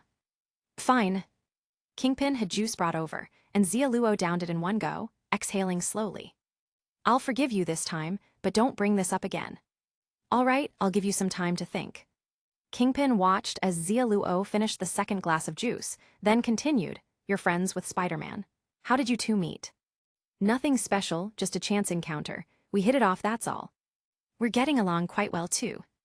Are you sure? Of course. Kingpin settled beside Xia Luo. Captain Carter from S.H.I.E.L.D. is your elder, Spider-Man's your friend, and Dr. Kurt Connors treats you well, too. You're quite fortunate. Xia Luo rolled his eyes. So, what are you trying to say? So, you have the potential to become a Dark Emperor. Xia Luo. Let's not talk about that. He glanced at the time. If Spider-Man doesn't bring what you're after, what happens to me? You die, Kingpin replied without hesitation. Xia Luo raised an eyebrow. Just now, you were saying you wanted me as your son. You haven't agreed. Kingpin chuckled as he let the words slip. You cheeky little punk, I'd really hate to kill you. But I wouldn't mind. Xia Luo replied casually. In any universe, Kingpin was undoubtedly ruthless. Not particularly powerful, but absolutely merciless and cunning. His reason for wanting Xia Luo as a son was simple. Having Xia Luo would shift the dynamics with S.H.I.E.L.D., Spider-Man, and Dr. Connors. They would no longer be adversaries, or at least, not hostile. How genuine his intentions were, nobody knew. But Xia Luo wouldn't hold back for that reason. Before making any move, he needed to confirm whether the Kingpin in front of him was the real deal or a stand-in. The Hydra captain had taught him that lesson, though the clone hadn't caused much trouble. But Kingpin was different. A single mistake could expose his identity and bring a whole mess of problems. With that in mind, he looked at Kingpin. Didn't think you'd show up here in person, aren't you afraid? Kingpin's lip curled up, his tone disdainful. My whole life has been about turning losses into wins. You think I'd be scared? What a terrible line. Xia Luo looked to the side, and what's that? It's the pyramid that drives the power of the time tablet. As soon as I learned how to use it, it was stolen by that notorious thief, the Black Cat. Thinking of it, Kingpin's expression darkened. Two damn thieves, the Black Cat and that cursed Lynx, they both have to die. He glanced at Xia Luo. If Spider-Man decides to help them, he'll die too. Xia Luo shrugged. You can't beat Spider-Man. I told you, my whole life's been turning losses into wins. You don't need to say it twice or 3 times. Just as Xia Luo finished, the communicator in Kylan's hand went off. Boss, Black Cat's here. She brought the time tablet. And Spider-Man, Kingpin frowned. Kylan shook her head. He's not here, must be hiding. HMPH, seems I overestimated him. Kingpin sneered, let her in. Yes. Soon, Kingpin's suited men stepped aside, clearing a path as Felicia, carrying a large briefcase, walked slowly into the mountain. Xia Luo, I knew they'd brought you here, Felicia said with a frown. Xia Luo shrugged. Sorry, they had guns, hard to say no. HMPH, what a liability, no idea what Spider-Man sees in you. Felicia expressed her displeasure, but Kingpin didn't care about the chatter. Since you brought the item, you can go die now. Wait, how do you know what's inside is real? Felicia casually raised the briefcase, and Kingpin chuckled darkly. What you're holding is a fake. Someone else will deliver the real thing to me. What? Felicia was startled. Could it be? The next moment, a curly-haired man emerged from the crowd, holding an identical briefcase. Sorry, Felicia. The man placed the briefcase in front of Kingpin and opened it. The time tablet inside glowed, resonating with the light from the pyramid. Seeing the real-time tablet before Kingpin, Felicia was stunned. Ryan, you betrayed me. She could hardly believe it. Ryan scoffed, just betrayal, what's so surprising? Kingpin, satisfied with the sight of the time tablet, motioned for it to be brought to the pyramid. Anything can be traded, even love, right, Ryan? He said with a grin. Ryan nodded with a grin of his own. Exactly. He turned to Felicia, his gaze mocking. Girl, I've spent too much time and effort on you. I even loaned you the underground clinic for your father's treatment. And despite all that, you still wouldn't go to the hotel with me. I can't wait any longer. The boss promised that once this is over, you'll be mine, along with a nice payday. There's no better deal. Thinking about the allure of Felicia, Ryan's heart trembled with excitement. Felicia clenched her teeth. You bastard, I trusted you. I gave you the real-time tablet to keep safe. That was like entrusting you with my life. Don't you understand? Oh, I understand perfectly. Your family's tradition, right? You said you had to pull off the perfect heist with me before we could truly be together. It was just an excuse. Ryan sneered. So I changed my mind. I don't need you forever. 1 night or 2 or 3 is enough. You scum, I'll make you pay for this. Ha ha ha, I'm so scared. As they argued, Kingpin watched, amused. Meanwhile, Xia Luo was bewildered. Are they a couple? He remembered. In another universe, Black Cat had been hurt by her boyfriend, which was why she hated all men except for Spider-Man. Yes, it seemed she already had a boyfriend, but she'd still chosen such a bizarre path. It's tough to understand, really. Well, he didn't get his anyway. What a dramatic mess. Chapter 119. December double drop. Interested, I could give her to you, Kingpin offered with a smile. Hearing this, Ryan quickly turned around. Boss, no, you promised me, he said, a hint of desperation in his voice. Kingpin's grin widened, but deals can always be cancelled. What? Ryan froze, unable to believe it. No way, everyone says Kingpin is the most trustworthy. Kingpin's gaze turned mocking. Isn't it possible that everyone who doubted my trustworthiness is dead? What? Bang! A bullet drilled straight into Ryan's forehead, his shocked expression frozen as he collapsed to the ground. Kylan slipped her pistol back into her jacket, smiling. There goes another one who doubted the boss's word. Xia Luo's face darkened. So this is how he keeps his reputation intact. Just then, Kylan received another message. Boss, S.H.I.E.L.D. agents have arrived, she reported. A cruel smirk played on Kingpin's lips. Good, the name of Kingpin has been silent for too long. Too many have forgotten us. It's time the world remembers the name of Kingpin once again. Kill them all. Yes, sir. Hundreds of suited men swiftly disappeared into the surrounding passageways as an explosive boom echoed from the mountaintop. Boom! In an instant, a rain of rubble crashed down. As soon as the pyramid was hit, nearby devices activated, emitting crimson beams that wove a protective energy shield around it. Zzz. Boom! As the energy shield deployed, the falling rocks disintegrated upon contact, unable to penetrate the pyramid's defenses. Seeing this, Xia Luo couldn't help but scoff. With tech like this, he's sticking to underground crime. Compared to the Kingpin in another universe who built a parallel universe travel machine, this one is way too conservative. Boom!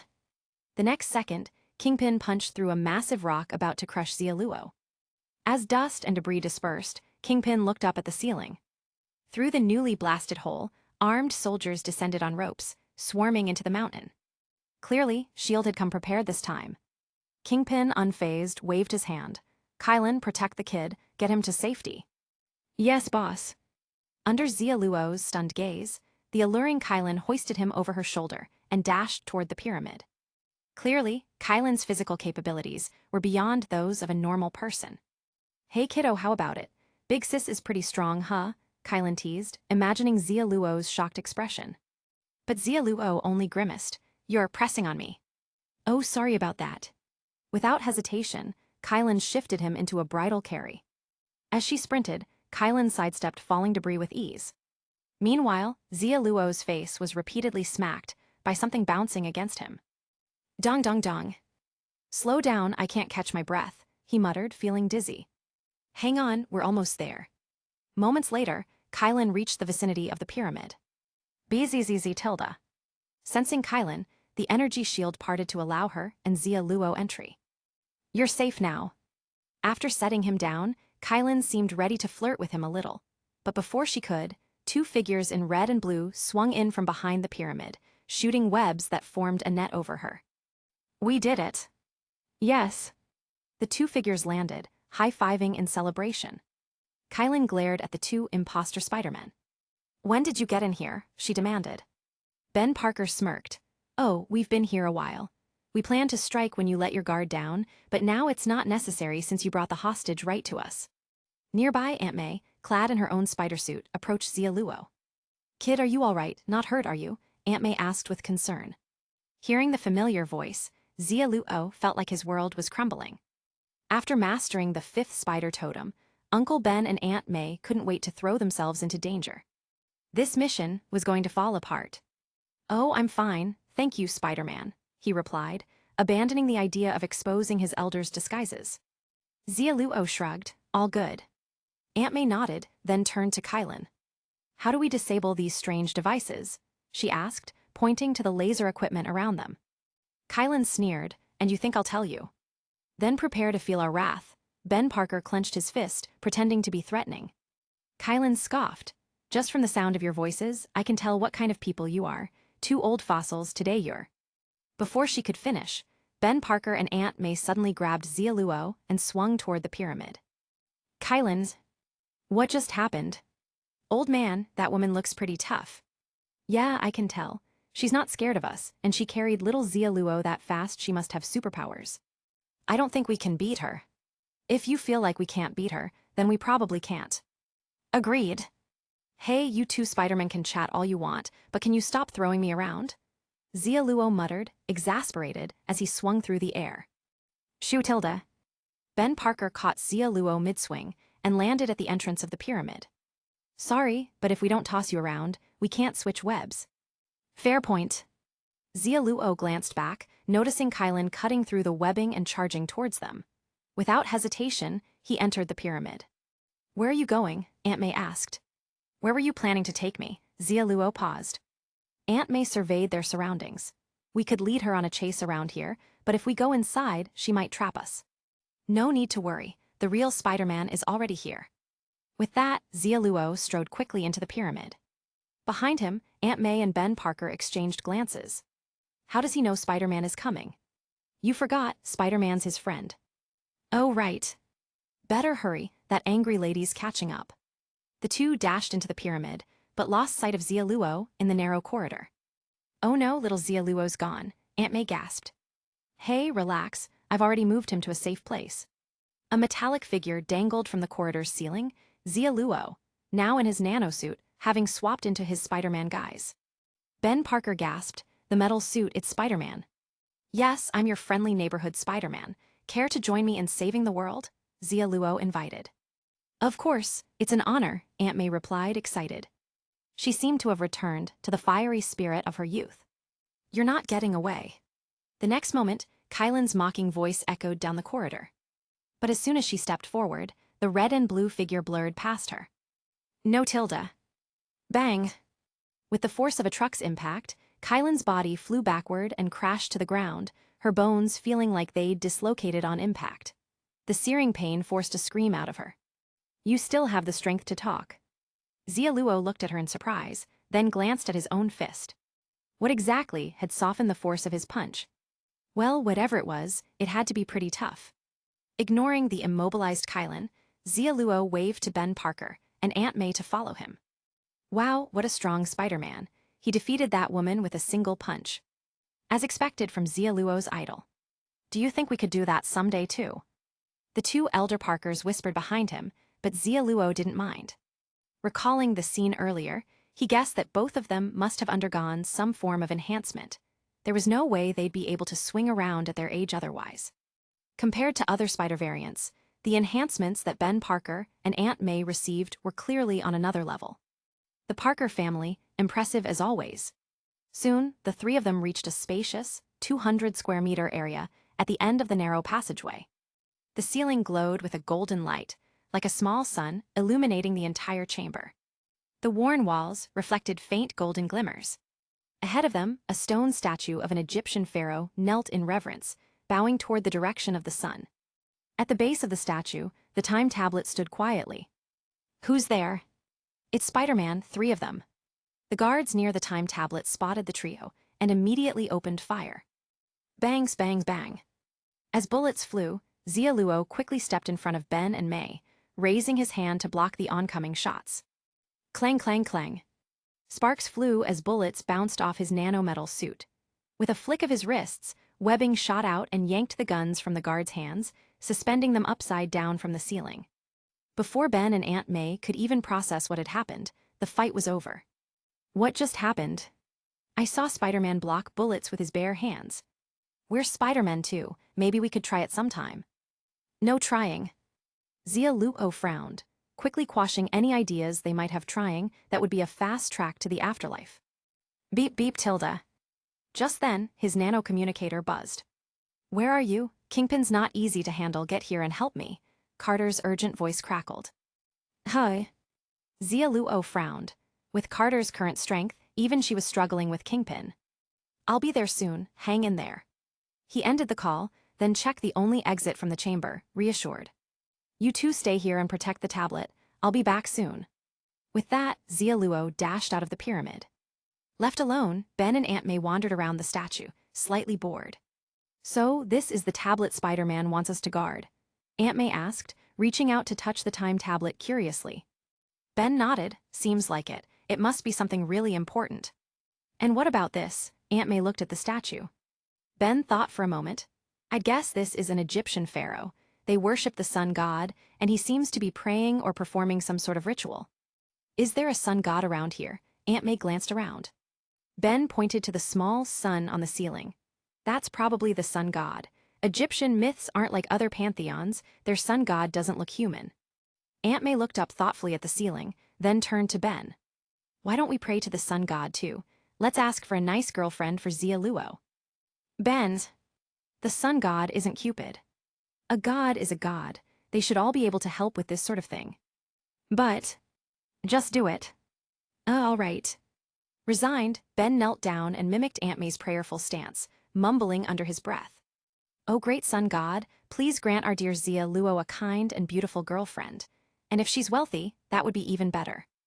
Buzz tilde. Suddenly, the ceiling's sun flared brightly, as if answering their prayer. Look, we did it, Aunt May exclaimed. As she spoke, a beam of golden light from the ceiling struck the statue, then refracted off the surrounding walls, bouncing until it hit the time tablet, enveloping both of them in its glow. Oh my, our bodies. Meanwhile, outside, in the chaos of the mountain. Crack, crack. Rocks splintered at each entrance, silver rhino mechs bursting through clouds of dust. Ha ha ha, kill them all. Let's show them what we're made of. Driven by Kingpin's suited men, the rhino mechs charged through the hail of bullets, leaving destruction in their wake. One massive mech swung a metal fist, but Carter raised her shield to meet it. Boom! The force of the impact sent the rhino mech staggering back. Before Carter could counter, a new threat emerged from the shattered walls. A giant mechanical spider barreled through, sending soldiers flying and trampling over anyone in its path. In midair, Harry dropped pumpkin bombs one after another, flames erupting around the rhino mechs. But their thick armor was barely scratched. Whir! The spider mech's eyes glowed red, and it fired a grappling hook aimed directly at Harry. What the? Harry narrowly dodged, staring down at the monstrous mech below, which was the size of a bus. Damn it, what is that? Spider Slayer, a deadly weapon designed just for Spider-Man. Unfortunately, he's not here, so I'll have to test it out on you all instead. In the midst of the battle, Kingpin strolled leisurely, a cruel smile on his face. Any soldier he laid hands on went down in a single punch. He never needed a second strike. Whoosh tilde. An alloy arrow shot toward him, but Kingpin reached out without turning, catching it midair. Before it could explode, he tossed it back into the crowd of soldiers. Boom! Arg! The soldiers' screams echoed as Barton, hidden in the shadows, scowled, abandoning any further attempts to snipe Kingpin. He focused on other targets instead. Watching from the command room, Nick Fury's single eye grew cold, his fists clenched. I underestimated Kingpin. Initiate Plan B. Yes, sir, Coulson replied, quickly moving to set things in motion. Back on the chaotic battlefield, a massive rumble came from the direction of the pyramid as the ground shook violently. The laser devices around the area short-circuited, sparks flying as they malfunctioned. Buzz tilde. The crimson laser beams flickered out, and the protective energy shield dissipated.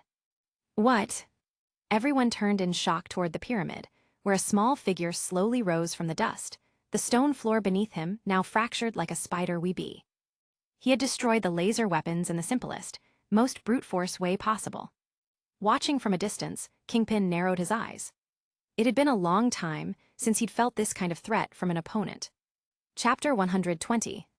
December Double Drop. Boom! With the force of a cannonball, Xia Luo's body collided with one of the rhino mechs, shattering its frame. Metal shards exploded into the air, and the suited man in the cockpit was lost in a cloud of smoke and sparks as the mech detonated. No! A chorus of desperate screams echoed through the mountain as Xia Luo swung through the air on webs, each strike easily taking down another rhino mech. Boom boom boom tilde. Amid the backdrop of flames and explosions, Xia Luo moved as if unopposed, dismantling the mechs that once terrorized soldiers. Before him, these hulking machines were no more than papier-mâché, unable to pose any threat. It's Spider-Man. The real Spider-Man. It has to be him. No one else has this kind of terrifying strength. The soldiers' cheers filled the air, but the true enemy was already inside the cockpit of the enormous spider mech. Switch to manual mode. Kingpin gripped the control sticks, his gaze brimming with murderous intent. Spider-Man, let's see how you handle the Spider Slayer. Laughing grimly, he maneuvered the Spider Slayer, driving it straight towards Xia Luo. Clack clack clack. The spider mech's 8 mechanical legs rampaged across the battlefield, stirring up clouds of dust and debris. Within seconds, its massive shadow loomed over Xia Luo. Die! With a shout, Kingpin forced the Spider Slayer down, attempting to crush Xia Luo with sheer size. Boom! The ground trembled, sending shockwaves through the mountain as dust and debris spread out. The impact left a massive crater in the earth, created by the powerful Spider Slayer. What? The crowd stared in horror at the monstrous spider mech. That spider mech is terrifying. Where's Spider-Man? Up there, he's fine. Barton's eyes fixed on the red and blue figure clinging to the Spider Slayer's back. In the next moment, Xia Luo raised his fist and brought it down with immense force. Boom! Tens of tons of pressure struck down, causing the Spider Slayer to shudder. The impact bent its legs slightly, but its built-in shock absorption system dispersed most of the force. The punch only left a small dent, barely a centimeter deep, insignificant against the Spider Slayer's bulk. Ahem. Xia Luo was taken aback, while Kingpin sneered in the cockpit. Surprised, your strength isn't enough to ignore the advancements of technology. The Spider Slayer has already logged all your combat data. You have no chance of winning. With that, he pressed a red button, releasing white gas from vents on the Spider Slayer's back. Whoosh whoosh whoosh. Like steam, the mist spread, and Xia Luo quickly noticed his spider senses becoming dulled. Whoosh tilde. Without hesitation, he swung away from the Spider Slayer, only regaining his senses once he put some distance between them. Spider-Man, I didn't just capture a bunch of cheap knockoffs for nothing. I've developed a system to counter all of your powers. Kingpin laughed, advancing with the Spider Slayer. A sense of unease gripped Xia Luo as he tugged on his web. activating a trap of glistening webs he had prepared earlier. Creak, creak, creak. Instantly, the charging spider slayer was ensnared. Its movement slowed as the sharp webbing began slicing through its exterior. But before it could be damaged further, Kingpin hit another button, causing the spider slayer to vibrate with a specific frequency, shaking off the web trap. Die. Freed from the web, the spider slayer fired a cable from its mouthparts, lightning fast. What? Harry, watching, gasped. How had it gotten so fast? Was it all deliberate? If the spider slayer performed too well too soon, the cunning Spider-Man might not have shown up at all. That was exactly Kingpin's plan. With his spider sense warning him, Xia Luo narrowly twisted to avoid the cable. In response, he switched his webbing to rapid-fire mode, covering the spider slayer in a barrage of webs. Thwip, thwip, thwip. Up. Grabbing a massive bundle of webbing in both hands, Xia Luo's muscles tensed, his nanometal suit shifting to an intense black. His eyes glowed a bloody red, and an immense force, 70 tons of raw strength, coursed through his body. With a mighty heave, he swung the colossal spider slayer, smashing it into the nearby rhino mechs. Boom! Shrapnel flew in every direction as one rhino mech was reduced to scrap metal. Xia Luo, still gripping the webs, swung again with tremendous force. Boom, boom, boom. With each swing, more rhino mechs were flattened under the crushing weight of the spider slayer. Arg, damn it. Inside the cockpit, Kingpin felt dizzy, unable to press the controls in time. Meanwhile, Xia Luo's speed only increased, wielding the spider slayer like a massive sledgehammer, clearing a path through the rhino mechs. Fall back. Carter, observing the scene, immediately ordered a retreat. She could see Xia Luo struggling, gradually losing control over the spider slayer's momentum. Sure enough, as the soldiers withdrew, Xia Luo finally released his grip, sending the spider slayer hurtling into the mountainside. Boom! The mountain shuddered, rocks crashing down from the ceiling, with cracks spreading along the walls as dust filled the air. Rumble! What's going on? Within the quaking pyramid, two young figures swung into view. Seeing the widening cracks, their expressions shifted. This place is about to collapse. Let's get out of here. You're not going anywhere. A section of wall shattered, and a grotesque, green-scaled lizard creature lunged through, eyes gleaming with hunger. Spider-Man, I'm going to eat you. What? The two gasped, and terrified by the monstrous sight, spun on their heels and fled. That lizard is hideous. And it can talk. How did we even get in here? We're doomed. The two muttered frantically, somehow finding endless energy to escape. Meanwhile, Professor Kurt Connors, transformed and ravenous, pursued them with growing hunger. But he hadn't noticed the shadow trailing behind him in silence. The time tablet is here, and Kingpin is on the verge of defeat. As long as I get the tablet, I can save my father, Felicia thought to herself. The betrayal of her boyfriend hadn't broken her spirit. All that mattered now was rescuing her father. Back outside, Xia Luo noticed the disturbance in the pyramid and grew anxious. Professor Connors was on the loose, and he was on the verge of losing control. This had to end quickly.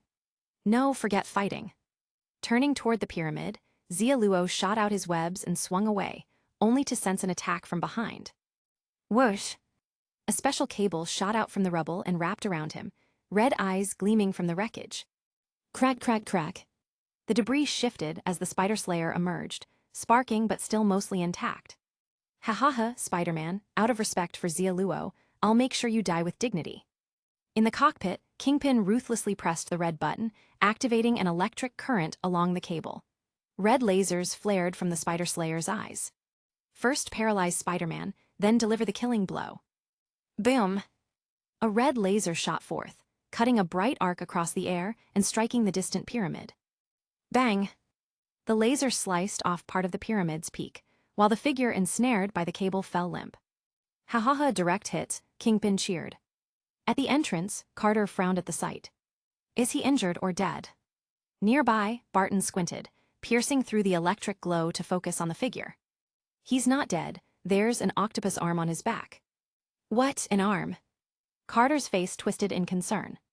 She wasn't worried that Xia Luo would be killed, he had a knack for coming back.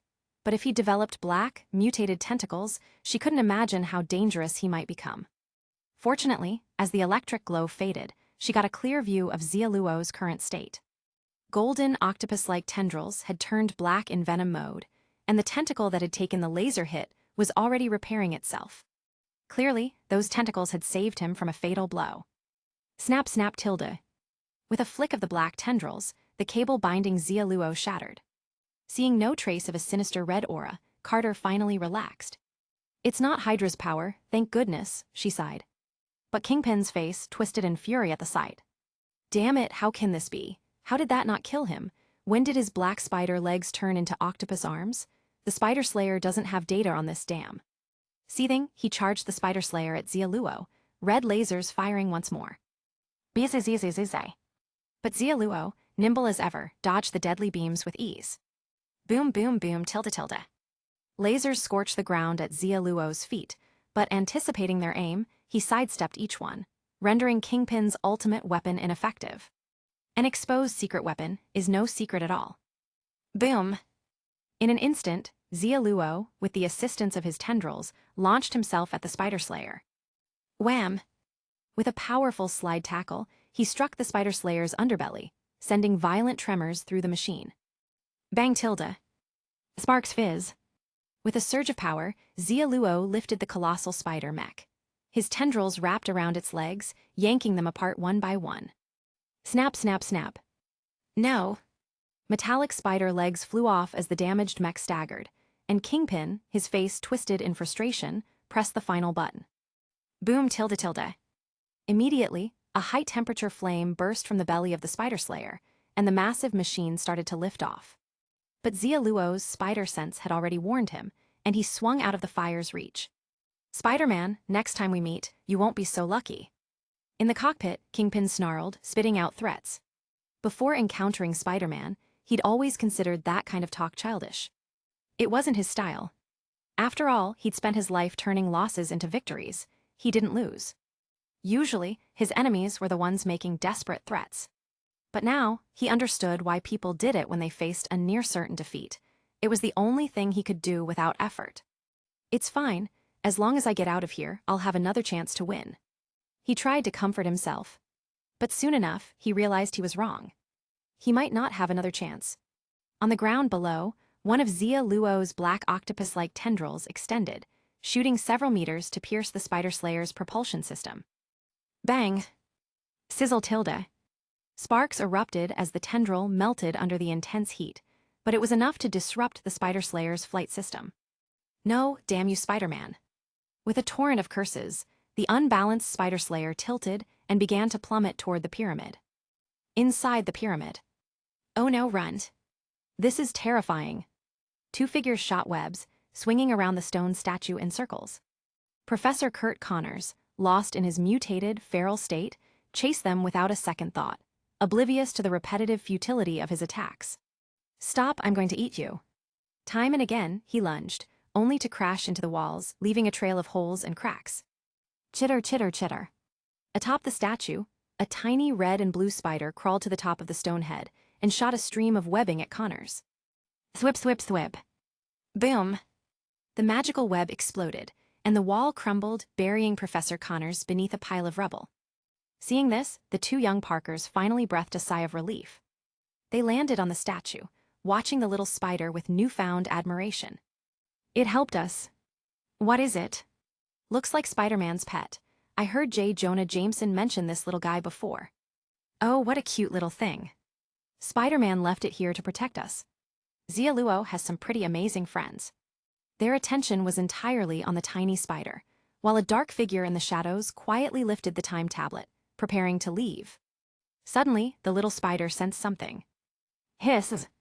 It let out a sudden, sharp hiss, startling the two young Parkers, who instinctively shot webs and swung away. Boom tilde tilde. The next second, the entire pyramid trembled as the wall to their left exploded into rubble. The massive Spider Slayer crashed through, obliterating everything inside the chamber. In the corner, the two, barely escaping, stared at the destruction in shock. Meanwhile, across the room, Felicia had not been as lucky. She lay pinned under a boulder, the time tablet lying nearby. Args, damn it, how did that thing get here? Gritting her teeth through the pain, she struggled to free herself, but her legs, crushed and bleeding, were already broken, making any movement agonizing. Bang! Just then, the cockpit of the spider slayer was violently kicked open, and a disheveled kingpin crawled out. Dusting off his white suit, his eyes locked onto the time tablet. HMPH, Spider-Man, you can't win. He grabbed the tablet, holding it up as the black-suited Spider-Man swung closer, his smile turning wicked. Don't come any closer or I'll destroy it, he threatened. Whoosh! Xia Luo landed on the back of the spider slayer, shaking his head at Kingpin. Sorry, you can't threaten me. His goal was Kingpin, not the time tablet. Chapter 121. Spider-Man, you promised me, she pleaded, glancing anxiously at Xia Luo. Xia Luo sighed, rubbing his forehead. Felicia, you just made it crystal clear to Kingpin how important the time tablet is to you. Sure enough, Kingpin's eyes shifted between them, a self-assured smile spreading across his face. With the time tablet in my hands, you really have only one choice. Xia Luo shook his head. No, I think we have other options. What? Kingpin frowned. Xia Luo raised his fingers and started counting down. 1, 2. Boom. In that instant, rubble exploded as the crazed Professor Connors leaped out from the debris.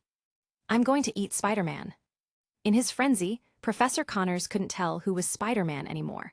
All he wanted was to tear into anything alive in front of him, hoping it would dull the agonizing effects of the regenerative serum. What? No. Kingpin's scream filled the air as Professor Connors tackled him to the ground, causing the time tablet to fall. A web shot out, and Xia Luo snatched it up. Sorry, I usually only count to 2, he said apologetically to the pinned Kingpin before landing in front of Felicia. Your injuries look pretty severe. He looked to the corner. Hey, you two Spider-Men, can you? But halfway through his sentence, something felt off. Uncle Ben looked much stronger, his posture straighter than before. And Aunt May, well, her figure had definitely changed. Spider-Man, you want us to help save this woman, don't you? Aunt May asked, her voice smooth and youthful, missing its usual raspy tone. Xia Luo. Aunt May had become young again, which probably made Uncle Ben's day. Your voices. He glanced at the two, then at the time tablet in his hand. It was starting to make sense. Aunt May shrugged. You guessed it, this strange tablet made us young again. What? Felicia's eyes went wide, then lit up with excitement. You know how to use the time tablet. Yes, Ben Parker nodded, pointing to the ceiling. All you have to do is sincerely pray to the sun god, and it works. Felicia. That easy. Yes, just that easy. Just then, Kingpin, pinned beneath Professor Connors, let out a furious roar. Get off me. Boom. With a powerful punch, he sent Professor Connors flying into the wall, then staggered to his feet, covered in blood, and lunged toward the time tablet. That's mine. He stepped forward, and a golden beam descended from the sun totem on the ceiling. Despite some cracks dimming the light, it still reflected off the statue and hit the time tablet. Buzz! Instantly, the time tablet flared, its radiant light enveloping Xia Luo, trapping him in a cage of sunlight so dense he couldn't move.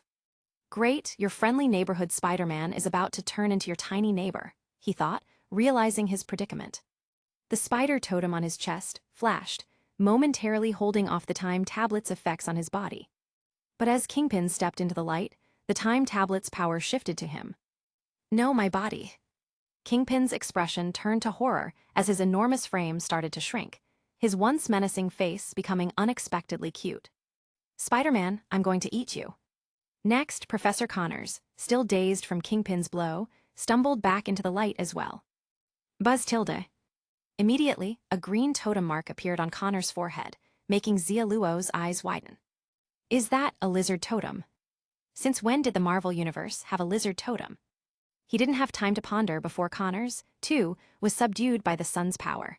The lizard totem on his forehead shrieked and lunged towards Xia Luo. Hiss!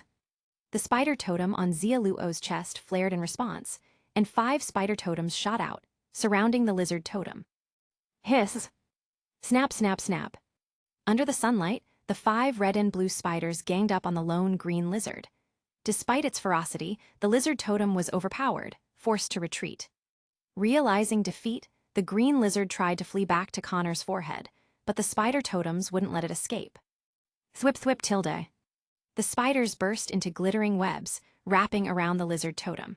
As the red and blue webs pulsed with light, the lizard totem was completely unraveled and absorbed.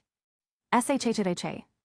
The shimmering webs reformed into a spider totem and settled back into Xia Luo's chest. He could even swear he heard it burp in satisfaction. The onlookers blinked, as if unsure whether they'd actually seen what just happened. What was that? Ben Parker scratched his head. Aunt May crossed her arms. It was like watching a cartoon. No, it's my body. At that moment, Kingpin stared in horror at his own hands, which continued to regress in age. Meanwhile, Professor Connors, now devoid of his totem's power, passed out, his green scales beginning to fade. One clawed hand returned to a human hand, while the other melted back into flesh. However, 3 or so green scales still clung to his forehead, remnants of his transformation. The mutated cells in him hadn't fully reverted. As his body continued to shrink, Ben Parker quickly shot a web to pull Connors out of the light. It's Curt Connors, Richard's classmate. Ben looked at him in disbelief. So he's the monster, Aunt May exclaimed. We even saw him when Xia Luo was born. Richard Parker, Xia Luo's father, had once been close friends with Curt Connors during his school days. Oh, and look, a little baby. Aunt May lifted the now infant Kingpin, swaddled in webs, into her arms. Why, Tilda? Baby Kingpin cried, and Aunt May's maternal instincts kicked in. Aw, the big bad guy was actually pretty cute as a baby. Ben Parker frowned. He still has his memories. We should eliminate him.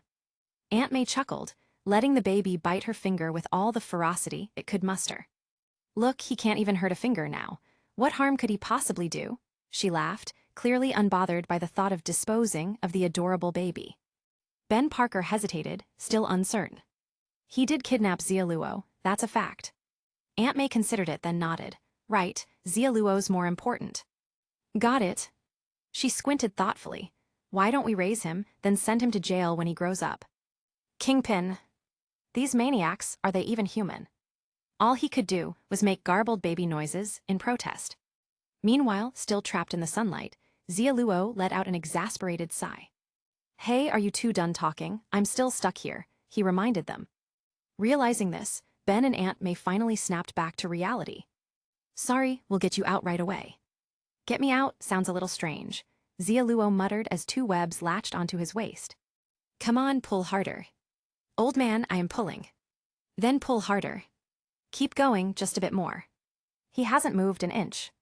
Their banter grew increasingly odd, and Xia Luo glanced up at the sun totem on the ceiling. Try hitting the totem above. That might shut off the light, he suggested. The two exchanged glances. That makes sense.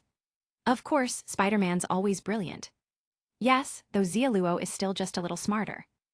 I'd agree. They let go of the webs and began chucking rocks at the ceiling. No. Suddenly, Felicia fired a grappling line to stop them. Wait, don't smash it. If you destroy it, my father will die. Sitting helplessly with broken legs, Felicia looked at them with pleading eyes. Spider-Man, there has to be another way, right? Xia Luo looked down at the 5 spider totems on his chest, each one flickering in turn, seemingly still able to hold out for a while. This doesn't seem to have any other solutions. I might have an idea. No sooner had he spoken than Carter arrived, shield in hand. Taking in the scene, her gaze flickered over Ben Parker and the others, lingering briefly on the baby in Aunt May's arms before she stepped up in front of Xia Luo. Buzz Tilda. She raised her shield, deflecting the sunlight. Instantly, Xia Luo felt the restraint lift from his body. It worked, Carter smiled. Xia Luo grinned back. Perfect, the plan hadn't fallen apart. He was still alive. Wait, do you hear that? Suddenly, Carter's face turned puzzled as she glanced over at the disabled spider slayer. Noticing its red eyes flickering, Xia Luo's smile froze. Of course it couldn't be that simple. Without missing a beat, he shot webs to shield Ben and the others. As for Carter and Felicia, there was no time left. Moved. Whoosh tilde tilde.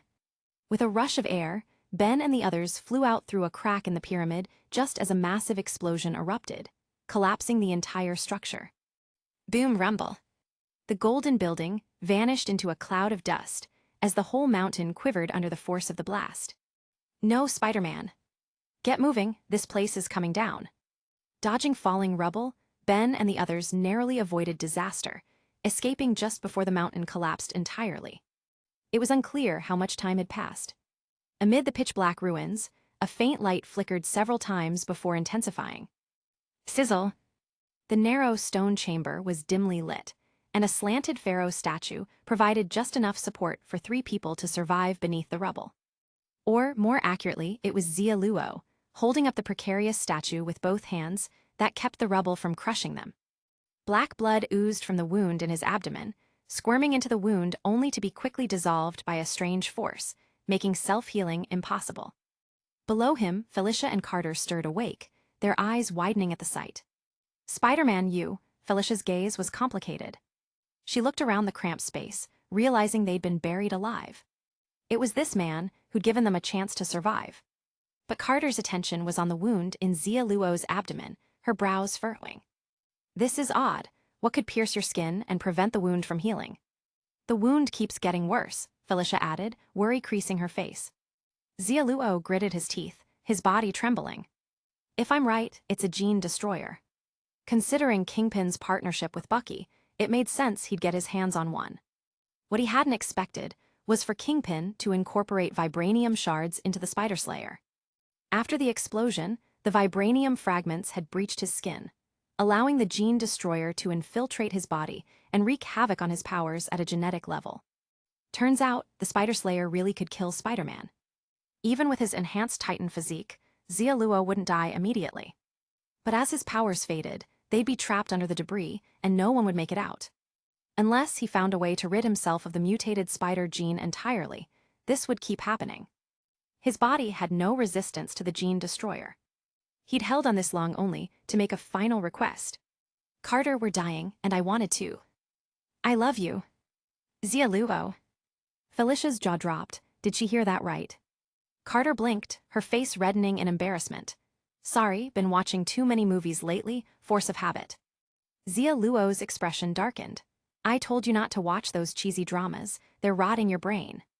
All right, I'll cut back. So what is it you want me to do? Carter replied seriously.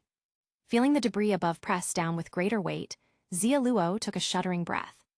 We're close to death. Is there a way to keep them from discovering my identity? With his spider sense, his body had instinctively avoided some of the debris, preventing his immediate disintegration by the gene destroyer. His powers were nearly gone, and death was certain. But he had to make the necessary preparations before that happened. After all, Carter was going down with him this time. Without her to cover for him, Xia Luo wasn't at ease. Looking at his wound, Carter nodded. There is. Let the gene destroyer fully disintegrate your body. That way, they won't be able to identify you through DNA. All right, do it. Let's give it a try.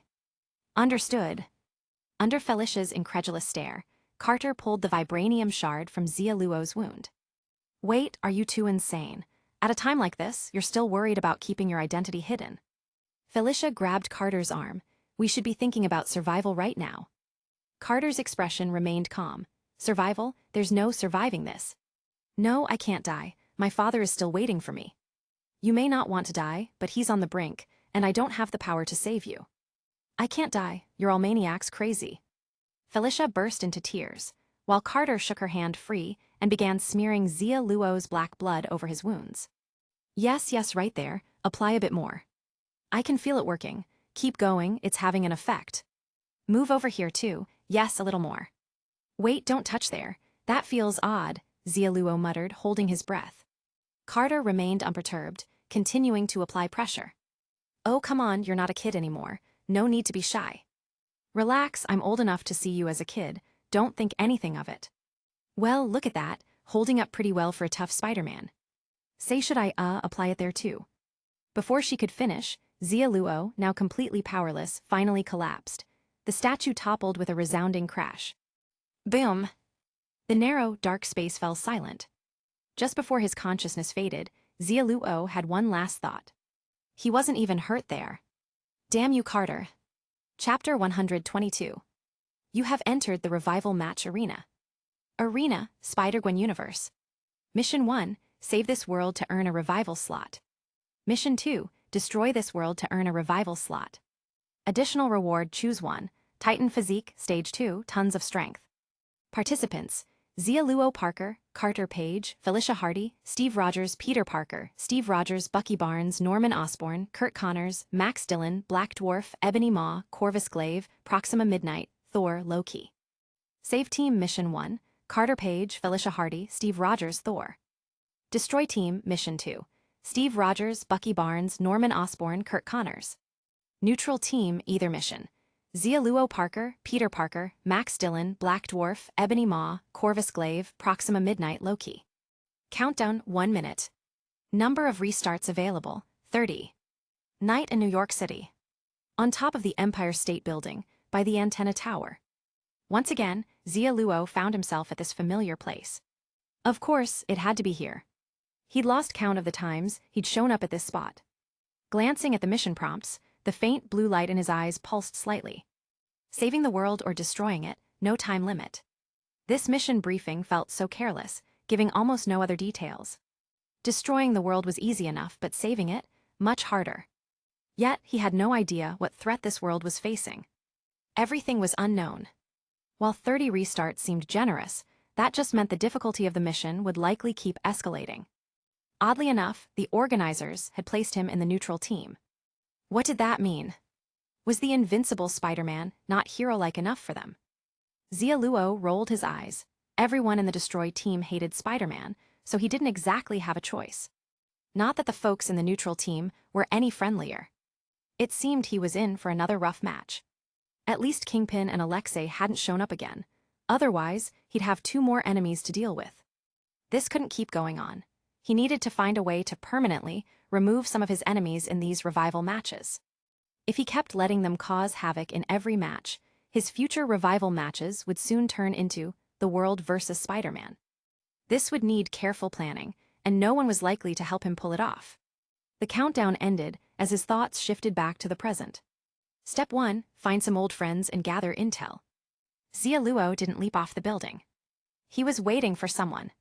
Half an hour later, a clanging noise came from the iron door below the antenna tower. A vibranium shield was thrown up first, followed by a familiar figure stepping into view. "Kid, you really died again." The older Steve Rogers looked genuinely moved to see Xia Luo waiting for him. The two had agreed during the last revival match to meet here first thing if they both entered a new match. After all, Xia Luo seemed to land at the Empire State Building every time. "I'm glad to team up with you again. I'm starting to think you're getting yourself killed on purpose, hoping to run into me," Steve teased, pulling Xia Luo into a hug before his smile suddenly turned serious. "I've got some bad news." "What is it?" "Tony's gone missing." "Missing?" Xia Luo frowned. "You mean your universe's Tony?" Steve nodded. "Yeah. This time when I revived, Natasha was there to dig me up right away. I asked her about Tony, and nobody seems to know where he is. I'm not sure if he's just lying low. He did talk once about wanting a normal life." Xia Luo rubbed his chin thoughtfully.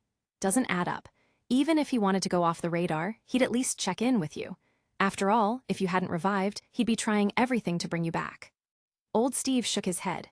"Maybe he's still holding a grudge from our one-on-one. I almost broke him in half back then." "Xia Luo." "Old man, since there's no mission timer, let me take you to a doctor this time." "Why, I'm in peak condition in these revival matches. I'm not sick." "Dementia's not an illness, it's a curse." "You've got a sharp tongue, kid." "I'm just trying to be respectful to my elders." "Cut the nonsense. Let's get down to the plan. I'm on the save team. You should be too, right?" "Sorry, I'm on the neutral team. No guarantee I can help you." "Neutral team." Old Steve looked puzzled. "Seems like your mission interface is different from mine." "Figured as much," Xia Luo said, unperturbed. He'd already suspected as much from past teammates' reactions. But Steve was watching him with a strange look in his eyes. Doesn't seem very friendly of them. Shouldn't heroes automatically be assigned to the save team? Xia Luo rolled his eyes. "Thanos' lackeys are on the neutral team. How do you explain that?" "Thanos' lackeys," Steve's brow creased. "Those guys could be a real problem. If we don't bring them to our side, they might tip the scales in this match." Xia Luo wasn't too worried, though. "We don't even know what the world's crisis is yet. It's too early to worry about that." Just then, he noticed a figure appearing at the base of the antenna tower. "Another captain joining us," he muttered with a grin. "Hey, nice to see you again," said Carter, shield in hand, nodding to old Steve. She looked at Xia Luo. "How did you know he'd be here?" she asked. Xia Luo shrugged, "Just a hunch." Clearly, this had been planned. Carter looked around. "Where's that black cat?" Xia Luo shook his head. She'll take a bit longer to bounce back, we'll need to wait a while. Black cat, you invited a cat too? Steve raised an eyebrow. Is it one of those cats Nick Fury mentioned? Xia Luo explained, no, she's human. Felicia Hardy, she's on the save team as well. White-haired black catsuit, lace eye mask, very attractive. Steve pressed. Carter raised an eyebrow. How do you know that? I think I saw her. Old Steve pointed toward the neon-lit city below. There, looks like she's in trouble. His eyes were glowing faintly, like blue gems in the night, a reward from the last revival match. Seeing this, Xia Luo tossed 4 extra web shooters to the 2 of them. Great, old man, teach Carter here how to use these. I'll go check things out. With that, Xia Luo fired his webs and launched himself into the night. Back at the antenna tower, old Steve began explaining to Carter how to use the web shooters. First thing, we should probably strap our shields to our backs. Carter's in the bustling streets below. Ha ha ha, white-haired Spider-Man, you're dead meat. Boom. A trail of green flames streaked across the street as the demon cackled, dropping pumpkin bombs along the way. Boom. Run. What is that monster? Car alarms blared as explosions flared through the streets. Panicked civilians fled in all directions, while a black figure swung through the air using a grappling hook, vanishing into the shadows of an alley. Damn it, Green Goblin, what's he doing here? Dodging down narrow alleys, Felicia's face was grim as she struggled to comprehend her situation. Revival match, save the world, what a joke. And for the record, I'm not Spider-Man. She cursed internally. Spider-Man used webs, she used grappling hooks, totally different. Boom. Lost in thought, she nearly missed the green flames that streaked over her head. Spider-Man, you can't run from me. Norman's sadistic grin glinted as he tossed another pumpkin bomb over his shoulder. Kaboom! The explosion rocked the air, and a wave of heat sent Felicia spiraling midair. Damn it, that hurts. She tumbled onto a rooftop, gritting her teeth as green goblins swooped down after her. Fighting through the pain, she leapt towards a residential building. The more obstacles, the better, anything to lose him. But Norman didn't care about obstacles. Boom, boom, boom. More pumpkin bombs exploded around her, forcing her out from cover, and she crashed onto a billboard, gritting her teeth. Wham! Hovering just a few feet away, Norman sneered down at her from his glider, cocking his head. Ha ha ha, I've faced Spider-Man enough times to know exactly what you're trying to pull. Give it up, Spider-Man of this world, your fate is sealed. I'm not Spider-Man, Felicia spat back, her voice cold. Norman scoffed. If it swings, it's Spider-Man. You can't fool me, I'm a devilish mastermind. With a flick of his wrist, a blade shot out, glinting ominously. I have to say, you make a rather gorgeous Spider-Woman. And if you're not Spider-Man, I wouldn't mind having you around as a new mother for Harry. As he drew closer, his eyes glinted with a twisted light. Thwib! Suddenly, webbing shot down from above, wrapping around Norman and pulling him back as a familiar red and blue figure landed in front of him. Sorry, but calling her Auntie isn't gonna happen. Xia Luo, it's you, Norman growled, his eyes wide. Before he could react, a fist the size of a sledgehammer crashed into him. Pow! With a crunch of metal, the green goblin hurtled across the rooftop and smashed into a water tank. Splash! Water gushed from the tank, with Norman's head submerged, struggling briefly before he went still. Eliminated, 1 Destroy team member. Felicia, still lying on the rooftop, stared at the familiar figure in shock. Spider-Man, no, it's you, Xia Luo Parker. Norman's outburst had confirmed it. The Xia Luo Parker listed among the participants was her Spider-Man. Xia Luo turned, his mask retracting to reveal a smile. You okay, kitty? Seeing his familiar face, Felicia let out a wry smile, still stunned. I should have guessed Spider-Man's contact Captain Carter's relative, all just a cover. No wonder you kept trying to hide your identity. So this. She looked around. This is the secret to your resurrection. Her eyes filled with sudden hope.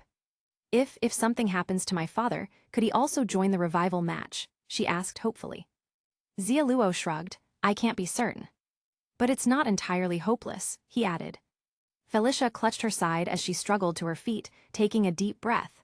In this condition, I'm hardly equipped to save the world, she muttered, wiping dust from her face. Kitties are lucky charms, Xia Luo replied with a grin. Besides, villains have a bad track record with women. The next villain might be you. A light figure swung down gracefully, dressed in a striking black and white spider suit with ballet shoes that glimmered green in the streetlight. "Chameleon, stay away from that woman." Gwen's voice was cold and stern. "Xia Luo." Chameleon, a villain in the Spider-Verse, known for impersonating anyone, even Spider-Man. Clearly, this universe's Gwen had mistaken him for an enemy. Felicia also watched this Spider-Woman with curiosity. Another infected by the spider virus. Or maybe the Spider-Man of this world. "What are you waiting for? Get over here quick, that guy is dangerous." Seeing Felicia staring at her in a daze, Gwen urged her forward. Before Felicia could respond, Gwen froze, her chest suddenly glowing with a pink spider totem. Buzz tilde. Simultaneously, Xia Luo's chest pulsed, his own spider totem appearing. No way. The moment these two Spider-Men from different worlds came face to face, an inexplicable attraction drew Gwen towards Xia Luo. Despite her struggle, she couldn't resist being pulled toward him. Buzz tilde.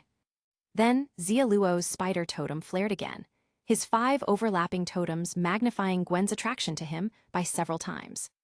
The force overwhelmed her, triggering instincts deep within her, and against her will, she pounced on Xia Luo.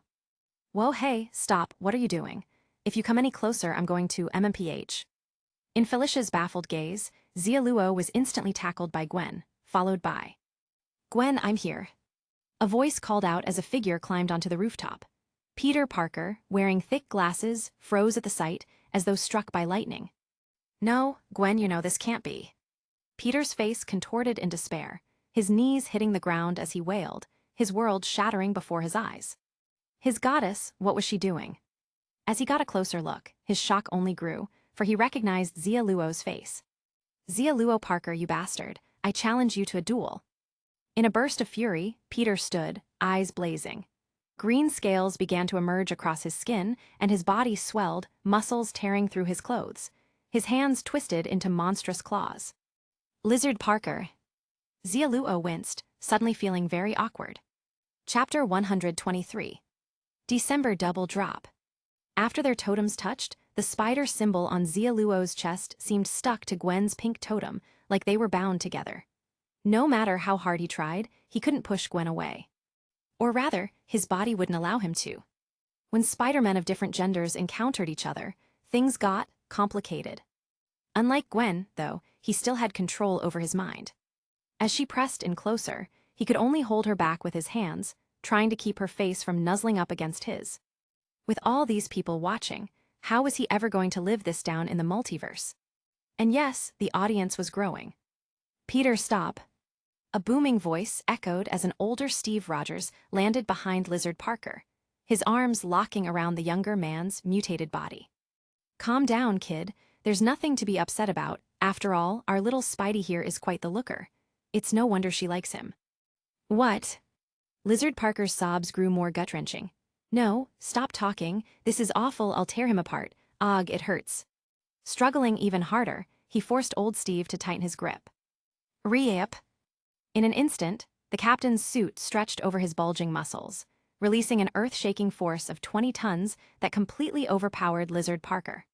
"Spidey, there are too many people around here. I've got some cash in my pocket, why don't you take her next door? There's a hotel," old Steve called over to Xia Luo. "Xia Luo." "Shut up, that's not happening." "What? I never took you for this type, kid. Young people are so intense." Old Steve averted his gaze. "Fine, but hurry up, I won't peek." Switching to a single-handed hold on Lizard Parker's neck, he discreetly pulled out a small mirror from his pocket. "Xia Luo." This guy was shameless. Finally, Carter arrived on the rooftop, albeit clumsily, having used the web shooters. Her expression twisted slightly at the bizarre scene before her. Turning away, she muttered, "If I'm not mistaken, you're not interested in men, are you?" She side-eyed old Steve. The elder captain's face darkened. "The guy I'm holding here likes that girl. Spidey stole his girl, so as a friend, I'm obligated to back him up." Carter raised an eyebrow. "I'm not interested in your love triangle, but killing him over this seems a bit much." "Killing?" Realizing what he was doing, old Steve quickly released his grip. Cough coughs. Free to breathe, Lizard Parker gulped down air, lying on the ground with a look of utter defeat. He stared up at the cloudy night sky, Xia Luo's protests reaching his ears, and his imagination painted a scene of unspeakable heartbreak. Tears of despair slid down his cheeks. Chomp chomp. Suddenly, a magical sigil shimmered in the air, and a small, red and blue spider jumped onto Gwen's shoulder, sinking its tiny fangs into her skin. Buzz! Gwen's eyes rolled back as she fainted, the pink spider totem fading. Finally, Xia Luo managed to push her off. Phew! Xia Luo exhaled in relief. That was close. Almost had a live broadcast there, he muttered, wiping the sweat from his brow. Chitter chitter. The little spider leapt into his hand, bobbing its tiny head proudly, as if awaiting praise. Good job, little buddy. I'll get you a drumstick tonight. Tapping the little spider's head, Xia Luo offered yet another promise he had no intention of fulfilling. Your pet can join the revival match too, Carter asked, clearly intrigued. Xia Luo placed the tiny spider on his head and spread his arms wide. It's my loyal companion. Wherever I go, it goes. As a summoned creature, the little spider went wherever Xia Luo did. He glanced at Lizard Parker, who, upon seeing Gwen safely pushed aside, wiped his tears and charged at Xia Luo. You jerk, you don't get to treat her like that. I'll tear you to pieces. Boom! Xia Luo raised his hand, catching Lizard Parker's incoming punch. Did transforming make you lose your brain cells? He scoffed, staring the reptilian Peter down. What? Lizard Parker blinked in confusion. Carter chimed in. Your girlfriend probably lost control for some reason, and it has nothing to do with Xia Luo. He doesn't have a girlfriend, Xia Luo whispered to Carter. Carter's. With her explanation, Lizard Parker gradually calmed down. Especially after he caught a glimpse of Carter herself. Whoosh! A gentle breeze played through Carter's hair, a faint fragrance reaching his nose. In an instant, his anger melted away, along with his reptilian features. The green skin faded and his claws retracted as he returned to his normal form. Since his revival, he had gained mastery over his lizard transformation. Seeing this, old Steve leaned in towards Xia Luo. This one's no saint.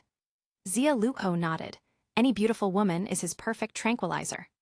Let me try something then. Hearing this, Felicia perked up. A confident smirk crossed her lips as she flipped her hair, ready to strut over and work her charm on Lizard Parker. Get out of here. You were the one hiding the farthest away, Xia Luo said, pushing Felicia's face aside and turning to old Steve. She's no saint either. Felicia. Old Steve nodded thoughtfully. True, but we're superheroes. We look beyond appearances. And what's your plan? Xia Luo raised an eyebrow. Old Steve took on a serious expression. I'll rely on my instincts, my nose never lies. All right then, take a sniff. Xia Luo held out his hand in front of him. What are you doing? Old Steve asked, puzzled. Xia Luo grinned. I touched her earlier. Smelling my hand is just as good. Old Steve's face stiffened. This was not what he had in mind. No way, I'm not smelling that. I saw you picking your nose earlier. Defamation, slander. You two talk too much, Carter muttered, rolling her eyes as she walked over to Gwen, kneeling to lift her gently. We should get out of here before the other participants find us. Agreed. The group quickly left the scene. Shortly after, blood-red tendrils slithered across the rooftop. Taking in the aftermath, Hydra Steve's gaze settled on the lifeless green figure slumped over in the water tank. Splash! Bucky stepped forward, pulling Norman's body out to examine it. There's web residue. Fatal injury was to the face, killed by a punch. Hydra Steve studied the broken demon mask on Norman's face, frowning. It has to be Spider-Man. Only he's got that kind of power, and those webs must be his. Bucky nodded grimly. We're short on intel, but one thing's clear. Xia Luo Parker's definitely with the SAVE team. If we want to take him down, we'll need to team up with the neutral team. Otherwise, we're no match for him. At the mention of Xia Luo Parker, Hydra Steve clenched his jaw. That useless Norman, dying right at the start. Let's hope the electric guy and the big lizard don't make a scene, or they'll end up just like him. Bucky, however, had a different perspective. Steve, our mission is to destroy this world. We don't actually need their help to accomplish that. Oh, Hydra Steve raised an eyebrow. Bucky looked at him. Remember the last revival match? Of course I do. Recalling the frustration of that last revival match, Hydra Steve's face darkened. He had way too much help, otherwise I see it now. Mid-sentence, realization dawned on him. Ha ha ha, exactly. If he can get help then so can we. He laughed darkly. Hydra is everywhere. In the end, only we will be victorious. Once I'm revived, Xia Luo Parker will understand true cruelty. No, he'll never know, because he'll be forever trapped in the nightmare of these revival matches. Queens, in a rundown apartment building. After a brief discussion, the group decided to head to Lizard Parker's place. Creak groan. Following Lizard Parker, the group made their way up the rickety wooden stairs, each step accompanied by ominous creaks as if the steps themselves were on the verge of giving up. Are you sure these stairs are safe? Old man Steve tiptoed up, every step taken with a nervous glance downward. Ahead of him, Lizard Parker turned, offering an embarrassed grin. It's fine, they've held up all these years without any problem. It's fine, but it's a bit cramped. Just then, the apartment door swung open, and Xia Luo waved a hand from inside. Got the door open for you guys, no need to thank me. Lizard Parker. How'd you know which one was his? Asked Carter, who was carrying Gwen. Xia Luo shrugged, just took a guess. The smallest, messiest, most rundown room had to be his. Lizard Parker. He scowled, crossing his arms. Xia Luo Parker, I hate you. Feigning sadness, Xia Luo spread his hands. Aw, come on, Mr. Lizard, that's not what you said last time. I've always hated you. No, I distinctly remember you forgiving me. Never happened, I never said that. Maybe you just forgot. Their banter continued as everyone squeezed into the cramped room. Carter cleared a pile of clothes from the bed and gently laid Gwen down. Lizard Parker's face turned crimson as he watched. I'll, just tidy up a bit, make yourselves at home. He made a clumsy attempt to straighten the place, but a loud knock at the door shattered the brief calm. Peter Parker, you're 3 months behind on rent, the landlord bellowed from outside. Instantly, Lizard Parker's face flushed an even deeper shade of red. Mortified, he gestured for everyone to stay quiet.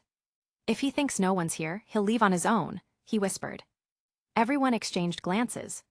Peter Parker's life was even more tragic than they'd imagined.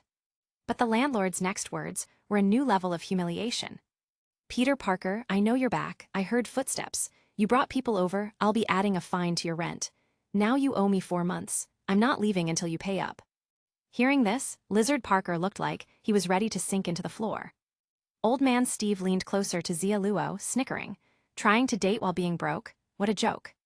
Xia Luo side-eyed him. Watch it or you might regret that. Why? Because I feel personally attacked. Oops, sorry, forgot you're broke too. For the first time in ages, old man Steve was feeling pretty good about himself. He'd been living off my retirement pension for years. Felicia scoffed. Ever lived in a castle, Captain Grandpa? Old man Steve. After a beat he replied, no, but I have blown one up. Felicia. This old man was tougher to deal with than she'd thought. Can we all be quiet? Carter whispered, glancing at Gwen. This girl hasn't woken up yet. Xia Luo thought for a moment, then placed the small spider from his head onto Gwen's arm. Chitter chitter. Just as the tiny spider bared its fangs to bite, Gwen jerked awake, scooting up against the headboard in alarm. No, I'm up. Faking it, Carter smirked. Gwen curled up, hugging her knees and staring down, her face flushed with embarrassment. Yeah, she mumbled, barely audible. Clearly, she remembered what had happened earlier. No doubt, it was a mortifying memory. Oh, my mask. She reached for her face, only to find it had already been removed. Seeing Gwen's panic, Carter offered an apologetic smile. Sorry, I took it off without asking, but don't worry, we can trade secrets. Gwen shook her head. No need. I overheard earlier, you guys aren't from this world, are you? Steeling herself, she looked up at them. You're here to save this world, but you don't know what danger we're facing, do you? Xia Luo nodded. That's right, I was hoping you could tell us more about this world. The danger in this universe, he knew, wouldn't come from the other participants. Otherwise, this revival match would be far too easy. And hearing mention of this crisis, Gwen's earlier shyness melted away. Her expression turned serious. I might have some information that could help you. Spill it, Felicia demanded, unable to contain her impatience. Old man Steve shook his head. First time in a revival match, huh? Way too hasty. Xia Luo rolled his eyes. Already acting like a seasoned pro, are we? Who got you through your last match, huh? Fine, I admit it, all thanks to you. Old man Steve smirked. And your skills, so useful. Unfazed by the jab, Xia Luo gave a knowing look to the silent Lizard Parker. Sure, but if we're talking unforgettable memories, you and someone's Titanic adventure definitely tops the list. Yo. Old man Steve's face turned beet red. Lizard Parker, apparently recalling something, clenched his teeth but dared not speak up. Even Carter knew about this, but she didn't feel like joking around. Her gaze fixed on Gwen. Please tell us, what's the danger facing this world? Gwen took a deep breath. It's the Sinister Six. I managed to put them away, but recently every one of them broke out of prison. I think there's a dangerous enemy behind all of this, orchestrating their escape. Chapter 124. December Double Drop.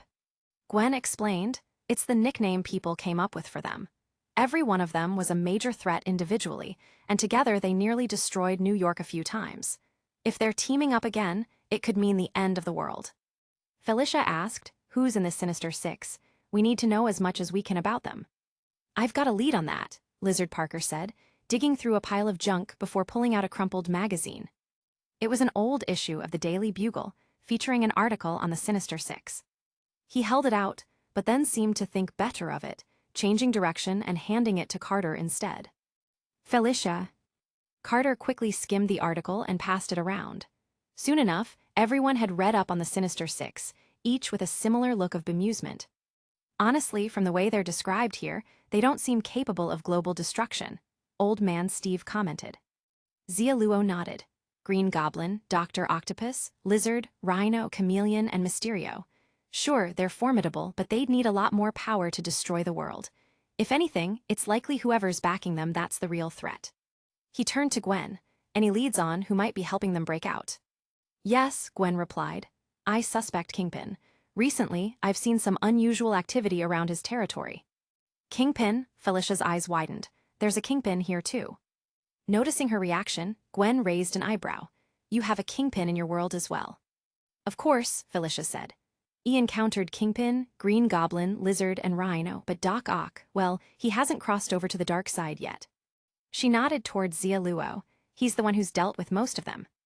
Gwen considered this, then looked at Xia Luo thoughtfully. Seems like, across universes, Spider-Man is destined to have the same enemies. She glanced at him, eyes curious. I don't know much about parallel worlds, but it sounds like your world has its own versions of Chameleon and Mysterio too. I could share their weaknesses with you, just in case it's useful. Xia Luo chuckled, holding up the magazine.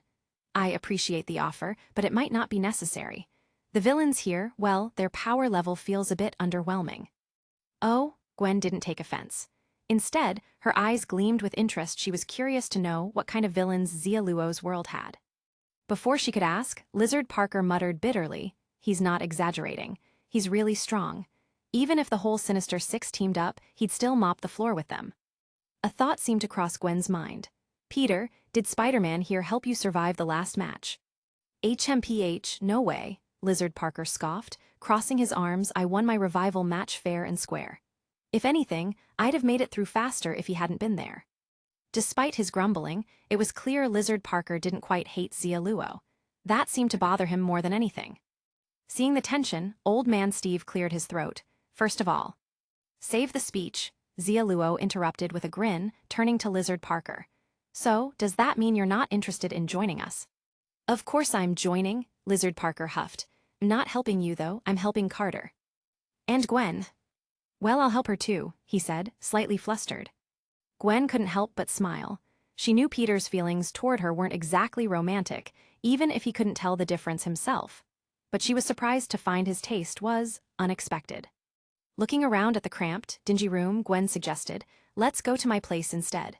It'll be easier to plan there. I have a lot more room. She glanced back at Peter. Peter, if we manage to save the world, I'll make sure my dad approves an operations stipend for you. That should cover your rent for a while. Peter's eyes lit up at the mention of a stipend, though he tried to play it cool. Even without the stipend, I'd still help, he said earnestly.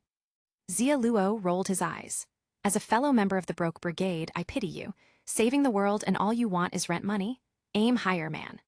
What? Lizard Parker's face went beet red. Mind your own business. Sure. You're laughing at me, aren't you? I didn't say anything. But I can hear it, you're mocking me.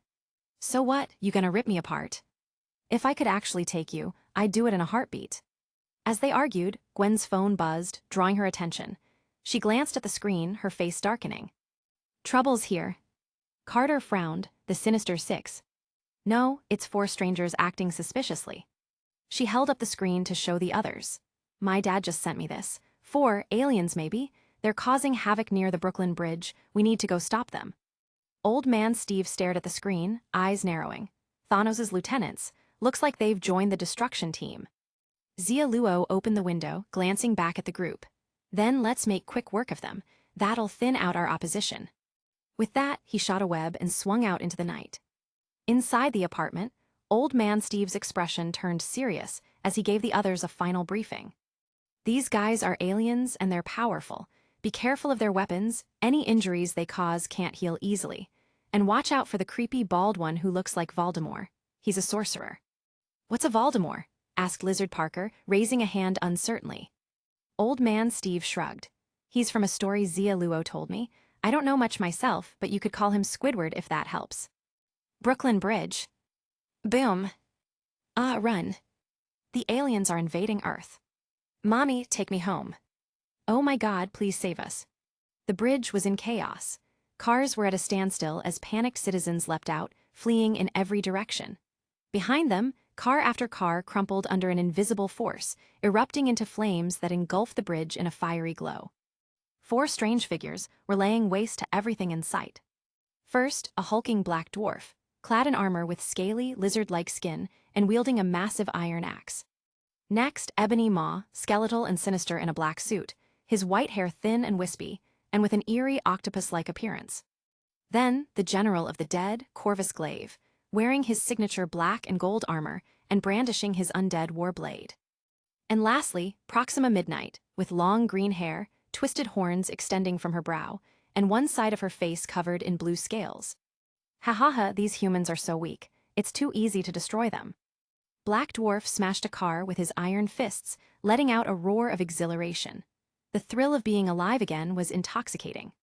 With one hand clasped behind his back, Ebony Maw waved the other, effortlessly flinging stalled cars into the ocean with telekinetic ease.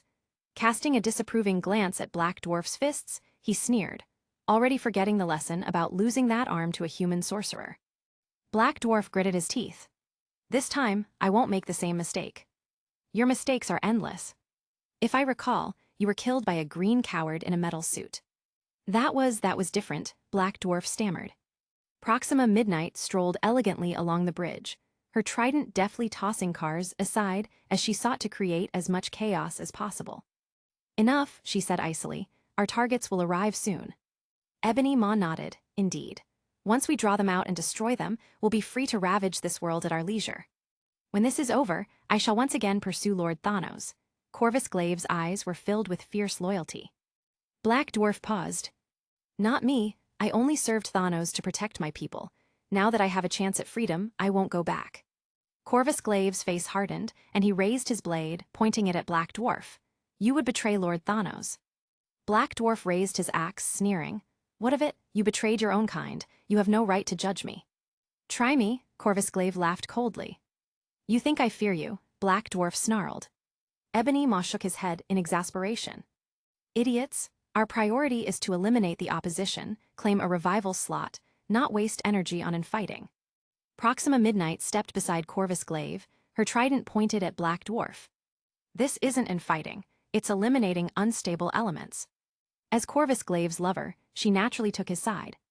Ebony Maw looked away, turning his gaze to the abandoned cars scattered along the bridge. Wait, hold on, someone's here. What? They all froze, only to see a flash of red hair peeking from behind a car. Uh-oh, busted, guess I'm out of luck. Xia Luo flipped up onto the car roof, waving casually. I overheard you guys, sounds like you're straight out of Infinity War. Infinity what? The Black Order exchanged confused glances. The time for quarrels was over. Black Dwarf shifted his focus back to the mission. Securing his revival slot was all that mattered. I know you, Spider-Man, you're the one who blocked my fist, Black Dwarf laughed. Xia Luo scratched his head. Is that supposed to be funny? Ebony Maw raised his hand slowly. An array of cars floating above the bridge and merging together into a massive iron sphere under his telekinetic control. If you're alone, then good luck. With a flick of his finger, the iron sphere plummeted toward Xia Luo like a meteor. Boom! A thunderous crash reverberated as the bridge quaked, car parts scattered in every direction. Xia Luo swung away, using his webs to evade, landing on one of the bridge's iron cables. You can't escape. Ebony Maw narrowed his eyes and gestured again, snapping the bridge's iron chains under his mental control, twisting them into a cage around Xia Luo. Clang, clang, clang. The chains clinked as they wrapped around him, but before they could fully trap him, 4 dark gold mechanical arms burst forth, tearing the chains apart. Bang, bang, bang. One after another, Ebony Maw hurled cars to shield himself, but Xia Luo's metallic arms punched straight through, heading directly for his face, a clear display of their raw power. Vroom tilde. Ebony Maw's expression remained unfazed. His telekinetic force wrapped around the incoming arms, bending them with ease. Screeching metal. Xia Luo's arms sparked and twisted, but before Ma could react further, the car shielding him exploded from the sheer impact. That's when Proxima Midnight made her move. Vroom tilde. She threw her trident, which split into 3 crimson beams that shot toward Xia Luo. Sensing the danger through his spider sense, Xia Luo immediately retreated, missing his chance to finish Ebony Maw. Whoosh! Xia Luo swung through the night sky, evading as the 3 red beams homed in on him, relentlessly pursuing their target. This trident was a custom weapon from Thanos, designed to relentlessly chase its target until it struck a fatal blow. Whoosh, whoosh, whoosh. In midair, Xia Luo twisted, letting the beams pass by his side. The red beams veered, immediately redirecting their path toward him. This is a pain. He grumbled, continuing to dodge as he swung through the sky, trying to shake off the relentless trident beams. In his last revival match, the Black Order had been just as powerful, but they'd gone up against the nearly invincible Dark Doctor Strange, reducing them to mere cannon fodder. Now, with no such help, Xia Luo felt the full weight of their power pressing down on him. Taking on all 4 alone was a stretch. On the bridge, Proxima Midnight smirked, watching Xia Luo struggle. Just a bug, it won't be long before he's crushed. Corvus Glaive frowned. His webs are unusual, almost as if someone's guiding him. It's spatial magic, explained Ebony Maw. No, there's something else. Black Dwarf gasped, as above them, a massive spider totem shimmered in the sky. Vroom. Chirp, chirp, chirp tilde.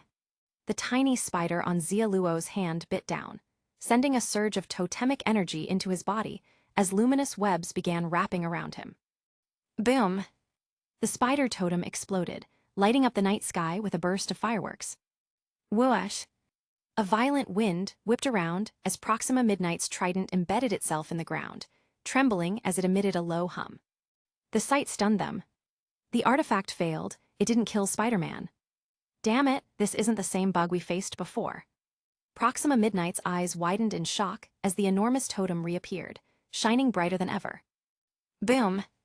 In an instant, the giant spider totem condensed into a single point. Xia Luo launched from his web sling like a radiant comet, plummeting toward them with unstoppable force. Watching the blazing streak across the sky, Carter, who had just arrived, looked on in disbelief. Timid in the main world, punching hard in the revival match. Why hadn't he used this move against Kingpin? Chapter 125. Clang, clang, clang.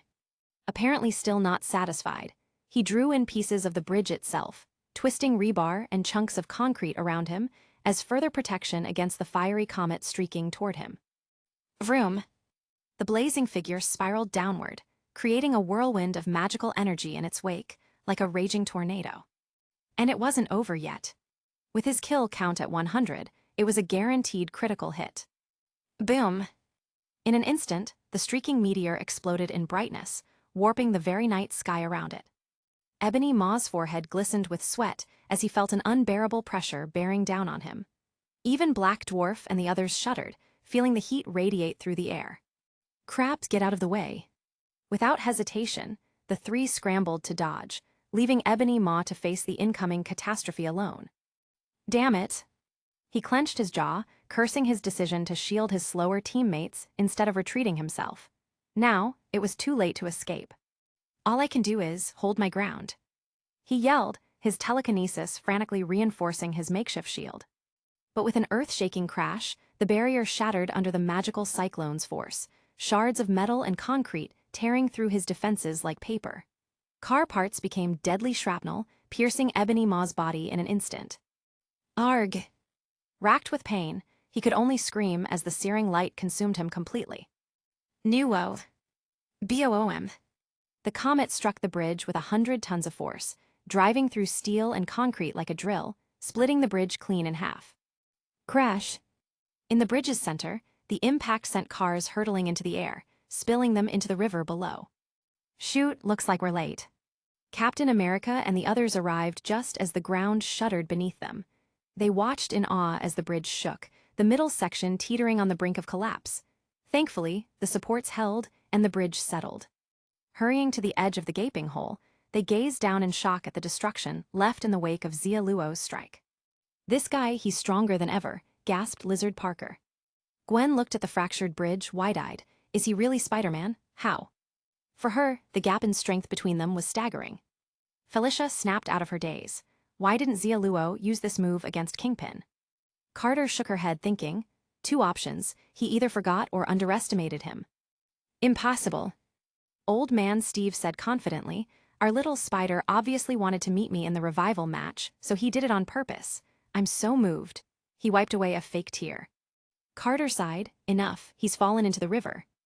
"Oh right, I forgot about that." Steve dropped his act and looked across the broken bridge, where Black Dwarf and the others were finally coming to their senses. "That's Spider-Man." Black Dwarf's axe slipped from his hand as he stared in shock. Corvus Glaive's face darkened. Not even Lord Thanos could withstand that hit. Proxima Midnight tightened her grip on her spear. "What now? Ebony Maw is dead, and together we don't stand a chance against him."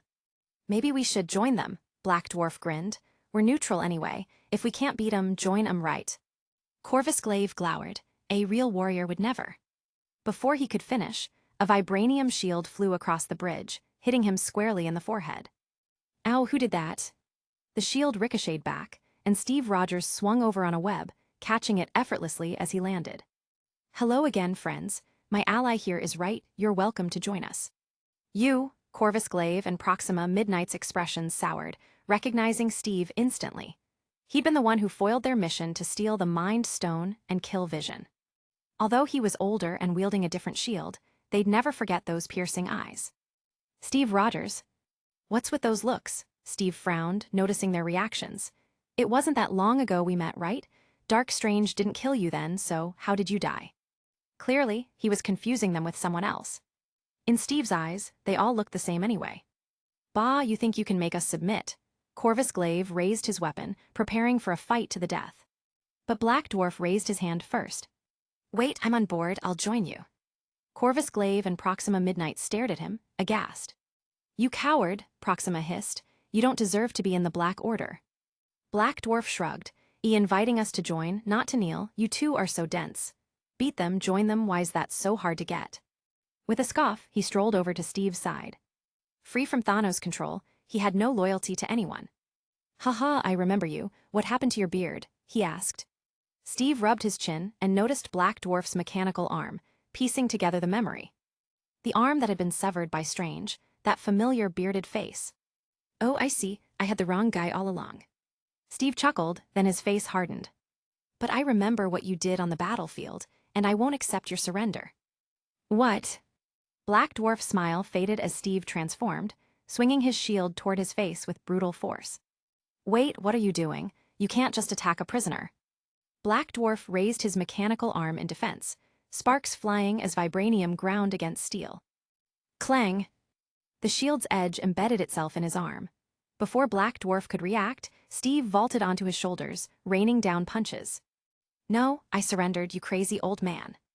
"I told you, I don't accept your surrender." The unexpected onslaught left everyone stunned. Wasn't he supposed to be convincing them to surrender? Lizard Parker asked, bewildered. Carter frowned. He never seen him this angry. "Look, the others are fighting too," Gwen shouted. Felicia swung a grappling hook, passing it to Lizard Parker. "Go for it, I'll leave this one to you." Lizard Parker stared at her in confusion. "Huh. Get in there." Carter fired her webs and swung across the gap, with Gwen right behind her. Seeing them charge in, Lizard Parker hesitated no longer. "How does this thing work?" he asked Felicia.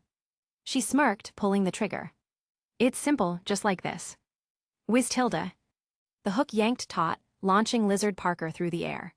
Mid-flight, his muscles swelled, his skin turning a scaly green as he transformed, ripping through his shirt. In seconds, he was barreling toward Proxima Midnight. Sorry about this lady, but so ugly. At the last second, he saw her face up close and recoiled in horror, swinging his claws wildly. Get away from me, go go go. Rip! With a furious scream, Proxima Midnight's armor tore, and she headbutted him with a vicious snarl. Wham! Lizard Parker went sprawling, groaning as stars danced before his eyes. The Brooklyn Bridge was in chaos. Whoosh! The next second, Proxima Midnight's trident sliced through the air, aimed directly at Lizard Parker, intending to split him in half. Peter! Gwen's voice rang out in alarm. She shot a web that snagged Lizard Parker and yanked him away just in time, swinging to land on Proxima's shoulders. Whoa, big sis, you've got some serious green hair. It's blue, you little die. Proxima Midnight snarled, aiming her trident, which transformed into 3 deadly red beams, targeting Gwen above her. What? Spider Sense blared a warning, but Gwen was too close. There was no way to dodge. Her pupils shrank as she sensed death looming. Bam! Out of nowhere, magical webs shot out and exploded at Proxima's feet. Whir-boom! Caught off guard, Proxima was thrown backward by the blast. The trident's red beams scattered as a red and blue blur leapt through the air, catching the weapon mid-flight. Hey, Proxima, looks like your trident skipped dinner. Xia Luo landed gracefully, twirling the trident in his hand. Deep gouges appeared on the ground where it passed. He'd guessed correctly. If Proxima herself was hit, the trident's beams would dissipate. Damn you, Spider-Man, that's my sacred weapon, Proxima hissed, charging at him with her fist clenched. But Xia Luo casually intercepted her punch with the trident, swatting her blow aside. Proxima Midnight. Xia Luo. How is this possible? Proxima stared at her hands in disbelief. Xia Luo raised a brow. Weaker than I thought. Curse you, insect. Proxima Midnight launched herself at him in a flurry, striking with a speed and precision designed to target every possible weak point. But each blow was countered, almost as if Xia Luo had trained for this moment. Watching, Gwen blinked in confusion. Are they play fighting? Meanwhile, Carter squared off with Corvus Glaive, quickly noticing something unusual about his technique. Clang, clang, boom. Shield and blade clashed repeatedly, as Carter instinctively used a combat style Xia Luo had taught her. Screech. Tilting her shield just slightly, Carter twisted her arm, sliding behind Corvus Glaive and flipping him into a brutal suplex. Crunch. Glaive's head slammed into the pavement, and Carter seized his blade. Without hesitation, she slashed downward. Slash. Blood sprayed as Corvus Glaive's body went still, breaking apart into ash that scattered in the wind. When struck by his own weapon, his regenerative abilities were completely nullified.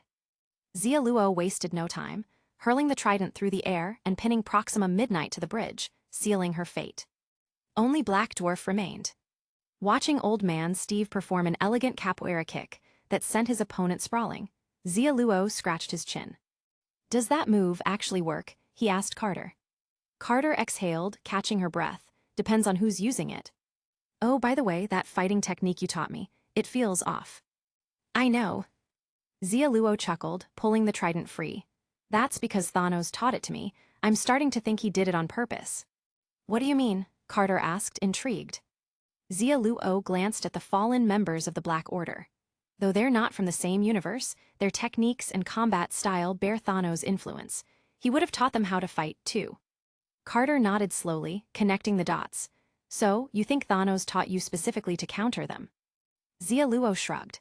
Maybe he worried that one day, his soldiers would cause even greater disaster after he was gone. The more he understood about Thanos, the more Xia Luo sensed the contradictions within him. Thanos wanted to save the universe, but he didn't want his Black Order to follow a path of senseless destruction.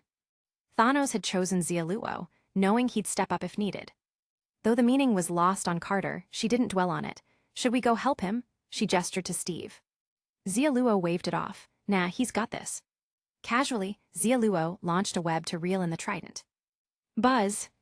The trident transformed into 3 beams of red light, piercing straight through Black Dwarf's chest. No. Boom! As Black Dwarf collapsed, Carter raised a brow. Didn't you just say you wouldn't intervene? I wasn't talking about me, Xia Luo replied, pointing to the trident. Carter's. With the Black Order defeated, the group gathered together. Gwen exhaled in relief. They're a lot stronger than the Sinister Six. Lizard Parker rubbed his forehead. So, the Six aren't a real threat to us. To me, Xia Luo corrected. Oh, stop sweating the details, Spider Kid. Old Man Steve chuckled, gathering up the Black Order's weapons. He hoisted Black Dwarf's massive axe over his shoulder. These are some serious tools. With these, we'll be ready for any fight ahead. Xia Luo hefted the trident, nodding. Especially with the glaive Carter's got, it can counter regenerative cells. That should work against our Hydra duo. Hydra's duo, of course, referred to Hydra Steve and Bucky. Xia Luo guessed those two would show up in this round of the revival match. Norman was already dead, courtesy of Xia Luo himself. That left Professor Connors, who wasn't much of a threat. As for Thor and Loki, those two were probably somewhere on the sidelines, playing around with their lives. Hardly a concern. There were two other contestants he'd noted, though Peter Parker and Electro. He suspected Parker was the Venom version, a frequent face in these revival matches. Electro, known for his speed, had probably learned to keep a low profile after his last encounter. All things considered, neither seemed particularly threatening. This gave Xia Luo a thrilling thought. He might just clear this match in one go. Man, he was getting good at this. Spider Kid, you've got quite the silver bullet grin there, Steve commented wryly. Hi. Xia Luo felt his face through the mask. You can see I'm smiling. I can just tell, Steve replied, his eyes glowing faintly blue. Well, you've got a pretty silver bullet imagination yourself. As sirens blared in the distance, Xia Luo waved to his team. Let's clear out. Next, we take down the Sinister Six and the rest of the contestants. We've got this match locked. You go on ahead, Gwen said, handing Xia Luo her apartment key. Here, I just got this place. My dad doesn't know about it. What, you have an apartment? Xia Luo's jaw dropped. You don't deserve to be Spider-Man. Gwen's jealousy truly made Spider-Man hideous. Lizard Parker's face clouded with concern as he warned her. Your father doesn't like Spider-Man. You need to be careful. That was before. Gwen shrugged, pulling out her phone. He knows who I am now. He even gave me this to coordinate with the police.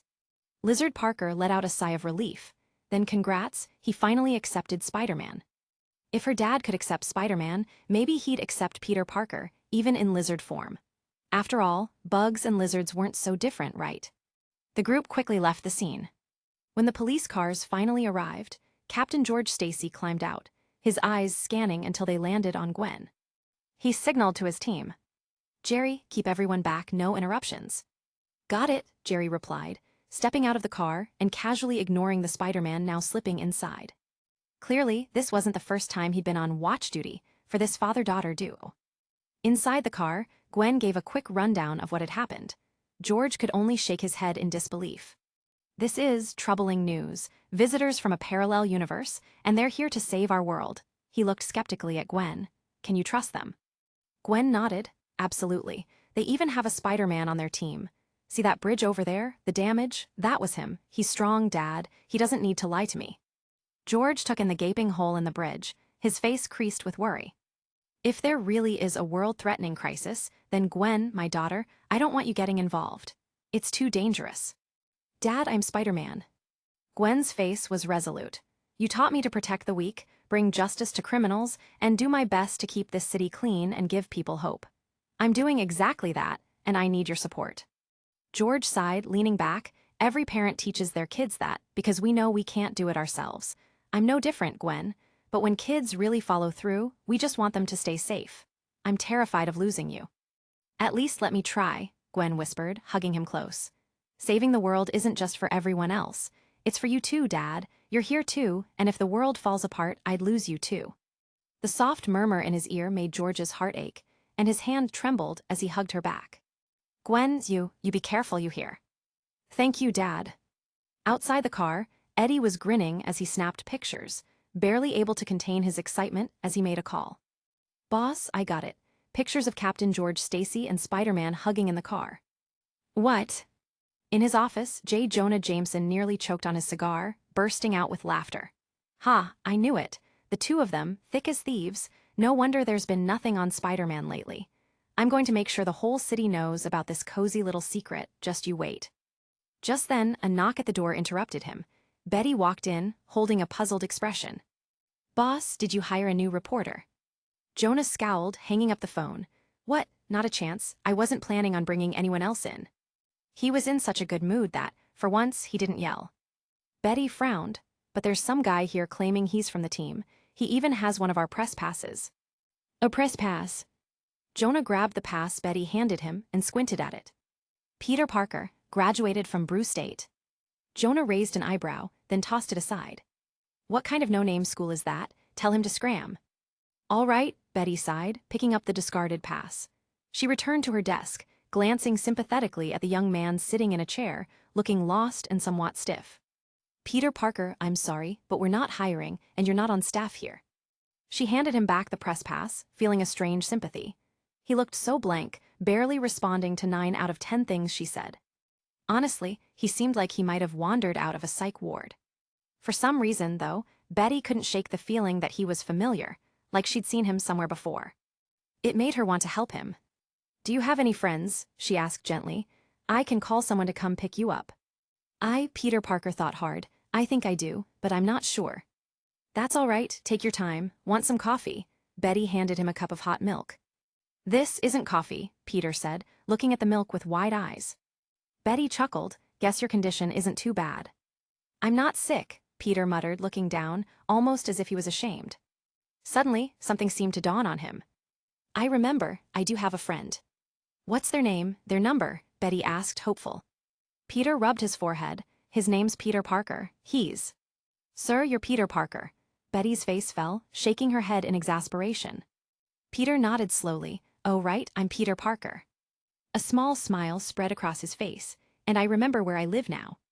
Betty looked at him, torn between amusement and pity. "All right, I'll take you home since my shift's done." "Thank you, but I'm hungry." Betty rolled her eyes but smiled. "All right, dinner's on me." Late at night, outside an old apartment complex. Outside the door, Peter Parker was fumbling with his non-existent keys when his landlord peeked through the door across the hall. "Peter Parker, you're finally back. You're 5 months behind on rent." The landlord started to yell, but when he spotted Betty, a well-dressed woman standing beside Peter, he rubbed his bald head awkwardly. "Oh, are you another debt collector?" Betty frowned, choosing not to respond.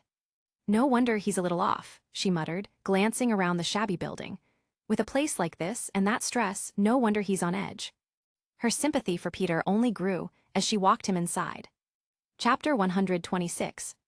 The team stepped inside the spacious suite, immediately drawn to the panoramic view of the city's glittering lights beyond the floor-to-ceiling windows. "So this is what they call an open floor plan, huh?" Lizard Parker whispered, tears of inadequacy welling up.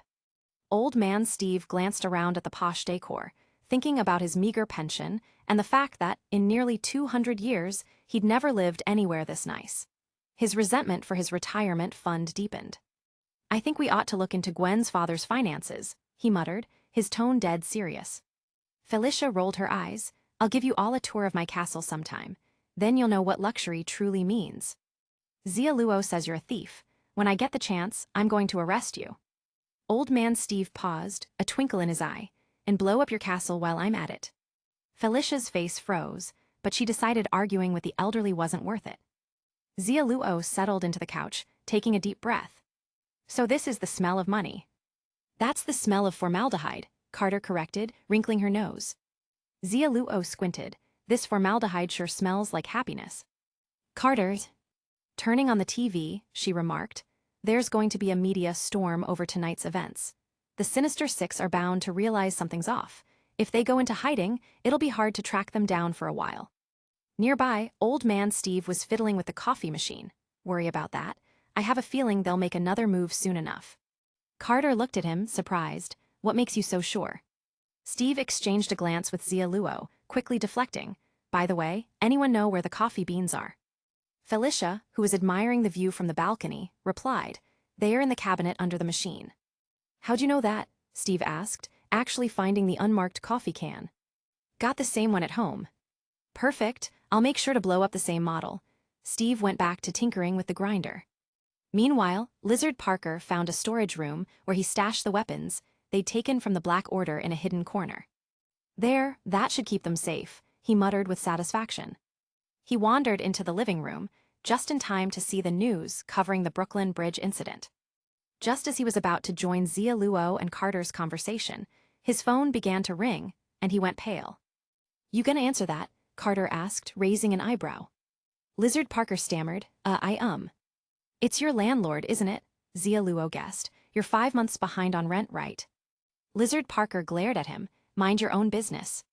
Scowling, he silenced his phone and shuffled over to join Steve at the coffee machine. Not long after, a voice came from outside the window. "Hey, everyone enjoying the place." Startled, they turned to see Gwen hanging upside down, clinging to the window by a weeby. "Do spider people ever use the front door?" Carter muttered to Xia Luo. Xia Luo shrugged. "I'm guessing she gave me her keys, so now she's stuck using the window." "She could have just knocked." Old man Steve muttered a complaint under his breath. As Gwen flipped into the room, Felicia immediately spoke up. "I'm taking the bedroom on the far left." "Gwen's?" "That was her room, sharp eye that one." "Anyway, we'll sort that out later. There's something important we need to discuss first." She called everyone over to the table, casually tossing her mask onto the sofa. "The bodies of the 4 aliens have disappeared." Her tone was serious. "Disappeared?" Carter's eyes narrowed thoughtfully. "They might have been eliminated." "Eliminated?" Gwen echoed, confused. Lizard Parker took it upon himself to explain the mechanics of the revival tournament. When he finished, Gwen's curiosity about the tournament had only deepened. Carter, however, noticed something odd. "Wait, if the Black Order was eliminated, why are their weapons still here?" She frowned. At her words, Xia Luo and Old Man Steve exchanged a glance. "This time, there's no time limit on the mission. The outcome hasn't been decided yet, so they're not technically out of the game," Xia Luo explained. Carter still looked skeptical but didn't press the issue. If the so-called veterans of the tournament insisted on this, who was she to argue? She'd only won once herself, after all. Not much room to question. Off to the side, Old Man Steve leaned over and whispered to Gwen, "Level with me. Is your dad in any way a criminal?" Gwen's. "Excuse me, what?" "What he's asking," Felicia interjected, rolling her eyes, "is how exactly you afforded a place this big." Understanding dawned on Gwen, and she chuckled. "This has nothing to do with my dad. I developed a patent for synthetic spider silk, and the royalties from that paid for this place." Synthetic spider silk. Xia Luo groaned in despair. "Man, I am so envious of this universe because there's no Tony Stark here." He had no desire to continue with this conversation. "I'm heading to bed," he muttered, moving toward one of the rooms. "That's the one I wanted," Lizard Parker called after him. Xia Luo didn't even turn around. "I'm in a bad mood right now. Say one more word and I swear I'll punch you." He raised a threatening fist. "You." Lizard Parker was about to protest, but was swiftly silenced as Old Man Steve clamped a hand over his mouth. "SHH, you can't take him," he whispered. Lizard Parker. As much as he hated to admit it, that did make sense. But he wasn't happy about it. Unfortunately, his night was about to get even worse. The next morning, after breakfast, Xia Luo and the others were just about to head out in search of clues on the Sinister Six. Nua. The door to the bedroom burst open as a disheveled Lizard Parker stumbled into the living room, sliding to his knees in front of the floor-to-ceiling windows. Staring out at the bustling city streets below, he couldn't help but shed tears of despair. Ever since Xia Luo had shown up, his life had been thrown into utter chaos. He'd been broke before, sure, but now he was unemployed. Carter came over and handed Lizard Parker a warm glass of milk.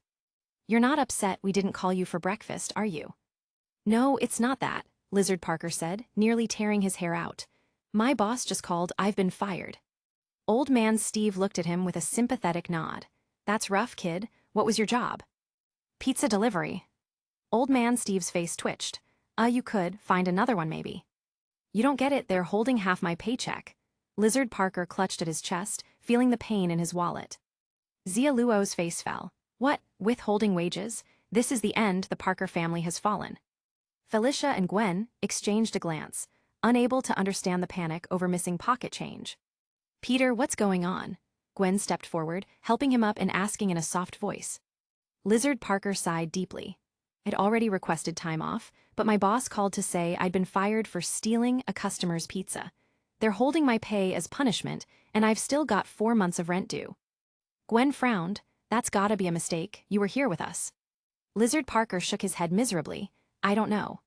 Then let's stop by while we're out and clear it up, Old Man Steve suggested. Xia Luo walked over and patted Lizard Parker on the shoulder. With us backing you up, you're getting every last cent owed to you. His voice was full of conviction. Lizard Parker looked up at Xia Luo, eyes brimming with gratitude. The sunlight streaming through the window bathed them in a golden glow, as if this moment symbolized the purest of friendships between two men.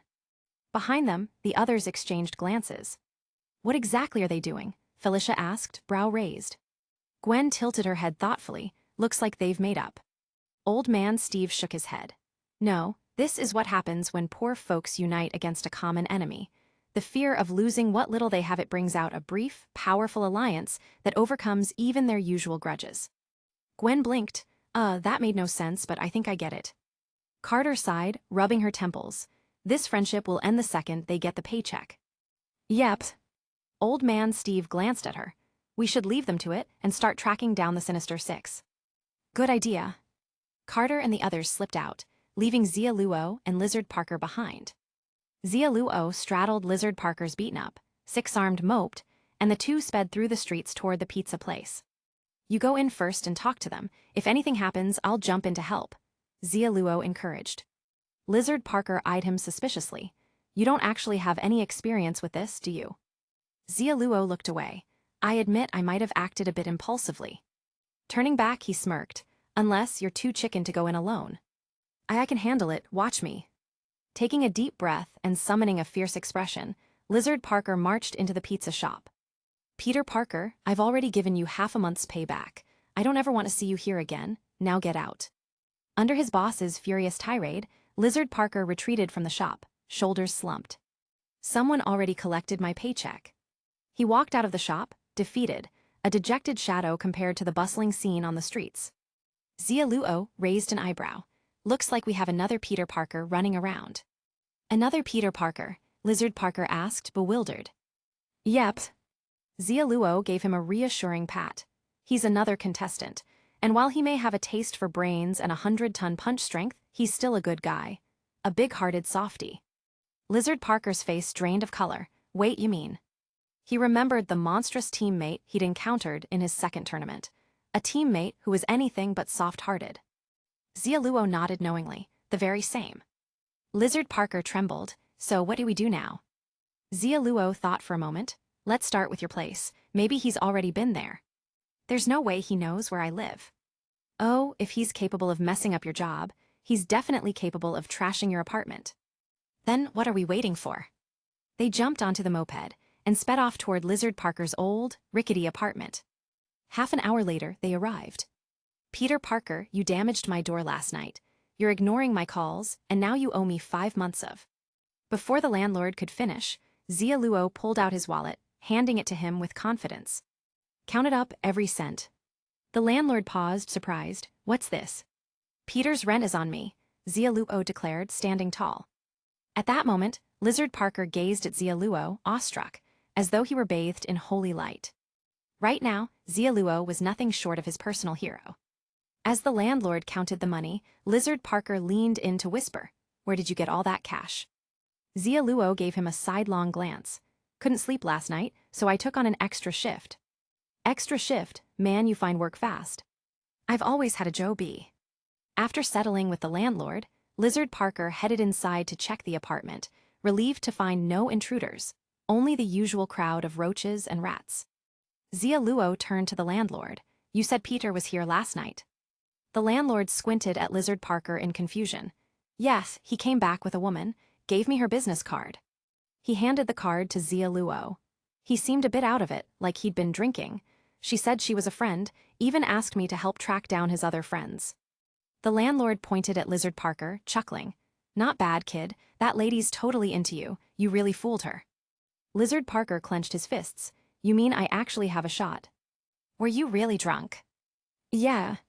The landlord shrugged. Well, it's a shame then. What happened after you went back with her is anybody's guess.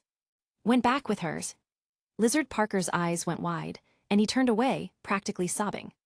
Why, how does even a monster get a girlfriend while I'm left single and miserable? This hurts so much. Meanwhile, Xia Luo studied the business card thoughtfully. Betty, the Daily Bugle. Maybe she hadn't been eaten yet. Hey, can I borrow your phone? Xia Luo asked. Lizard Parker, still hunched in despair, shook his head. I'm out of credit. Xia Luo. The landlord, ever helpful, handed Xia Luo his own phone. Use mine, no charge. Thanks.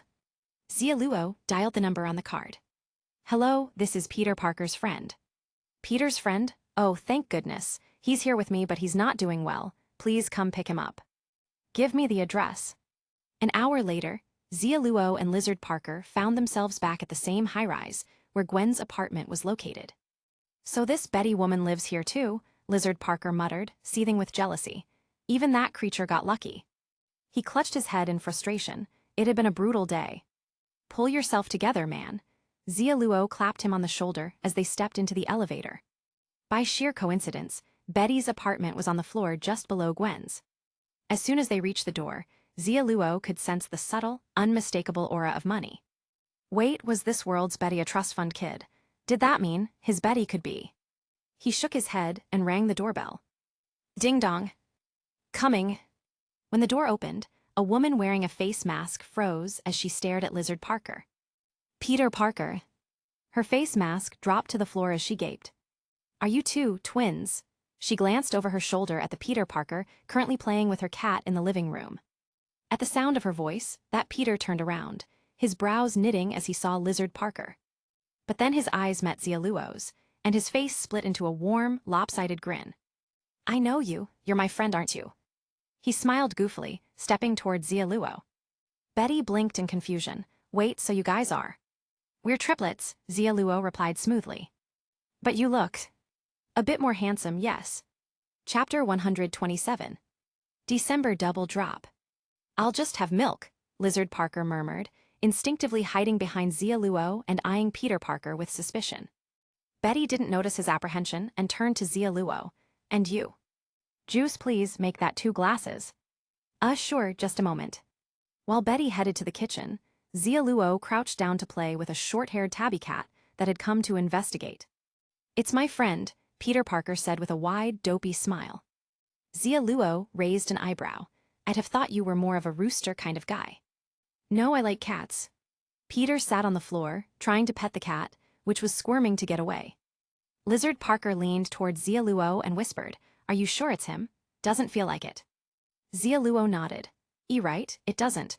Otherwise, when we found him, both he and the cat would probably be missing their heads. Let me try something. He pulled out a small spider emblem and held it out. A gift for you. Peter's eyes lit up with surprise. A gift, thanks. Letting the squirming cat go, Peter carefully took the spider emblem in both hands. But even with the emblem in his grip, there was no reaction from the symbiote cells embedded in Xia Luo's suit. What are you doing? Lizard Parker asked, watching closely. Xia Luo shook his head. Nothing much, just confirming that this guy might not be the Peter Parker we know. With that, he reached out and took the emblem back. Peter's face fell in disappointment, but it was my gift. I changed my mind. Lizard Parker. Shameless. He seems to have amnesia. Lizard Parker visibly relaxed. Xia Luo nodded. Yeah, which explains why he'd steal someone's pizza. Don't remind me, I'll end up punching him. Then let's get him out of here first. Why? Because he still has your half-month's pay. Right, not a cent less. What are you two whispering about? Betty returned with the milk and juice, and Lizard Parker immediately put on a bright smile. Oh, nothing. We just think it's time to take our poor brother off your hands. Betty frowned. Back to your place. Why not? Your place is so small and messy, it's not good for his recovery. Betty's tone held a hint of concern. Lizard Parker thought of his cramped, run-down apartment and then glanced around at this spacious, luxurious flat. His heart ached anew. Why was he surrounded by people who weren't broke? Noticing his reaction, Xia Luo stepped in. He'll stay with me for a while instead. Your place, where's that? Betty asked. Xia Luo pointed upward, upstairs. Realization dawned on Betty. Oh right, that lovely girl lives up there. You must be her boyfriend. No way, he wishes. Lizard Parker blurted out, incensed. Betty raised an eyebrow. Not her boyfriend, so. You're right, she's just supporting me, Xia Luo said deadpan. Lizard Parker. Utterly shameless. Betty. It seemed that Peter's brother might also be a bit unhinged. She didn't quite trust them, but had no reason to refuse their request to take Peter away. Well, all right, but I'll be stopping by to check in on him. Anytime. Xia Luo signaled for Lizard Parker to help Peter up. By the way, I didn't catch your names, Betty said as they turned to leave. Xia Luo Parker. Peter Parker, said Lizard Parker. Peter Parker, Betty gave them both a confused look. No, he's Lizard Parker, Xia Luo clarified. Lizard Parker. Oh, that's a strange name. I think so too. Before they left, Xia Luo downed both glasses of juice in one go. Thank you for the hospitality, Miss Betty.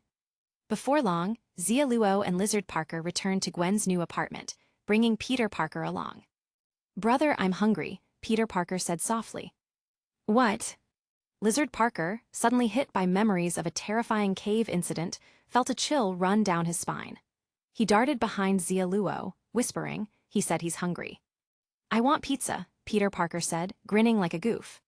Lizard Parker let out a sigh of relief. Phew, right, I almost forgot, this guy isn't that guy. Xia Luo shrugged. Or maybe he is that guy, but we're just not sure yet. He could be this guy and that guy, we just don't know if this guy is that guy yet. Stop talking, you're giving me a headache. Fine, order pizza, I want beef. I don't have money. I do, just order it from your old job and make sure your boss delivers it personally. Haha, great idea. Just like that, the rescue squad somehow gained a new member. As they waited for the pizza to arrive, Xia Luo turned on the television. Good evening, viewers. This is your trusted friend, J. Jonah Jameson. Seeing the familiar face on screen, Xia Luo rubbed his temples. Why is he everywhere? I know him, he's Spider-Man's nemesis, Lizard Parker muttered. Jonah Jameson began passionately promoting the Daily Bugle before shifting to the main story.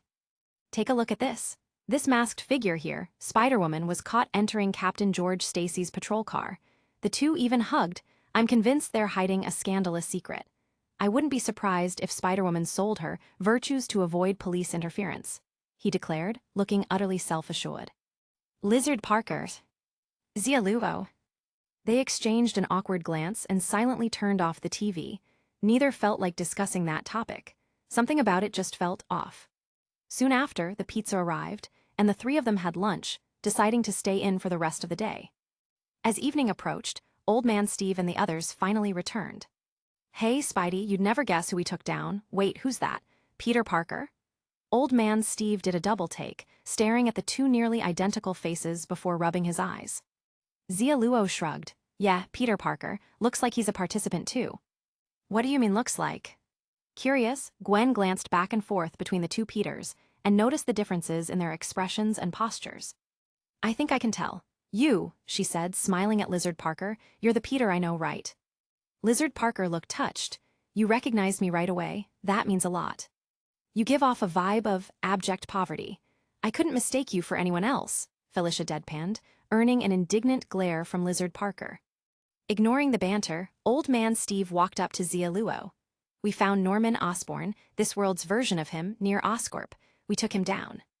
Xia Luo nodded. Good work. If things keep going this smoothly, we should be able to wipe out the rest of the Sinister Six soon. Honestly, we shouldn't have killed Norman, Gwen added with a tinge of guilt. Setting down her shield, Carter sighed. I understand how you feel, but they're far from innocent. If we're serious about saving people, we can't afford to be lenient. There's no curing what they have. Gwen knew she was right but still felt a pang of reluctance. In the end, though, she didn't dwell on it. After all, it was Old Man Steve who had killed the Green Goblin, and he had said he had experience with these things. Xia Luo didn't press the subject further. They gathered around the table as Carter spread out a map, marking several red X's on it. Norman Osborn is down. From his suit's onboard computer, we found the locations of the other Sinister Six members. They're all clustered together in one area of Manhattan. The area she'd circled was labeled Hell's Kitchen. Gwen frowned. Hell's Kitchen, that's Kingpin's territory, so he really did orchestrate their escape. Kingpin runs New York's largest underground empire. He has a ton of men. We'll need a solid plan to take him down, Old Man Steve noted. Xia Luo raised an eyebrow. After all these years, has any of your plans ever worked? No, old man Steve scratched his nose awkwardly. Plans aren't always for following, they're for having. I agree, Carter said, pointing to a spot near Hell's Kitchen. We'll need to figure out exactly how many men Kingpin has, and George should be ready to assist us if necessary. No problem, I'll speak to my father. He's wanted to take down Kingpin for ages, Gwen replied. Carter nodded. Good, then here's what we'll do next. They worked out the details and stayed up late strategizing. Over the next 3 days, under Carter and Old Man Steve's guidance, Lizard Parker and the others honed their skills, learning advanced field tactics and recon techniques. They also mapped out the layout of Hell's Kitchen and Kingpin's security personnel. On the 4th night, they launched their mission. Peter, you're staying here, Gwen said firmly to Peter Parker. She had even bought him a cat to keep him company. He hadn't exhibited any strange behavior, so the group had gradually let down their guard around him. Stay home, Lizard Parker shook his head. No, I'm coming with you. Carter's eyes narrowed. Do you think you're being funny? Realizing she wasn't amused, Lizard Parker quickly lowered his head. Sorry. Xia Luo entered from another room, holding the Black Order's weapons. Carter, you take the ebony blade. Old man, you get the battle axe. I'll keep the trident. He wrapped the weapons in cloth. The truck downstairs will transport these to Hell's Kitchen. Peter, you're driving. I don't know how to drive. I say you do, so you do. Fine. A short while later, the team was downstairs. The truck roared to life, with Lizard Parker surprisingly showing decent driving skills as he maneuvered through the streets. Inside the truck's cargo hold, Xia Luo had already donned his nanosuit. The others quickly changed into their gear as well. That suit of yours really is convenient, Gwen commented, her eyes glinting with envy. Xia Luo shrugged. It's all right. He was more curt than usual. As Felicia adjusted her grappling hooks, she outlined the plan. I'll distract Kingpin's men. First, the Black Order weapons are too conspicuous, so I'll leave them here and come back to pick you up. Gwen nodded. He already informed my father. He'll be in position to support you. Good. With that, the team fell silent, conserving their energy. 2.5 hours later, the truck came to a stop. We're here. Lizard Parker opened the cargo door, and Felicia leapt out, her grappling hook carrying her into the nearby streets. Soon after, commotion erupted as men in suits charged out of buildings, hot on her trail. Catch her. She stole from the vault. Hurry. Felicia darted down a side street, drawing more of Kingpin's men into pursuit. That should do it, Carter said, piloting a drone to scout the area. According to the plan, we'll clear out the remaining guards, then regroup at this warehouse in 10 minutes. The Sinister Five will all be gathered there tonight, she explained, pointing to a red dot on the map. Got it. The team split up, taking down any guards they encountered with ease. 10 minutes later, they regrouped outside the warehouse. Felicia roared into the building, crashing through the doors in the truck. With a loud boom, Carter and Old Man Steve swung in through broken windows, flinging pumpkin bombs they'd taken from Norman's stash. Explosions ripped through the warehouse, dismantling the large machinery inside. As flames engulfed the space, iron bars shot down from the ceiling, forming an electrified cage around them. Crap, we've been set up, Xia Luo hissed. No need to yell, Lizard Parker muttered, digging a finger in his ear. Gwen scowled. How did they know we'd come tonight? Carter's eyes narrowed. There's no use wondering now. The warehouse walls fell away, and clouds of dust billowed up as an armored vehicle rolled into view. Well, Xia Luo Parker. We meet again? A smug grin stretched across Hydra Steve's face as he climbed out, flanked by none other than Norman Osborn and the Black Order, very much alive. What? Xia Luo's fists clenched. So that's why their weapons didn't disappear, they were never really dead. How did you pull that off? He demanded through gritted teeth. Hydra Steve sneered, leaping from the armored truck. Now, I can't tell you that just yet. Then what do you plan to? Xia Luo's words cut off in a strangled gasp, as sharp pain tore through his side. HNNGH. He gritted his teeth, turning to see Felicia leaping back with a cold smile. Felicia, Carter roared, her eyes blazing. What did you do? Sorry, sweetheart, but I'm not that lazy cat. Felicia's voice deepened as her face morphed, transforming into the colorful, scaly head of the chameleon. It's the chameleon, Gwen's stomach dropped. Where's the real Felicia? She demanded. Chameleon tossed an empty syringe to the floor. Maybe you should worry about your friend here first. What? Gwen whirled around to see Xia Luo clutching his wounded side, crying out in pain. It hurts so much, he groaned, collapsing to his knees. Hydra Steve threw back his head and laughed. I knew you wouldn't suspect those closest to you, not with things going so smoothly. That high-dose genetic disruptor will kill your mutated cells for good. This time, I win. Ignoring Xia Luo's suffering, Lizard Parker examined the cage, his hands gripping the electrified bars without flinching. If this is your entire plan, then I'm not worried, he muttered. As he spoke, his muscles swelled, and purple veins snaked across his skin. Boom! With a sudden surge of unimaginable strength, the bars of the cage twisted and shattered. What? Chapter 128. December Double Drop. With a crackle of electricity, Lizard Parker stepped out from the twisted metal of the cage, the damaged electric arcs flickering around him. The latex mask on his face sizzled under the voltage and fell away, revealing a much younger face underneath. Hydra Steve's expression turned dark as night. It's you, Xia Luo Parker. Bingo, that's right, it's me, the most dazzling Spider-Man on the scene. Xia Luo smirked, ripping away the remnants of the mask, and shot a grin at Old Man Steve. Not bad work, old man. Old Man Steve shrugged. That's Carter's spycraft training for you. It's taken years, but it finally paid off. With their similar features and a bit of dim lighting, the switch hadn't been hard to pull off.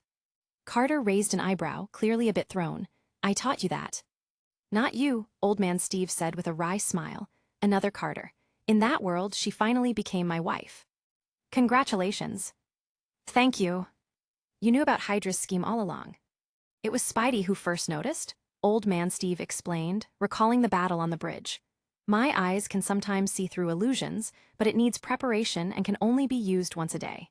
When Spidey brought up the lack of bodies, I activated it. That's when I saw it, they weren't dead. Some strange ability had just made it look that way, tricking us into believing the Black Order was defeated.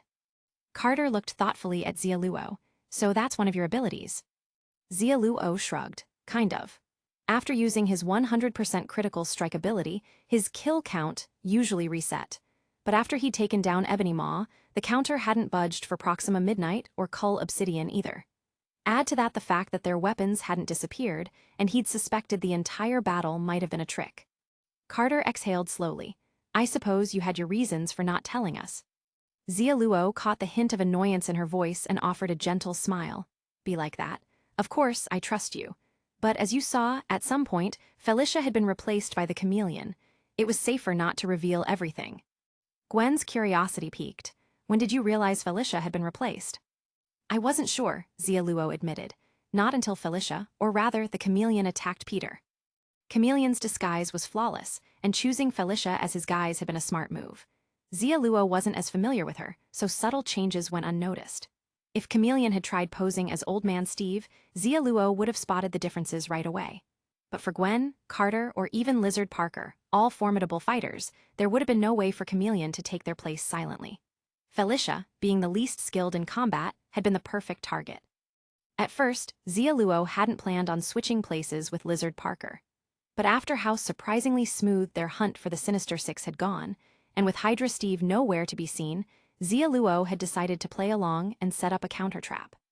If Hydra Steve truly intended to eliminate Spider-Man, his only option would be to use the genetic disruptor. Thus, Xia Luo arranged for Lizard Parker to bear the brunt of it. A wasted chance to reset was a minor inconvenience. There was no way the invincible Spider-Man would get fooled again. Lizard Parker, putting the pieces together, glared at Xia Luo, clutching his bleeding wound. You jerk, you said I'd get to be Spider-Man and save the world. But you lied again. Did it ever occur to you that I might die? Xia Luo grinned. Relax, you're not the real Spider-Man, so you'll be just fine. The disruptor was ineffective against the lizard's regenerative abilities. But I'm bleeding, Lizard Parker snapped. Once you shift back to your lizard form, your regeneration will heal the wound in no time. Right, I almost forgot, Lizard Parker muttered, realizing his injury wasn't that serious after all. He sighed with relief, grateful his kidneys were safe. Hydra Steve, having silently observed the whole exchange, glared at Chameleon. You idiot, why didn't you confirm it was the right target before acting? Chameleon growled back, baring his teeth. The idiot, you told me to go after Xia Luo Parker, and he was wearing the spider suit. This whole plan was a bust because they outsmarted us. You're not blaming me for that. Enough, I'll deal with you later, Hydra Steve snarled, forcing himself to stay calm. Fine, Xia Luo Parker, you may be clever, but today you're still going to die. With a cold grin, he waved his hand, and figures emerged from the shadows, revealing a large team ready to fight. Xia Luo crossed his arms, unfazed. I assume this isn't the full extent of your plan. Of course not. Hydra Steve clapped his hands, and a truck drove up. A team of men in suits offloaded crates and pulled out the Black Order's weapons. I have the weapons from your truck, he said, flashing a smug smile as if he'd turned the tables on them. Xia Luo simply shook his head. Seems you still don't get it. If I was expecting this, what makes you think those weapons are the real deal? What? Hydra Steve jumped from the armored vehicle and inspected the weapons himself. They're fakes, Ebony Maw hissed, crushing Cull Obsidian's battle axe with his telekinesis until it crumbled. How can this be? Hydra Steve's face contorted in rage. He'd been completely outplayed. It didn't matter, though. He'd bought enough time, his reinforcements had arrived. Seeing the figures around them closing in, Xia Luo glanced over his shoulder at Old Man Steve. So, Old Man, got your pick. Old Man Steve raised his shield, his face lighting up with confidence. I'm taking them all. With that, he spun and flung his shield forward. Start with the lizard. Whir. Slice. The shield flew through the air at an impossible speed, whizzing past Chameleon before embedding itself in the steel bars of the cage. Chameleon's eyes went wide as he looked down, his torso slowly separating from his legs. He collapsed, his final words barely a whisper. Wasn't ready. Hydra Steve's face twisted in fury, and a thick cloud of red mist enveloped him. 9 massive, tentacle-like arms sprouted from his back. Attack, kill them. This time victory will be ours. The Black Order members exchanged glances before surging forward, going all out from the start. For them, the prize of resurrection was everything, not obedience to Hydra Steve. Under ordinary circumstances, they wouldn't have cared if he begged on his knees. After all, to them, he was just another lowly human from Earth, unworthy of their attention. But after the bridge battle, they'd come to understand the true threat Spider-Man posed. If not for Hydra Steve saving them at the last moment, they wouldn't even have a second chance. Now, their only hope of winning lay in fighting him together. Crunch, crunch, crunch. Ebony Maw's expression grew dark as he waved his hand, directing the massive alloy cage with his telekinesis. Under his control, the surrounding buildings trembled violently. Reinforced concrete mixed with countless steel beams and iron pillars, forming a towering metal column over 100 meters tall, swirling with debris and wind as it shot toward Xia Luo, aiming to crush him completely. Boom!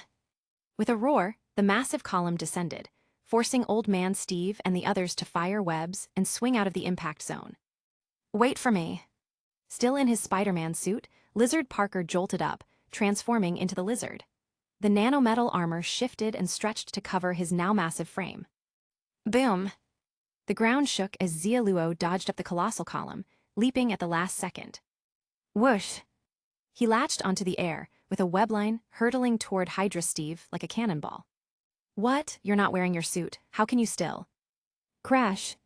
In a single, explosive impact, Hydra Steve was sent flying back 100 meters from Xia Luo's charge. Xia Luo flipped and landed with a smirk. You still don't know me well enough. He pulled something from his pocket, a tiny spider. Squeak, squeak. Sunk. 2 small fangs pierced his skin, releasing a rush of red and blue energy that coursed through Xia Luo. Buzz tilde. In an instant, dazzling web patterns spread across his body, swirling as they transformed into a brilliant, magical suit. Die. The next moment, Ebony Maw conjured a massive metal disc with his telekinesis, lifting Cull Obsidian, Corvus Glaive, and Proxima Midnight as they charged at Xia Luo atop it. Before Xia Luo could react, an explosion erupted at his feet, swallowing him in flames. His spider sense had dulled. Ha, got him. In the night sky, a streak of green flames danced as the Green Goblin laughed, only to be blindsided by Old Man Steve's shield smashing into his glider. Sunk. No. Boom. The Green Goblin spiraled down, crashing into a nearby building in a series of fiery explosions. Old Man Steve recalled his shield, nodding matter-of-factly. Not much of a threat. Beep beep. What's that sound? He glanced down, noticing a pumpkin bomb ticking at his feet. Aw hell, Parker's spider sense must be out of commission again. Old Man Steve dove forward. Boom! Flames roared as the blast swept over them, forcing Carter to raise her shield against the heat. You swore, she noted as Steve tumbled through the air, blown back by the explosion. Dusting off his uniform, he shrugged. He known how to swear for a long time now. His gaze trailed to the night sky, catching sight of the green streak overhead. It's the Green Goblin. Another Norman? Carter asked, frowning. No, it's the same one. As he spoke, a toy car shot toward him at breakneck speed, launching Steve across the battlefield and into another warehouse. Carter blinked. A bumper car. No, that's Rhino. The toy car flared up before the massive figure of Rhino emerged, charging at full speed. Time to smash. Boom! Just like Old Man Steve, Carter was launched backward by the sheer force of Rhino's charge. It's Mysterio, watch out for illusions, Gwen called out as she swung over the warehouse on a web line. Suddenly, a paper airplane drifted across her path and detonated in a fiery blast, sending Gwen tumbling toward the rubble below. Gwen, I'm coming. In his nanosuit, Lizard Parker leaped toward Gwen, reaching for her, only for a speeding train to appear out of nowhere and slam into him, sending him flying in a daze. Holy crap, trains can fly. Landing hard, Lizard Parker clutched his head, screaming, these illusions are terrifying. In the wreckage, Carter pushed herself up, taking in the chaotic scene. Surrounded by the Black Order, Xia Luo was struggling against attacks from all sides. Each time he was close to striking down an opponent, they vanished into smoke. Hey Cap, can your special eyes spot that illusionist? She called. Old Man Steve, still being chased by a toy car, shouted back, there's so many decoys, how am I supposed to know which one to look at? With only one shot, he had to make it count. Carter was about to respond when venomous snakes slithered out of the cracks in the rocks, lunging for her. Snakes from the rubble. No, it's a giant serpent. The snake's eyes glowed red as it hissed, speaking in a human voice. In the next moment, it morphed into a massive python, coiling around her, lifting her into the air. Metal, it's Otto. The cold touch of the snake's metallic skin confirmed Carter's suspicion. Boom! A puff of smoke burst out, revealing a squat, grinning figure in green armor. Congratulations, you guessed right. With a flick of his tentacle, he flung Carter back into the debris. Crash! Rubble scattered as Xia Luo dashed through, only to have a boulder hurled toward him by Cull Obsidian. He punched through it just in time to dodge an incoming paper airplane. Boom! The paper airplane exploded in flames as Xia Luo shielded his face, then was abruptly hit by a speeding toy truck that sent him tumbling once more. Clatter! Rising from the rubble, Xia Luo brushed the dust off his shoulder. So they can disrupt my spider sense? Not bad. This world's got no shortage of surprises. Bang! Before he could finish, a surge of telekinetic energy whipped a torrent of rocks and metal at him, burying him in debris once more. Ebony Maw intensified his telekinetic hold, turning to Cull Obsidian beside him. What was he trying to say? Ebony Maw asked. Cull scratched his head. I think he was complimenting you. You understood that? Just a guess. Boom! The rubble exploded as Xia Luo leapt out, swinging through the air. Hey old man, it's time to start, he shouted. I already did, but nothing happened yet. Old Man Steve was still dodging a swarm of toy cars. No, here it comes. Suddenly, Old Man Steve's eyes gleamed with excitement. He stretched his hand out, a grin breaking across his face. It's here, finally. This time I'm hitting everyone. Crackle! In the night sky, thunder rumbled, and a bolt of lightning streaked down toward the battlefield. Mjolnir.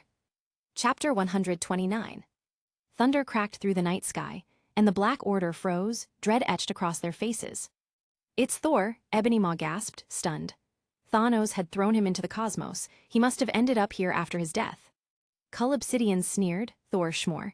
We wiped out half of Asgard's so-called gods, nothing special about him. Corvus Glaive's cold gaze fixed on him.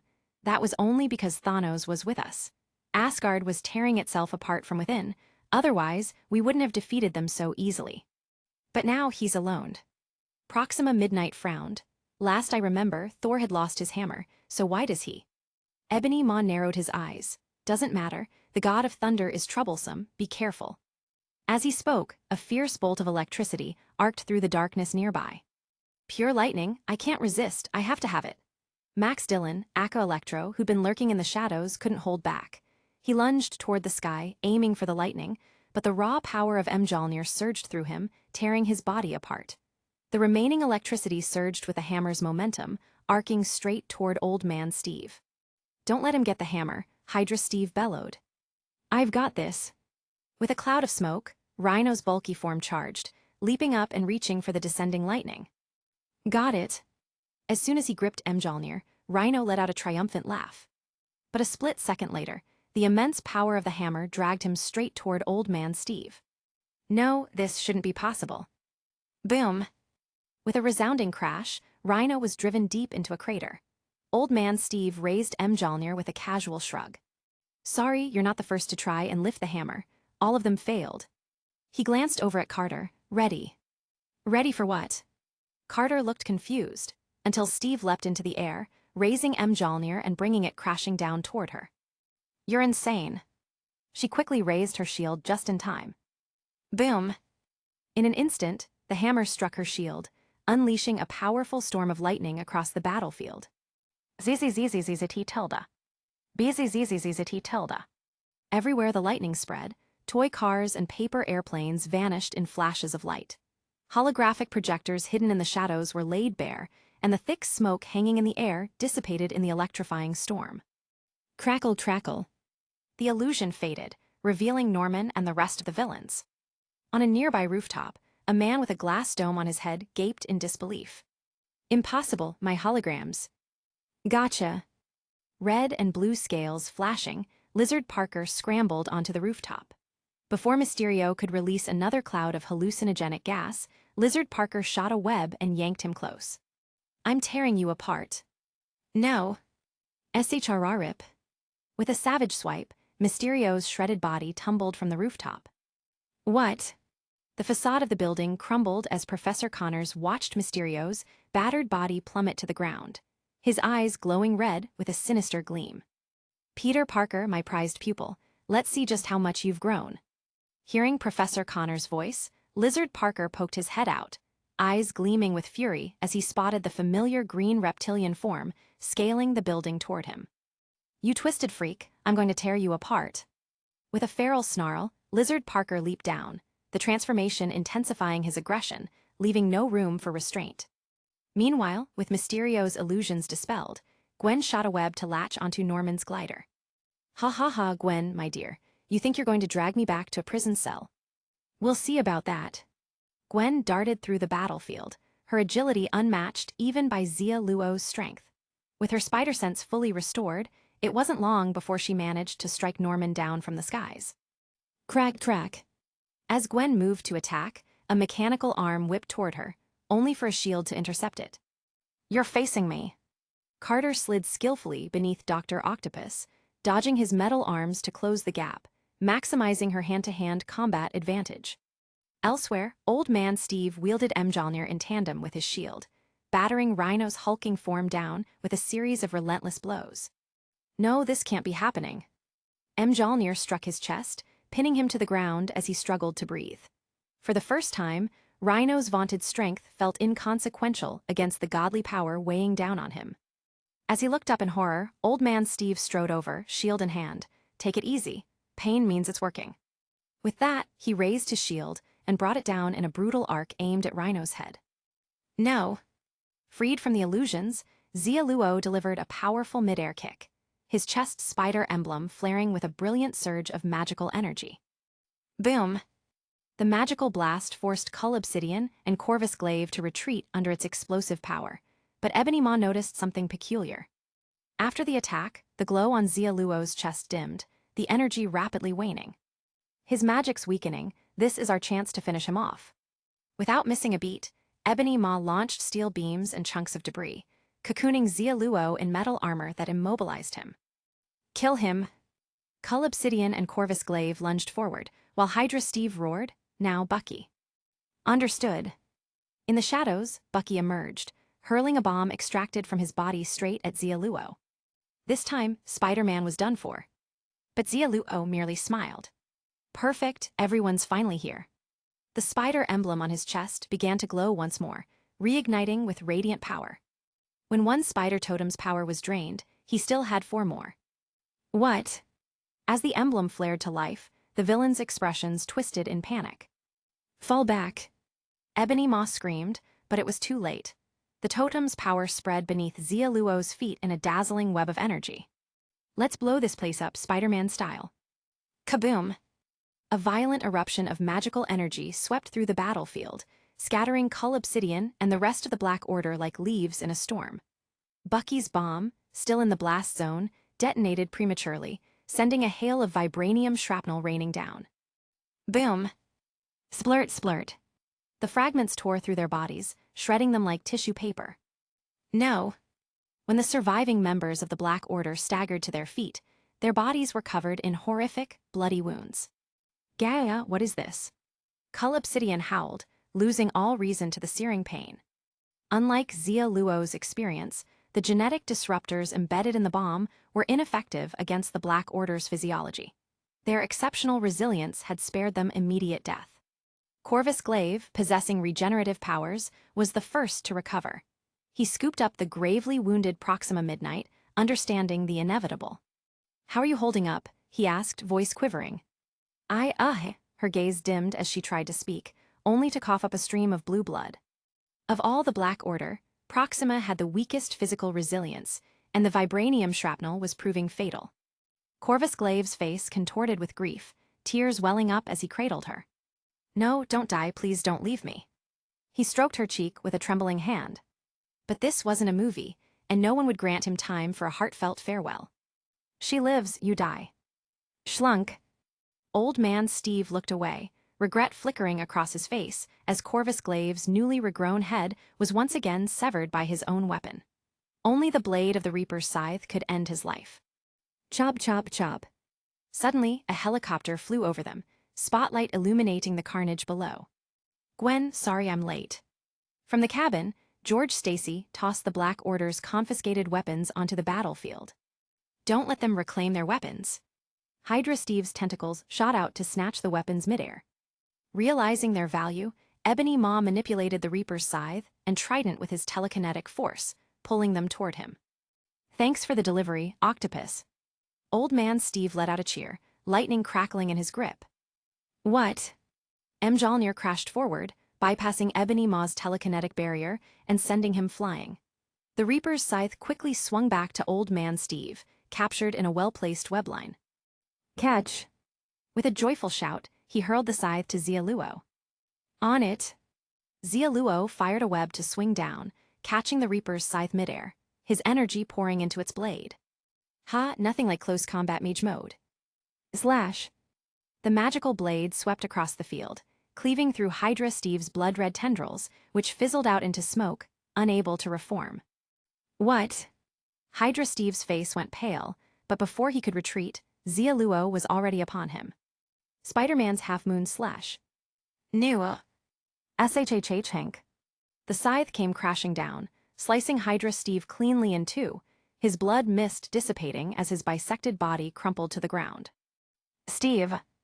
With a desperate cry, Bucky charged forward, wielding the trident, but was sent flying by Mjolnir's mighty blow. Not bad, young spider. Old Man Steve reclaimed the trident from Bucky's fallen form, tossing it back to Xia Luo. Always aging like fine wine. Xia Luo grinned, tossing the scythe back as they exchanged weapons once more. With the trident in hand, Xia Luo cast a triple strike of crimson rays, skewering Dr. Octopus where he battled Carter. Next, he launched the trident again, and its crimson arc flashed through the air, taking down both Norman and Professor Connors in quick succession. Across the battlefield, Old Man Steve was carving through the enemies with Mjolnir and the scythe in hand, his final strike reducing Corvus Glaive to scattered fragments. One by one, Cull Obsidian and Proxima Midnight fell, each defeated by Old Man Steve's relentless assault. Xia Luo Parker, next time you won't be so lucky. From the debris, Bucky glared at Xia Luo with a broken smile, before his body was once again cleaved in two by the scythe. With that, Old Man Steve had achieved a flawless 6 skill. Who's next? He raised Mjolnir, exuding an infectious confidence. Only Octopus got away, Carter said as she approached with her shield in hand. He fled the scene. Old Man Steve shrugged. No problem, first thing next time I'm taking him down. Xia Luo, however, was eyeing his updated kill count. Kill count, 80. Killing 4 supervillains had netted him a cool 20 points each. Just one more, and he'd have made a full return. Think they're all dead this time? Lizard Parker asked, reverting to human form and passing Xia Luo the spider emblem. Taking it, Xia Luo replied, not necessarily, there's always next time. Lizard Parker blinked, slowly catching on. I think I get it. Do you, though? Of course I do. Yeah, you don't get it. Xia Luo was referring to restarting, not another revival game. So far, the mission had gone surprisingly smoothly. Something felt off, but he couldn't quite place it. Where's Felicia? Carter suddenly asked. They'd know. Xia Luo nodded at a group of men in black suits standing nearby, who'd yet to join the fight. We haven't seen Kingpin yet. At that moment, a round, suited figure emerged, flanked by his entourage. Clap, clap, clap. Kingpin applauded with a smug grin as he stepped into the light, his bulky frame exuding arrogance. Bravo, truly magnificent. Thank you all for ridding New York of such dangerous criminals. On behalf of its citizens, I extend my deepest gratitude. Gwen frowned. Cut the act, Kingpin. We know you were part of this whole scheme. Kingpin shrugged, feigning innocence. Oh, where's your proof? Without evidence, you can't touch me. His grin widened as he continued. In fact, I'd say I'm just as much a victim here. My lawyers are already preparing my claim for damages. And heroes, should I be unable to collect on that claim, I expect you'll pay for all the property damage you caused. Kingpin's confidence was palpable. He knew the law was on his side and believed none of them would dare to take him down without legal grounds. Xia Luo watched him, an odd expression crossing his facvi. Has he always been this fearless? Gwen sighed. He's not wrong. Legally, we don't have a case, and with his legal team, we won't be able to touch him. Xia Luo's lips curved into a smirk. He got to say, this world's Kingpin is surprisingly easy to deal with. What? Before Gwen could process what he meant, Xia Luo casually tossed the trident, letting it split into 3 crimson beams that streaked through the air toward Kingpin. Thud, thud, thud. The beams pierced Kingpin's chest, creating 3 deep, bloody holes. The mob boss stared down at the wounds, shock freezing his expression as he collapsed to the ground, lifeless. Gwen gasped, You just. What? Xia Luo replied, feigning innocence. That weapon's from space. There's no proof I did anything. We can testify, the horrified bodyguards shouted, accusing fingers pointing at Xia Luo. Old Man Steve stepped forward, his expression solemn. Clearly, they've been deeply affected by Mysterio's mind games. We should arrange for them to get the care they need. Gwen looked at him, exasperated. Meanwhile, Lizard Parker rubbed his chin thoughtfully. Learning so much today, if this is how it's done, maybe I have what it takes to be a superhero after all. At that moment, Mjolnir trembled in Old Man Steve's hand, vibrating with an urgent call. It's Thor, he's in that direction. Xia Luo and the others turned to where Old Man Steve pointed, ready for the next encounter. Chapter 130. Old Man Steve raised Mjolnir, which trembled slightly in his grasp, and frowned. Isn't it a bit inappropriate to be hogging his favorite hammer like this? Xia Luo rolled his eyes. Have you done anything good lately? Steve grinned. Nope. So, what are you hesitating for? I'm worried he'll get mad and take it out on me. He can't even get the hammer right now. Something's clearly wrong with him. What are you so scared of? Ignoring the suited men around him, Xia Luo casually picked up the enormous Wilson Fisk, hauling him off like a mountain on his shoulder as he left the scene without a word. The men in suits watched in silence, powerless to stop him as they watched their boss's body being carried away. They'd all just witnessed what had happened. Even a bomb couldn't take out Spider-Man, so their little handguns stood no chance. As Xia Luo took Fisk's body away, Carter and the others exchanged curious glances, but chose not to speak up. The group left one after another, with Gwen staying behind as usual to assist George and the police in securing the scene. Later that night, Xia Luo and his companions returned to Gwen's spacious apartment. He tossed Fisk's body to the floor. Peter, it's all yours, he said to Lizard Parker. Lizard Parker nodded and pulled a strange circular device from his pocket, pointing it at Fisk's body. BZZZZ tilde. Immediately, a brief flicker like a TV screen glitch passed over the scene, and to everyone's surprise, Fisk came back to life. MMMMF. Fisk lay on the ground, bound in glistening spider silk. The moment he moved, the sharp strands sliced through his suit, digging into his flesh and creating a searing pain that held him still. Mouth taped shut with webs, he could only glare at Xia Luo with a fury that practically screamed of vengeance. "What's going on here?" Carter asked, startled. Before Xia Luo could reply, Lizard Parker held up the device with a smug look. "I found this gadget on Mysterio's body. It projects a completed hologram. Sadly, I couldn't retrieve his hallucinogenic mist to fool the sense of touch." He sighed, disappointed. Old Man Steve gave a thoughtful nod and turned to Xia Luo. "So, you let them witness you killing Fisk on purpose?" Xia Luo nodded. "Of course. Fisk's death wouldn't help us. We still need intel from him." Carter's eyes lit up in realization. So that's why only Trident didn't disappear.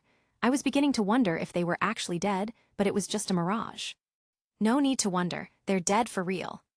Xia Luo crouched down, tearing away the web covering Fisk's mouth. "Mr. Fisk, you're officially dead. Now, if you tell me what I want to know, I wouldn't mind letting you live on in this way." He smiled. Fisk had been ready to curse him out, but he fell silent at this. "Not that it would matter much if you hadn't. I don't think I would have died either way," Fisk replied coldly.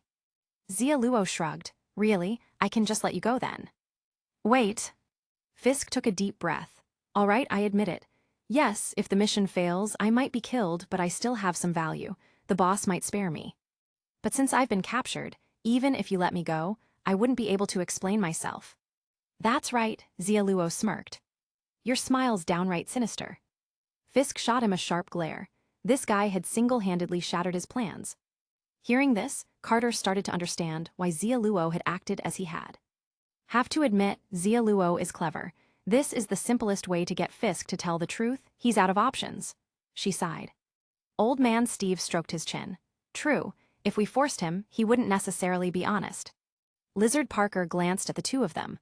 "Aren't you forgetting to praise me? I figured out the hologram tech so quickly. I'm the real genius here." He pouted. Carter shot Lizard Parker a look.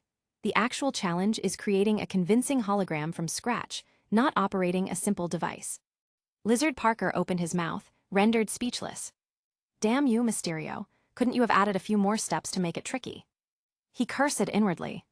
Meanwhile, Fisk seemed to accept his fate. Turning to Xia Luo, he asked, "What is it you want to know?" "What can you tell me?" Xia Luo shot back. Fisk hadn't expected that answer. After a pause, he admitted, "My task was to keep you occupied, to keep you so busy you couldn't chase after your clues." Old Man Steve raised an eyebrow. "Seems like you weren't trying to occupy us. You were planning to make us disappear." Fisk reluctantly nodded. "Yes, I figured that eliminating you would prove my abilities better than dragging it out." "I'm guessing you weren't the only one who thought that way, huh?" Xia Luo said, pulling a chair over to sit down. Fisk eyed it enviously. "I'd like a seat too, and a cold beer." "You're a prisoner, act like one." Xia Luo smiled back, unyielding. Fisk sighed. "Fine, you people really aren't what I expected. At least heroes don't mistreat their captives." Unfazed, Xia Luo said nothing, and Fisk swallowed hard before continuing. "You guessed right. That Steve wasn't satisfied with stalling. He wanted Spider-Man dead." He fixed his gaze on Xia Luo. "Say he meant you, not the girl." "Yeah, he's petty. Just because I killed him a few times, he can't let it go. His outlook is so small." Xia Luo muttered. "Fisk." In his mind, Spider-Man shouldn't act like this jerk. Yet, he found himself preferring this Spider-Man to the one in the press. Spider-Man was still human, after all, and people are often ugly inside. This Spider-Man felt real. The one the public adored was just a myth, something Fisk despised from the core. His tone softened, and a small smile appeared. "You probably want to know who sent me after you. Sorry to say, I don't know. The man is a mystery. Maybe that Steve knew, but he's dead." Xia Luo took this in without disappointment. "One last question, where's Felicia, the girl Chameleon impersonated?" "She's dead," Fisk answered bluntly. "Dead?" Carter frowned. "Didn't you want to keep her around to threaten us?" Fisk glanced at Carter. "I remember Steve mentioning you. He had a fondness for you, so he had Mysterio make a hologram. It was the only way to keep himself from seeing your face and repeating his past mistakes." "Delusional," Old Man Steve muttered. Carter remained unfazed. "Answer my question." Fisk smirked. "You must be a movie fan." Before Carter could respond, he continued. "Times have changed. Hostages are a liability, they mess with your judgment. I had high hopes for this plan. Hostages weren't needed. So I had Chameleon kill her, the bodies probably. Spare us the details, it's been too long, the body's decomposed by now. Xia Luo cut him off. He showed no sadness over Felicia's death. After all, they barely knew each other. Besides, she was just dead, nothing worth getting hung up over. Better not to have her image tainted by the sight of her corpse. If he ever saw the sultry, lively Felicia again, he wouldn't be able to face her. Fisk was beginning to appreciate Xia Luo's cold and merciless demeanor. Impressive, you've bested me, if only. His eyes grew distant, sadness surfacing. My child, my wife, they're lost to me forever. He looked at Xia Luo's face, a moment of reverie passing over him. If only you weren't Spider-Man, he smiled wistfully. Old man Steve looked curious. If he weren't Spider-Man, what would you do? I'd ask him to be my son. Shut up. Xia Luo glared, webbing Fisk's mouth shut. He swore he'd never let Fisk say something so sickening again. Old man Steve just smiled wryly, clearly amused. What are we doing with this guy? Lizard Parker asked. Xia Luo waved him off, take him back to his room. Me. Lizard Parker looked Fisk up and down, heavy. You can transform. I can only transform once a day. And it lasts how long? Never tested it. Wow, pathetic. Fisk stretched his stiff muscles, shaking his head. Don't worry, I won't do anything reckless. Great, Peter, take him. Fine, big guy, follow me. Lizard Parker led Fisk away, passing Peter Parker playing with the cat. Fisk gave them a curious look. Are you twins? Lizard Parker shrugged, something like that. No, triplets, Peter Parker corrected, looking serious. Fisk looked confused. Triplets, where's the third? Peter pointed at Xia Luo. He's our older brother. Fisk thought for a moment.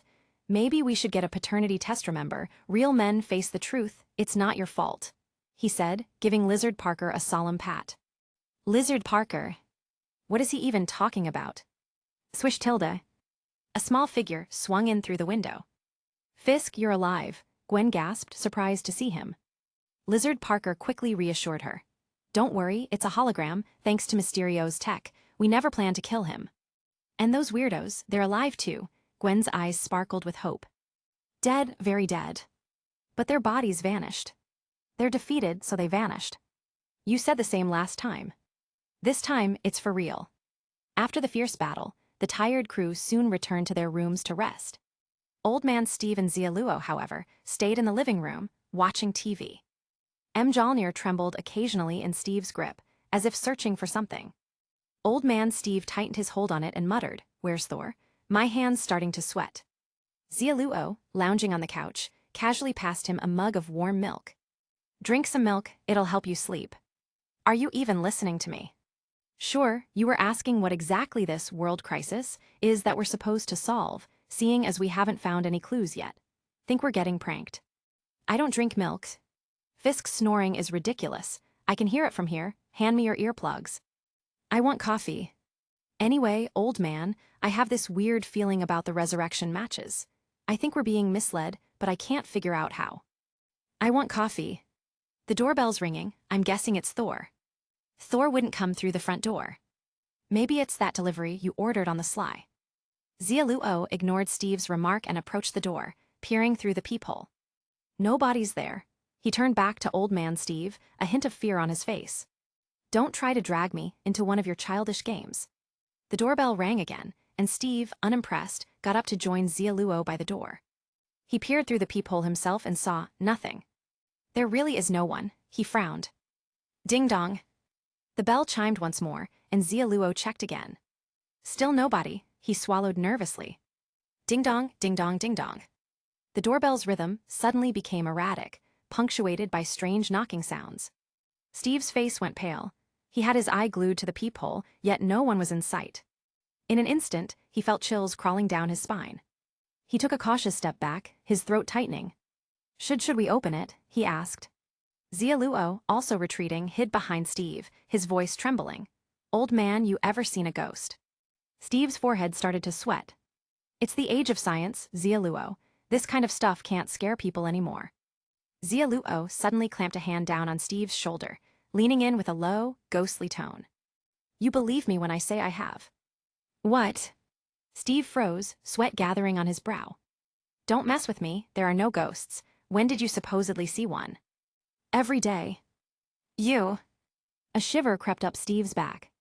With a dry mouth, he forced himself to swallow, then slowly turned. In that instant, he saw the eerie smile spreading across Xia Luo's face. You little spider.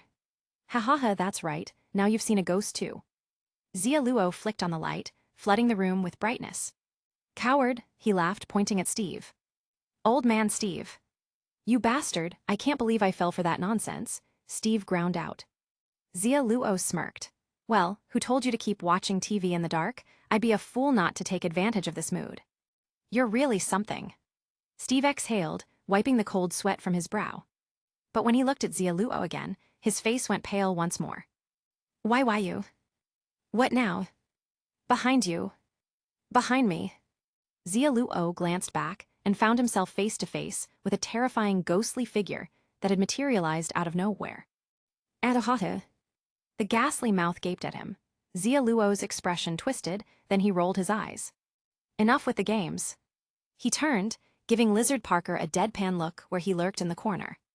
You caught me, Lizard Parker said, scratching his head and quickly stashing Mysterio's hologram device. I couldn't sleep, so I thought I'd join in on the fun. Seeing this, Old Man Steve scowled, rolling up his sleeves. Perfect, let's play something a little more entertaining. A wicked grin spread across his face. No, I'm sorry, don't come any closer.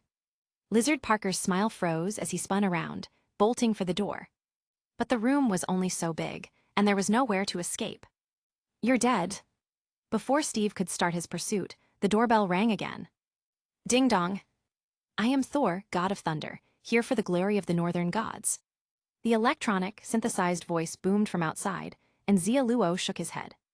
Peter, how many times do I have to tell you to knock it off? He opened the door, only to see no one.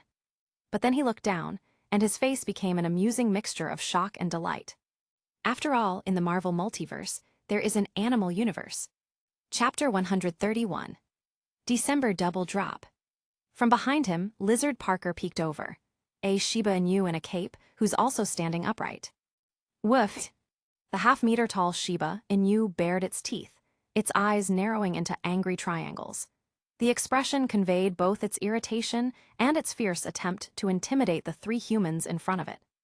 Then, it pulled out a sign larger than its own head from behind. Not a Shibainu. King of Asgardian dogs. Xia Luo. He turned to Steve. You understand any of this? Steve nodded. It's saying it's not a Shiba Inu, it's an Asgardian dog king. Lizard Parker scratched his head. Is that even a breed? Woof! The Shiba Inu barked again, raising a paw to press a small speaker on its shoulder. I am Thor, for the glory of the northern gods, announced an electronic voice. The synthesized words had barely sounded before Mjolnir began to tremble again in Old Man Steve's hand. Oh, so he really is Thor.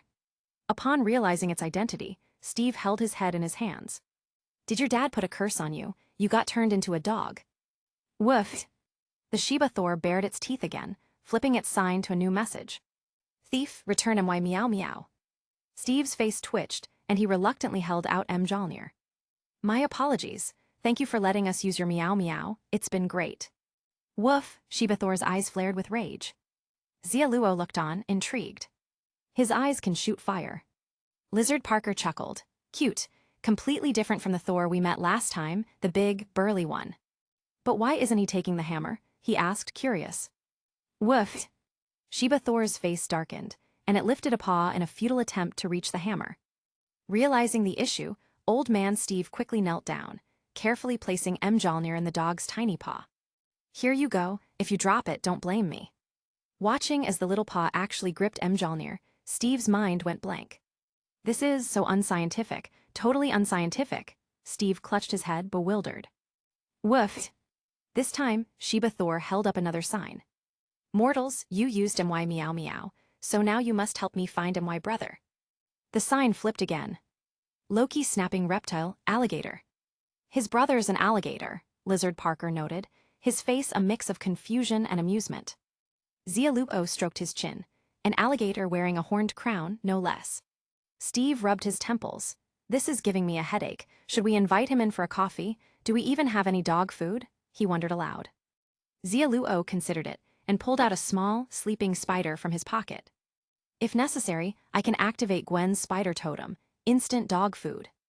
Lizard Parker and Steve exchanged puzzled glances. What did he just say? No idea. Woof. Sheba Thor held up another sign. I am Thor, god of thunder. I don't eat dog food. Fine, fine, Honorable Thor, come on in. Steve stepped back, and Sheba Thor strutted inside.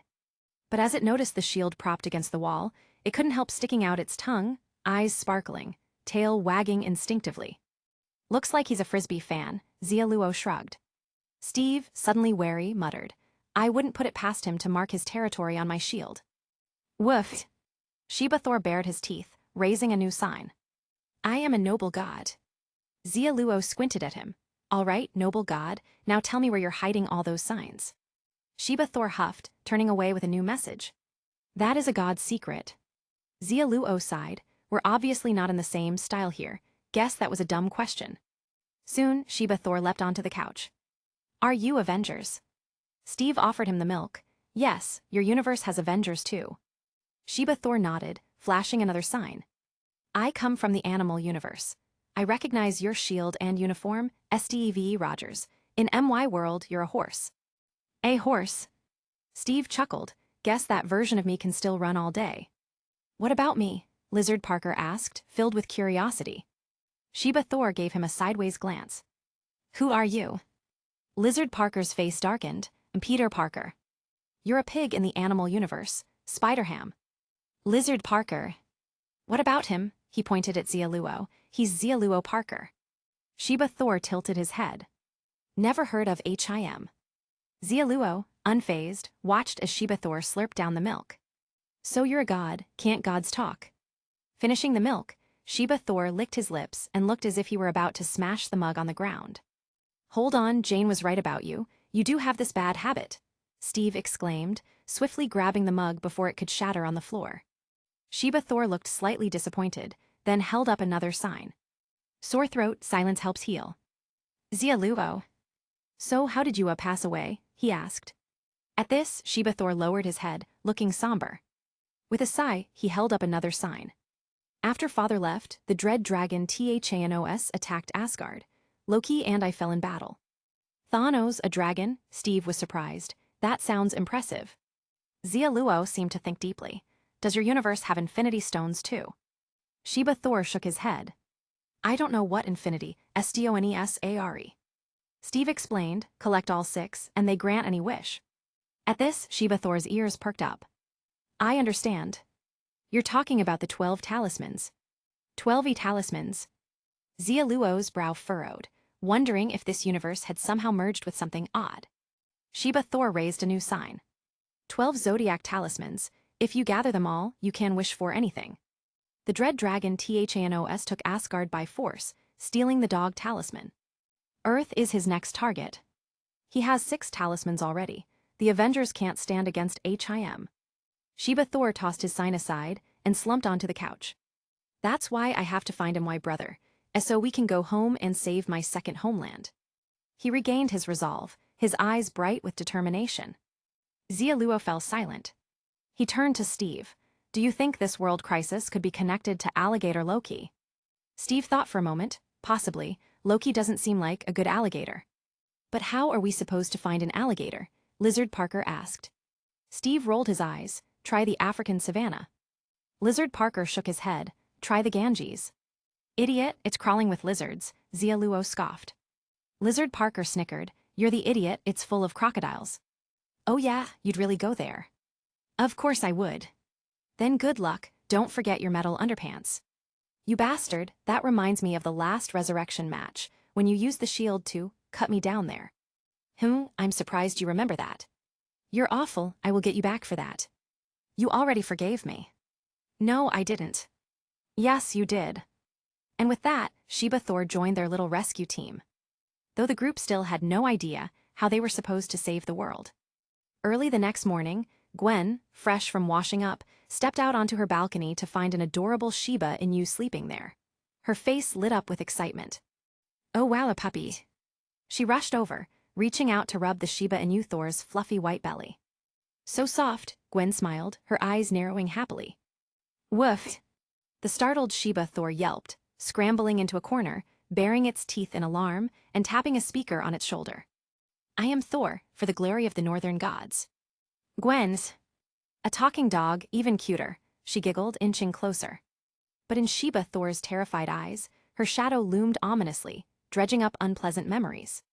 During his recent days of wandering Earth, the humans here had put him through all kinds of torment. His fur had been tugged, his dignity trampled on time and again. He'd sacrificed his pride to indulge those weird human women's whims, all for a measly sausage. His head, his paws, his belly, his tail, even his. All of these parts had been violated by vile humans. He longed to use his meow meow hammer to smite this world. Because this place was littered with his darkest memories. But every time he considered using force to claim a juicy sausage, his father's words echoed in his mind.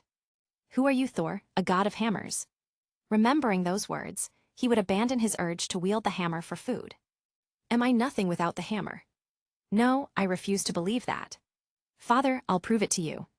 Even without meow meow, I am still Thor, the god of thunder.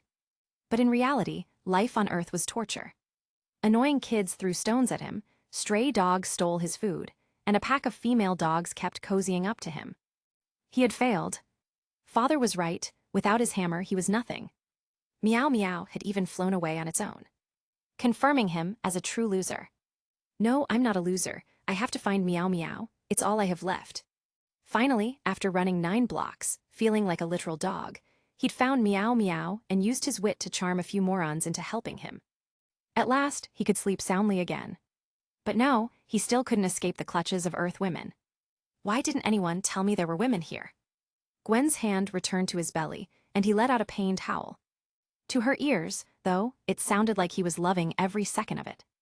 Oh, such a good boy, since I'm off today, let's go play, Gwen said, glancing around the room before spotting Steve's shield in the corner. Shiba Thor's eyes shone with longing as he panted excitedly. Don't even think about it. Hearing the commotion, Old Man Steve rushed out to the living room, clutching his shield before retreating back to his room. Shiba Thor looked heartbroken, while Gwen stifled a laugh. No worries, there's another shield around. Wait, where did Carter's shield go? Scratching her head, Gwen sighed. She left early this morning. From the kitchen, Xia Luo approached, holding a plate of sausages and scrambled eggs. Breakfast's ready, Thor.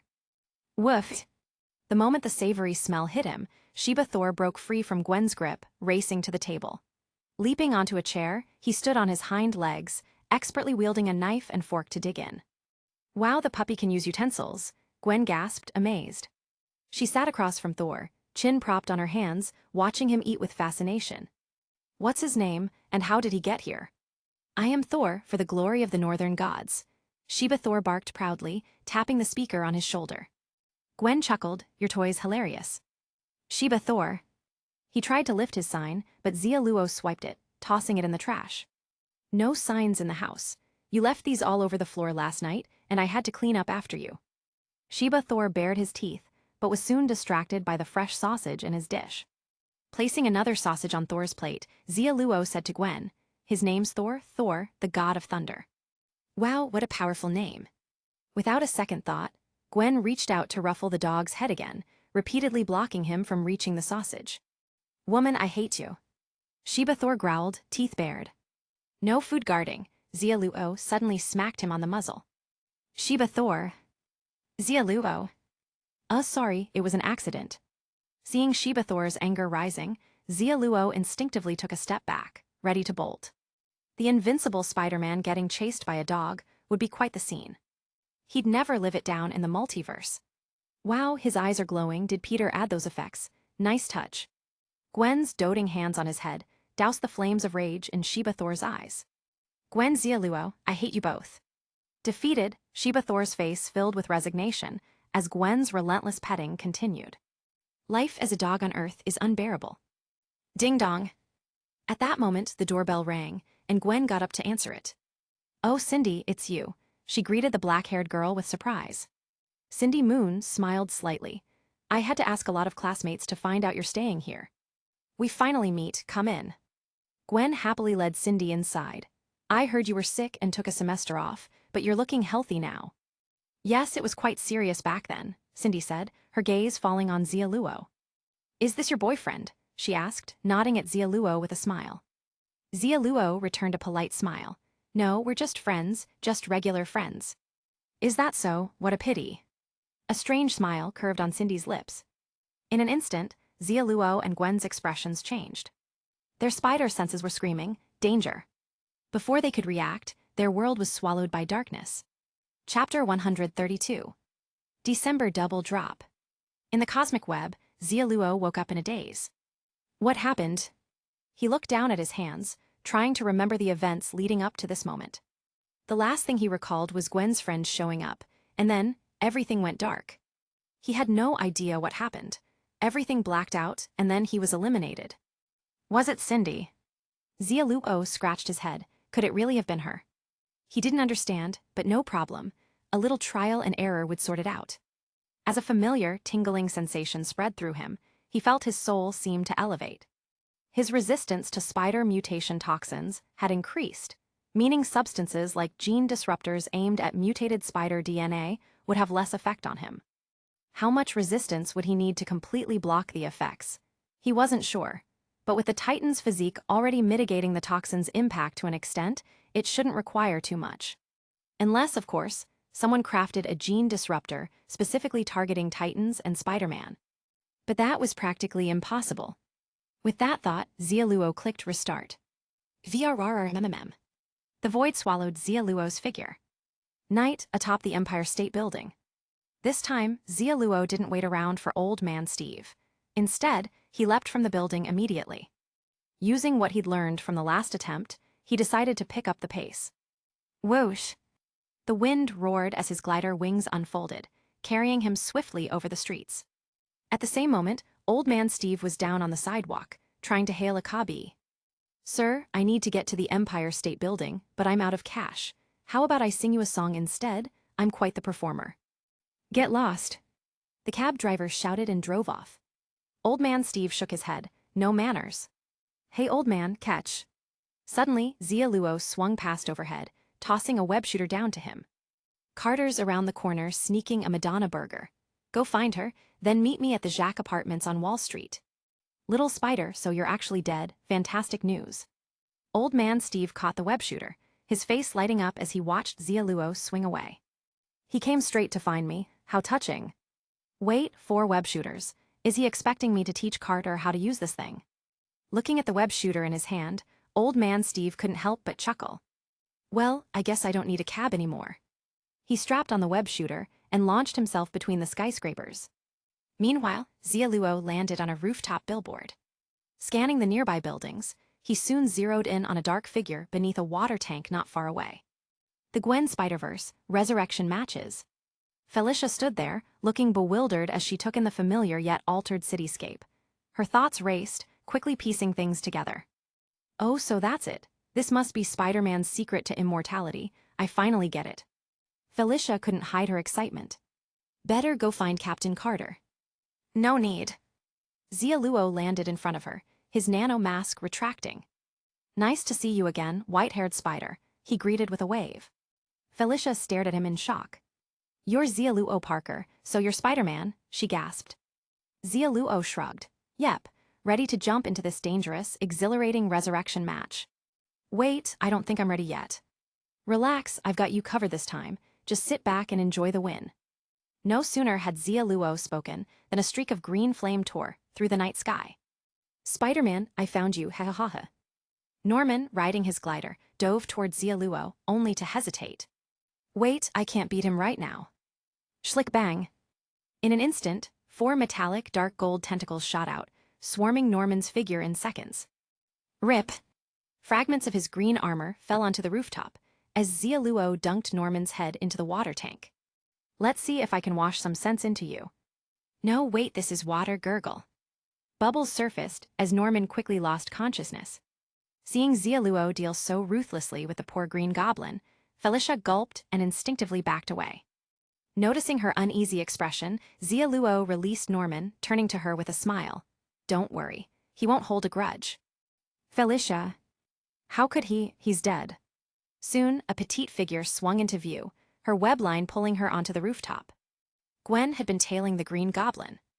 Landing on the roof, she looked in surprise from her Uncle Norman's lifeless form in the water tank to the red and blue-clad Spider-Man.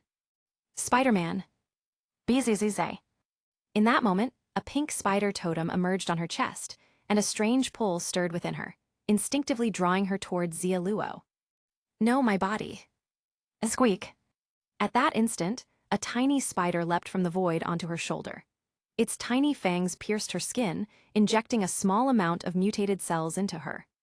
The invasive cells ignited Gwen's mutated genes, triggering them like a ravenous wolf, consuming the foreign cells with vigor. Her body's thirst for sustenance quickly quashed her instinctive desire to get closer. The pink totem faded, and Gwen regained her composure. Xia Luo Parker. Right on cue, Lizard Parker arrived on the rooftop behind her. The moment he saw Xia Luo, his face lit up with joy. Didn't think I'd see you again. Wait, are you in a match? Lizard Parker asked, quickly piecing things together. Xia Luo nodded. Yep, I died again. Typical, you really are useless, Lizard Parker scoffed. You two know each other, Gwen raised an eyebrow. Lizard Parker nodded, about to explain when Xia Luo cut him off. Let's find somewhere to talk. Where to? Gwen asked. Xia Luo glanced at her. Your place. No, my place isn't convenient. I meant your new place, the penthouse on Wall Street. What? How do you know about that? I also know you have the keys on you. Half an hour later, the group arrived at Gwen's new apartment. As Xia Luo entered and easily found the slippers, Gwen raised an eyebrow. This place feels more like your home than mine. Xia Luo waved dismissively. I can't afford a place like this. Gwen sighed. This whole thing just feels strange. From the side, Lizard Parker offered, you'll get used to it. It's his superpower. Superpower? Is that even a Spider-Man ability? Gwen asked, puzzled. Old man Steve chuckled. That's not all. His superpower can even detect crap. What? Gwen was utterly bewildered. Oh, shut up, would you? Steve shrugged. My bad. Far more than 7 people know about it, considering Natasha released a memoir after she came back. Now, probably 7 billion people know. What? Xia Luo scowled. I really need to go to Camertage and find the Sorcerer Supreme to make everyone forget about that. Good luck with that. Steve set his shield down. So what's the plan?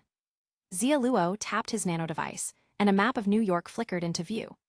It's simple. You guys will hide out near the Brooklyn Bridge, find Mysterio, and take him down. Leave the rest to me. According to intel from Kingpin, Mysterio had been lurking near the bridge, releasing illusionary mist ahead of time, which had severely interfered with Xia Luo's spider sense, and ultimately prevented him from successfully taking down the Black Order. Mysterio, Steve mused. Got it, I think I can locate him. Gwen frowned. Mysterio's illusions are terrifying. Are you sure you can pinpoint his real location? Steve tapped his temple. Only one shot, but it'll be enough. Lizard Parker looked thoughtful and turned to Xia Luo.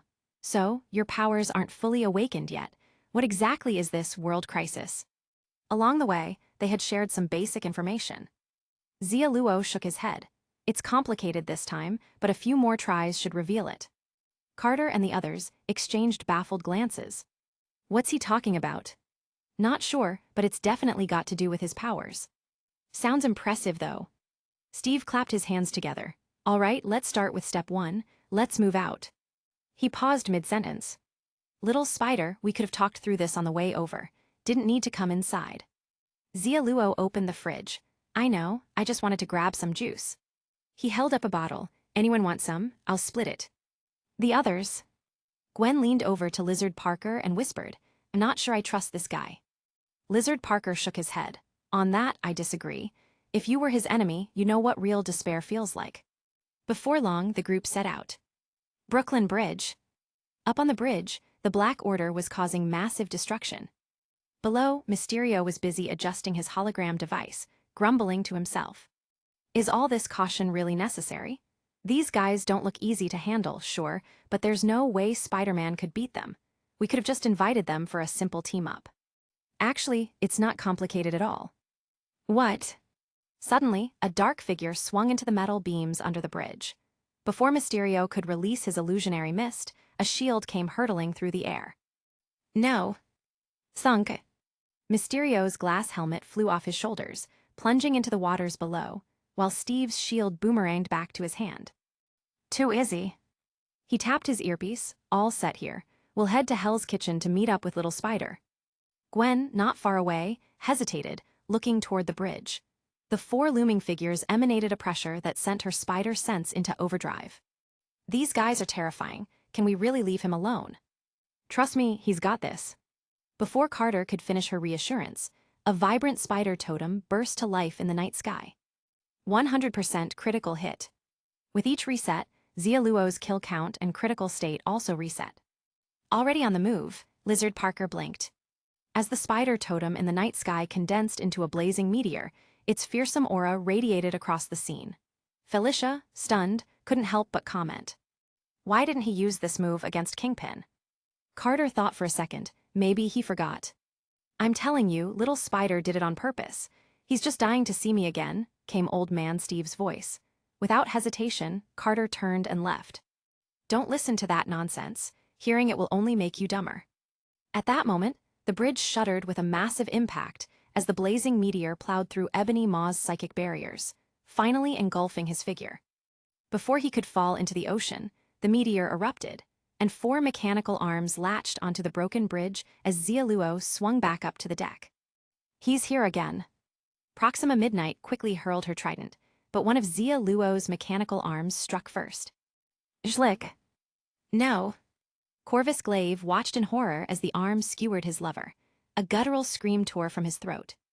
Why are you yelling so loud, so annoying? The brilliant spider totem flared once more, reducing Corvus Glaive to ashes in a magical explosion. Before he could regenerate, Xia Luo fired his web, pulling Glaive's battle blade into his hand.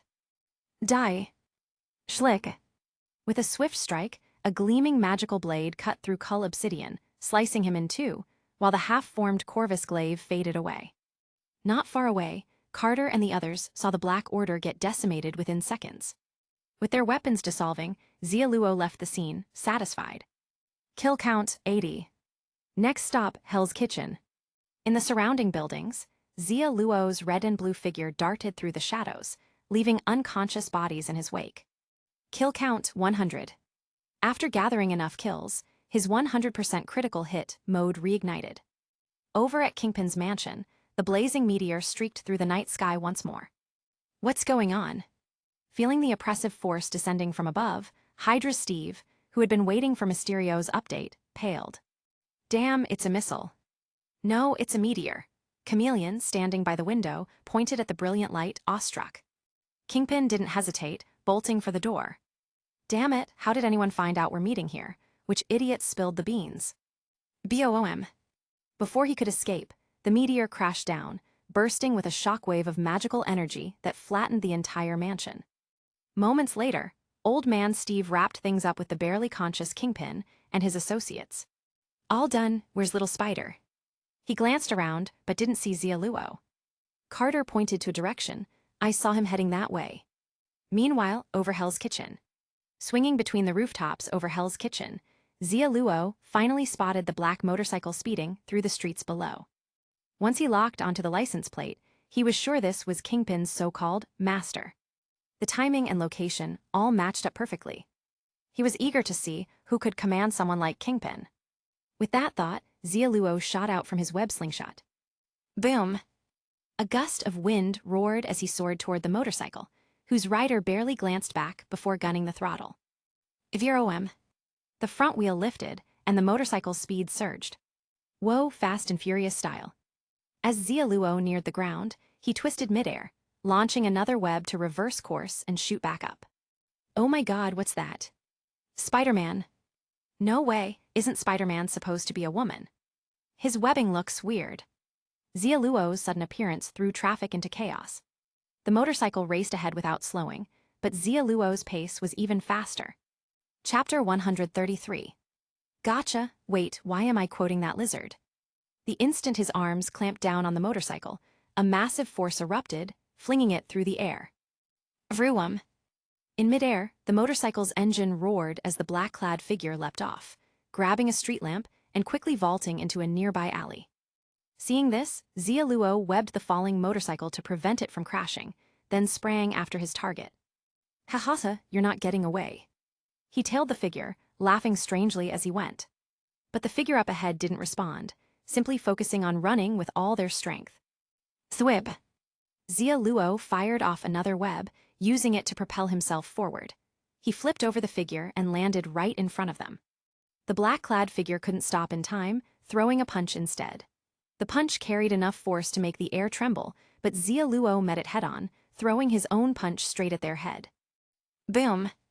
Their fists collided, and the dark alley reverberated with the impact. The ground beneath them cracked under the force, sending debris flying in all directions as walls around them creaked under the pressure. Crack, crack, crack. Cracks spread through the walls as the figure staggered back a single step. Clearly, this person's strength was immense, probably in the tens of tons. Otherwise, they wouldn't have taken Xia Luo's punch so effortlessly. In the next moment, the figure's helmet shattered, revealing flowing black hair. Their triangular-shaped eyes gleamed faintly blue in the darkness, and Xia Luo finally saw their face clearly. Korean-American Cindy Moon. So it was her. Xia Luo narrowed his eyes. For someone to have that kind of strength, could she be another spider? After all, in an alternate universe, Cindy Moon was another version of Spider-Man, able to produce seemingly infinite webs.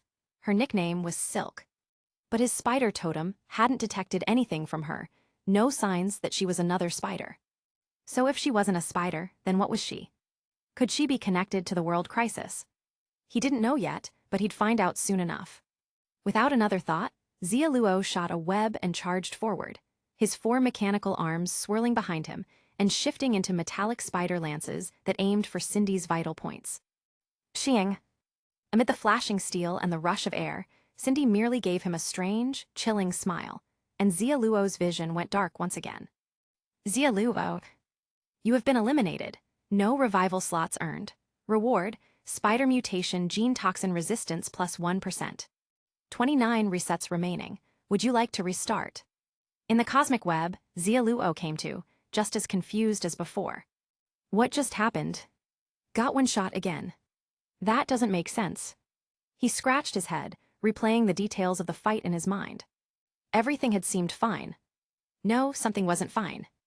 Every time she smiled at him, he died. Did I die from her smile? Xia Luo rubbed his forehead. Man, that'll sound embarrassing if word gets out. Once more. Restart. Third reset match. This time, Xia Luo skipped targeting any other contestants and headed straight for Hell's Kitchen. Using his spatial webbing to swing high above, he quickly found Cindy speeding down the street and maintained a safe distance. Soon, the motorcycle turned into Kingpin's mansion. Watching Cindy enter the mansion, Xia Luo didn't hesitate to activate his 100% critical hit mode. Woman, you're finished now that I've got my eyes on you. Boom! He bit down on his hand, letting the magical energy of the spider totem surge through his body. A blazing meteor began its descent. Via rarararem. At that moment, Xia Luo shone like the brightest star in the night sky, determined to take down every troublesome opponent in one swoop. Boom! A second later, the meteor crashed down, and the mansion was leveled in a blast of magical energy. This time, he didn't see that eerie smile, yet as soon as the attack struck, his world plunged into darkness once more. You have been eliminated. No revival slots earned. Reward, spider mutation gene toxin resistance plus 1%. 28 resets remaining. Would you like to restart? Back in the cosmic web, Xia Luo clutched his head in frustration. What the heck? I counted 1, 2, 3, 9 kills, and I still died. Ever since Cindy's appearance, Xia Luo had been struggling miserably in the reset matches, with his attempts rapidly dwindling. Was the real resurrection match just beginning? No, this time he couldn't go in solo. Restart. Fourth reset match. This time, Xia Luo teamed up with Old Man Steve and the others, opting for strength in numbers. On top of the tallest building in Hell's Kitchen. Did you get a good look? Xia Luo asked. Old Man Steve nodded, the blue light slowly fading from his eyes. Yeah, clear as day, looks like a girl, not nearly as terrifying as you said. She's terrifying enough. Xia Luo rolled his eyes. My spider sense tells me I'm not a match for her. If you're no match for her, then we're definitely out, Lizard Parker muttered, looking like he was ready to call it quits. Not me, I can handle this. Old Man Steve's face lit up confidently as he raised his hand, and thunder rumbled across the night sky. Mjolnir flew into his grip, and he grinned. I feel invincible. Seeing this, Xia Luo figured Sheba Thor had probably run off to mark a tree, leaving his hammer unattended. Gwen eyed the crackling energy of the hammer curiously. Doesn't that make your hand numb? She asked. Old Man Steve raised the hammer as lightning flickered above. Not at all, it's a divine weapon. After showing off his hammer, he looked back at Xia Luo. Little spider, are we going in now? Xia Luo shook his head. No, wait. Wait for what? For her to leave Hell's Kitchen. Kingpin and his goons are trouble, let's take care of them first. He turned to Gwen. Tell me more about your friend. I've got a lot of friends. Which one? Cindy Moon. Her. Gwen frowned. She took a semester off, and I lost contact with her ages ago. Why'd she take time off? Something about being sick, I think. Ahem. Xia Luo rubbed his chin, realizing Gwen didn't have any useful information after all. Under Old Man Steve's watchful gaze, they saw Cindy riding her motorcycle toward Kingpin's mansion. Not long after, Cindy left the mansion, weaving quickly through the traffic. Following this route, she should end up in District D. There's an abandoned factory on the way. I think that'd be a good spot to intercept her, Old Man Steve suggested. Xia Luo nodded. All right, let's go with that plan. He turned to Steve. Remember the time with the grasshoppers? Skewers. Gwen looked between them, baffled. What are they talking about? She asked Lizard Parker. Lizard Parker looked down, clearly trying to erase some unwanted memories of a Titanic-level disaster. Old Man Steve, meanwhile, put on an act. I don't remember, I have amnesia, I'm old and senile. Xia Luo raised an eyebrow, amused. If you can't remember, I'd be happy to jog your memory. Everyone's very interested in that story. No, I remember now, let's head out. Old Man Steve slapped his forehead, as if suddenly recalling the incident. He shot webs to link the group together, then casually tossed Mjolnir. Boom! In an instant, they became a chain of ants on a string, streaking through the night sky in flashes of lightning. Below, a young boy happened to look up, his eyes wide with wonder. Mom, I see people flying. No, it's like a whole group flying. Johnny, I told you to stop watching those cartoons. No, Mom, I really saw it. His mother, a no-nonsense woman, took off her slipper as she entered his room. Glancing out the window and seeing nothing, her expression turned dark and ominous. Johnny, lying is wrong, got it. She raised the slipper menacingly. The boy sighed, as if used to this routine. Mom, you can hit me, but I have one request. What's that? Stop taking parenting tips from Mrs. Wong next door. She raised her kids this way, and her son's a top lawyer now. Mom, if I become a lawyer, I swear I'll repay you generously. Oh, Johnny, you're such a sweet boy. Now give me your hand. Be gentle, yesterday's bruises haven't healed yet. You're learning so well. Smack. Nuo. Mjolnir crashed to the ground, and the group tumbled down, covered in dust. Everyone, that is, except Xia Luo. He flipped gracefully onto the factory roof, using his spatial webs, leaving Lizard Parker to stare enviously. Graceful, just so graceful. Beside him, Gwen struggled to her feet, rubbing her lower back. Damn it, the buildings here are too short. Couldn't swing out far enough. Oh hey, did you all hear that? Something seemed to dawn on her. Old Man Steve hoisted Mjolnir. Heard it, sounded like a boy yelling. Probably some parent disciplining their kid. Lizard Parker's expression darkened. I could tell from the scream, there was a mix of pain and despair in his voice. It reminded him of his own rough childhood. We'll check on the kid later. Right now, we've got a target to take down. Xia Luo's ears caught the faint rumble of a motorcycle. He immediately dove into the rooftop's chimney. You all go first, I'll hang back for the final blow. With that, his head vanished into the chimney. The others. Old Man Steve shook his head. Little spider's getting jumpier with each reset. Guess it's up to me. He squared off in the direction of the approaching motorcycle, his gaze steely. In his hand, Mjolnir crackled with electricity, the lightning flowing up his arm. The air filled with thunder, casting him as a true god of thunder. Have you ever seen New York at 4 in the morning? He smirked. Even though I left the Avengers, I still stick to my training routine. Muscle workouts, running, stretching. I don't do it to prove I'm better than anyone else. I do it to show the world one thing. I, Steve Rogers, without my shield, am still Captain America. With that, he tossed aside his shield, and raised Mjolnir high. Boom! Mjolnir struck the ground, sending debris flying as lightning split the night sky, targeting the speeding motorcycle with pinpoint precision. Crackle! Boom! In an instant, the motorcycle exploded. Cindy leapt from the fiery wreckage, only to be struck midair by the incoming Mjolnir. Crash! The factory shook as Mjolnir, with Cindy in tow, slammed into the rubble.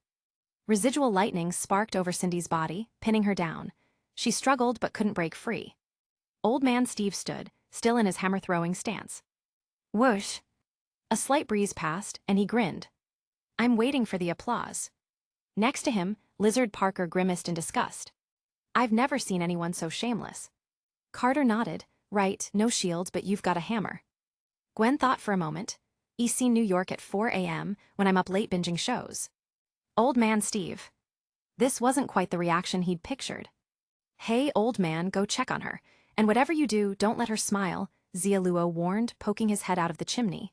Seriously, do not let her smile. Old Man Steve rolled his eyes. He beaten her senseless, only a fool would be smiling. He stepped into the rubble, looking down at Cindy's half-buried face. Don't worry, she's not smiling. You can come out now. He waved at Xia Luo. Not yet, let's be careful. Coward. Seeing Xia Luo's caution made Old Man Steve chuckle. This was not a side he saw often. Meanwhile, Gwen cleared away some of the bricks and finally saw Cindy's face. She gasped. Cindy, what are you doing here? Cindy, blood trickling from the corner of her mouth, glanced up at Gwen, and her lips curled into a twisted smile. No. In a single glance, Gwen's vision faded into pitch darkness. She's smiling, she's smiling. Old Man Steve shouted, and Xia Luo instantly ducked back into the chimney. What happened? He yelled out. Gwen got smiled at. What? I said Gwen got turned into a vegetable. And the rest of you. We're fine. Bring Gwen over here. To where? To me. A moment later, Xia Luo cautiously peeked out of the chimney and saw Gwen's stunned expression. No matter how they moved her, she remained unresponsive. She looks hypnotized, Carter observed. Xia Luo examined Gwen, rubbing his chin thoughtfully. She's still warm. What was that? Carter looked puzzled. Nothing, Xia Luo muttered, patting Lizard Parker's shoulder in reassurance. Don't worry, she'll be back to normal soon. Lizard Parker's face was tense. Are you sure? Of course, have I ever lied to you? Constantly. All right, fair. Xia Luo shrugged, secretly impressed at the accuracy of Lizard Parker's guess. Glancing at Cindy, Xia Luo quickly looked away. If my guess is right, her powers only affect spider people. She has an ability that can completely shut down all of a spider's senses. What do you mean? Carter asked, frowning. Old Man Steve explained, it means Gwen now has no sense of hearing, smell, sight, taste, or touch. She's unable to feel anything in her body, even her mind might be in a blank state. But she's still alive. How is that different from being dead? Lizard Parker asked, panicking. There is no difference. Xia Luo's expression turned grim. Looks like this is another plot targeting Spider-Man, but I don't get how this connects to the world crisis. I think, Old Man Steve started. What do you think? Xia Luo frowned, Steve's voice was fading. Old Man Steve continued speaking, but Xia Luo could no longer hear a thing. He felt his body stiffen, and his vision started to blur. Damn it, this thing's contagious. Before he blacked out completely, Xia Luo raised his middle finger in Cindy's direction. Chapter 134. Back in the cosmic web, Xia Luo woke up in frustration. He'd been so careful, and he still fell for it. Thinking back, that thing was probably like a virus. It had to be, or it wouldn't have spread from Gwen to him. On the bright side, Xia Luo was piecing together Cindy's secrets. This time, the invincible Spider-Man wouldn't fall. Restart. 5th reset match. After quickly taking out the Black Order on the Brooklyn Bridge, Xia Luo moved on, eliminating all the supervillains holed up in Kingpin's mansion. As for Cindy, who was on her way, Xia Luo left her to Old Man Steve. In the middle of a crowded street, cars clogged the roads, and citizens watched as Mjolnir pinned Cindy to the ground. Xia Luo spoke to Old Man Steve through his communicator. See if you can get her to talk. Old Man Steve frowned as he looked down at Cindy's blank expression. She's completely silent. She looks almost empty. Xia Luo's brow furrowed. Try again. Can't, she's gone. What do you mean? I don't know, maybe I hit her a little too hard. Be serious. I am, she's dead without a single warning. Well, we'll read all about it in tomorrow's headlines. Elderly war hero assaults innocent young woman in broad daylight. What now? This isn't over yet, something doesn't feel right, head back and I'll find Thor. Want me to lend you the hammer? I can't lift it. Disconnecting, Xia Luo swung up into the night. Since old man Steve had called Mjolnir early, Sheba Thor was likely hanging around some diner, watching people eat fried chicken, blissfully unaware that his hammer had gone missing. By the time he noticed, he'd probably be too faint with hunger to track Xia Luo. For now, Xia Luo would just have to locate him. Such was life for the god of thunder in the animal universe. No hammer, no thunder, just a dog. A dog with an endless supply of signs. Whoosh! The red and blue figure darted through the city, Xia Luo scanning the neon landscape until he spotted a familiar form in Central Park. Is that? His eyes flashed as he honed in on a hulking, monstrous black figure darting through the trees. Venom Parker. So, he was one of the contestants after all. Venom Parker tore through the forest, fleeing from something, swinging wildly, only to stumble and fall clumsily as he broke through the trees, collapsing onto the grass. Oh crap, I'm just hungry, that's all. I'm not sick. Venom Parker struggled to his feet, but barely made it a few steps before his legs gave out again. No, my eyes, I'm going blind. His vision blurred, panic rising within him. Crunch, crunch. He heard faint footsteps treading over fallen leaves. Who's there? He turned sharply, but with his blurred vision, he could only make out a shadowy figure, a woman with tentacles sprouting from her back. It didn't matter. If it was alive, it was food. Venom Parker grinned. Perfect, just what I need to recover my strength. He licked his lips, saliva dripping from his tongue, preparing to feast. Yet the shadowy figure remained still, letting 4 tentacles snake out towards him, slowly but surely. Venom Parker's expression shifted as he realized he couldn't dodge. Schlick. The 4 limbs pierced his body, but his stiffening form barely registered the pain. He couldn't even fight back. What's happening? In that moment, he felt his healing abilities drop to almost nothing. Venom Parker was terrified. He quickly realized it wasn't that his healing powers had weakened, but that his host, Peter Parker, was somehow failing. As Peter's abilities weakened, so did the symbiote. And since it was bound to Peter's malfunctioning body, it too was starting to deteriorate. Leaving Peter might be its only option. But it couldn't bring itself to do it. The longer it waited, the clearer it became that this enemy was targeting Peter Parker. The strange power worked like a curse that only affected Spider-Man. No, don't hurt my Peter. The black ooze twisted in anguish, but the shadowy figure was unmoved, holding Peter Parker's limp body aloft as it retreated into the forest. Damn it, let him go, or I'll rip your head off and kick it around like a ball. Please, please let him go. Venom's threat softened into pleas as it tried to merge more deeply with Peter to save him. But it couldn't. Because it, too, was now a Spider-Man. The symbiote cells had absorbed Peter's mutated genes, making it susceptible to the same strange curse. Unless... Venom's narrow eyes flickered with resolve. Squelch. The black ooze writhed, peeling back to reveal Peter Parker's unconscious face. Looking at Peter, Venom's typically fierce and violent gaze softened. Peter Parker, my friend, thank you for giving me freedom. It sounded almost like a farewell. When I first offered to help, I meant it. I wanted to save your Gwen. You were the first person I met on Earth, the only friend I ever had. You may never understand how strange it is for an alien symbiote to call a human a friend. It's absurd, but somehow true. Venom continued, its voice tinged with nostalgia. I'll miss those days when you'd secretly sneak me food. Those winged snacks were tasty and cute. But what I really wanted to eat was your cat. I hated it, maybe because I wanted to replace it. But I knew Gwen gave it to you for your birthday. It was precious to you, so I couldn't. More than once, I bonded with that cat to watch you and Gwen together. I couldn't understand what that feeling was. I started to want something more, to imagine what it could be like for me, but I think I got it wrong. Then, when Gwen was gone, you came to me, needing my strength for the first time. Seeing that determined look in your eyes, I finally understood. We were friends, and friends help each other, no strings attached.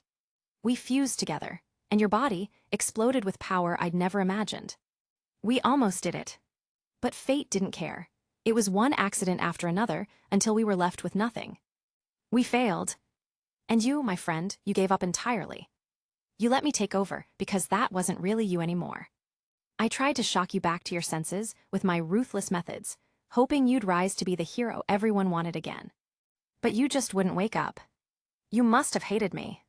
Venom's eyes glistened with something almost human. Peter Parker, my friend, this is what you wanted. From this moment on, you'll have a new life. You won't remember Gwen. You won't remember your uncle, Aunt May, or Mary Jane. You won't remember your painful past. And you won't remember me. Haha, I'm letting you go. It's time you let yourself go too. Good luck, my friend. Goodbye, my friend. Venom's voice grew faint as it poured its last energy into removing every trace of Peter's mutated spider genes and itself from his body, erasing all memory of their time together. Thud. The black ooze separated, leaving Peter Parker unconscious on the grass. As the shadowy figure picked up what was left of Venom, it frowned, realizing Peter was no longer Spider-Man. But it didn't matter. The symbiote held the spider mutation now. It would do. Soon, only Peter's unconscious form remained in the park.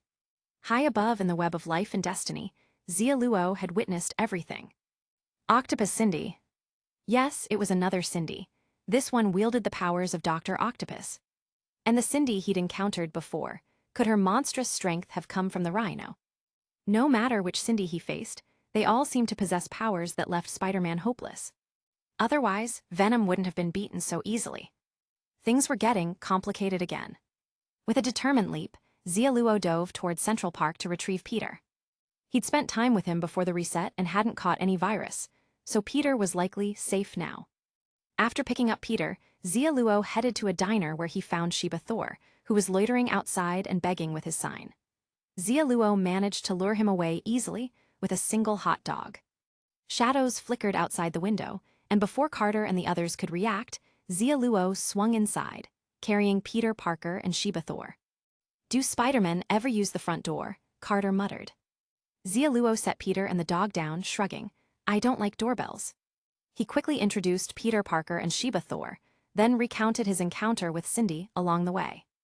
Another Cindy? So where's the real Cindy? Gwen's face was full of worry. Old Man Steve had already briefed her on the situation before Xia Luo arrived. She felt helpless for her friend, with no leads to follow. Old Man Steve glanced at Peter. To forcibly separate a symbiote without a sonic device, that Cindy's got skills. Lizard Parker hid behind Old Man Steve, keeping as much distance from Peter as possible.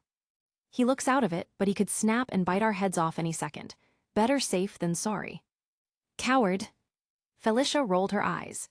He's just some parasite that needs a human to survive. How dangerous can he be? Very dangerous. Old Man Steve's face grew serious. Without the right tools, little Spider wouldn't stand a chance against him. What? Felicia's eyes widened. She'd seen Xia Luo's strength firsthand, and even he might struggle against this guy. Her confidence shook. She took a few steps back, hiding behind Gwen. You promised I could sit back and coast. You all have to protect me. Xia Luo sighed. Officially the most useless teammate I've ever met. He rolled his eyes, then addressed the group. There's more than one Cindy. She could be a clone, a duplicate, maybe even something else. We don't know for sure. But according to what I learned from Kingpin, their goal is to distract us, not to send Cindy in for an all-out attack. There's got to be a reason behind it. I'm guessing Cindy will show up again in a few days. Gwen and I can't go near her, so it's up to the rest of you. Don't worry, I'll finish her off, Old Man Steve said confidently, hefting Mjolnir. At his feet, Sheba Thor glared with deadpan eyes, raising a sign that read, Liar, return him why meow meow. Old Man Steve pretended not to see. Carter frowned, and if she doesn't show up, he asked Xia Luo. She will, Xia Luo replied with certainty.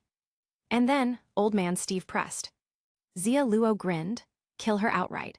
Once she's hurt, she'll retreat to her base. Then we can follow her and take out all the Cindys in one fell swoop. That's it, Lizard Parker blinked. That's it. But if you already found one Cindy, why didn't you follow her? Well, I was by myself and felt unsafe. Everyone. That was a surprisingly powerful excuse. 3 days later. Right on cue, with a knock on the door, Cindy arrived at Gwen's apartment. Almost exactly on schedule, just as Xia Luo remembered. But this time, waiting for her was not Gwen, but Old Man Steve and the others, ready and waiting. Boom! Lightning erupted as Sheba Thor led the charge. Crash! Lightning spread across the building as Cindy's body was smashed through the wall, crashing down onto the street in a diagonal arc. Watching from a nearby rooftop, Xia Luo and Gwen took in the scene, but something didn't add up. Wait, her powers. They saw the Cindy that had been struck crawling away, injured, using webbing to swing through the city and even slipping through crowds to avoid Old Man Steve's pursuit. That's Spider-Man Cindy. Gwen's face grew grim. They actually replicated Spider-Man's powers in her. Xia Luo frowned. More than that, this Cindy seems different from the last. What's different? Gwen asked. Xia Luo rubbed his chin thoughtfully. She's more adaptable, she's got this different vibe I can't quite explain. Chapter 135. December Double Drop. Right, he nodded, tapping his earpiece. Don't follow too closely, or she won't lead us back to their base. Understood. Down below, Old Man Steve revved his motorcycle, racing through the streets. Captain Carter, leave a gap, pretend you lost track of her. Got it. In a crowded supermarket, just as she was about to intercept Cindy, Carter stepped back, letting Cindy slip away. Felicia swung across the rooftops, her eyes fixed on Cindy's retreating figure. What about me? Cats are natural at ambushes, sure you won't get spotted? Xia Luo swung in nearby. Felicia smirked, brimming with confidence. Of course not, I can promise you that. Good, you're finally useful.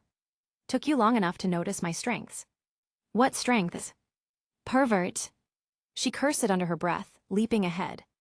Throughout her chase, whether using her grappling hook or her soft footsteps, she moved without a single sound. Xia Luo glanced at the virtual map on his wrist, tracking Felicia's movements. Perfect. Cindy's not moving toward any crowded areas, so she hasn't noticed Felicia. Old Man Steve swung down beside Xia Luo. Are you going to hide again later? He asked. Of course, I'm the commander this time. Even Nick Fury's got better leadership skills than you. Impossible, I don't hide in command centers like him. Which is why you're not a qualified commander. You don't know anything about Spider-Man's tactical genius. After a while, Xia Luo glanced at the red dot that had stopped moving on the map and frowned. Norman Osborn's castle. A castle? Steve's eyes lit up. Let me blow it up. Hold on, if this is their headquarters, then we can't just blow it up. Xia Luo thought out loud. With these different versions of Cindy, there's likely a lab inside, probably with all sorts of dangerous stuff. If we accidentally cause a spill, we'd end up causing an apocalypse. From a neighboring building, Carter chimed in with a nod of agreement. Exactly.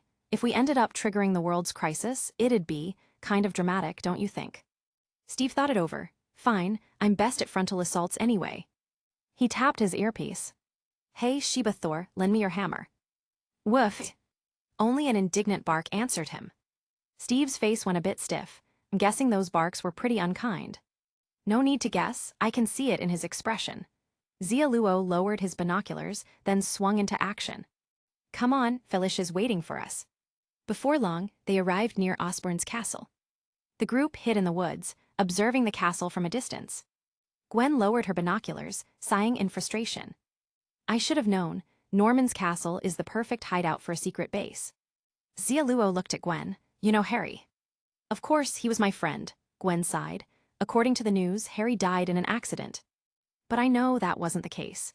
Harry passed away because of a genetic illness.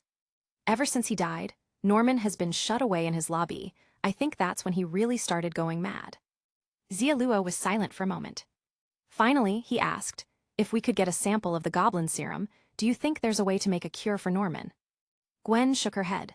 I'm not an expert, but if we could get all of Norman's research data, maybe one of the top scientists could create a cure. Is that so? Xia Luo nodded thoughtfully. In the movies, the three Peters had managed to develop a goblin cure using Tony's gadget. Maybe he could get Tony's help. But only if Norman could be brought back to life. The problem was, if Norman came back, Xia Luo would have to subdue him immediately. If he missed that crucial moment, Norman could easily reveal his identity to the entire world. Which meant he'd need Carter's help as well. Even so, Norman in this tournament wouldn't agree to cooperate with him. No cooperation, no revival. No revival, no progress. A perfect catch-22. Xia Luo took a deep breath. He'd have to win this tournament before worrying about anything else. He raised a hand, patting the little spider perched on his head. Go see what's going on in there. Chitter chitter. Without a hint of protest, the little spider shot a web and swung off toward the castle. No complaints, since it couldn't talk. As the little spider slipped into the castle, there was nothing. An hour passed, and the spider still hadn't returned. Xia Luo rubbed his forehead. Guess it's not coming back. What? You sent that cute little spider in there just to be cannon fodder? Felicia scoffed. So you go then. No way, being alone makes me feel insecure. I'm scared. Nearby, old man Steve secretly grabbed Sheba Thor's hammer, his confidence blossoming again. Let's just charge in. Woof. The Sheba, who'd been gnawing on a drumstick, realized the hammer was gone and started barking furiously. But he was no match for Steve. Growling, Sheba Thor bit Steve's calf, only to find the guy's muscles were like steel, nearly shattering his own teeth. Frustrated, Sheba Thor gave up and sulked, sitting down to scratch circles in the dirt. Xia Luo thought for a moment. Fine, you go first, I'll watch to see what we're up against. Before he'd even finished speaking, Steve charged toward the castle. Boom! With lightning flashing, Steve crashed through the castle walls like a human cannonball. Behind him, Carter and the others joined the attack. Only Xia Luo, Gwen, and the bone-chewing Sheba Thor remained outside. Watching the flashes of lightning erupting from the castle, Xia Luo's expression grew darker. A young Steve with both Mjolnir and a shield had been able to hold his own against Thanos. This old man Steve, strengthened by 3 rounds of the revival tournament, should be even tougher. Xia Luo knew he couldn't stand against a Thor captain. Yet even with that strength, the battle was still dragging on. Something was wrong. Sure enough, before long, Steve came stumbling out of the castle, battered and bruised, and dashed toward Xia Luo with panic in his eyes. Help there. There what? As Steve got closer, Xia Luo started losing the ability to hear him. Then he noticed the eerie grin spreading across Steve's face and immediately understood. Chameleon Cindy. Damn.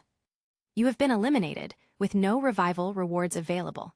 Spider gene toxin resistance plus 1% acquired. 26 remaining restart chances. Restart. 6th revival round. He still had no clue what all these Cindy's were actually after. After multiple failures, Xia Luo decided he'd take it easy for this round. Spider Kid, the Black Order is on the bridge. We have to stop them. Old man Steve brandished his shield, heading over to Xia Luo. Xia Luo, stretched out on the couch, waved dismissively. I'm not going. Carter frowned. What's gotten into you? Nothing, you go on. I'm sure you can handle them just fine. Old man Steve narrowed his eyes, then suddenly clapped his hands. I've got it. He wants us to go first, so he can swoop in at the end and steal the show, he declared confidently. Carter's. Is that it? She asked Xia Luo. Xia Luo nodded. Yes, exactly. Don't worry, I'll make my grand entrance. All right, fine, Carter sighed. With no better option, she and the others set off toward the Brooklyn Bridge. In the heat of battle, Ebony Maw alone was pushing them to their limits. Damn it, it's critical, we need Spider Kid. Old man Steve shouted, trapped within twisting steel beams. From a nearby pit, Carter spat blood. Maybe something happened to him. On the bridge, Lizard Parker was skewered by several steel rods. Staring at Felicia, who'd been crushed to a pulp under piles of rubble, he burst out, What did you think? That idiot never planned to show. He lied to us. Old man Steve, still struggling against the steel restraints, snapped back. Impossible. Spider Kid would never abandon me. He'd only abandon you. Lizard Parker. Soon, Ebony Maw and the rest of the Black Order slowly closed in around them. Steve Rogers, Proxima Midnight sneered. I know you. You're old and it's time for you to die. Corvus Glaive's blade flashed. Old man Steve was beheaded in one swift motion. Until the very end, he refused to believe Xia Luo would ever leave him behind. Steve, Carter cried, stricken with grief, but a trio of energy beams arced toward her, and her life ended in an instant. I hate you, Xia Luo Parker. Lizard Parker's anguished screams echoed through the air. The Battle of the Bridge was lost. Not long after, Gwen stumbled back home, having barely escaped the fight. When she saw Xia Luo lounging on the couch without a care, anger surged through her. What do you think you're doing? She shouted. Xia Luo, holding a glass of juice, was glued to a TV show, laughing hysterically. Ha ha ha, No way, you're supposed to leap up and tear off the tag, not run around like a bunch of amateurs. Seeing Gwen's fury, he shrugged it off without a second thought. Oh, you're back, did you bring any snacks? She gritted her teeth. Dead, all of them, aren't they your friends? Why did you just let them die? She grabbed Xia Luo by the collar, practically spitting in rage. Xia Luo calmly wiped his face. Hold up, that old man has the hammer? Oh, shoot, I guess he didn't get a chance to grab it. He paused, looking a bit regretful. Ah, well, this round was a throwaway. Seeing Gwen's face twisted with fury, he chuckled and tried to reassure her. Come on, it's not the first time they've died. Hearing that, Gwen blinked. You might have a point. She took a steadying breath. On the way back, that old friend of yours kept mentioning your powers. Is it true? Xia Luo's face darkened. Let's not talk about that. Fine, she said, folding her arms, so now they're dead. Are you planning to save the world on your own? Don't worry, I've got a plan. But seeing Xia Luo, so nonchalant, did nothing to reassure her. No, wait, Peter wasn't a contestant. If he dies, he's gone, really gone. Her voice wavered, realization sinking in. Xia Luo stayed unfazed. He's already died once. Trust me, there's no need to worry. But... Ms. Gwen, Peter probably told you about me. I'm an old hand at these revival games. You're in good hands. She hesitated, her expression uncertain. Are you sure? Absolutely. 3 days later, Cindy arrived at the apartment, and Gwen's senses were stripped away. As for Xia Luo, he was long gone, hiding out to avoid being caught in the crossfire. But this time, Cindy didn't take Gwen with her. She killed her right there. In the security footage, Cindy's face twisted in fury as she dismembered Gwen, chanting furiously all the while. You wretched Gwen, it's all because of you. You turned me into this. I hate you, die already. No matter the cost, I'll erase you completely. I can't wait another moment. You don't deserve to live, you useless Spider-Woman. Downstairs in Betty's apartment, Xia Luo watched the footage unfold, grimacing in distaste. Well, that's done. Guess she's cold now. Can't exactly bring her back fresh. Bound up in a cocoon of webbing in the corner, Betty looked on in shock. This man is a complete lunatic. Just then, Cindy finished disposing of Gwen's remains, then turned suddenly to face the surveillance camera, a twisted grin spreading across her face. Did she spot me? Xia Luo's brows knitted. Without hesitation, he launched himself out of the window. Swish! Firing off a space thread, he shot himself several thousand meters into the air. This high up, I should be safe. Settling back in his nanotech suit's web hammock, Xia Luo relaxed, insulated from the biting chill of high altitude. But that evening, a green comet streaked across the night sky. Here already. Noticing the movement, Xia Luo sat up, squinting at the green glow speeding his way. Green Goblin Cindy. Of course she can still find me, what a headache. He shot out more webbing to evade her, but soon a massive shadow fell over him. Spider-Man, you can't escape me. Cindy, now towering like an ancient deity, loomed across the sky. Her massive hand, hundreds of meters wide, reached down to swat at him. Mysterio version Cindy. As the giant hand closed in, Xia Luo froze in midair. He could tell this was a holographic projection, like something Mysterio would use. There was no other explanation. As the shadow engulfed him, he felt himself slipping into unconsciousness. Yes, gradually losing awareness. Thanks to his increased gene toxin resistance, he didn't black out instantly this time.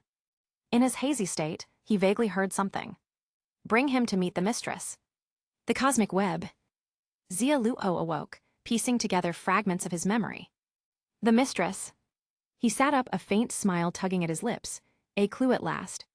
With his gene toxin resistance steadily increasing, he realized this was his only path to a breakthrough. If he could build up enough resistance, he'd gain immunity, and nothing could stand in his way. When he lost consciousness, he hadn't died. Instead, he'd been disqualified simply because he was left unable to take any action during the remaining events. But by continuing to build his resistance, he was on the verge of uncovering the revival game's biggest secret. And so, he restarted. On the 7th revival round, his toxin resistance was up by 6%, allowing his hearing to partially return. By the 8th, he regained partial vision. Then, by the 11th round, with his resistance at a solid 10%, his hearing and sight were completely restored. Now, as Cindy escorted him, Xia Luo could finally glimpse pieces of the world-shattering secret lying at the heart of the revival game. They reached the Osborne Castle. Deep within its underground base, he came face to face with the entity that seemed to be the ultimate boss of this revival game. Chapter 136. December Double Drop. Inside the glass displays were various versions of Cindy. There was Goblin Cindy, embedded in green exoskeletal armor. Octopus Cindy, extending 4 mechanical tentacles from her back. Rhino Cindy, with dark hardened skin like a thick armor. Mysterio Cindy, cloaked in green with a fishbowl helmet. Chameleon Cindy, with multicolored lizard-like scales. And finally, Lizard Cindy, fully transformed into a hulking reptilian. As Xia Luo continued down the corridor, he passed by these Cindy variants, each encased and motionless as if frozen in time. They weren't just decorations. According to the information on the displays, these were failed experiments, Hydra's discarded attempts.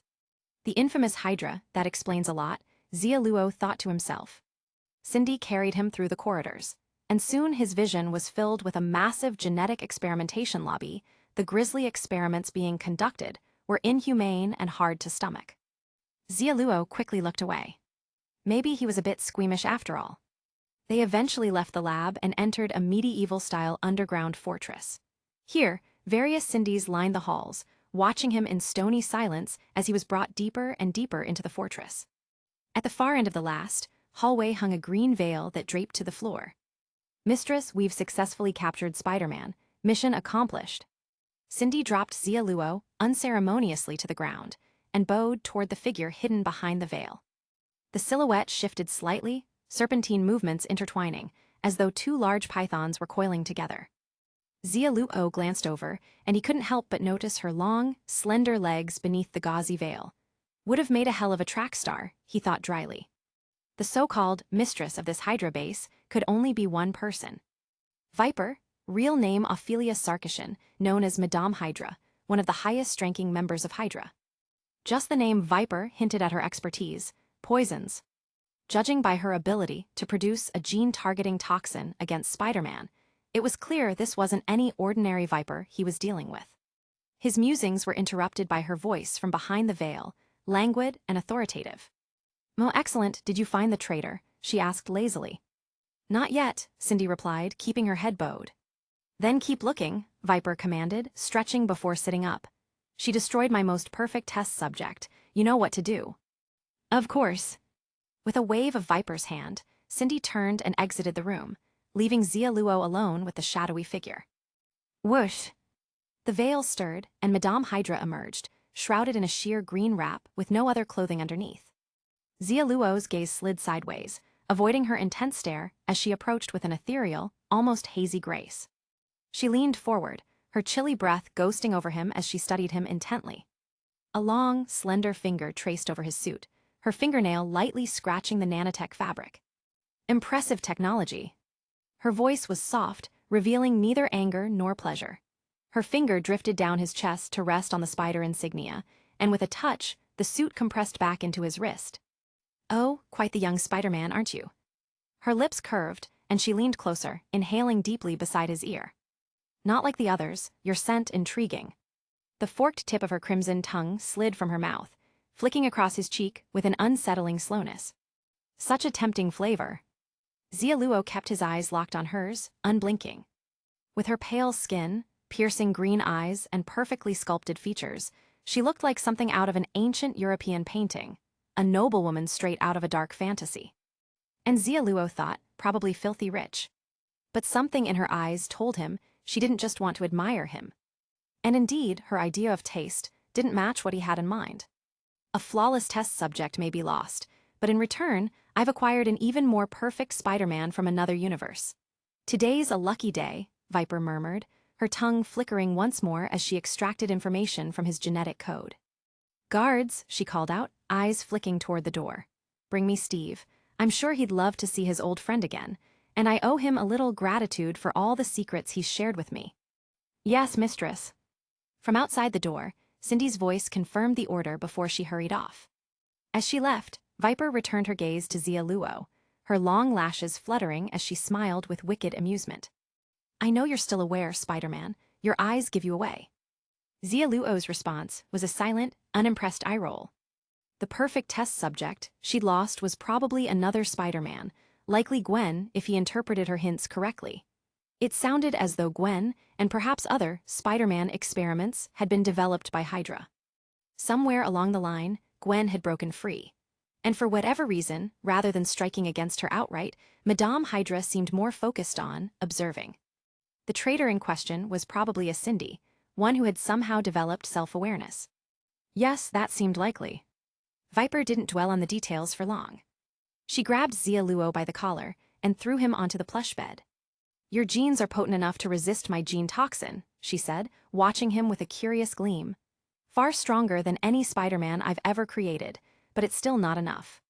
If our genes were to merge, we'd create a truly flawless Spider-Man, one who'd be the ultimate super being." She tugged the curtains shut around them, and Xia Luo's eyes flew wide. Wait, what did she plan to do? Surely in a gene factory, there were better methods than this. And there's no way she was just mesmerized by his good looks. Too late, she was right there. No, stop with the snake tongue already. What was she doing? Damn it, his body lacked touch sensitivity, yet somehow was cooperating all too well. This was too sudden, he wasn't ready for this. At the very least, cure the toxin first. Without touch sensitivity, this wasn't helping anyone. You have been eliminated, no revival slot earned, gene toxin resistance plus 1% gained. 19 resets remaining, would you like to reset? In the cosmic web, Xia Luo awoke, completely bewildered. That's it. He shook his head, exasperated. Come on, absolutely no feeling at all, it was like watching a movie, no real payoff. Most importantly, he had no idea how he had actually died this time. His body should have already adapted to the initial wave of the gene toxin, so there shouldn't have been any real danger. Could it be something else? He couldn't think of any other explanation. But no matter, another few rounds should boost his toxin resistance high enough, and then, bam. One clean hit and he'd win this revival match without a hitch. If he could fully resist the gene toxin, Xia Luo was confident he could take Viper down in an instant. Taking out Viper would neutralize the world crisis. No, maybe he didn't even need maxed-out toxin resistance. After all, he still had his teammates. With this strategy in mind, Xia Luo reached up to click to reset once again. 12th revival match. When the timer ended, Xia Luo immediately gathered Old Man Steve and the others, and they positioned themselves near Osborn's castle, right on schedule. This time, he had specifically reminded Old Man Steve to summon Mjolnir. Look at Steve. In the darkness, Carter spotted Hydra Steve and Bucky entering the castle, a slight frown on her face. They're moving fast. Old Man Steve nodded. I'd wager Hydra's network isn't too different in this parallel world. That must be how he found the place so quickly. Lizard Parker, who had missed the last revival match, looked lost. That's young you? He asked, glancing at Old Man Steve. It's me from another universe, Steve explained. Gwen furrowed her brows. But if it's you, why would he join a group like the Destruction Squad? He's an evil version of me, Old Man Steve said with a shake of his head. And just like that other Peter, he hates Xia Luo. He must have joined up with Hydra to leverage their resources against us. Xia Luo chuckled. Looks like last time's defeat made him realize how important it is to have connections. Carter rolled her eyes. You sound proud of yourself, like it's a lesson you taught him. Of course, I'm curious to see what kind of surprises he has in store, Xia Luo replied nonchalantly. Not everyone can pick up this particular trick. It was becoming clear to him now. With Hydra Steve's betrayal, Madame Viper knew about Xia Luo and his team's origins. Without a guaranteed chance of success, she had decided to bide her time and sent Kingpin as a test of their strength. She hadn't expected Kingpin and his goons to be annihilated, making her even warier. However, Cindy's betrayal also confirmed to her that Spider-Men, regardless of their universe, were susceptible to her gene toxin. So Xia Luo had baited her with this information in his previous reset, essentially volunteering himself as cannon fodder. If he hadn't, he'd have had no way to piece it all together. Enough talk, just tell us what to do, I can't wait to save the world. Lizard Parker's eyes sparkled with excitement. Xia Luo turned toward the castle. I bet they've already sensed Gwen and me, she has a particular instinct for Spider-Men. What do we do? Carter asked. Simple, Xia Luo said with a grin. I'll give you a map, follow it to certain targets and take them out. That should end this. A map? Gwen looked puzzled. How do you have a map of the place? Before Xia Luo could explain, Old Man Steve cut in. Haha, what's a map? This little spider has a superpower that can sense. Shut up, Xia Luo hissed, clamping a hand over the old man's mouth. Except he only had 2 hands. Sense poop, Lizard Parker snickered. Xia Luo. Miscalculation. Gwen looked at him, wide-eyed. All right, focus, Carter urged. Time to get this done. Exactly. The sooner we finish, the sooner we're out of here, Xia Luo agreed. Watch out for any doppelgangers, they might disguise themselves as one of us. Remember the code phrase and don't fall for their tricks. Felicia nodded. Got it. All right, what's the code phrase? Xia Luo asked. Got it, Felicia replied. Satisfied, Xia Luo grinned. Perfect. Gwen's brow furrowed. Wait, what's the actual code phrase? Got it, Carter answered. Gwen's. Exactly their style. Let's go. Xia Luo waved them forward, and Old Man Steve charged ahead. Boom. Lightning flared as Steve dashed through the castle gates like a bolt of thunder. Carter and the others followed closely behind, a chaotic battle breaking out inside. Xia Luo remained outside, watching the commotion unfold. With the map in hand, Steve and the team moved with direction instead of blindly rushing in like before. Soon enough, they had forced their way down to the underground lab entrance. After a short time, a very disheveled Steve was blasted out of the castle by an explosion. Help me. Watching his plea, Xia Luo raised a skeptical eyebrow. Seriously, this move again. He signaled to the little spider above him, and a volley of magical webs launched, bursting in an explosive barrage that engulfed the chameleon Cindy in seconds. This should be a lock, Xia Luo grinned confidently. Half an hour later, his grin faded. Yeah, we're in trouble. To Xia Luo's dismay, Hydra Steve had emerged from the castle, carrying the bodies of Carter and the others, their remains wrapped in blood-red tendrils. Evidently, Old Man Steve had lost. Ha, Xia Luo Parker, this time I've won, Hydra Steve crowed triumphantly. Seeing the lifeless Lizard Parker, Gwen paled. No way, they. Xia Luo frowned, deep in thought. Something wasn't adding up. With the map of the underground base, Steve should have been able to reach Madame Viper's quarters. After all, even Viper wouldn't stand a chance against an old man wielding Mjolnir. Could Viper have another ace up her sleeve? If that were the case, even if Xia Luo built up enough toxin resistance, he still might not be able to kill her. And he still didn't understand what world-ending crisis Viper posed. What was she planning? Gaining perfect Spider-Man genes to conquer the world. Even if she managed to replicate his immunity to the gene toxin, that wouldn't be enough to conquer the world. Not even close. Creating an army of Spider-Men.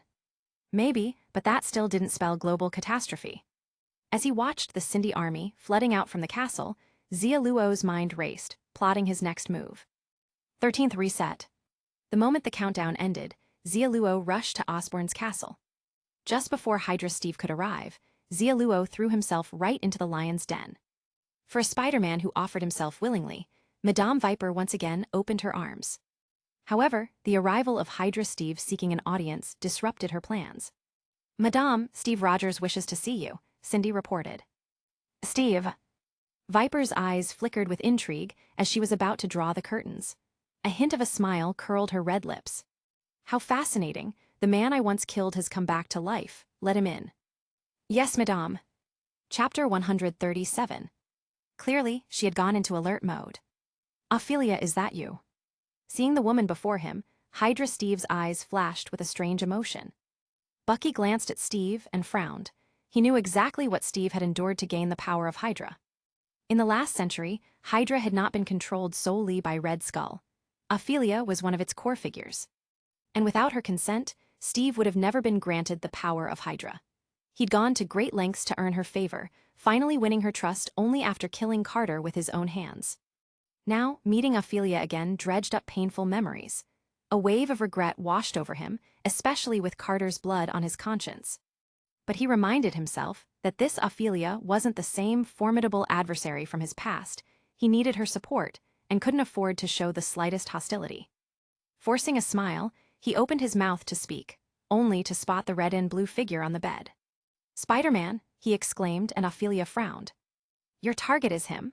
She shot a glance at Xia Luo sprawled on the bed, then drew the curtain around him, shielding him from Steve's view. Hydra Steve's face grew anxious as he stared at the shadowed figure behind the curtain. Had this Spider-Man somehow convinced Ophelia to join forces with him? How would he even have known how to reach Hydra in the first place? On top of that, Ophelia from this world might not harbor any specific hatred towards Spider-Man. His face darkened even further. Watching the shift in his expression, Ophelia appeared to understand. She paced a circle around the two men, observing them intently. "Steve Rogers," she said with a faint smile, "care to share your secrets with me?" Hydra Steve exhaled a quiet breath of relief. Good, Ophelia recognized this world's Steve. He had a chance. "Madame Viper," he said quickly, "allow me to introduce myself. I'm from another universe, entirely separate from the Steve Rogers of this world. But in my own universe, you granted me the immense power of Hydra." As he spoke, he activated the power in his spine. Releasing a thick red mist, his blood-colored tendrils exuded a sinister aura that piqued Ophelia's interest. Hiss! Ophelia's serpent-like tongue flicked out, capturing the essence of Hydra's power. Intriguing," she murmured, but still far from perfect.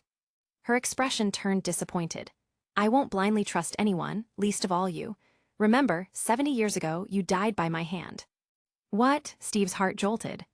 The Steve of this world and Madame Viper were enemies. That complicated things. He opened his mouth to explain, but Ophelia cut him off. "You must need my help with something. Very well, I accept." "Hydra Steve. I haven't even told you what it is yet." "You already did," Ophelia said, smiling slyly. With a wave of her hand, her sleeve pulled aside the curtain. Xia Luo sat on the bed, silently assessing the scene. The fact that Hydra Steve recognized Ophelia implied that the main universe also had a Madame Viper, one who'd kept an incredibly low profile. Carter had found no trace of her, despite investigating for so long. The more deeply hidden the threat, the greater its danger. One day, she'd undoubtedly emerge with the intent to kill him. Having gained this clue, this reset wasn't a waste. Swish! In the next instant, Ophelia reached out and tapped the spider emblem on Xia Luo's chest. His nanotech suit receded, and Hydra Steve's body went rigid. "So it's really him, Xia Luo Parker." Steve's gaze landed on the familiar face, and a hint of resentment glimmered in his eyes. Ophelia wiped her lips with a fingertip, her smile widening. "From the moment you first looked at him, I knew you knew him, and that you weren't friends." She smirked. "If you're Steve Rogers from another universe, then he must be Spider-Man from another universe as well." "Yes, Madame Viper," Hydra Steve admitted, drawing a deep breath. Was he here to propose an alliance? As he posed the question, anxiety flickered in his eyes. Ophelia's answer, however, filled him with elation. "No, he's my slave now. I can kill him any time I wish." "Perfect, Madame Viper. This man is sly and dangerous. We must eliminate him or else." Steve faltered, realizing he'd misspoken. Whenever he dealt with Spider-Man, his wits always seemed to falter. Ophelia's smile turned mocking. "Or else what?" "Or else?" Steve cursed silently. He'd grown overexcited, and now Ophelia had sensed his intentions. His well-prepared excuse was no longer going to fool her. He knew Ophelia better than anyone. Though this Ophelia was from a different universe, she was likely just as cunning and shrewd. Seeing him hesitate, Ophelia's tongue flicked out like a serpent's. With a slight breath, a green mist spread throughout the room. "Who?" In an instant, Hydra Steve and Bucky felt their strength drain away, as if every ounce of energy had been stripped from their bodies. "Madame Viper, you." Face pale, Hydra Steve collapsed onto the floor, horror filling his gaze as he looked up at the woman before him. Fear gripped him. This was it. Even with Hydra's power, he couldn't withstand the venom Ophelia had released. No one had ever survived. Not even in this world. Ophelia smirked as her toxin took effect, covering her mouth to stifle a laugh. "Cindy, take them to the—" "Wait, we're telling the truth," Bucky gritted out. "There's no need for the mind control chamber, we're all too familiar with it." No one understood Hydra's hypnotists better than they did. Seeing how well Bucky seemed to know Hydra, Ophelia's suspicion eased slightly. "Fine, state your purpose in coming to me, aside from Spider-Man," she said, her smile fading as she fixed them with a cold stare. Hydra Steve and Bucky exchanged glances and reluctantly shook their heads. "Our mission is to destroy this world," Hydra Steve finally admitted. "If we succeed, we'll be able to return to our universe. Does that make sense to you?" "Perfect sense." Ophelia sat back on her bed, lazily tracing a finger along Xia Luo's cheek. "And you, my little dear, are you here to destroy the world too?" Xia Luo blinked. Yes, yes, we're on the same side. Please, just give me the antidote already. No, he's here to save the world, Bucky cut in. Xia Luo. Ophelia's expression remained unfazed. So, who exactly issued these missions? We don't know, Hydra Steve sighed. Maybe a god. A god? Ophelia scoffed and stood, casting a disdainful glance at the ceiling. I don't believe in any so-called gods. If one existed, it would be me. She turned her gaze to Xia Luo. Saving the world? You, ridiculous. The Spider-Man of this world was my creation. Any Spider-Man is at my mercy. If every person on Earth were a Spider-Man, then I would be the entire world to them. Hearing this, Hydra Steve and Bucky stared at her in shock. The whole world turned into Spider-Men. How could that be possible? Unless Ophelia had access to an unlimited supply of mutated spiders. But Xia Luo had pieced together her plan. She intended to release mutated cells across the world, then use a targeted toxin to control everyone who was affected. Not just Spider-Men, even the cells of the Sinister Six could serve as her instruments of conquest. Spider-Man's cells, though, were the easiest to control. The toxin she'd engineered was most potent against Spider-Man, virtually impossible to overcome. But it seemed Ophelia had yet to perfect a method for rapidly spreading the mutated cells. The real global crisis was still brewing. Or had she just figured it out? Madam, I sensed another Spider-Man in New York, Cindy reported as she entered the room, moving more naturally than the other, stiffer Cindy's. This was likely the true Cindy. All the others were merely clones, trial-and-error experiments. Hydra certainly had the technology for it. Xia Luo watched her, nodding to himself.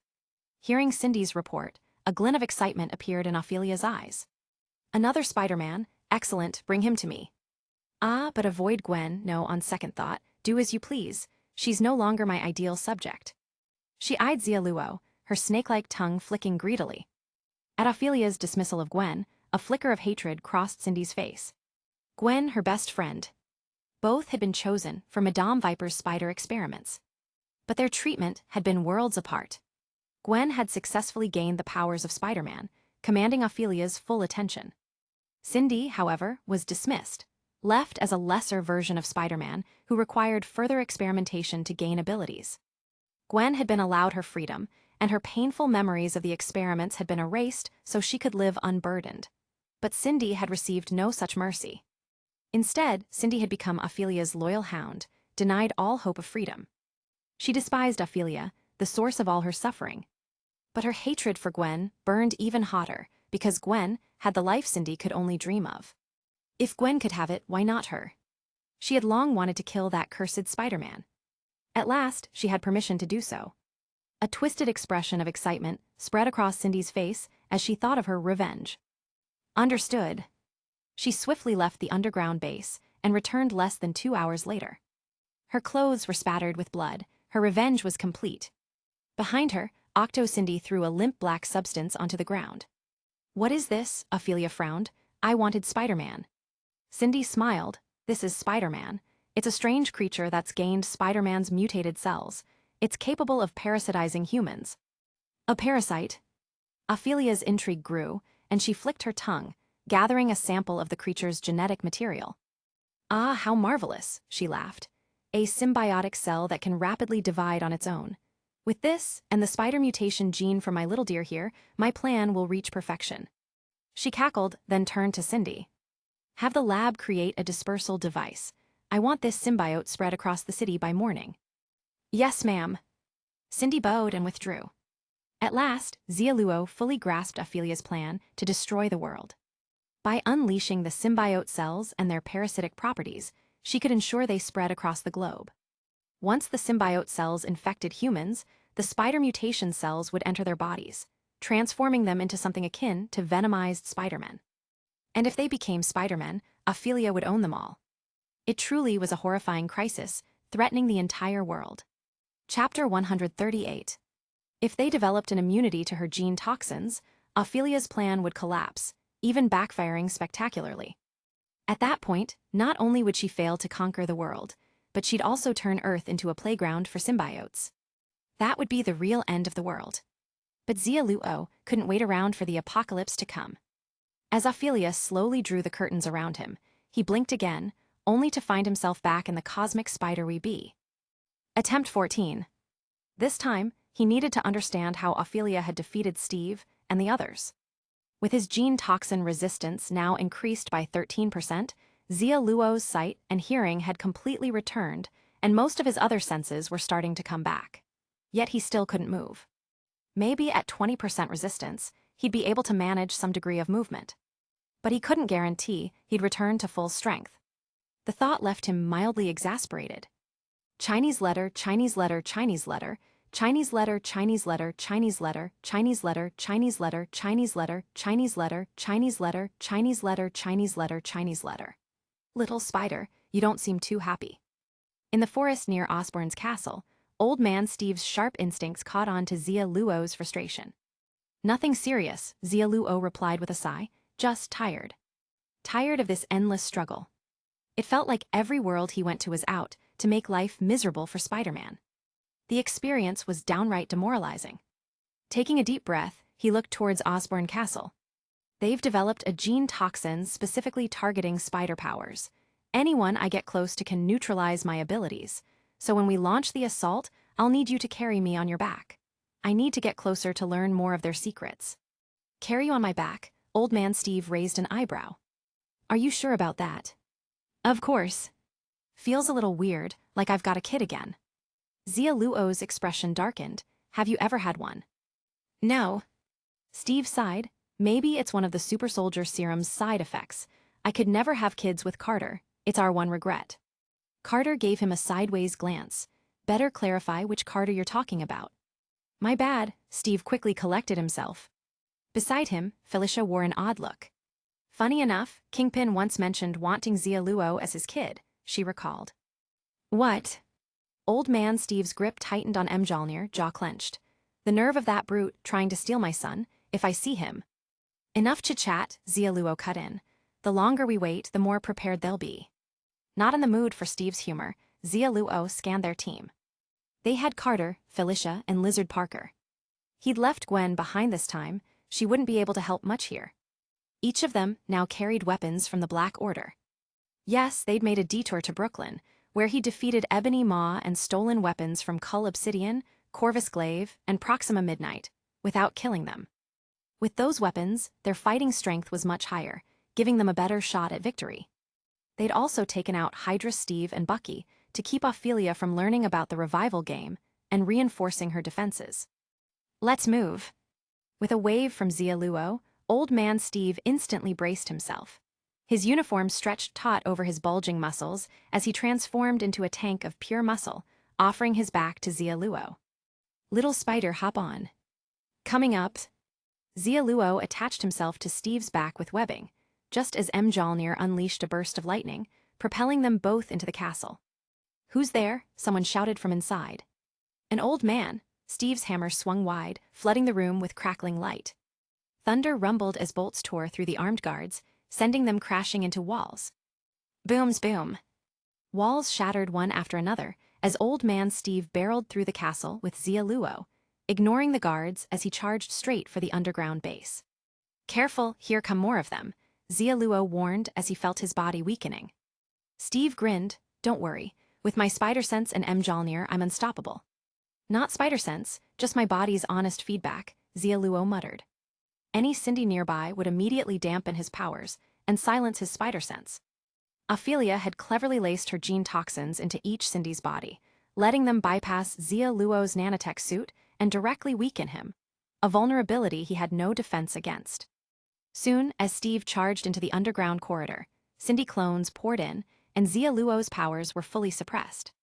Thankfully, with his growing toxin resistance, he could still speak. Behind you, 4 mechanical arms, 3 pumpkin bombs. Got it. Lightning erupted as Steve smashed his hammer down, releasing a web of electricity that scattered the ambushers. Let's not waste time, straight to Madame Viper, Xia Luo urged. Understood. More Cindy clones crowded in, dozens in a flash. Knowing he was outnumbered, Steve began swinging Mjolnir, using its flight to pull them through obstacles, ignoring everything in their path. Whoosh!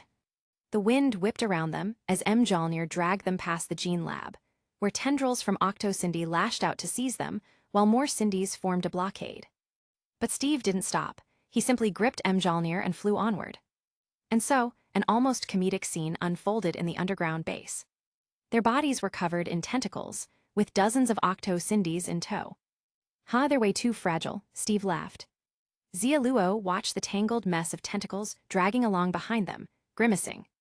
Both he and Steve had strength far beyond a normal person's. Though these Cindy clones were persistent, they'd be in for a rude awakening if they thought they could bring down Steve before he could let go of Mjolnir. Nothing could stop the hammer in flight. Suddenly, the corridor vanished ahead, replaced by an inferno. Mysterio Cindy's illusions, Xia Luo observed. I know what to do. Steve put on Mysterio's glass helmet, blocking the hallucinogenic gas and helping him see through holograms. Bang, bang, bang. Boom. Steve launched Mjolnir again, pulling them through narrow passages and leaving Cindy clones crammed helplessly in the corridor. When they broke free, tentacles severed and trailing in their wake, Steve roared with laughter. They're handled. Watch the map and head to the inner chamber, Xia Luo instructed. On it. With Mjolnir swinging, Steve hurtled forward, ignoring guards as he smashed through doors to reach Ophelia's chamber. Bang!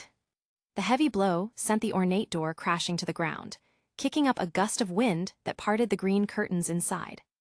On the plush bed, Ophelia was already draped in her serpentine robe, smiling with eerie calm. Steve Rogers, I didn't expect you to be alive. Shouldn't we have a drink, old friend? Steve didn't hesitate. Remembering Xia Luo's instructions, he swung his hammer the moment he saw her. Boom! Lightning split the bed in two, but Ophelia's figure vanished. What? Steve frowned. Fast, she moved before I could track her. No, it wasn't speed, Xia Luo muttered, catching a glimmer of green mist reforming into Ophelia nearby. You're poisoned, that wasn't her you saw. What? Before Steve could respond, his legs buckled and cold sweat beaded on his brow. His limbs trembled as he gasped for breath. Feels like my body's been drained, he stammered, unable to hold Mjolnir any longer. I wasn't aiming to drain you, Ophelia murmured, her snake tongue flicking as she leaned towards Xia Luo with a wicked grin. The perfect Spider-Man, Steve, I should thank you for the gift. She reclined gracefully on the undamaged sofa. Tell me, Steve, how are you still alive? A glint of green flickered in her eyes. 70 years ago, I was sure you died, killed by my own hand, she said. Because Xia Luo had taken out Hydra Steve earlier, she was still unaware of the mission. Old man Steve's face had gone pale, and he spoke weakly. You'll have to tell me first why my body is like this, he said, referring to the poison coursing through him. Ophelia twirled a finger, a cold green glow coiling at her fingertip. You're in no position to bargain, she sneered. Steve shook his head. If there's no bargaining, then I'm giving up. Ophelia. Momentarily taken aback, she let out a chuckle. Old men do get craftier with age. You've matured. I'm older than you.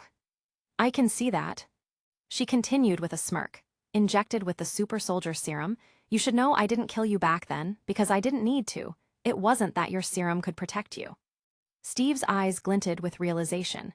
If I hadn't been injected, would your toxins still work on me? Ophelia's expression faltered, but quickly settled into a smile. Clever guess, but it won't matter. You're out of chances. Her finger moved, and a sliver of green mist seeped into Steve's skin. Instantly, his pupils began to dilate, and he went completely still.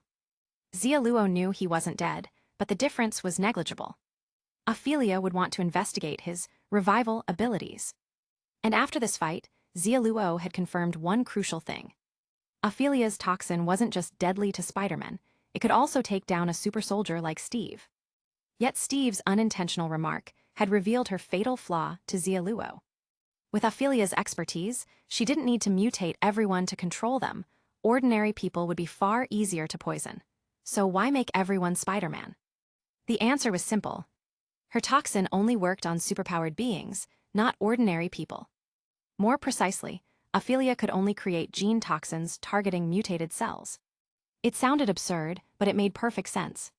No ability was completely unbeatable, especially with toxins.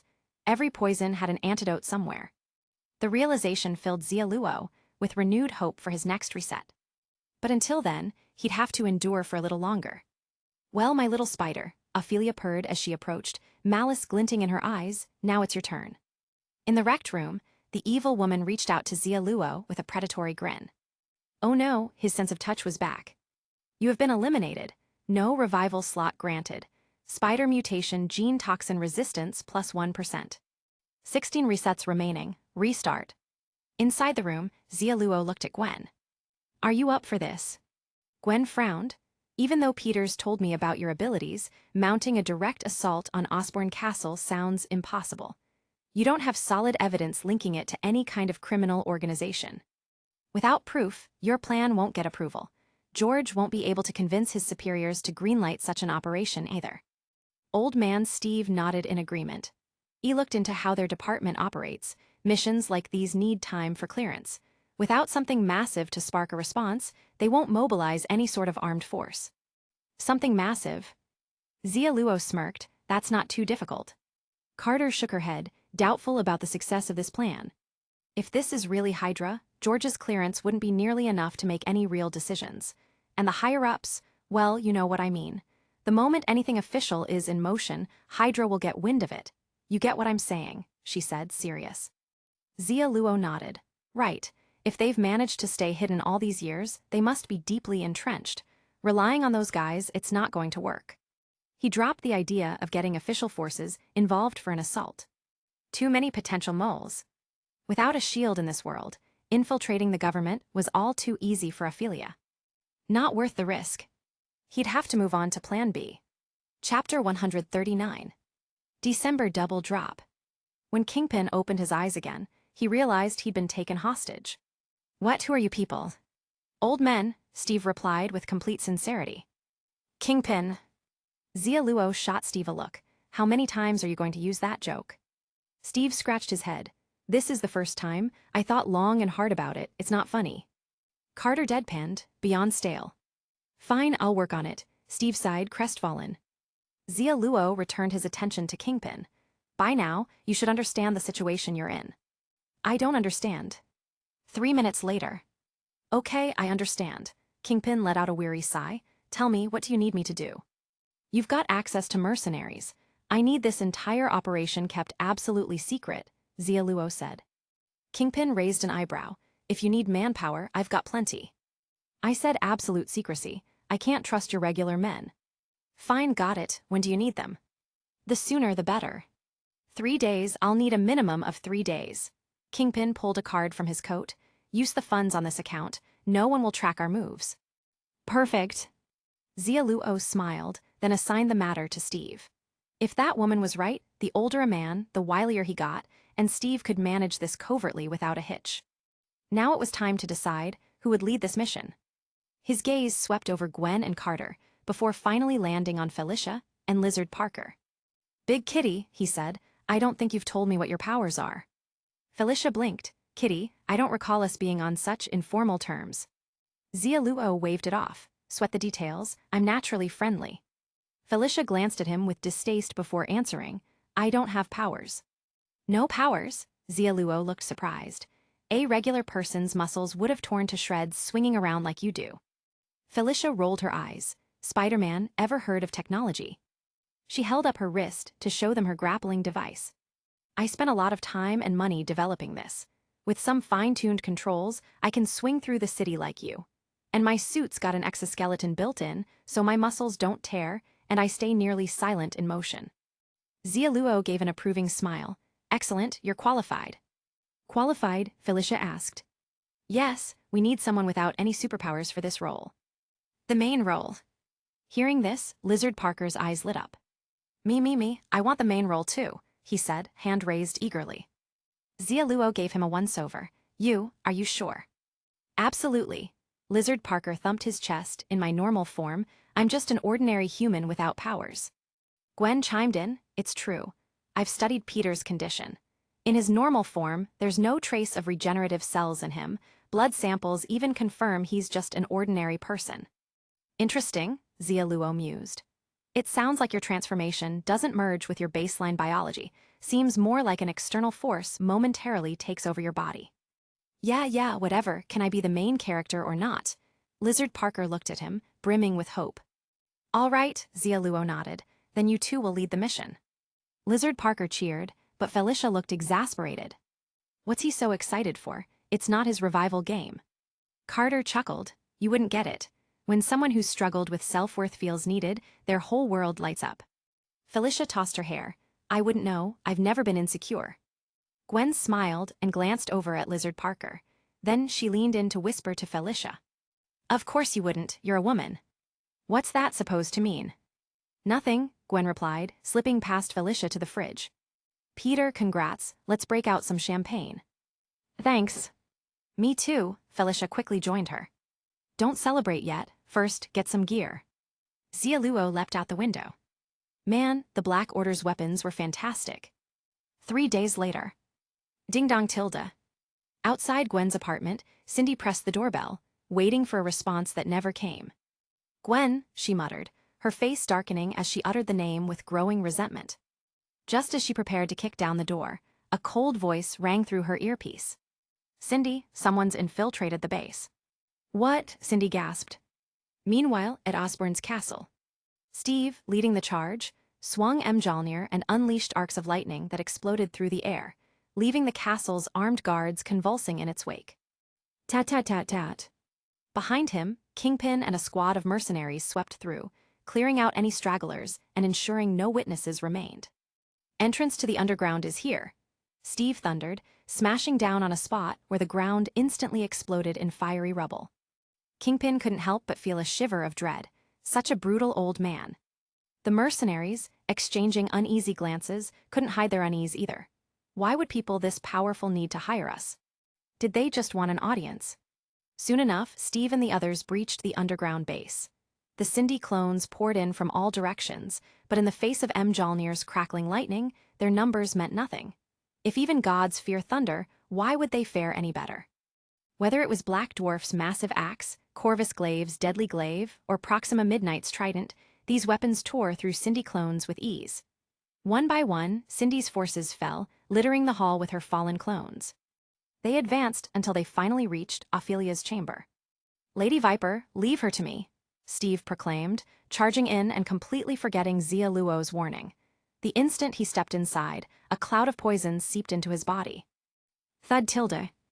Mjolnir clattered to the floor as Steve dropped, his strength drained. Ophelia, draped in her snakeskin-patterned robe, looked down at him. It's Madam Viper, not Lady. She corrected him with a cool smile. Apologies, I forgot. Steve gasped, sweating as he fought to stay upright. Senile old fool. Ophelia chuckled, her gaze shifting to the group now flooding into the room. Kingpin and his mercenaries. I'm impressed you're still alive, she said to Kingpin, her voice frosty, but your betrayal displeases me greatly. It was Kingpin's first time laying eyes on Ophelia, and he was momentarily stunned. He hadn't expected the mastermind behind the scenes to be such a dangerously alluring woman. And he wasn't the only one. The mercenaries, transfixed by her beauty, hesitated. What are you idiots standing around for? Let me handle this. Lizard Parker pushed his way forward, wearing ill-fitting camo with a crooked helmet. Determined, he aimed his rifle squarely at Ophelia, ready to unleash full firepower. But as Ophelia staggered to the floor, feigning weakness, Lizard Parker felt his heart melt. Wait. Kingpin put a hand up, halting Lizard Parker. Allow me, he said. Xia Luo. Watching through a camera feed from the mercenaries, Xia Luo couldn't believe his eyes. What are you doing? He shouted into the comms, you're here to fight, not fight over her. Enough of this. Lizard Parker ripped out his earpiece and turned to Kingpin. He pointed his finger right at him. Back off, you oversized slab. I'll protect this long-legged, gentle-hearted woman. Kingpin frowned, a cruel smile curling his lips. Fool, only the strong deserve beautiful women. Now die. With that, his enormous fist balled up as his muscles tensed, and he swung a brutal punch at Lizard Parker. Lizard Parker wasn't backing down. With a flash, he transformed into the lizard, and the two clashed fiercely. Amid the chaos, the mercenaries, still enamored by Ophelia, rushed to her side. Ma'am, this place is far too dangerous. Let us escort you out of here. Oh, thank you, Ophelia said, her voice dripping with gratitude. All such good men. She followed them out with a look of mock innocence. Steve, helpless on the ground, watched it all with barely contained rage. Trembling, he activated his earpiece. Xia Luo, the mission's failed. Looks like no man alive can resist Ophelia's charms. It's fine, Xia Luo replied, Felicia's waiting outside. She won't be swayed. As he said this, Carter's panicked voice broke through the comms. Felicia's been killed by mercenaries. Xia Luo. And you. Well, BZZT tilde. The line crackled with static, and it was clear Carter had been taken down as well. Ophelia was well versed in neutralizing superpowered individuals, but to her, ordinary humans were merely disposable toys. Xia Luo exhaled. Steve, we weren't prepared enough. The operation's a bust. I know. Then he felt an icy chill creep up his spine as his body suddenly weakened. He turned slowly to see Cindy approaching with a twisted smile. Gotcha, she whispered. Powerless, Xia Luo slumped to the floor, watching her draw closer. With a dry laugh, he managed to say, next time, can you try a different line? I'm getting tired of this one. The 16th revival. Steve and the mercenaries breached the underground base, pushing their way forward until they reached Ophelia's chamber. Hold on, stick to what Xia Luo said. Old man Steve ordered, holding back Kingpin and the rest of the group. Nodding in agreement, the mercenaries quickly blindfolded themselves with black cloth, firing blindly and emptying several clips toward the door. Rat-a-tat-tat. Bullets riddled the chamber door, tearing it into shreds. Once the magazines were empty, Steve waved his hand. That should do it. I'll go in and check first. He cautiously pushed open what remained of the door. Through the camera feed on Steve's helmet, Xia Luo saw the scene inside. Damn it, she's still fine. Steve tensed, seeing that under the luxurious green bed lay a mound of bullet casings, and an energy shield that still shimmered, entirely intact. Then, the woman on the bed stretched in a slow, languid motion. The game is over, you poor foolish men. Her sultry voice drifted into the hallway, and the mercenaries immediately felt themselves fall under her spell. Idiots, move aside, let me handle this. This time, it wasn't Lizard Parker but Felicia who stepped up, hefting a rocket launcher onto her shoulder. Die, monster. She pulled the trigger, and the rocket shot straight into the chamber. Crap, I'm still in here. Steve ducked down behind his shield. Boom! A thunderous explosion ripped through the room, destroying everything in its path. Engulfed by the searing heat, Steve scrambled out in a hurry. The shield is still holding, he shouted back to Felicia. Then fire again. Felicia tossed the empty launcher aside, but before she could reload, a strange, eerie mist began filling the base. Aza. What is this? My eyes. I can't breathe. Help. The mercenaries gasped and struggled, with Lizard Parker quickly shifting into his lizard form in an attempt to resist the effects. Damn it, that idiot's powers aren't reliable. This gas hits ordinary people even harder, he cursed. Old man Steve, covering his nose and mouth, began to pull back. This isn't her gene toxin, this is a chemical bioweapon. The mission is compromised, fall back. You won't get away that easily. The mist swirled, and out of it stepped the seductive silhouette of Ophelia herself. 70 years, and this base has never fallen. Did you really think you could change that? Her mocking gaze settled on them. The game is over, and I must say, you've all disappointed me. With a single delicate snap of her fingers, a thread of green wove through the fog. The moment it reached Steve and the others, they collapsed, powerless. The camera feed went dead, and Xia Luo removed his headset, knowing Cindy would soon arrive. The 17th revival. This time, through Kingpin's network, Xia Luo spent a small fortune to procure an armor-piercing missile. Unfortunately, Osborne's castle had an anti-missile defense system. Mission failed. The 18th revival. Xia Luo tried again, aiming to send a missile directly into Ophelia's chamber to shatter her energy shield. But before the missile even reached Osborne's castle, they were surrounded by law enforcement. Mission failed again. The 19th revival. Xia Luo finally abandoned the idea of using tech weapons. Ophelia had too many sources feeding her information. Buying weapons would never escape her notice, especially given her probable alliances with official forces. With his gene toxin resistance now at 18%, Xia Luo could withstand a little more, but his tolerance for Ophelia's venom was still low. Even if he used up all his retries, the maximum 30% resistance would at best allow him to move freely, but he would still lack any of his spider abilities. Against Ophelia, he'd be fighting a losing battle. From any angle, this looked like a dead end. Or did it? According to the villain's overconfidence principle, there might be a way. With this realization, Xia Luo hatched a new plan. He sought out Felicia and Lizard Parker. "I've got an important and dangerous mission for you two. You'll be our only hope, don't let us down." When he finished explaining, Lizard Parker could hardly contain his excitement. "I love this plan," he shot Xia Luo a mischievous grin. Chapter 140. Last December double drop. "Peter Parker, who's that?" Ophelia barely remembered the names of small fry. Cindy explained, "He's the one we took the symbiote from. He wants to exchange Spider-Man for his partner." Ophelia snickered at this. Imagine calling a dangerous symbiote a partner. "I can't decide if he's naive or just plain foolish." "Fine, let him in. I'd like to see what's so special about this Spider-Man from another universe," she said. Cindy hesitated. Another Spider-Man might not be affected by the gene toxin. If he what? Ophelia smirked.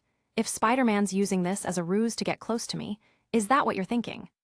Cindy nodded. "Yes, Spider-Men are always cunning. We can't let our guard down." "No need to worry." Ophelia drew back the curtain, her expression amused. "They've tracked me down so quickly, that's impressive. Rather than leaving them to plot in the shadows, let's meet them now. Here, I have absolute control." With Ophelia's decision made, Cindy fell silent.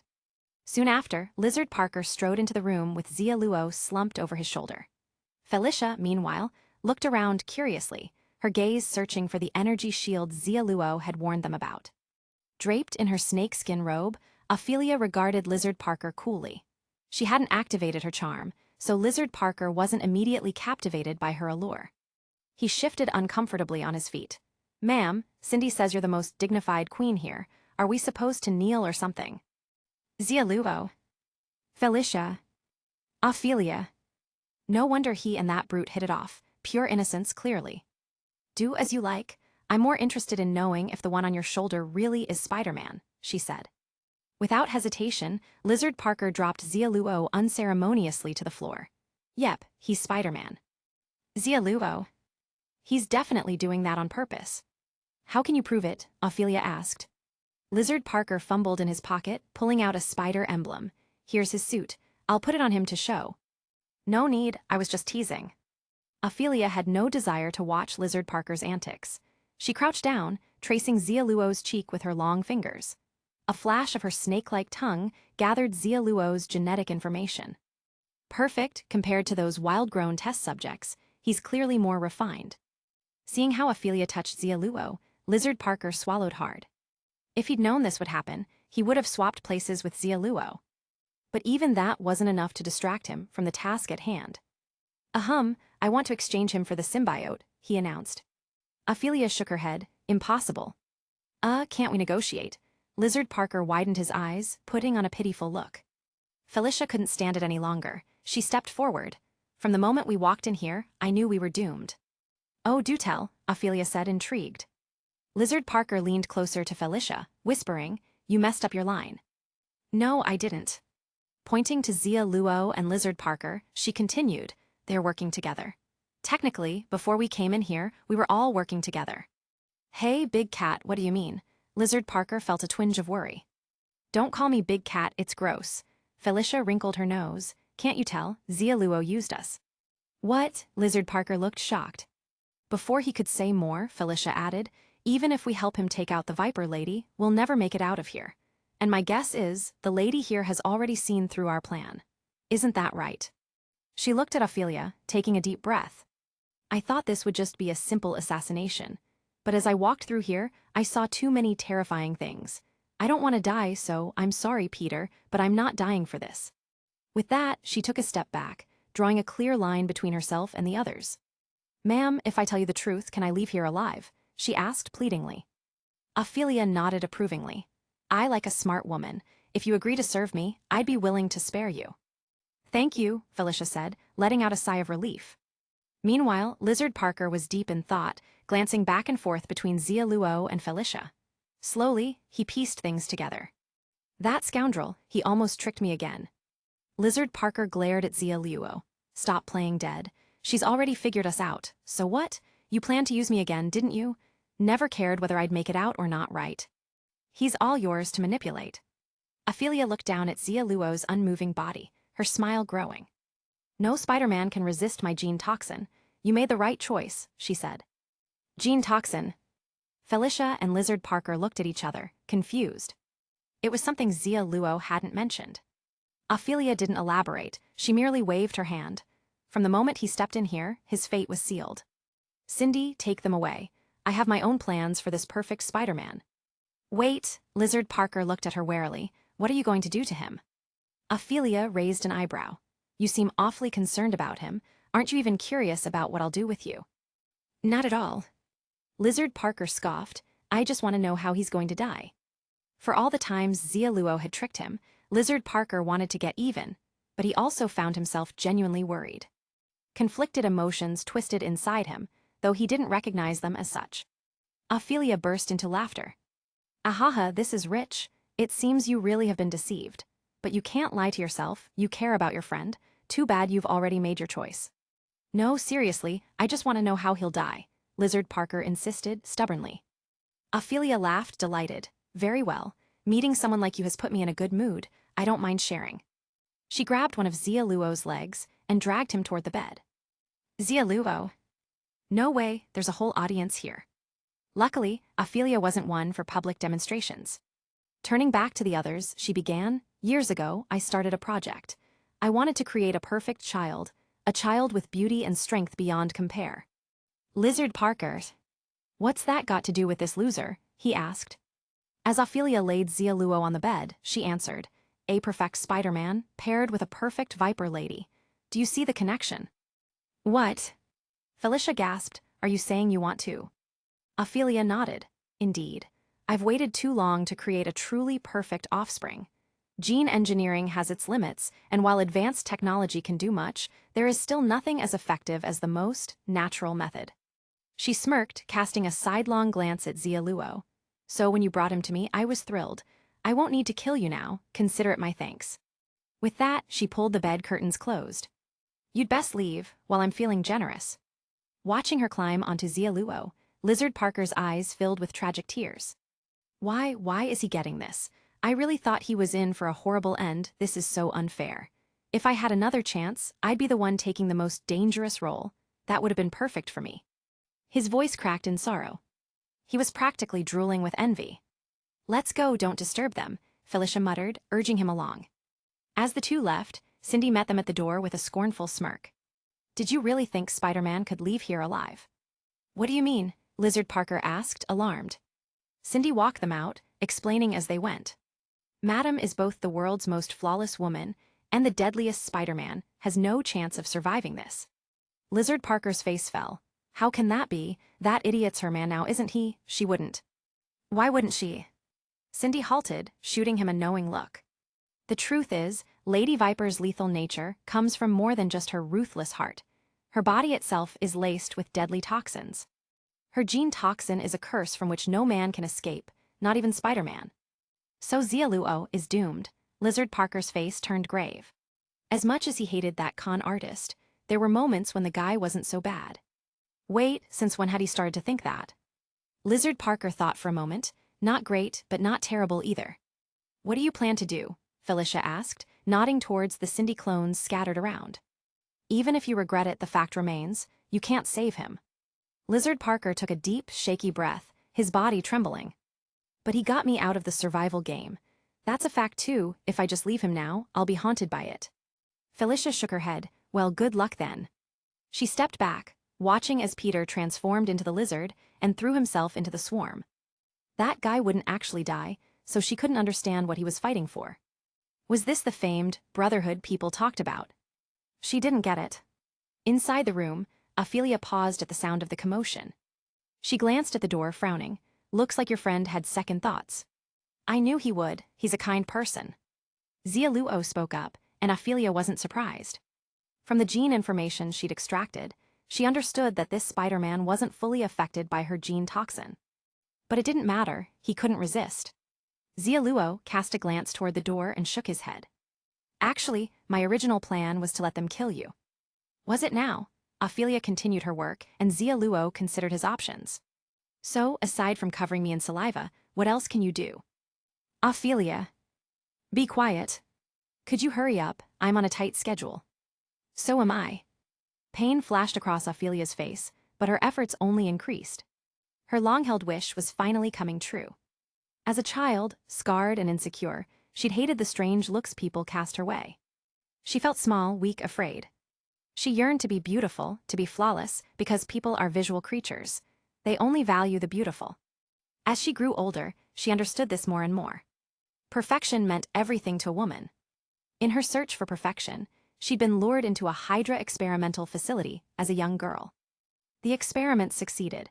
She gained a flawless figure, a beautiful face, and an unnaturally long life. But the experiments also failed. Her body was full of toxins, and no one wanted to be around a beautiful but poisonous woman. Everyone feared her. She tried to explain that her gene toxins didn't harm ordinary people. But no one believed her. Even as a perfect woman, she remained insecure, weak, afraid. Until she found a new goal. Power. A perfect woman shouldn't just look perfect. Everything about her should be flawless. Using her gene toxin, she eliminated her rivals and took one step closer to becoming her ideal self. On one secret mission, she killed Steve Rogers, Hydra's greatest adversary. That earned her a place among Hydra's core members. She had power, beauty. She was even closer to her idea of perfection. But she wasn't satisfied. Because a woman's worth wasn't just measured by beauty and success. There was also legacy. So, she decided to continue her quest for perfection. Unfortunately, the men around her had inferior genes. Even Captain America's genes were, in her view, worthless. She wasn't impressed, so she continued to wait. She wouldn't settle for less than perfection. She needed a man with flawless genes. But after all these years, she'd still found nothing. So she decided she would create the perfect child with her own hands. A child powerful and without weakness, a perfect being. That was how her Spider-Man program was born. But to her frustration, the test subject most compatible with the mutated cells turned out to be a woman. She'd been so annoyed. She'd already confirmed that children born from gene engineering weren't perfect enough. She didn't believe in God, but fate had granted her a gift anyway. A perfect Spider-Man named Xia Luo Parker appeared before her. She was overjoyed, nearly impatient. At last, her dreams were coming true. No, there was more. Hydra had begun to fade from the world's memory. Dwindling power had tarnished her sense of perfection. It was time for the world to know the name Ophelia again. It was a name that would mean the ultimate, flawless life. The most perfect beauty, the most supreme authority, and a child without weakness. Ophelia would have everything perfect. No one would ever remember the ugly duckling. Never again. Ophelia's fervor grew, and Xia Luo knew the moment had come. He'd reset so many times, there was no way he didn't have a backup plan. He appreciated Felicia's improvisation, and knew that Lizard Parker wasn't suited to deception. It was impossible for the two of them to fool Ophelia alone.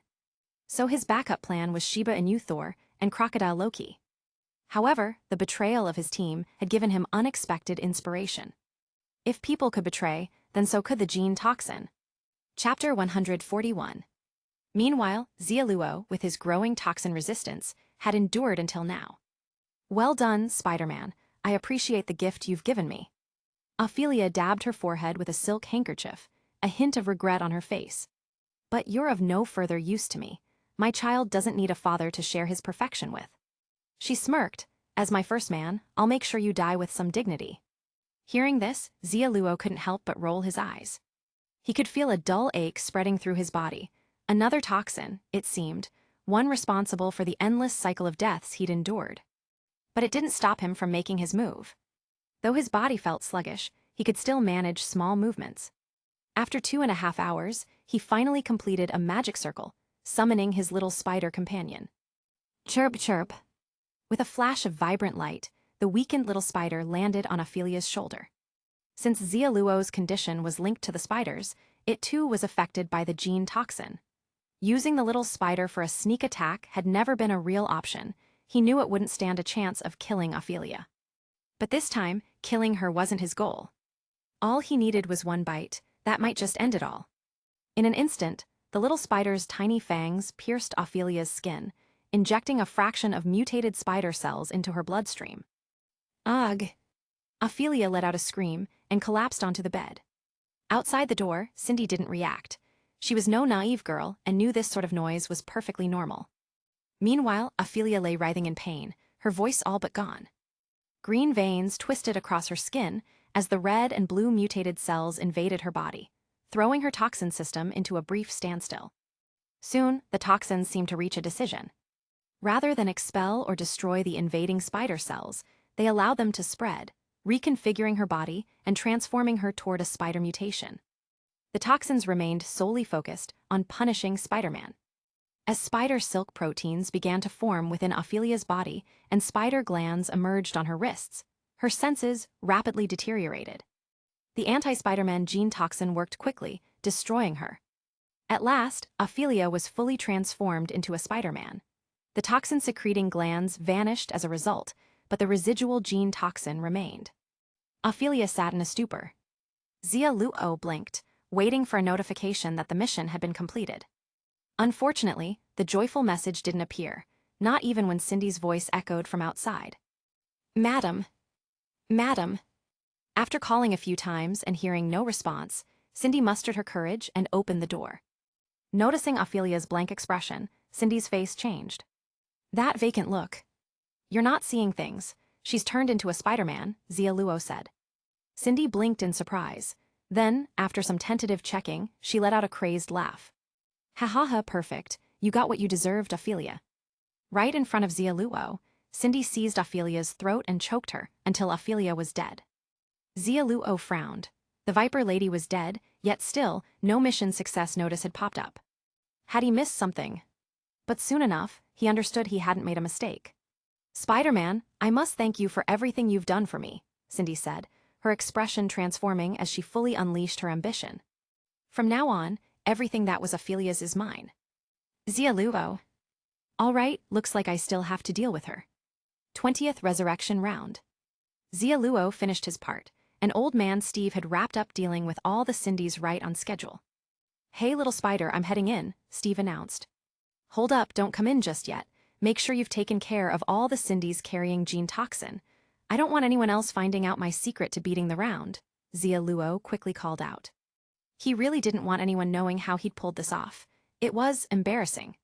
Steve was confused, but chose to respect his request, and waved for Carter and the others to leave with him.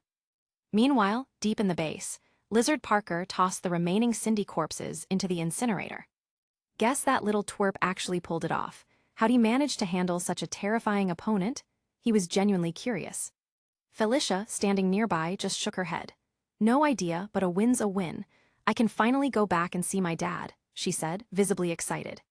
Steve rubbed his chin, a thoughtful look crossing his face. "Feels off. Loki didn't even show up this time. Can this really be the end of the resurrection round?" Carter gave him a pat on the shoulder. "You thinking so hard about? Just throw that symbiote into the flames. It's another gene toxin carrier."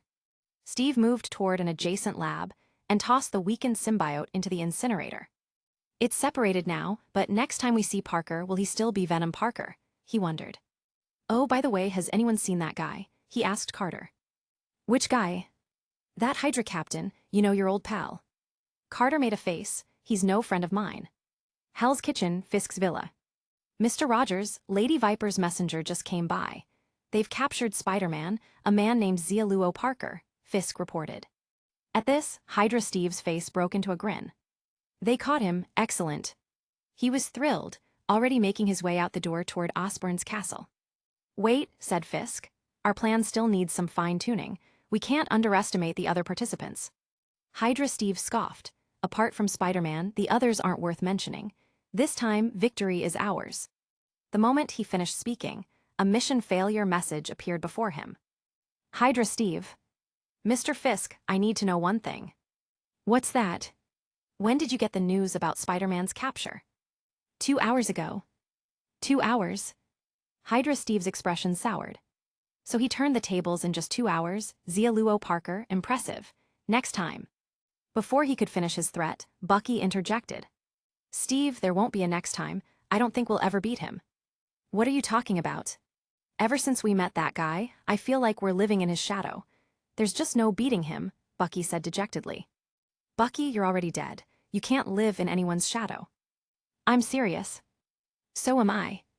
Hydra Steve looked out into the night sky, pulling an old pocket watch from his coat pocket. He opened the watch, revealing a faded photo of the woman he had once loved. Oddly enough, even though he'd lost in such a baffling way, he still felt a strange sense of relief.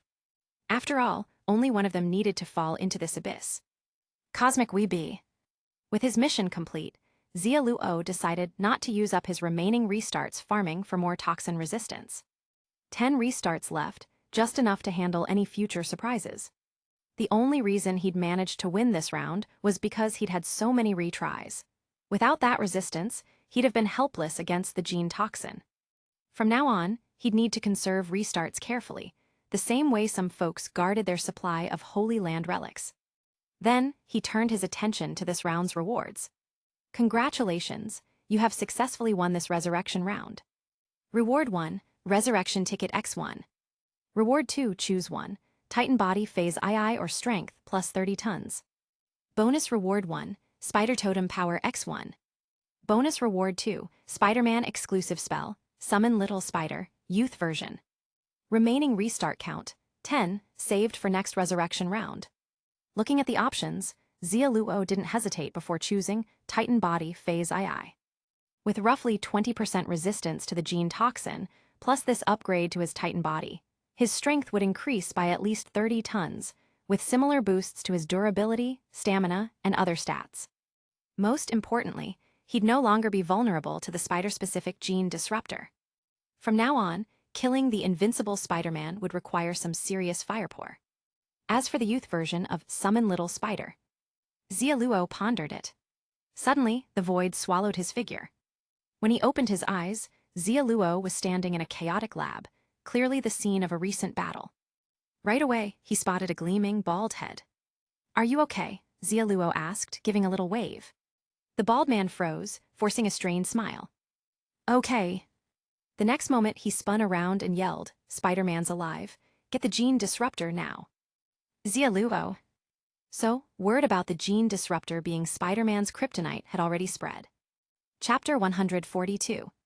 SHIELD Headquarters. "Attention, he's on the loose," Nick Fury's voice crackled through the agent's earpieces. Outside the towering building, a monstrous green beast crashed through the wall. It soared out, flailing and roaring, its initially dazed eyes widening in terror as it plummeted downwards. Arg! With an earth-shaking crash, the green beast landed squarely on the rooftop helipad, creating a web of cracks beneath its massive feet. Concrete splintered and scattered across the area, pelting the nearby helicopters in a hailstorm of stone. Igra! The green beast stared down at the ground, confusion slowly replaced by a gleam of calculation and simmering rage. Something primal stirred within him, the urge to establish his place on the food chain through sheer force and destruction. His eyes narrowed, his hands reaching for the tail of a nearby helicopter. Roar! With a bellow, he swung the multi-ton helicopter like a toy, hurling it toward the oncoming agents. "No, move, get out of the way." Agent Hill yelled, signaling the agents behind her to dive for cover. Boom! The massive helicopter missed the agents by a hair's breadth, skidding past to wreak havoc further down the helipad. Crash! Finally, the helicopter smashed into another, entangling both into a twisted wreck. "Damn it, he's at least as strong as Spider-Man," Coulson muttered as he arrived on the scene, his expression grim. Tapping his earpiece, he radioed in. "Director, we've located him. His strength is, well, none of our weapons are going to make a dent." "Phil, you haven't actually fired anything at him, right?" Fury's voice replied. Coulson fell silent. In the sky above, a helicopter hovered in place. "Nick, that creature is Dr. Banner. You have to understand where the agents are coming from," Natasha murmured. "Most people might get pushed around a bit, but anyone with 8 doctorates got a little more respect." Barton adjusted his normal arrows to something heavier. "I'll test his durability first," he said calmly, aiming at the green behemoth below. "Don't worry, I won't kill him." The arrow sailed down, striking the green giant's leg. Thunk! The arrow fell to the ground, barely a scratch on the Hulk's leg. Frowning, Hulk scratched at his leg like a mosquito bite, scanning around him. "What was that?" Barton scowled. "Well, now we know, even a missile wouldn't leave a mark." "You might be relieved, but I'm very worried," Fury said from the command center, taking a steadying breath. "I never thought an experiment of Dr. Banner's would go so wrong. If that thing gets loose, it'll destroy everything." Natasha shook her head. "Director, we should have given Banner less work. If he'd had a proper break, this gamma accident might never have happened. Barton leaned over, whispering, "Not like you didn't have a hand in the workload." "Natasha." Suddenly, the pilot shouted, "He's targeting us." With a sharp turn of the controls, the helicopter narrowly dodged a giant boulder. "Where'd he get a rock from?" Barton asked, shaken. He pried it out himself. Through the sky streaked a green flame trail as Harry arrived on his glider. "Oh my God, he's my color scheme twin," Harry quipped, diving down to release a rain of pumpkin bombs. In an instant, the helipad was engulfed in flames, the massive explosions swallowing the green figure whole. REWR. Yet with a deafening roar, Hulk launched himself skyward, rocketing up toward Harry. "Damn, he can jump that high," Harry exclaimed, jerking his glider up just in time to avoid the green giant's grasp. Boom! Hulk landed again with a mighty crash, looking down at his legs in amazement. Even he hadn't realized he could leap that far. The agents around him stared, frozen in fear. No one dared approach. Hulk grinned. He was at the top of the food chain. He could do whatever he wanted. ROERR. He let out an exhilarated howl, his legs springing him forward in another 100-meter leap. As Hulk bounded toward the city, Agent Hill went pale. She could already imagine the destruction a monster like him would bring to the streets. "Director, what now?" Gritting his teeth, Fury said, "Phil, go find Tony Stark. Whatever he demands, agree to it." Coulson nodded, immediately trying to contact Tony. The helicopters chased after the rampaging Hulk, Natasha watching him with increasing worry. If only Captain Carter were here. Barton shook his head. Word from her family is that she's severely injured. No way she could handle something like this. "He's not a monster, Clint. He's Banner." Fine, he's Banner, my mistake," Barton replied, adjusting his quiver. "But you know as well as I do, even if she were here, she wouldn't be enough. Only one person can stop him." "Yes, I know.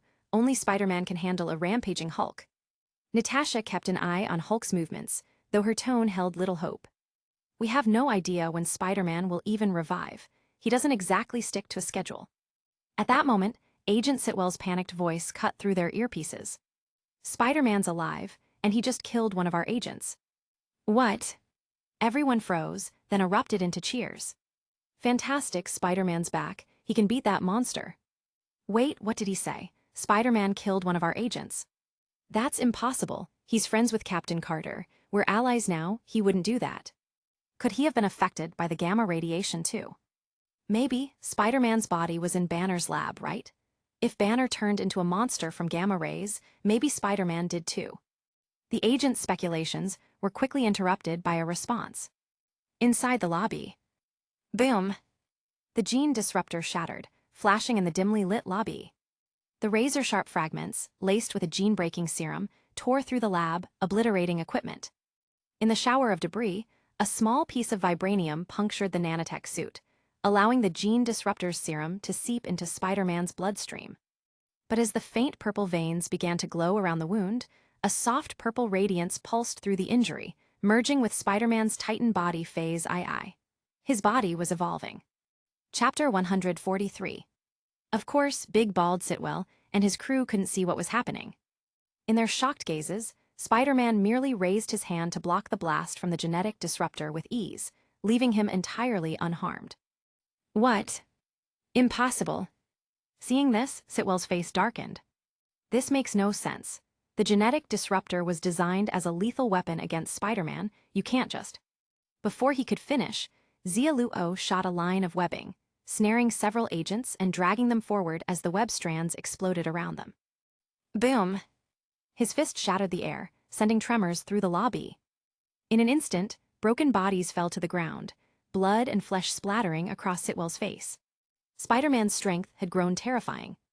Sitwell stared in horror at the red and blue figure approaching him, fear spreading across his face as his legs buckled, sending him sprawling to the floor. "Why you don't come any closer, Spider-Man's back. He killed our men, someone help me." Xia Luo ignored his pleas for help. He knelt, reaching to pull off Sitwell's earpiece. "If S.H.I.E.L.D. doesn't have any genetic disruptors, then your bald-headed big shot here is definitely Hydra." "What?" Those words turned every agent's face pale. Genetic disruptors, those are Hydra's genetic weapons. How does Sitwell have something like that? What was he doing in the lab? "I get it. He was trying to steal Spider-Man's body while Dr. Banner wasn't around. Sitwell's Hydra. Could Dr. Banner's failed experiments be their fault too? It's possible. The agents pieced it all together in an instant. Just then, Agent Hill regained her senses first. Spider-Man, Dr. Banner has lost control. He's headed downtown. Banner, the Hulk, Xia Luo raised an eyebrow. The lowly worker had finally erupted. Hulk, who's that? Agent Hill looked confused. Never mind, leave Dr. Banner to me. At least a dozen retries would be expected to beat the terrifying Hulk. Nothing excessive. Just as Xia Luo finished speaking, a new signal patched into S.H.I.E.L.D. system. This is Carter, Avengers assemble, target the Green Giant. What? Captain Carter's healed. Thank goodness. Carter's appearance brought another morale boost to everyone. In the helicopter, Natasha and Barton let out a breath of relief. Looks like things are in hand. Yes. They exchanged glances as a green tail flame streaked past the helicopter. It's Harry, Barton noted. Natasha raised an eyebrow as she watched the figure ahead. He must have just restocked his pumpkin bombs. Barton nodded and picked up someone on the way. Boom tilde. Above the city, a green glider zipped between skyscrapers. On board, Xia Luo clapped Harry on the shoulder. Could you hurry it up, expert driver? Harry grinned, no problem. With that, he cranked the glider to full throttle, green tail flames streaking past glass facades. Oh, I see him, S.H.I.E.L.D.'s Avenger. He finally showed up. Spectators gasped at the sight, but Xia Luo seemed puzzled. S.H.I.E.L.D.'s gone public. Yep, just last week. The commander decided to reveal S.H.I.E.L.D.'s existence to the public. Harry smirked. During the time you were gone, residual spider mutants kept stirring up trouble. S.H.I.E.L.D. didn't need to hide anymore to keep the peace. Xia Luo nodded, then pointed at the green-skinned giant leaping through the air ahead. We're here. Good luck, Harry said, and in the next second, the red and blue figure shot forward on a web slingshot. Friendly neighborhood flying kick. Boom. Allarg. With an angry roar, the green giant careened sideways, barreling across a city park. Crash. The green giant slammed into the ground, plowing through grass until he smashed into the park's central fountain, finally halting. Oh my god, what is that monster? Run. Mommy Tilda. Whoosh. The next moment, the red and blue figure swung down in front of a crying little girl. Open wide. Before she could react, Xia Luo slipped a lollipop into her mouth. Good girl, go play. He patted the girl's head and returned her to her mother's arms. Meanwhile, a chubby kid on the street wailed to the heavens. No, my lollipop, who did this? Yes, that's right, I'm your friendly neighborhood Spider-Man. Ever heard of Spider-Man? While the chubby kid looked devastated, Xia Luo had already begun introducing himself to the raging Hulk. Grrr. At the shattered fountain, Hulk got to his feet, wiping the water from his face. His breathing grew more feral, his eyes burning with rage. With fury maxed out, Hulk took a step towards Xia Luo, then another, his pace quickening until he launched himself at Xia Luo like a green missile, roaring. Thud thud thud tilde. The ground trembled, and Xia Luo spread his arms. Seems you haven't heard of Spider-Man's story, but no worries. Just remember to wear some underwear next time, and I'll forgive you. As Hulk charged forward, Xia Luo shot a line of webbing and swung into the air to dodge the assault. But before he could soar past the skyscrapers, a massive green hand snatched his ankle. Suddenly, Loki's tragic image flashed through Xia Luo's mind. While he wouldn't die, his body and mind would suffer serious trauma. Quickly, he twisted and shot a barrage of webs, smothering Hulk's huge face. Eilig. Momentarily blinded, Hulk panicked, loosening his grip as he tore at the webs. Before Hulk could regain his sight, Xia Luo twisted midair, gripped his web, and hurled with all his might. Boom! With a surge of power, the giant green form flew in an arc, crashing into the lake at the park. Sploosh! Water splashed everywhere as the green terror barreled through the lakebed, creating powerful currents. Splash! With a mighty leap, Hulk burst back up, seething with even greater strength. The angrier Hulk got, the stronger he became. A true bug-level character. But Xia Luo didn't seem concerned. Click click click tilde. A tiny spider crawled across his hand, and as its fangs pierced his skin, a dazzling magical energy flooded Xia Luo's body. He raised his fist. Titan body phase 2 plus 50 tons of strength. Venom mode plus 20 tons of strength. Chapter 144. Kill count at 100, critical hit guaranteed. With a critical hit, his physical strength of 240 tons, combined with the magical energy infused by the spider totem, completely overpowered the newly born Hulk, who didn't yet know how to fight. Boom! In an instant, a radiant burst of magic exploded in the park like a missile detonating on impact, casting a blinding glow over everything. Roar! Boom! As the ground quaked, a beastly roar echoed through the surrounding streets. A violent shockwave soon swept the area, foretelling a storm's approach. Captain Carter jumped out of her car nearby, gripping her shield. She looked up and saw a battered figure soaring through the air within the magical radiance of the park. She frowned. That's Dr. Banner turned into a monster. Yes, his strength is terrifying, said Harry as he landed beside her. Watching the green giant blasted into the sky by sheer force, he spoke up. He's airborne. Yes, quite high up. All around, spectators stared in astonishment as a streak of light shot up after the green giant, catching up in mere seconds. High above, Xia Luo skimmed past the Hulk, catching a clear look at the confusion and surprise in the big guy's eyes. How do you fly without wings? Just like this. Swish tilde. With webbing anchored to the void, Xia Luo catapulted himself like a magical missile, rocketing straight into Hulk's chest. Friendly neighborhood airplane ride. Ayarg tilde tilde. The beast howled midair, the radiant trail engulfing them both as they careened toward an abandoned building on the coast. Friendly neighborhood meteor punch. Along the way, Xia Luo's fists rained down on Hulk's head like a storm, muttering all the while. Wake up, wake up, wake up. Dazed and dizzy, Hulk started seeing his great-grandmother. No. The Hulk's furious roar was met with another flurry of punches from Xia Luo. Before Hulk could counterattack, the two of them crashed through the abandoned building in a blaze of light. Crash tilde tilde. Roar. Wake up, wake up, wake up. The two of them kept crashing through floor after floor of steel and concrete, with Xia Luo firmly perched on Hulk's chest. The relentless punches, combined with Hulk bearing the brunt of the impact, gave him no time to build up any more rage. Soon enough, the entire building collapsed under everyone's stunned gaze, sending a massive cloud of dust and debris into the air. You played the friendly neighborhood hero and stopped Hulk from wrecking the city. Restart count plus 10. As the system message popped up, Xia Luo darted through the falling steel and concrete, vanishing from the battlefield in an instant.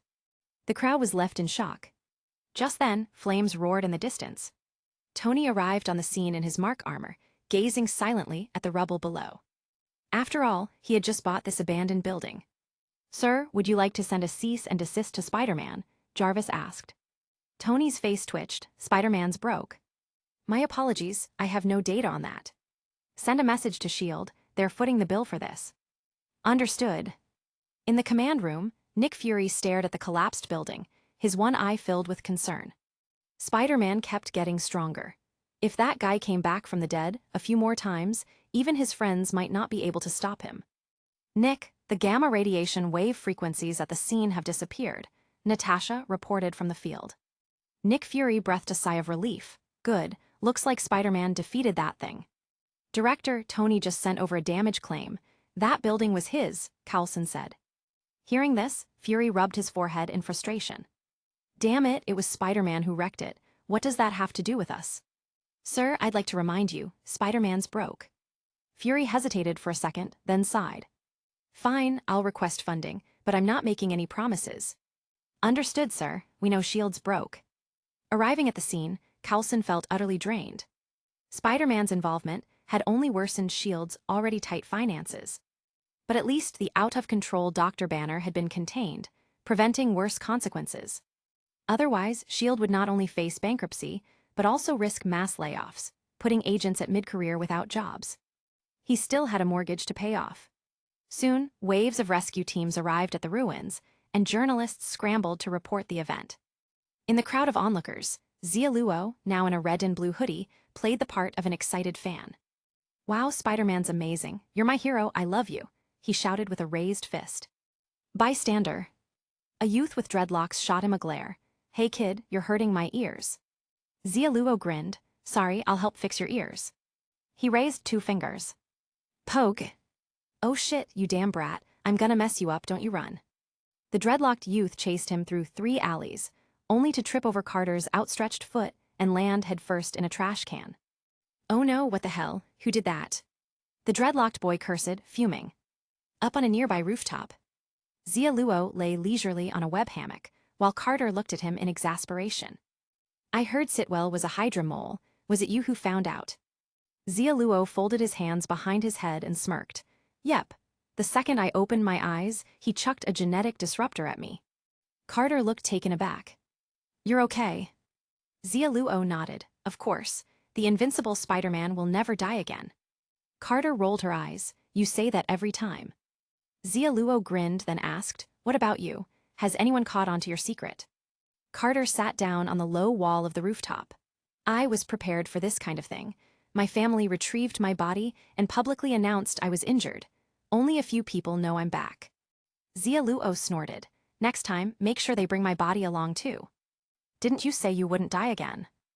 Good point. Xia Luo continued. Where's Felicia? She's with me. So the Carter family left me to shield. Yes, it was a necessary compromise. Besides, your DNA was masked by the genetic disruptor, so no one discovered your identity. I wouldn't have been so lucky. Xia Luo nodded. Makes sense. With a stretch, he got to his feet. I've been missing long enough. Guess it's time to go home. No rush, I've got it all arranged. Xia Luo thought for a moment. I was traveling. He glanced at Carter. Carter chuckled. Do you really need superpowers for something like that? Xia Luo. I've already been traveling plenty of times. They're gonna think I'm stealing family money. No worries, I checked. They don't have much money. Xia Luo scowled. Keep that between us. Understood.